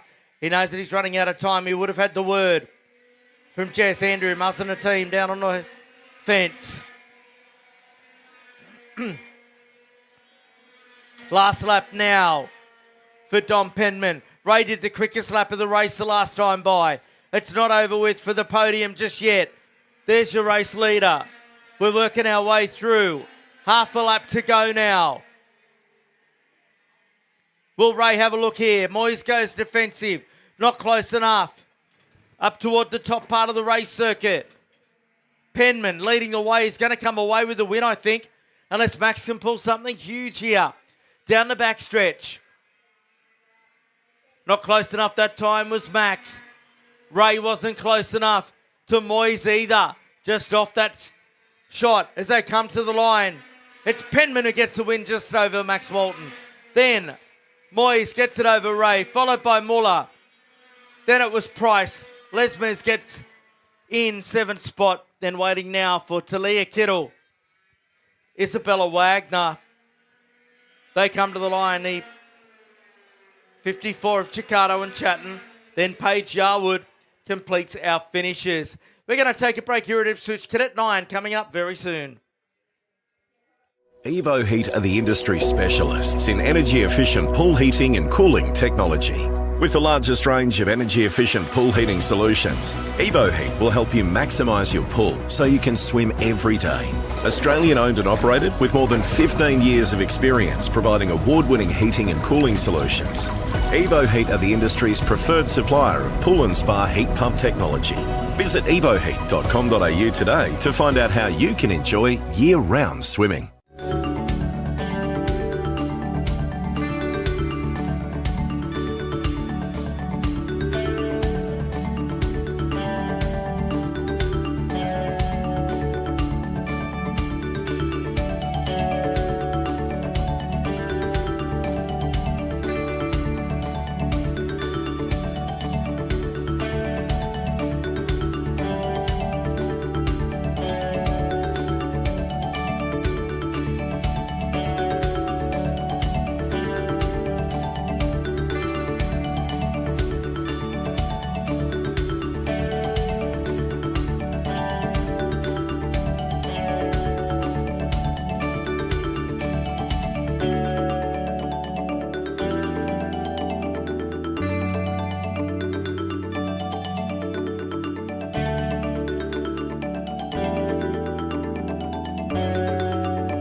Back on track now with Cadet 9 and the 4SS Cadet finale over 14 laps. Ollie Williamson will start on the pole in the 9. Ricardo Johnson, the outside front row in the 50. Then it's Oliver Flack, the next row of the grid in the 11 with Luca Rasso alongside in the 98. Martin Shea will line up in the 5th position in the 78. Jacob Brock Lanahan from position number 6. Sam Grande in the 69 from 7. And it's the 33 of Jonathan Mathers. Luke Robinson is the next one out there. Fred Waddy, then Vincent Misson and Hugo Jones and Chicago Bailey, the only 4SS out there.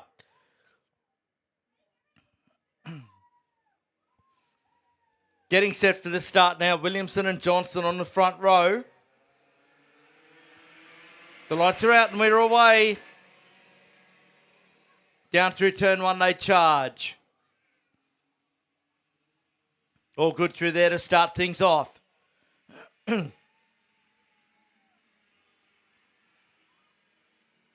Everyone away well out there. Williamson who leads away in the 9. He's got the best of the start. Russell, I think it might be that's got himself into second position. That'd be Flack. Soon find out when I come back into view.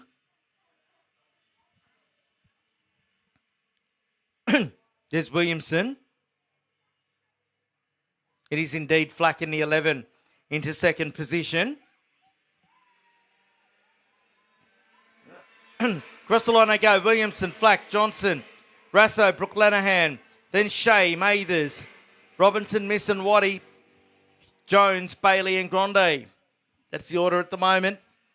Oh, bit going on there. There's Ollie Williamson trying to make up to the heartache of last weekend, not being able to start the final and starting on pole. So now be here, try and walk away with a trophy tonight.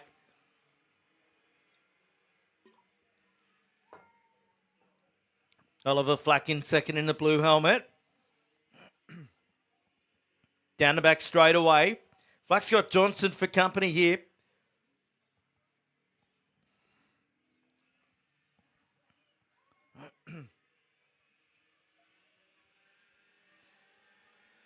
To the line they come now. Johnson moves into second spot on Flack. Rasso throwing it out at his fellow Tony Kart driver, with Brooke Lanahan on the tail of them.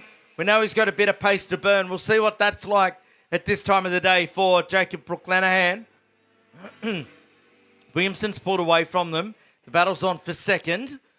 In fact, make that third because Ricardo Johnson has torn away from Oliver Flack out there. You can see that group of 4 together as they work their way up towards the Autobahn corner. Once again, we've got to thank Simplex Elevators, Evo Heat, and South Pacific Marine Group for allowing us to continue the live stream. Trust you've enjoyed it wherever you've been tuning in from. Look forward to seeing the post-event numbers on this one. So we've got a great battle going on for third out there. They're trying to close up to Ricardo Johnson.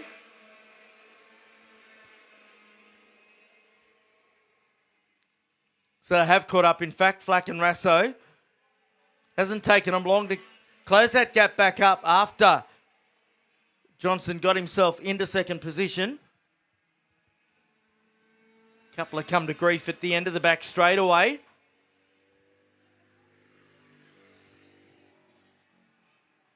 And we've got a couple of our helpers out there to assist to try and clear the circuit. Wouldn't be fun to arrive on that scene sight unseen with carts in the middle of the track. Down the back straightaway they go. So Johnson under attack for second here. There's Williamson. He's miles in front.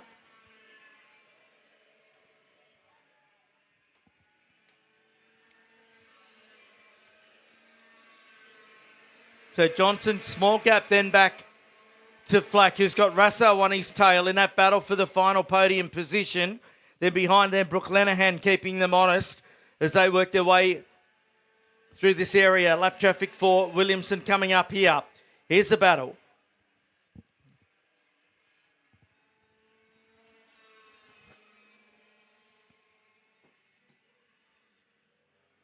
Johnson gets through on the lapper without problem.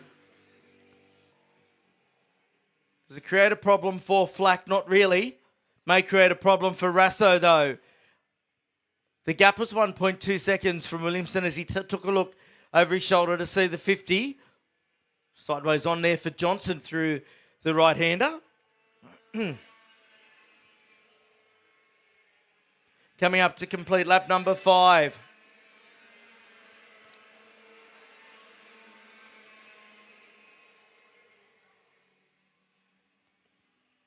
The lead's down to 1.1 seconds from Williamson back to Johnson. Flack in third spot. Rasso, then Brooke Lenahan. Shea, then Robinson, Mathers, Waddy, Grande, then Bailey and Jones. Sam Grande not having a great weekend here for this one. There's a gap from first to second. They've opened it up a little bit between Flack and Rasso there as well. They were going at it for a while.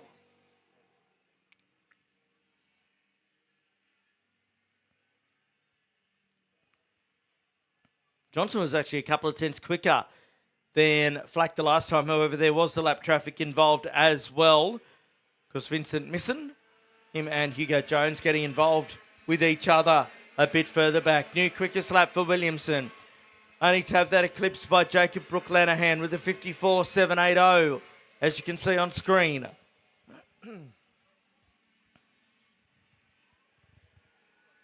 Oh, one spun out there. That would have been one of our lap traffics.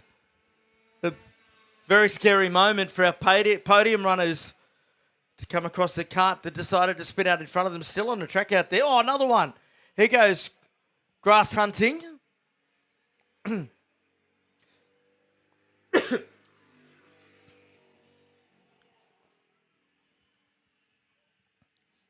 Williamson's lead at 1.3.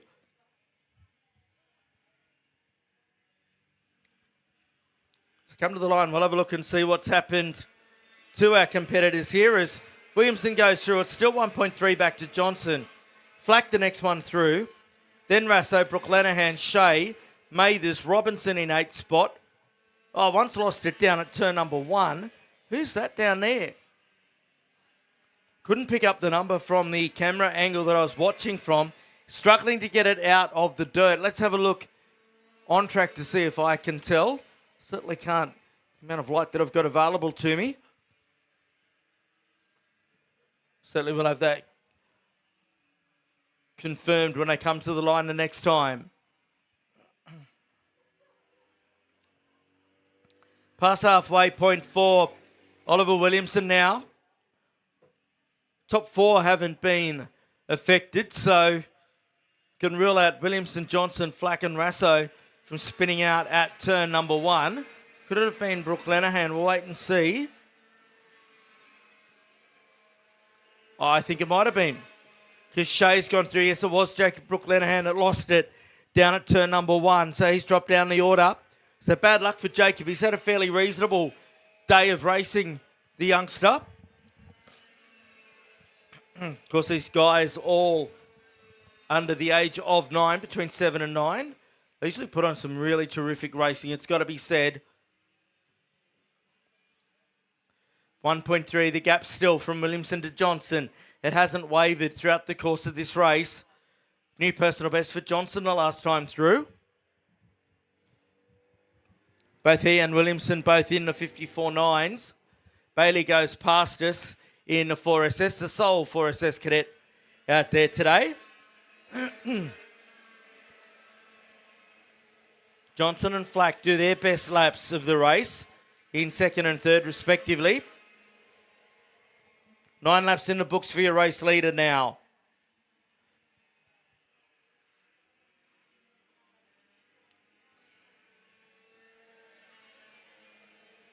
Thank you to everyone that provides support to us here at the Ipswich Kart Club. There's a great little community that turns out to each and every event. Over 260 competitors today.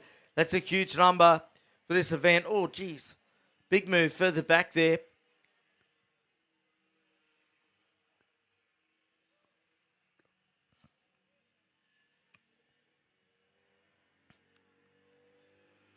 Here's Ricardo, the Birrell Hart number 50, sitting in second position.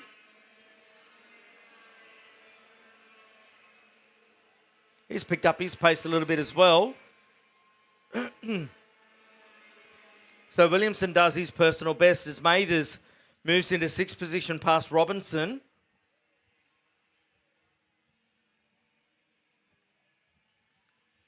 So Johnny Mathers getting better with each outing. It's got to be said.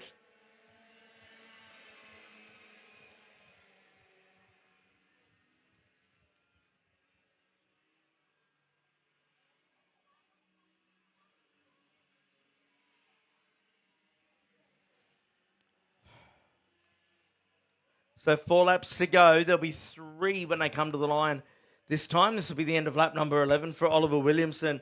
He's controlled the pace from the start. It'll be a nice little confidence boost for Oliver. Oh, this battle for second and third's fired up as they go around the outside of a lap campaigner. Flack's having a crack now. Oh, Johnson slides it into turn 1. It's not over and done with yet. Look, this battle's fired up now.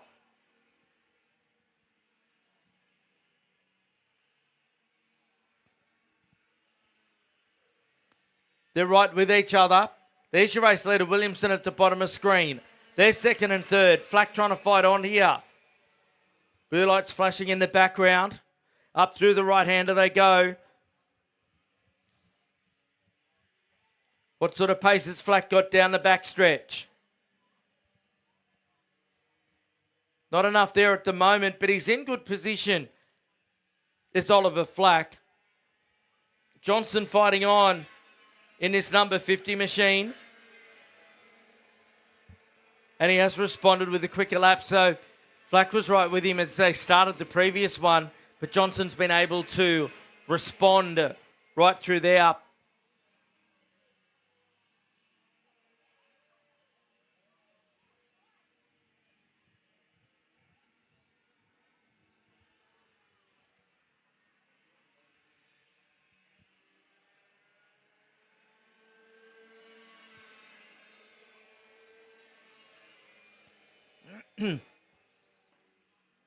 Oliver Williamson's lead at 2.4. He'll come around to see the last lap board the next time.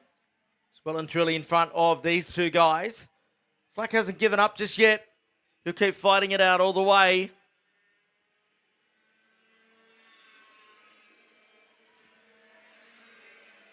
So there's Williamson. He's on the way home to get the big trophy for P1.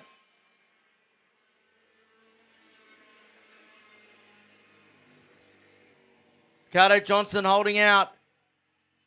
Oliver Flack here.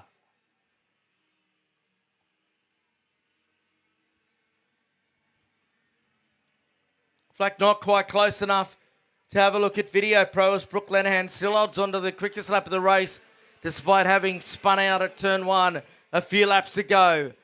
Onto the backstretch they go now.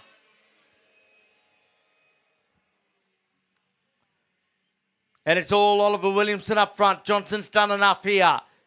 Williamson. Oh, gee, Flack went deep there, but not deep enough. And Oliver Williamson comes to the line and gets it done. Takes the win. Second place goes to Ricardo Johnson. A great effort from him. Then Flack, followed by Rasso. Then it's Shea to come home in 5th position. Luke Robinson, the next one through.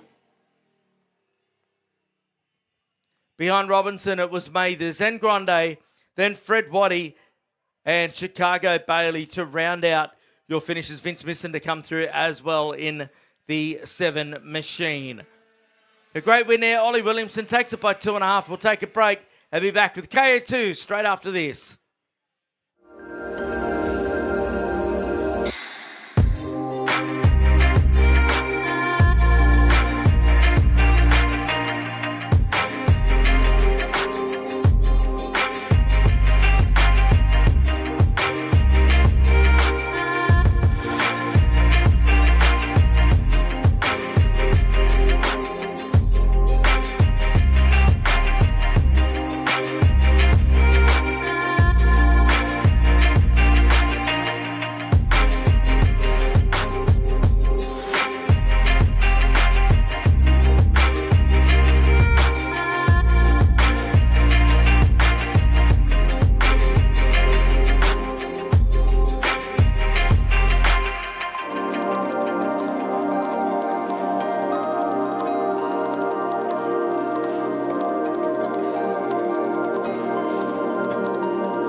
Eskandari Morandi on the pole. We're back here at Ipswich with Sebastian Eskandari on the pole.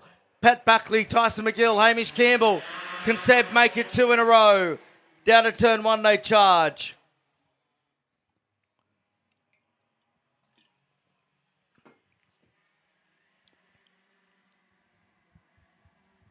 Into the light they come.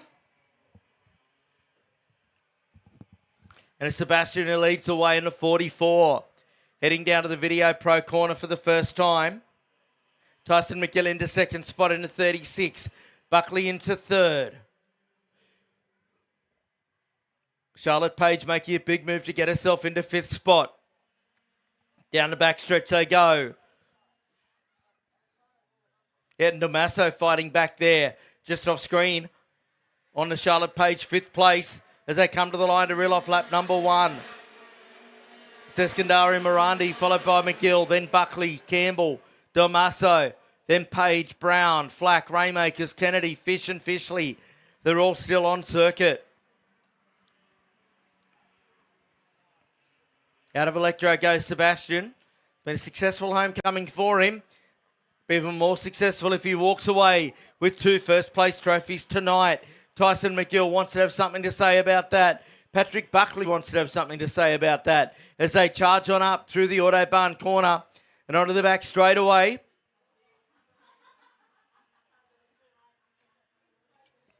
Buckley goes to P2 now. So what's Campbell got aboard the 21 with the orange and yellow fluoro helmet going on there? Just jumped onto the live stream from Val d'Argenton in France for the trophy and European Championships. It is absolutely bucketing down over there. Of course, Kai Burke in the trophy, race against these guys at the national level. Only last weekend, Sebastian wasn't part of the field, unfortunately. Back to Australia to have a run this weekend before heading back to Europe. Oh, one's got High, Wide and Handsome coming down the straightaway there, and that is not... Won't be a nice looking chassis when he gets back in. There's Buckley trying to pull away from Tyson McGill here. Through the right-hander. Then Hamish Campbell's just got it all settled down in 4th spot. See if they've built any speed into that TGR cut during races.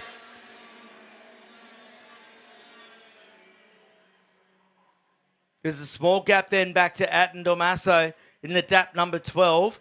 He's got Charlotte Page, Louis Brown and Lana Flack for company. Lana in her first ever KA2 race here. Buckley trying to pull away from McGill.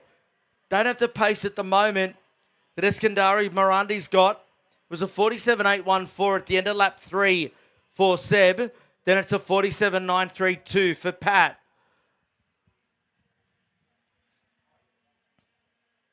Just over a second was the gap. We'll have a look at it this time.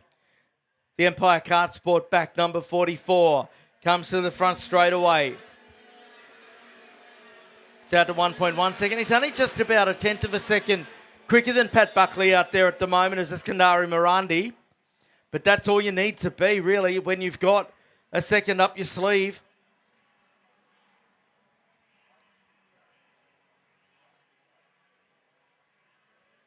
Just behind McGill, you've got Hamish Campbell. Then there's that battle going on with Damaso, Charlotte Page, Louis Brown and Lana Flack. They work their way up towards Autobahn on lap number 5.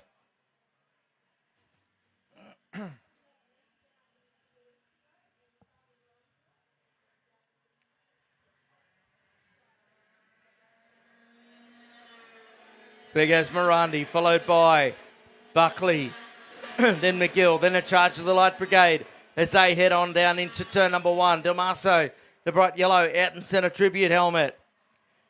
He's got that little group behind him. As Buckley's well clear of McGill at the moment. So McGill went a few 100s faster that time. Damaso there trying to pull away from Page.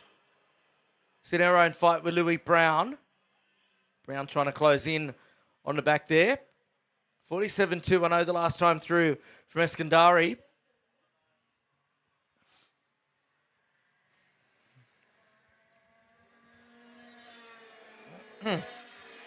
And again he goes quicker. Down to 46.923. First driver into the 46s is Sebastian.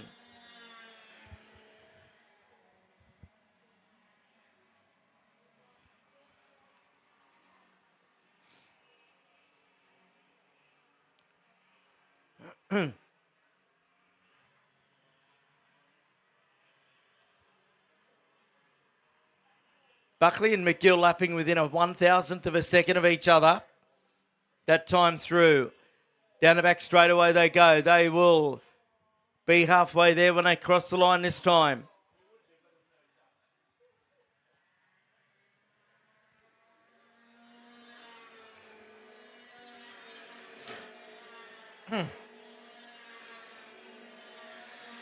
Casually lapping in a 47.0 is Eskandari.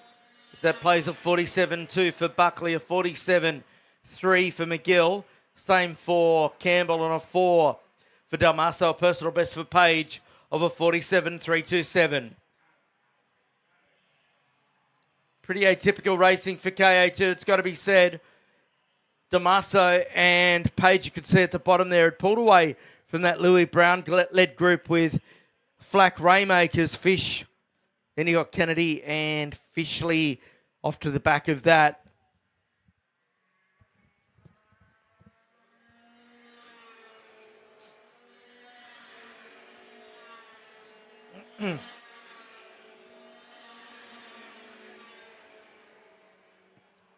The gap out to 2.1 seconds from first to second.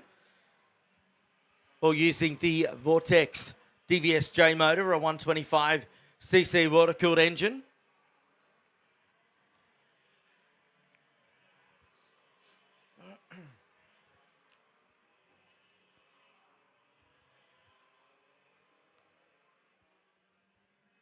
So down the backstretch, McGill goes. It was a lot faster than Buckley the last time, so that one's not over and done with yet. So we're coming towards the end of lap number 9. No change in the battle between Damaso and Page. Damaso's opened the gap, if anything. Then there's this group that was about to come into view. They're having a nice little battle going on there. Down into turn number 1.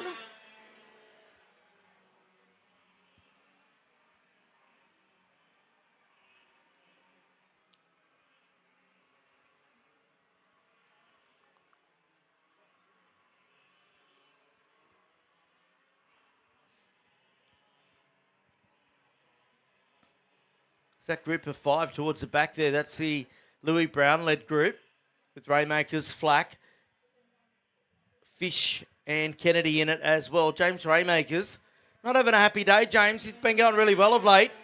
Here he is behind Louis Brown now with Lana Flack on his tail. Interesting to see how Lana's taken to KA2. Moved up to juniors from cadets this year. They're now stepping into KA2.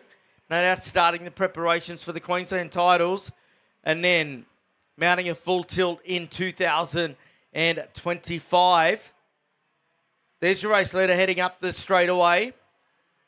Dennis Buckley followed by McGill. Campbell, Dennis Damaso, Page. Raymakers now has moved past Brown in the green helmet. So there's Raymakers in the 33. Brown to the outside in the 42. Nothing doing there at the moment. Oh, we're going to go side by side down the straightaway. Raymakers under attack here. Oh, still 3 wide. Lana in the middle of it. Boy, oh boy. That was getting a bit frantic towards the back end here. 3 laps to go now with 11 in the books. Eskandari just did a new benchmark of a 46.884. He's opened a gap out to over 3 seconds. He's well on track here to make it 2 from 2. 2 categories, 2 wins. But he's still got 2 and a bit laps left to go. Brown got past Raymakers there. Raymakers not able to fight back at the moment. Cooper Fish in behind the number 91.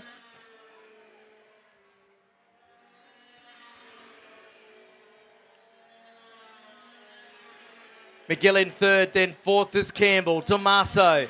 Then Page, Brown, Raymakers, Fish, Flack, Kennedy and Fishley. That's the order.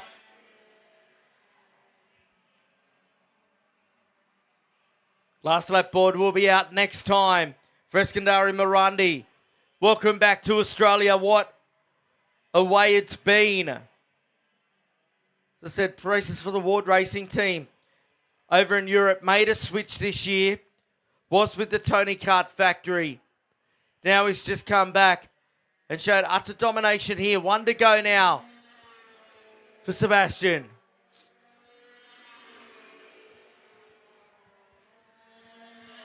And Buckley, he's had a good day at the races as well.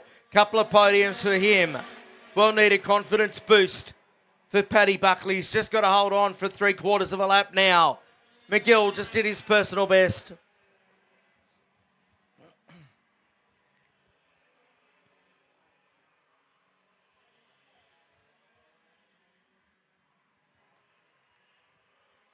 So your race leaders on the back straight away. Sebastian Eskandari Morandi, this young kid, he's got so much ahead of him.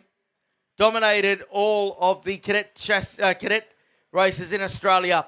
Gone to Europe and he gets it done. 2 from 2 for Seb. Eskandari Morandi, a double up here in Ipswich tonight. He gets the win by 3.4 seconds over Pat Buckley. Then McGill, Damaso. Page gets up to 5th. They're not quite sure what happened to Hamish Campbell. He dropped back to 6th. Raymakers gets the best of Brown to cross the line in 7th. Then it was Brown, obviously, Fish, Kennedy, Flack and Fishley. We'll take a quick break. Be back with 4SS Junior very, very soon.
So we're back with 4SS Junior on track. Jackson Turner on the pole. Jack Dool, the outside front. Then Jackson DeWong, Hamish Douglas, and X-Ray Clout. JD Chapman and Jacob Neal. Update down there from Kodak that Turner wasn't happy with this setup. And they've worked hard on that just to try and get a bit more pace in it. Maybe the cooler night air might assist him here. It's been good off the start, that's for sure. Dool's gone with him. Duong's back there in third after that DNF.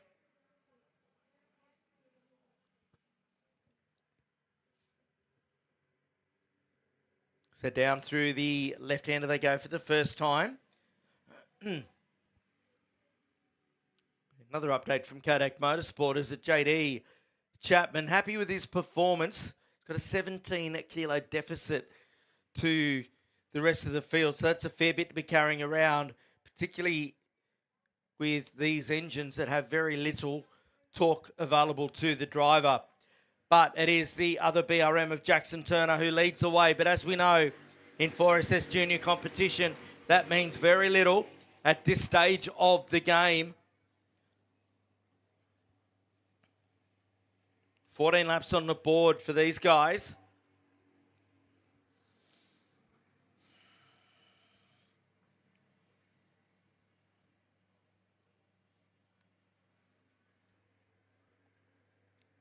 Our fourth to last final of the night. Just 3 more to go after this one. It's on at the front though. Duel having a crack at Jackson Turner. Jackson DeWong hasn't been able to go with them. So no doubt they got on top of whatever the issue was in the previous heat race. But it's still giving him a little bit of drama as they get in the back stretch.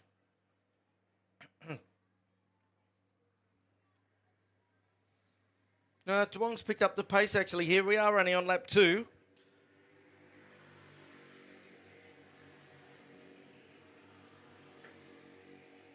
And now DeWong is right there with him. He's just done the quickest lap of the race. Oh, Turner. He went extremely wide there at turn 1. Duel just goes straight up the inside and takes over the lead. Oh, no, he's gone off. Wondered why Liam Kodak was going crazy down there on the fence. And then I look up and see the number 88 going backwards. All work for the driver coach. Oh, no, it's not getting any better. Meantime, up the front, we've got a race in 2 here. Side by side, up the back stretch. It's DeWong and is that Clout up there at the moment now. Down the back straightaway they go. Geez, they're all over the show. There's a couple of them that have spun out. That's a 21 of Clout who leads away. Her drama aplenty here.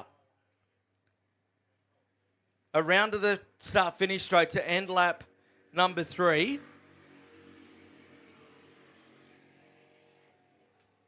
The new order's Jensen Clout from Jackson DeWong. Then it's Douglas Chapman, Turner and Duel down towards the back, with Jacob Neal to come through in 7th position. There's JD, he's up to 4th. So JD's been a big benefactor of Duel and Turner, doing whatever Duel and Turner did to each other.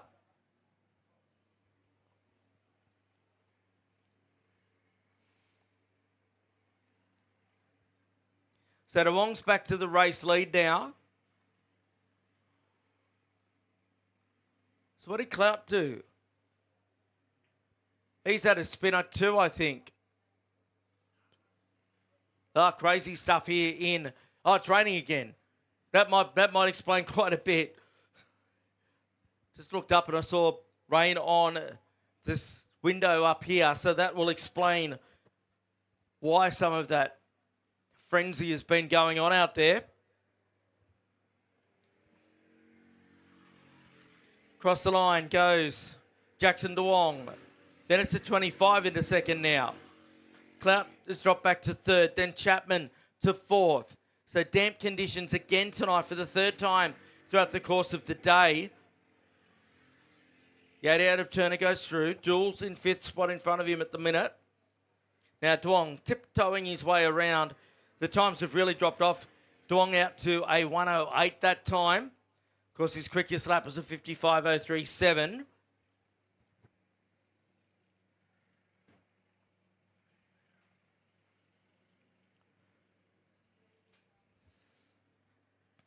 Well, the elbows are up in the mid-pack here. Here's JD in a 27. He's up against the 25 of Douglas. This will be by my calculations for 2nd position. Yes, indeed, as they go down the back straightaway. So could this be a big turnaround for Team BRM here? So back to the start-finish straight comes your race leader, DeWong.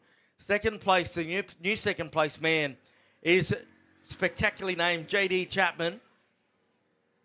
There he goes, past us. Your 3rd place driver then now is Hamish Douglas, waiting on the 4th place driver to update that. It's Jensen Clout. Then Duel has got Turner on his tail. It's hard to keep an eye on what's going on here.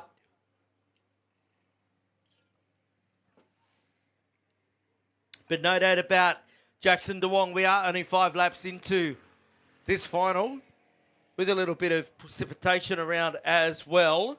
So that certainly makes things a little bit more interesting.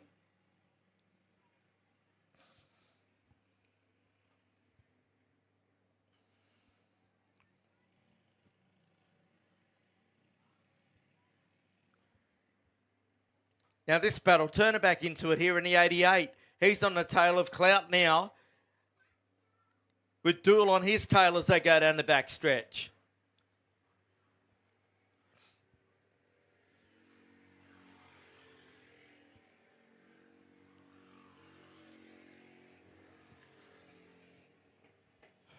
Duong's lead, 3.3 seconds. Pace has picked up a little bit behind him. They were out to 111s. They're now in at 105s and 106s.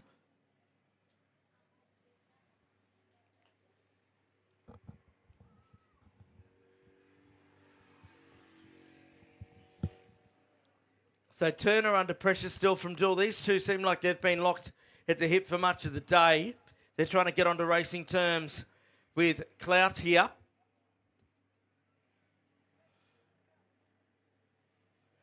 There's Duel in the 11. So Turner's got the inside line here. Smart move by Duel to follow him. He thought about going high, but that wasn't going to work out. But Clout's got pace down the front stretch. They said they weren't happy in the Turner camp with the setup of the cart. He's got through on Clout. Duel around the outside now. How's that going to work out? It works out okay. He gets through. So it's caught up at the front now with JD Chapman. He's on fire out there as JD, the P-plater, so he's only fresh into the sport. Maybe that additional weight in these conditions is working in his favour because he has caught right up to the back of your race leader here. Jackson Duong in the 13. He's one of the front runners in the category. JD, could this be a big result for him? He's still got 6.5 laps left to go. Team, you wouldn't be a team manager for Quids, would you? Seeing the team down there, they're going absolutely mental at the moment. Just riding every corner with young JD down the back straight away.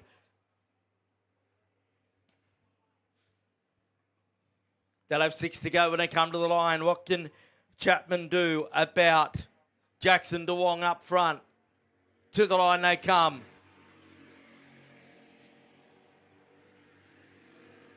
Douglas into third still. He's starting to close in. Oh, he's right there with him now, JD.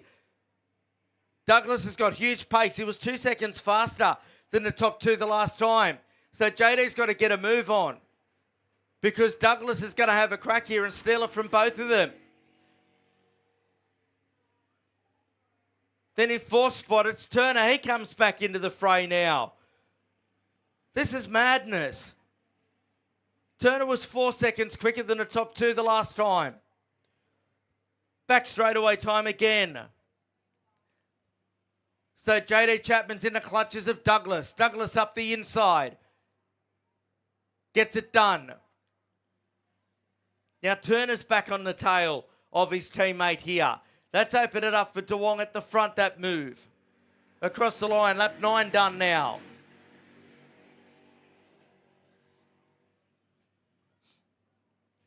Mind our next club championship round in August. A few big events between that time, though. Now look at this. Oh, Turner goes for the move on JD. The door was shut. That's one thing you don't want to do is take out your teammate. Trophy or not. Oh, he's gone deep. And he gets it done there. So Duong holds it onto it from Douglas and Turner in front of Chapman now. Duel right in there. And we've still got 4 laps to go when they come to the line. This has been an insane race. We had a bit of wet weather. They all dropped away, and now every single kart on track is just about nose to tail as we head towards the finish here. Still anyone's race. To race in 6, this is bizarre. Down through turn number 1, Jackson Turner. Have they managed to get the setup right on the kart that he can push back after that earlier spin? Oh, that was a big move. Can he make it stick? No, he can't. Oh, around the outside. They come together, Douglas and him. They're 3 wide behind this. Uh-oh, 3 of them have gone off onto the dirt. Who's going to survive this one? So JD Chapman gets into 3rd spot. He shuts the door on Jack Duel there. They go down the back straight away. Cloud has a crack at Duel. It's ridiculous. Uh-oh, Clout, he gets a little bit crossed up there. They come to the line. It's the end of lap number 11. And Turner's got himself to second. JD up to third, but he's under attack from Dool. Dool's been quick all day. Dool up the inside now. JD shuts the door. Then Clout jumps on the back of this one. So let's have a look and see what the intestinal fortitude of JD Chapman is like now. Through the RHQ corner they go. Dool's going to have a look up the inside. Oh, he runs it wide. He got on the ripple strip. That's opened it up for Clout now. He goes around the outside onto the podium. Who wants the final trophy tonight here? They come down. Jackson DeWong's got 2 laps to go, but it's not over and done with for third spot.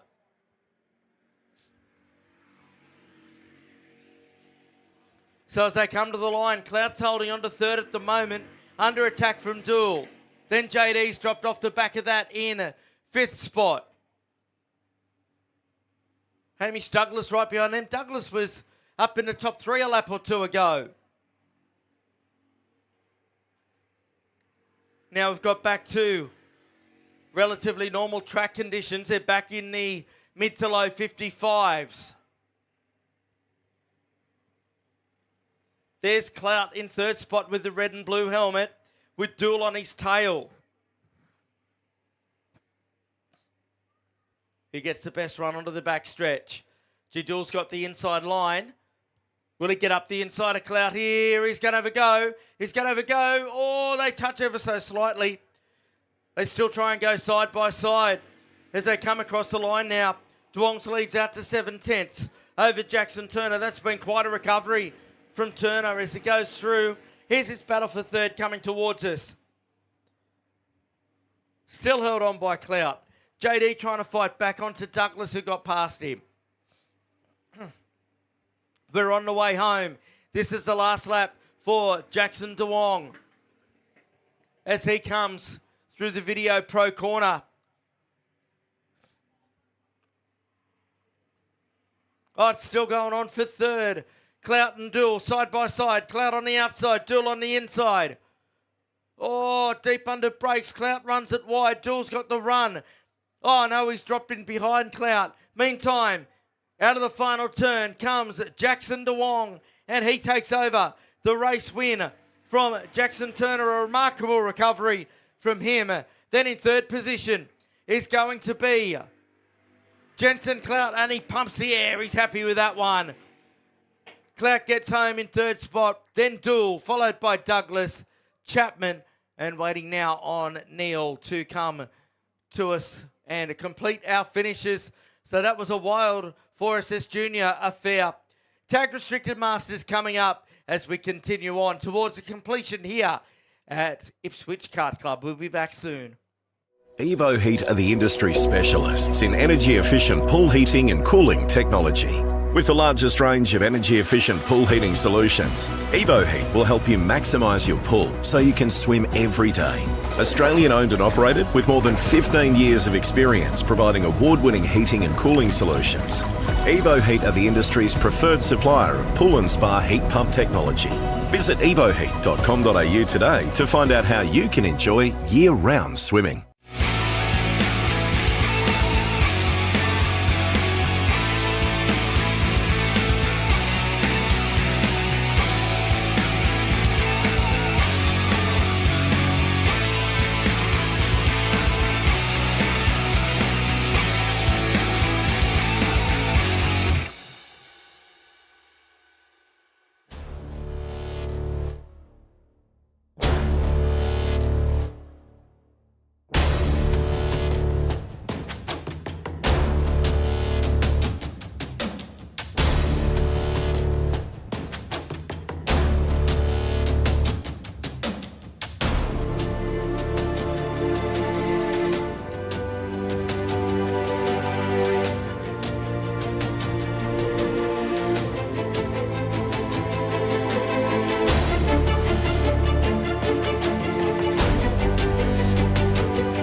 And welcome back to Ipswich tonight. We've got tag restricted masters out there.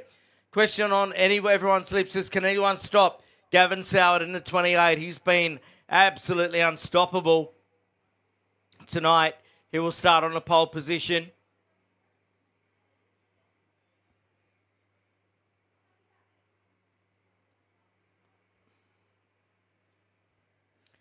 Alan Mays will start the outside front row.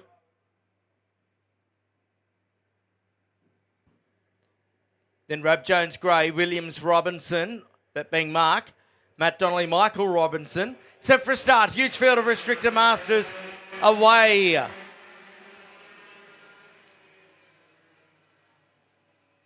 They will look after themselves down at turn one. Good start right across the board as everyone slots themselves into position.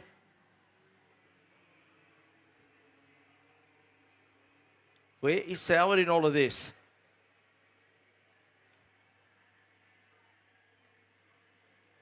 So Soward hasn't started. He hasn't presented for the start in the number 28. So that really opens it up for everyone as they go up through the Autobahn corner for the first time. So we are going to have a new race winner in Tag Restricted Masters tonight. Soward took out the heats, but is not out there for the final. It's Alan Mays who leads the way now. Back around across the start-finish straight. So this could be a good race here. Eliminate the dominant force. Chris Williams into second, then Rab Jones, followed by Gray, Matt Donnelly, then Garrity. Behind Garrity was Mark Robinson, then Murphy, Robinson, Michael. Scott Isco rounding out your 10, then Brogan Field, Bolton, Godfrey, Darcy, Thompson, Glashoff, Ferguson, Johns and Campbell's your top 20 as they sit at the moment. May starting to pull the gap at the front. Meantime, it's a battle in three for second spot as they come on to the back straight away. Oh, no, in fact, we do have a new race leader in Chris Williams in the 15. So Williams has got himself through to the race lead. May's under the pump here. Rab Jones into third in the 22 Kart and a 74 of Scott Gray. To the start-finish line they come again. Now May's throwing the challenge at turn one, nice and tight. Oh, he gets it done there. So May's a great job to take over the race lead. Scott Gray, fastest lap in fourth. So it's game on here in the early stages of this 14-lap affair. A race in four at the front. Mays, Williams, Rab Jones and Gray. The man fourth on screen at the moment. Gray is the quickest of this group. He's just been struggling to get position for the Kart to get through and move up the order throughout the course of the day. It's been the story of his day, really. Let's see if he can do something here. Down the back straight away they go. The DAP Kart number 15 there of Chris Williams right on the tail of the 60 of Mays. Rab Jones holding down on the third spot. Across the start line they charge now. Donnelly still holding down fifth. Mays does the quickest lap that time. 51.937. Then they've got a slight gap back to Donnelly. He's got a gap between himself, between Garrity, then the two Robinsons. Oh, Williams, that was a unique line that he took there. Hasn't worked for him. He's lost ground and opened himself up to Rab Jones in the 22. Through the Video Pro corner they go.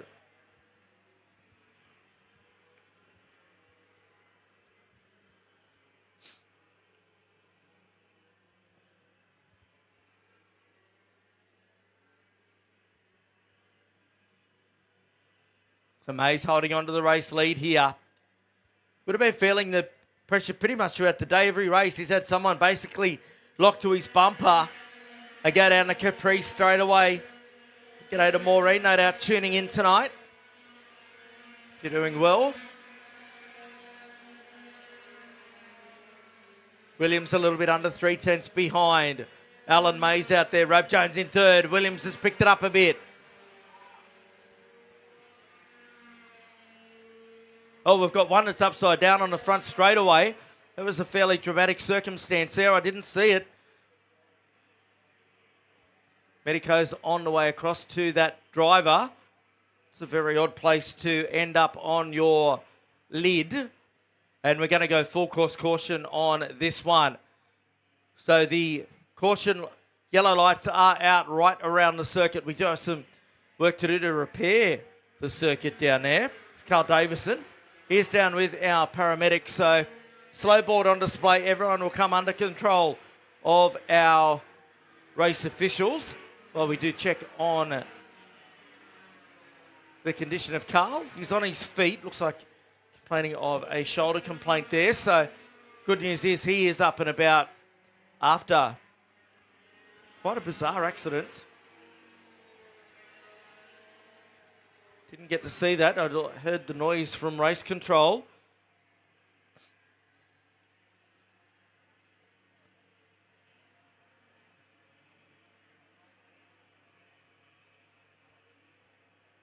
Carl walking away there, so that's good news. Remain under slow for probably another lap perhaps.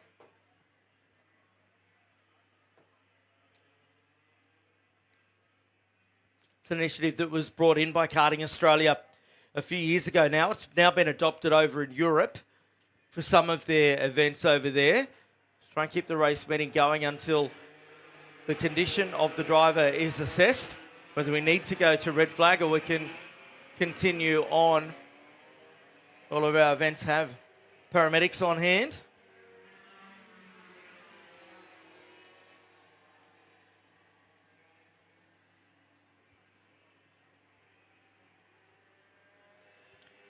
So Mays leads them around from Williams.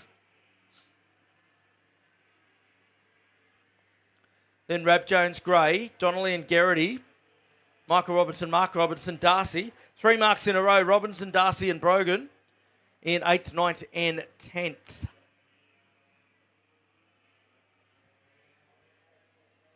Good to see Carl on his feet down there. I think he's going to be a little sore tomorrow, just quietly. Not exactly the way that you wanted to end your Saturday evening at the kart track. Set for a restart. Green flag in the air. 8 laps on the board. Away.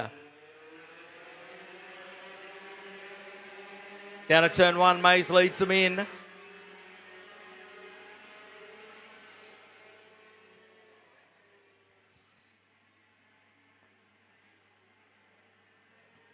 And look at this battle here. It continues on where it left off before we went full course. Mays from Williams in the 15. Then Rab Jones and Gray. Just behind them, Garrity. He would have liked that opportunity to try and close it up behind him. Darcy and Robinson going at it. Bit of elbow action happening at the left-hander of Video Pro. Down the back straight away they go. Everyone looking around just to see where everyone else is. The Masters turning it on again here at Ipswich Kart Club.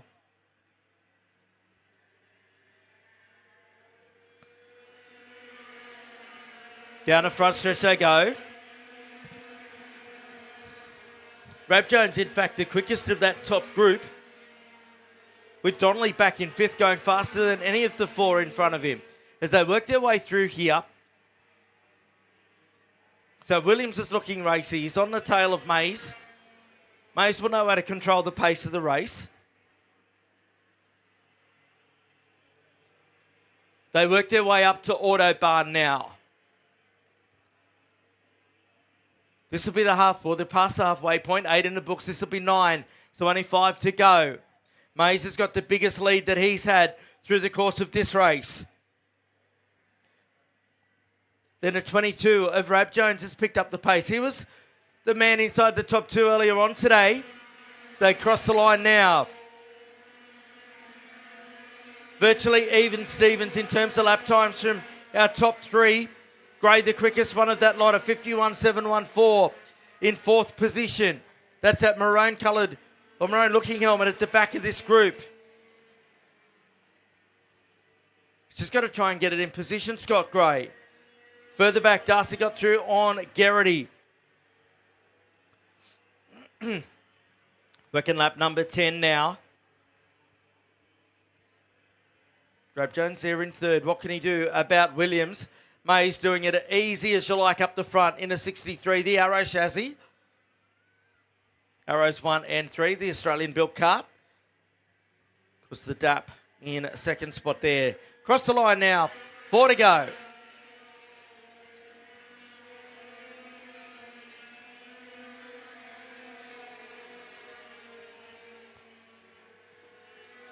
Michael Robinson through on mark. So a family affair going at it for 8th and 9th. Again, locked together on the circuit.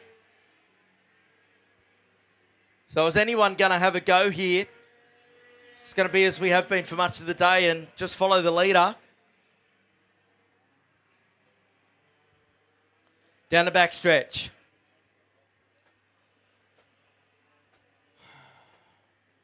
Williams only a couple of hundredths quicker than Mays that time through. This will be the end of lap number 11.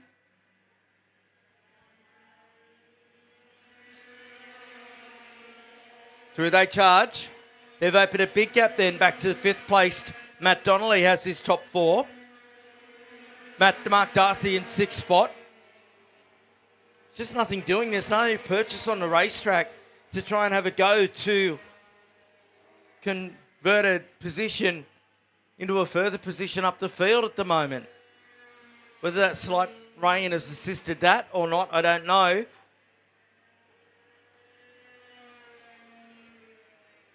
We're working up number 12. There'll only be 2 to go when they come across the line the next time. Then we go to heavy and then junior heavy for KA3 to finish off the night. Make sure you stick with us for presentations. The bar will be open down there fairly shortly, I'd imagine. Boys will be keen to get into it after a long day's worth of racing. Across the start line we go. Williams picks up the pace here. A new fastest lap for him, a 51.583 with 2 to go. He's taken a 10th and a half out of Mays this time. Can something happen here? Mays is responding now. Williams, has he got something? Rab Jones in 3rd. Oh, Mays has responded. He's fought back here. He had a couple of cart lengths there into the left-hander. Rab Jones, has he got anything for Williams now? Onto the back stretch.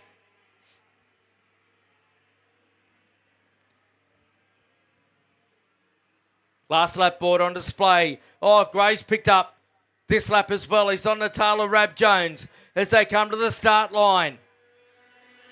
1 to go for Mays. I think he's got this one in his safekeeping. It's going to be a big move from somebody to try and throw the challenge out to him. What's the rest of the podium looking like? These 3 still going at it. Williams, Rab Jones and Gray through the electro corner now for the final time. Mays, he was under attack when they came across the start-finish line the previous time. He stepped it up now and just been able to control the pace. Beautiful drive. Donnelly does his personal best back in 5th. Out of the Autobahn corner for one last time. Down the front stretch. Oh, should I tell you what, Williams, he's got Rab Jones all over him. And he just can't do anything, Rab Jones. But as they come to the line, it's nice and tight. But Mays gets it, sets the quickest lap on the final lap. Then Williams, Rab Jones, Gray, Donnelly, Darcy. Then it's Garrity, followed by Mark Robinson, Michael. Then it's Field, Bolton, Thompson, Godfrey, then Brogan, Glashoff, Jones, Ferguson, Scott Campbell, Peter Fletcher, Lannis Brown, Matt Meyer, Tim Lemon, and Anthony Leach rounds out your finishers. We are going to take a break here, be back shortly with our next final to hit the track.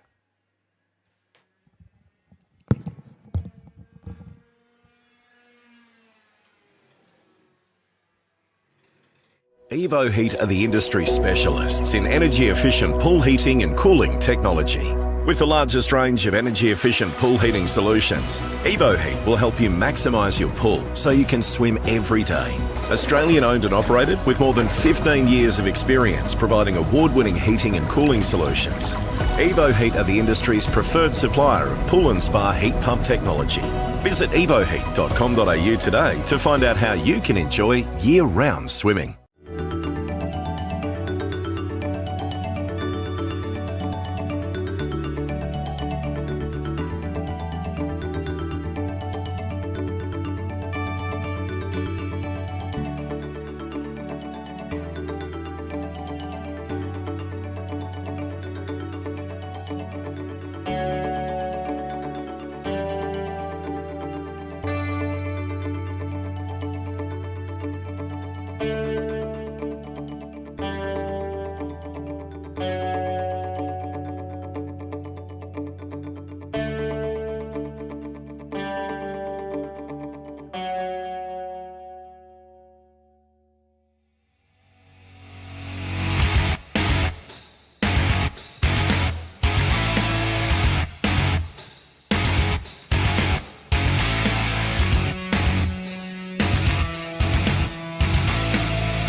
track for their final. 14 laps here at Ipswich tonight. Brent Redding, he's been unstoppable up the front. Sammy Houston, what can he do on the outside front row? Dan Brown and Jared Nine at the next row.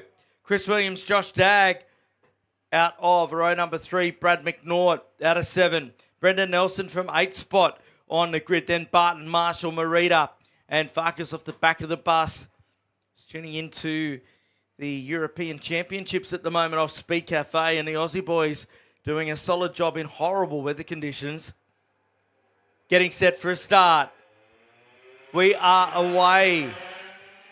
So head down to turn number 1. Redding gets the best of the start as you anticipate. Oh, bit of a hip and shoulder going on there as they came out of turn number 1. Nine's got himself up to 3rd spot in the number 18. Oh, geez, he's lost it. And there's a big incident. They've come together. Pretty much lost it all his own there, did Nine it. That was very bizarre. Got slammed into. Let's see if they got back underway. I think they did. Won't be happy with that. That is for sure. As they go down the backstretch, there's Redding. Sammy Houston going with him. He'll be all primed up on Red Bull. Will Sam. A bit of nighttime action.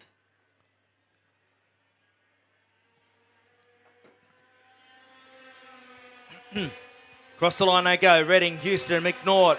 Jim McNaught, he's gone from 7th to 3rd. We haven't seen much of Brad all day today. He's up to P3. Daniel Brown, then Junpei Marita up to 5. Junpei on the charge. Christopher Williams drops to 6. Then Dagg, 9 at Farkas and Marshall.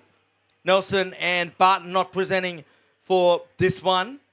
Fairly standard procedure. As Redding now. He's wanting to pull away, but Sam Houston's not letting him. So they go down the back stretch.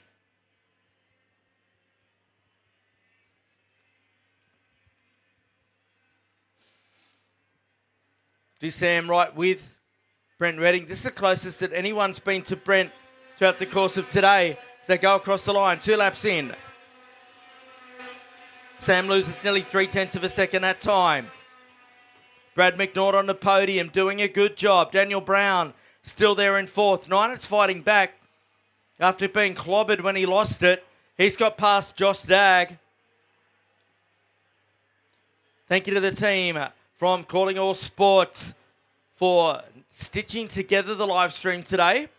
Supported, of course, by Simplex Elevators, the 2-horse family, Evo Heat, the McNeils, and South Pacific Marine Group, the Torties. Torties and McNeils aren't even racing here this weekend. There's now 31 of Chris Williams makes a move on Junpei Marita. Redding starting to apply the torch now to the field. Good battle this one as they go down through turn 1. Where Williams has got past Marita. Nine fighting on back here. There's Jared. Had that spin early on. He's right on the back of the Japanese. Mr. Global Hub himself. Heavily involved in the club as a treasurer as well. Been making a few trips back to Japan over recent months. Kenichi getting the chance to race over there as well. Proud moment, of course, for Junpei as they work their way down the backstretch. Nine it. He's moving his way forward as Jared. He'll be filthy with himself after what happened early on in the race. Across the line goes Redding. Daniel Brown's just done the quickest lap there in 4th spot. A 48.998. So Brown looking the biz in 4th position aboard the 37. And he is closing in on McNaught at a rapid rate at night. So they should actually be on racing terms, I think, for the final podium spot. Yes, there they are. There is McNaught in the 5. And there is Daniel Brown in the white helmet behind him. The green and black machine. Through the right-hander at the top of the hill, they go. McNaught for Power Republic. Brown for Empire Kart Sport. Through the hairpin. Jack Kart of Brown's is handling quite nicely out there at the moment. He's eating into the ground, being held by McNaught at the moment as Redding goes quickest of anybody. One more time through. 5th place is Chris Williams as well. That's 5 laps in. 9 it in 6. Then Dag, Marita, Marshall and Farkas. That rounds out your runners at the moment. Everyone's still on circuit. Reading's lead, 0.945. But this is a major battle that we've got out there at the minute. There's your leader. There's second. Here's the race for the final podium spot. Held by McNaught, who started 7th on the grid. He's moved his way forward now and has got Brown on his tail. Brown, he's caught him, but he's got to try and get past him. That seems to be the big issue of things in these tag classes today. Not quite sure as to what's going on with track conditions. Change in tyres, perhaps. There has been a change in the tyres being utilised. Just in terms of designation, no change in terms of brand and so forth. Oh, gee, Brown got up over on the ripple strip. We could see the sparks flying from underneath the number 37 as he tries to chase down Brown here. Been a long day here of racing. Thanks to everyone. I know a lot of you have travelled to be with us this weekend to get some valuable laps in ahead of the state championships. A lot of you have been on the road for a few weeks racing, and it's been great to have your company here at Ipswich for round 4 of the club championship. We look forward to welcoming you back one more time. More than one more time. You're welcome back anytime. Really, they've got a race on. Across the line they go. Halfway home, Brent Redding's lead, 1.4 seconds over Sammy Houston McNaught. He's in third over Brown in fourth. Then it's Williams, 9 at Dag, Marita in 8th. Marshall and Farkas, that's the order as they sit at the moment. This fight's been going on for a number of laps now between McNaught and Brown. Brown just isn't able to close that gap to get onto racing terms with McNaught. He had the pace earlier on, and it was a tenth of a second quicker than him the last time by, but that's not translating into being able to effect a pass. He's getting low in the cart. He sits a lot lower in the cart. Now he goes for the move. So just as I was lamenting that Daniel Brown wasn't able to move forward here, he goes for the big move at the end of the back straight and gets himself into third spot. So all these drivers use any number of engines, up to 4 different engines available for use in tag. Of course, the Rotax 125 Max engine, the X30, the PRD Powerball, and of course the Rock GP from Vortex. It'll be a Fireball, not a Powerball. It's a Powerball I wish I win on Thursday night, not race a go-kart with. There's your race leader in Brent Redding. He's 1.6 seconds up the road on Sam Houston here, who's got a further 3.6 seconds on Daniel Brown. Then Brad McNaught's right behind Brown. Yeah, Sammy underneath us. Jason's getting into third spot. Dan Brown's just gone, I am out of here. Took 0.4 of a second out of Brad McNaught that time. Williams does his personal best in fifth spot. 48.963 for him. So does Josh Dag a bit further back. There's Jumpe in a number 8 machine. There's the gap from first to second. Now we're waiting for third to come through. This will be a big one for Empire. 2 drivers on the podium. It's all very spread out there at the moment. Pretty much the order of the day, to be honest, across many of our classes. A couple of shining lights throughout the course of it, however. Reading now, new quickest lap, 48.547. Can see that on the screen. Upgraded our graphics from the last event here. Thanks to Woody and his team. Actually working a treat. They look fantastic at the moment. 2.1 seconds Reading holds over Sam Houston. Sam will be stoked with another podium. Loves getting out there and his racing. Because races on the national scene.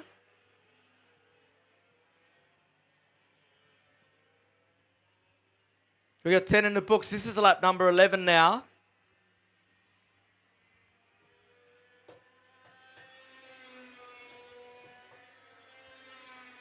Reading just gets faster.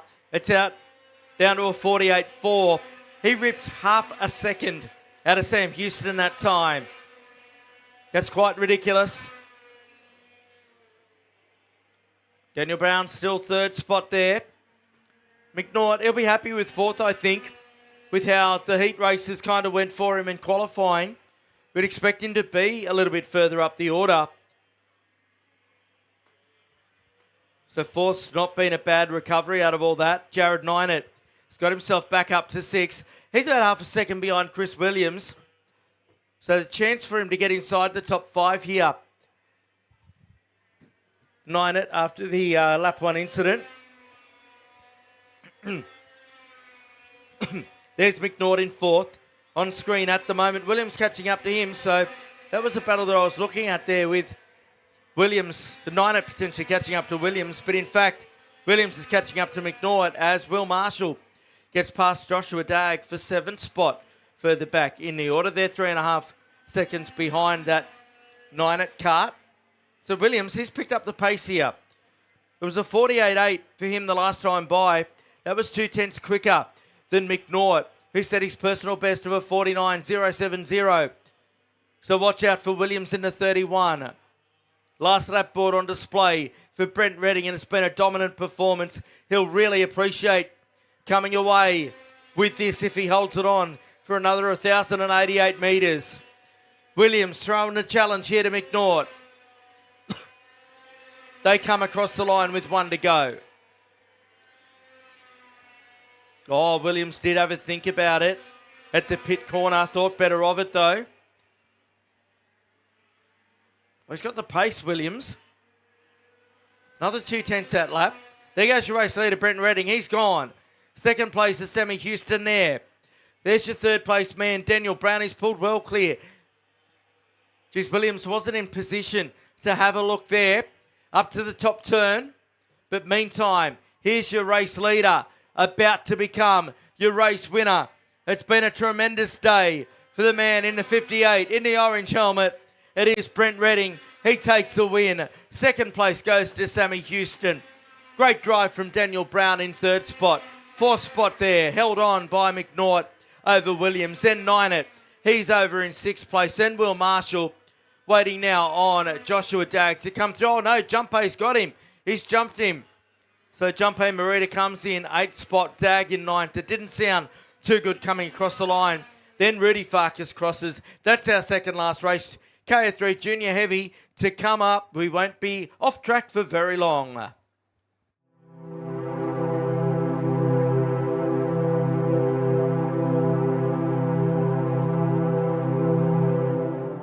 We, the drivers, team members, parents, mechanics, suppliers and supporters of karting in Australia, acknowledge that participation in our sport is a privilege that we enjoy. Being a participant in karting brings with it responsibilities to conduct ourselves as we ourselves would like to be treated, which means to act with respect towards our clubs, opponents, officials, volunteers, and to the sport of karting generally. There is great merit in winning, and success brings with it great joy. But that success must never come at all costs. Winning is only meaningful when the competition is fair. Self-worth is not based on whether we win or lose, but how we win or lose. It is important to win with dignity and lose with grace, and that sport must always be kept in perspective. We recognise that our sport of karting is greater than ourselves as individuals, that cheating, unfair practices and unacceptable behaviour undermines the stature of our sport and all who participate in it. We will strive to always keep a positive attitude and to make a positive contribution to our sport and our club for the betterment of karting. We acknowledge and thank our club, officials, volunteers and administrators, knowing were it not for them, there would be no race in which we compete and no sport for us to enjoy. What matters most is the challenge of the race, sportsmanship, maintaining our self-respect and respect for our opponents while racing fairly and creating a positive sporting experience both on and off the track, so that we can find the true joy in our sport and most of all, create a community where people want to participate and where fun and safety are paramount.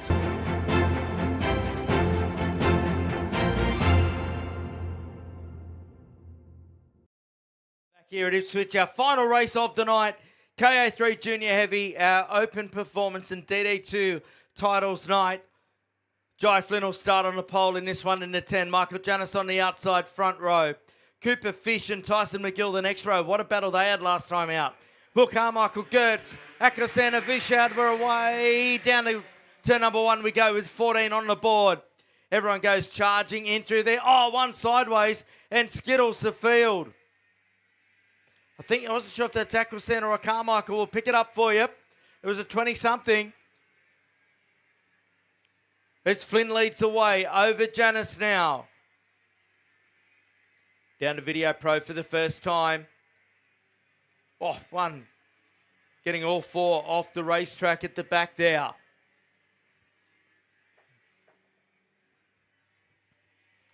Down the back straight away they go. Flynn leading the way. Janis on his tail. Out of the on-site rental group, final turn. It's Flynn, Janis, McCarmichael, then McGill, Leo, Friend, Chapman. Tilmouth across the line in 8th. McMinn, I should say, Southgate. Then Bailey, Vushard, Fish and Aquasana. That answers that question. So it was Aquasana that went off the track. Kaiser Gertz, unfortunately, not presenting for the start here, or August Soward as they work their way up through the left-hander now. Aquasana coming across the line a very long way behind the field at the moment. Oh, battle for third as well.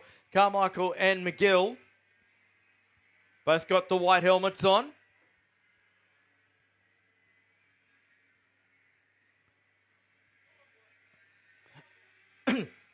Across the line they come now. There goes Flynn and Janis. Oh, this battle down to turn 1. McGill goes deep at turn 1 there at the kink. He holds on to it as well. So McGill gets past Carmichael for third spot. It's not over and done with yet. They're going to battle it out, but Flynn leads the way over Janis. Flynn's the quickest on circuit at the moment. Then the battle for 5th and 6th is on between Leo and Friend now. We've got 4 groups of 2 out there at the moment, as you can see, as they go through the left-hander and head up to the top part of the race circuit. Flynn opening up the gap here. There's McGill. Got past the 23 of Carmichael. Now starting to open it up. Behind them, Leo and Friend are at it. Cooper Friend, he's been in the mix today. 3 down now.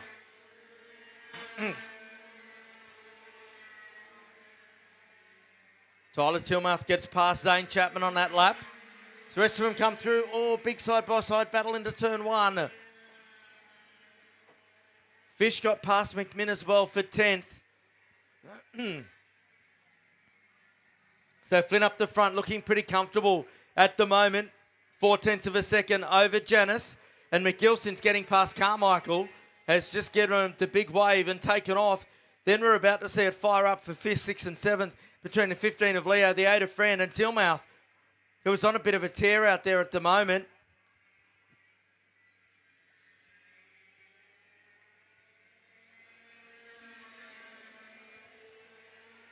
So just when I thought Flynn had taken control, Janis crosses the line with a 50.261. 0.417 the gap is down to. Friend's got past Leo for 5th now.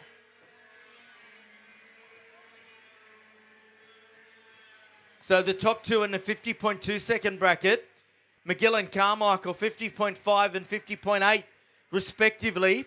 Then it just goes backwards from there. 50.9 for Cooper Fish down the order. Of course, he got shuffled backwards in that early runnings, the incident down at turn number 2. So expect him to start to work his way up the order, Cooper Fish, once he can start to close in on the 22 of Chapman. He was still a couple of seconds behind the last time they went by. 9 laps to go for Jai Flynn now. He's responded to the Michael Janis challenge with a 50.053. Wow, that was 0.2 of a second faster than anyone has been around the circuit tonight. So Jai Flynn, the team down at CXR, they're riding every lap with him at the moment, cheering him on, and he's doing the business. And Carmichael's picked up the pace now in 4th spot. There he is on screen, behind the 36 of Tyson McGill.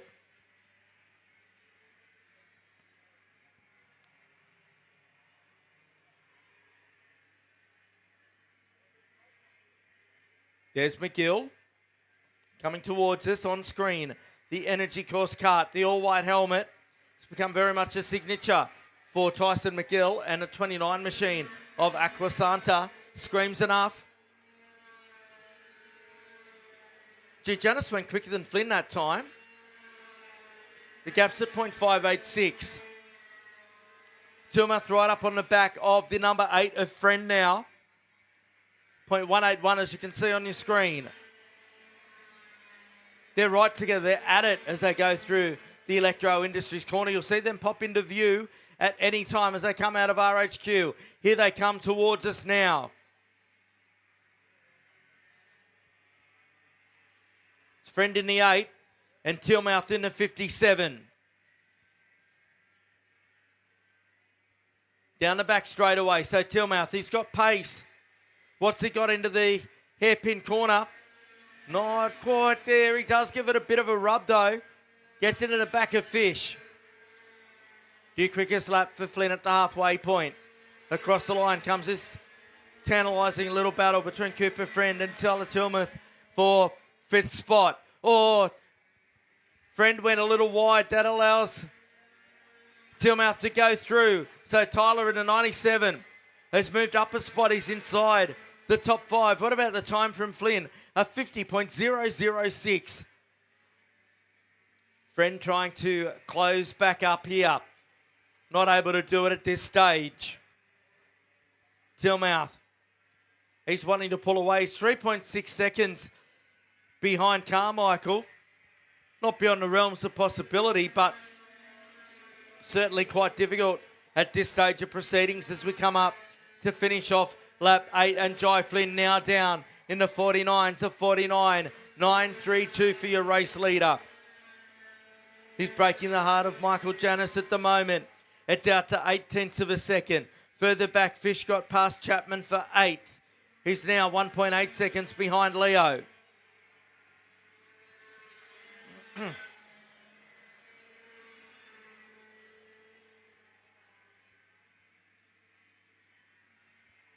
We're working lap number 9. There's your race leader. What a day he's had at the races, Jai Flynn. He just deserts to walk away with the number 1 trophy tonight as he comes across the line. That's the end of lap number 9. Another 49-second lap for Flynn. He's flying out there. Once again, the team from CXR having a great day at the races. A huge contingent from the Sunshine Coast-based team. Tyson McGill in 3rd does a personal best of 50.166.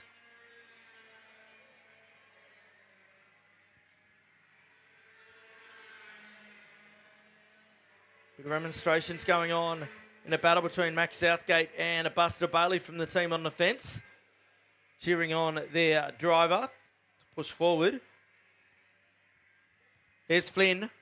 He's coming around to see the end of lap number 10. Just 4 to go here tonight. Janis goes past his dad over a second now. McGill's comfortably in 3rd. Carmichael, there he goes in 4th spot. 5th placing will be Tilmouth with the 8 of Friend behind him. Leo and Fisher having a good little fight. You'll see them pop into view right there. Then Chapman having a lonely run. Leo and Fish at it. Fish in the number 91, the second card on screen.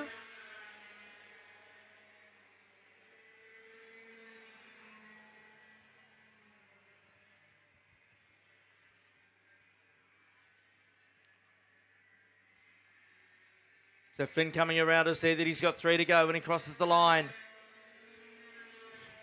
Another new fastest lap. It keeps getting faster and faster as Jai Flynn, a 49.784 that time. So he's 1.6 up on Janis. Took half a second out of him. That's crazy town.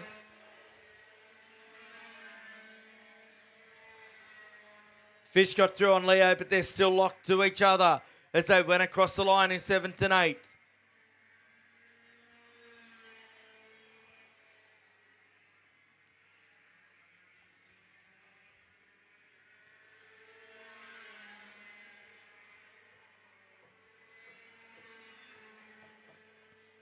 Not much time left to go here.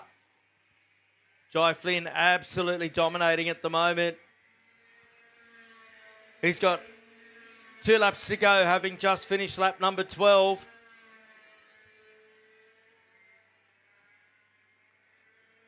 There he is, Jai, the CXR racer.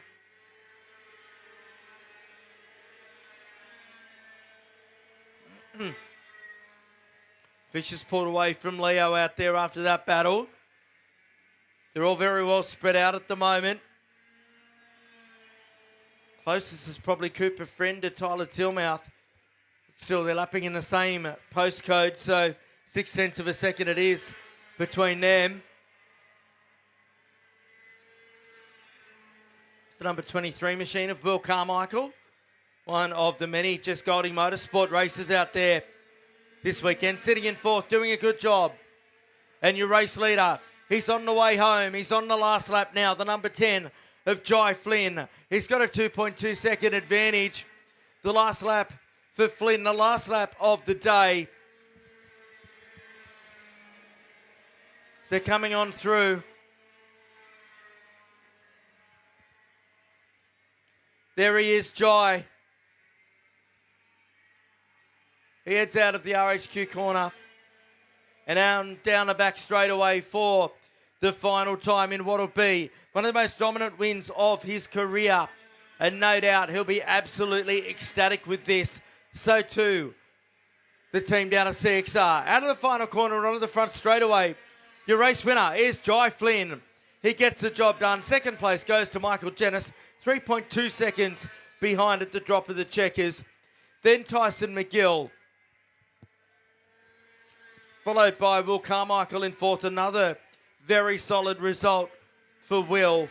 Then it's Tyler Tillmouth, Cooper Fish, Cooper Friend, Marcus Leo, Zane Chapman, Zoe Villachard to come through next.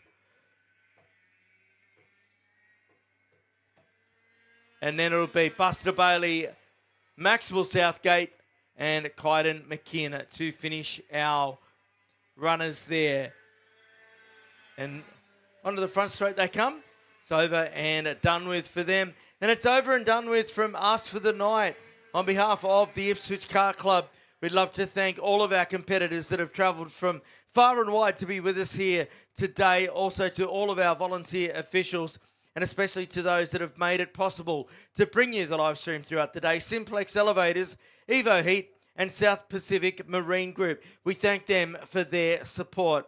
We're going to say goodnight for tonight. Safe travels home, and I hope that you have a fantastic Saturday evening. Until we see you next time, I'm Matt Payne. Good night.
Evo Heat are the industry specialists in energy-efficient pool heating and cooling technology.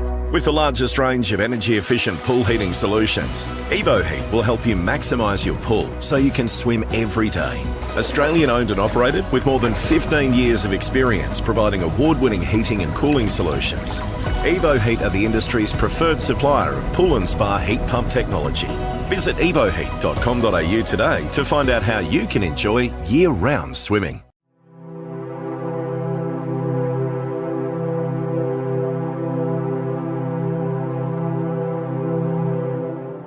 We, the drivers, team members, parents, mechanics, suppliers and supporters of karting in Australia, acknowledge that participation in our sport is a privilege that we enjoy. Being a participant in karting brings with it responsibilities to conduct ourselves as we ourselves would like to be treated, which means to act with respect towards our clubs, opponents, officials, volunteers, and to the sport of karting generally. There is great merit in winning, and success brings with it great joy. But that success must never come at all costs. Winning is only meaningful when the competition is fair. Self-worth is not based on whether we win or lose, but how we win or lose. It is important to win with dignity and lose with grace, and that sport must always be kept in perspective. We recognise that our sport of karting is greater than ourselves as individuals, that cheating, unfair practices and unacceptable behaviour undermines the stature of our sport and all who participate in it. We will strive to always keep a positive attitude and to make a positive contribution to our sport and our club for the betterment of karting. We acknowledge and thank our club, officials, volunteers and administrators, knowing were it not for them, there would be no race in which we compete and no sport for us to enjoy. What matters most is the challenge of the race, sportsmanship, maintaining our self-respect and respect for our opponents while racing fairly and creating a positive sporting experience both on and off the track, so that we can find the true joy in our sport and most of all, create a community where people want to participate and where fun and safety are paramount.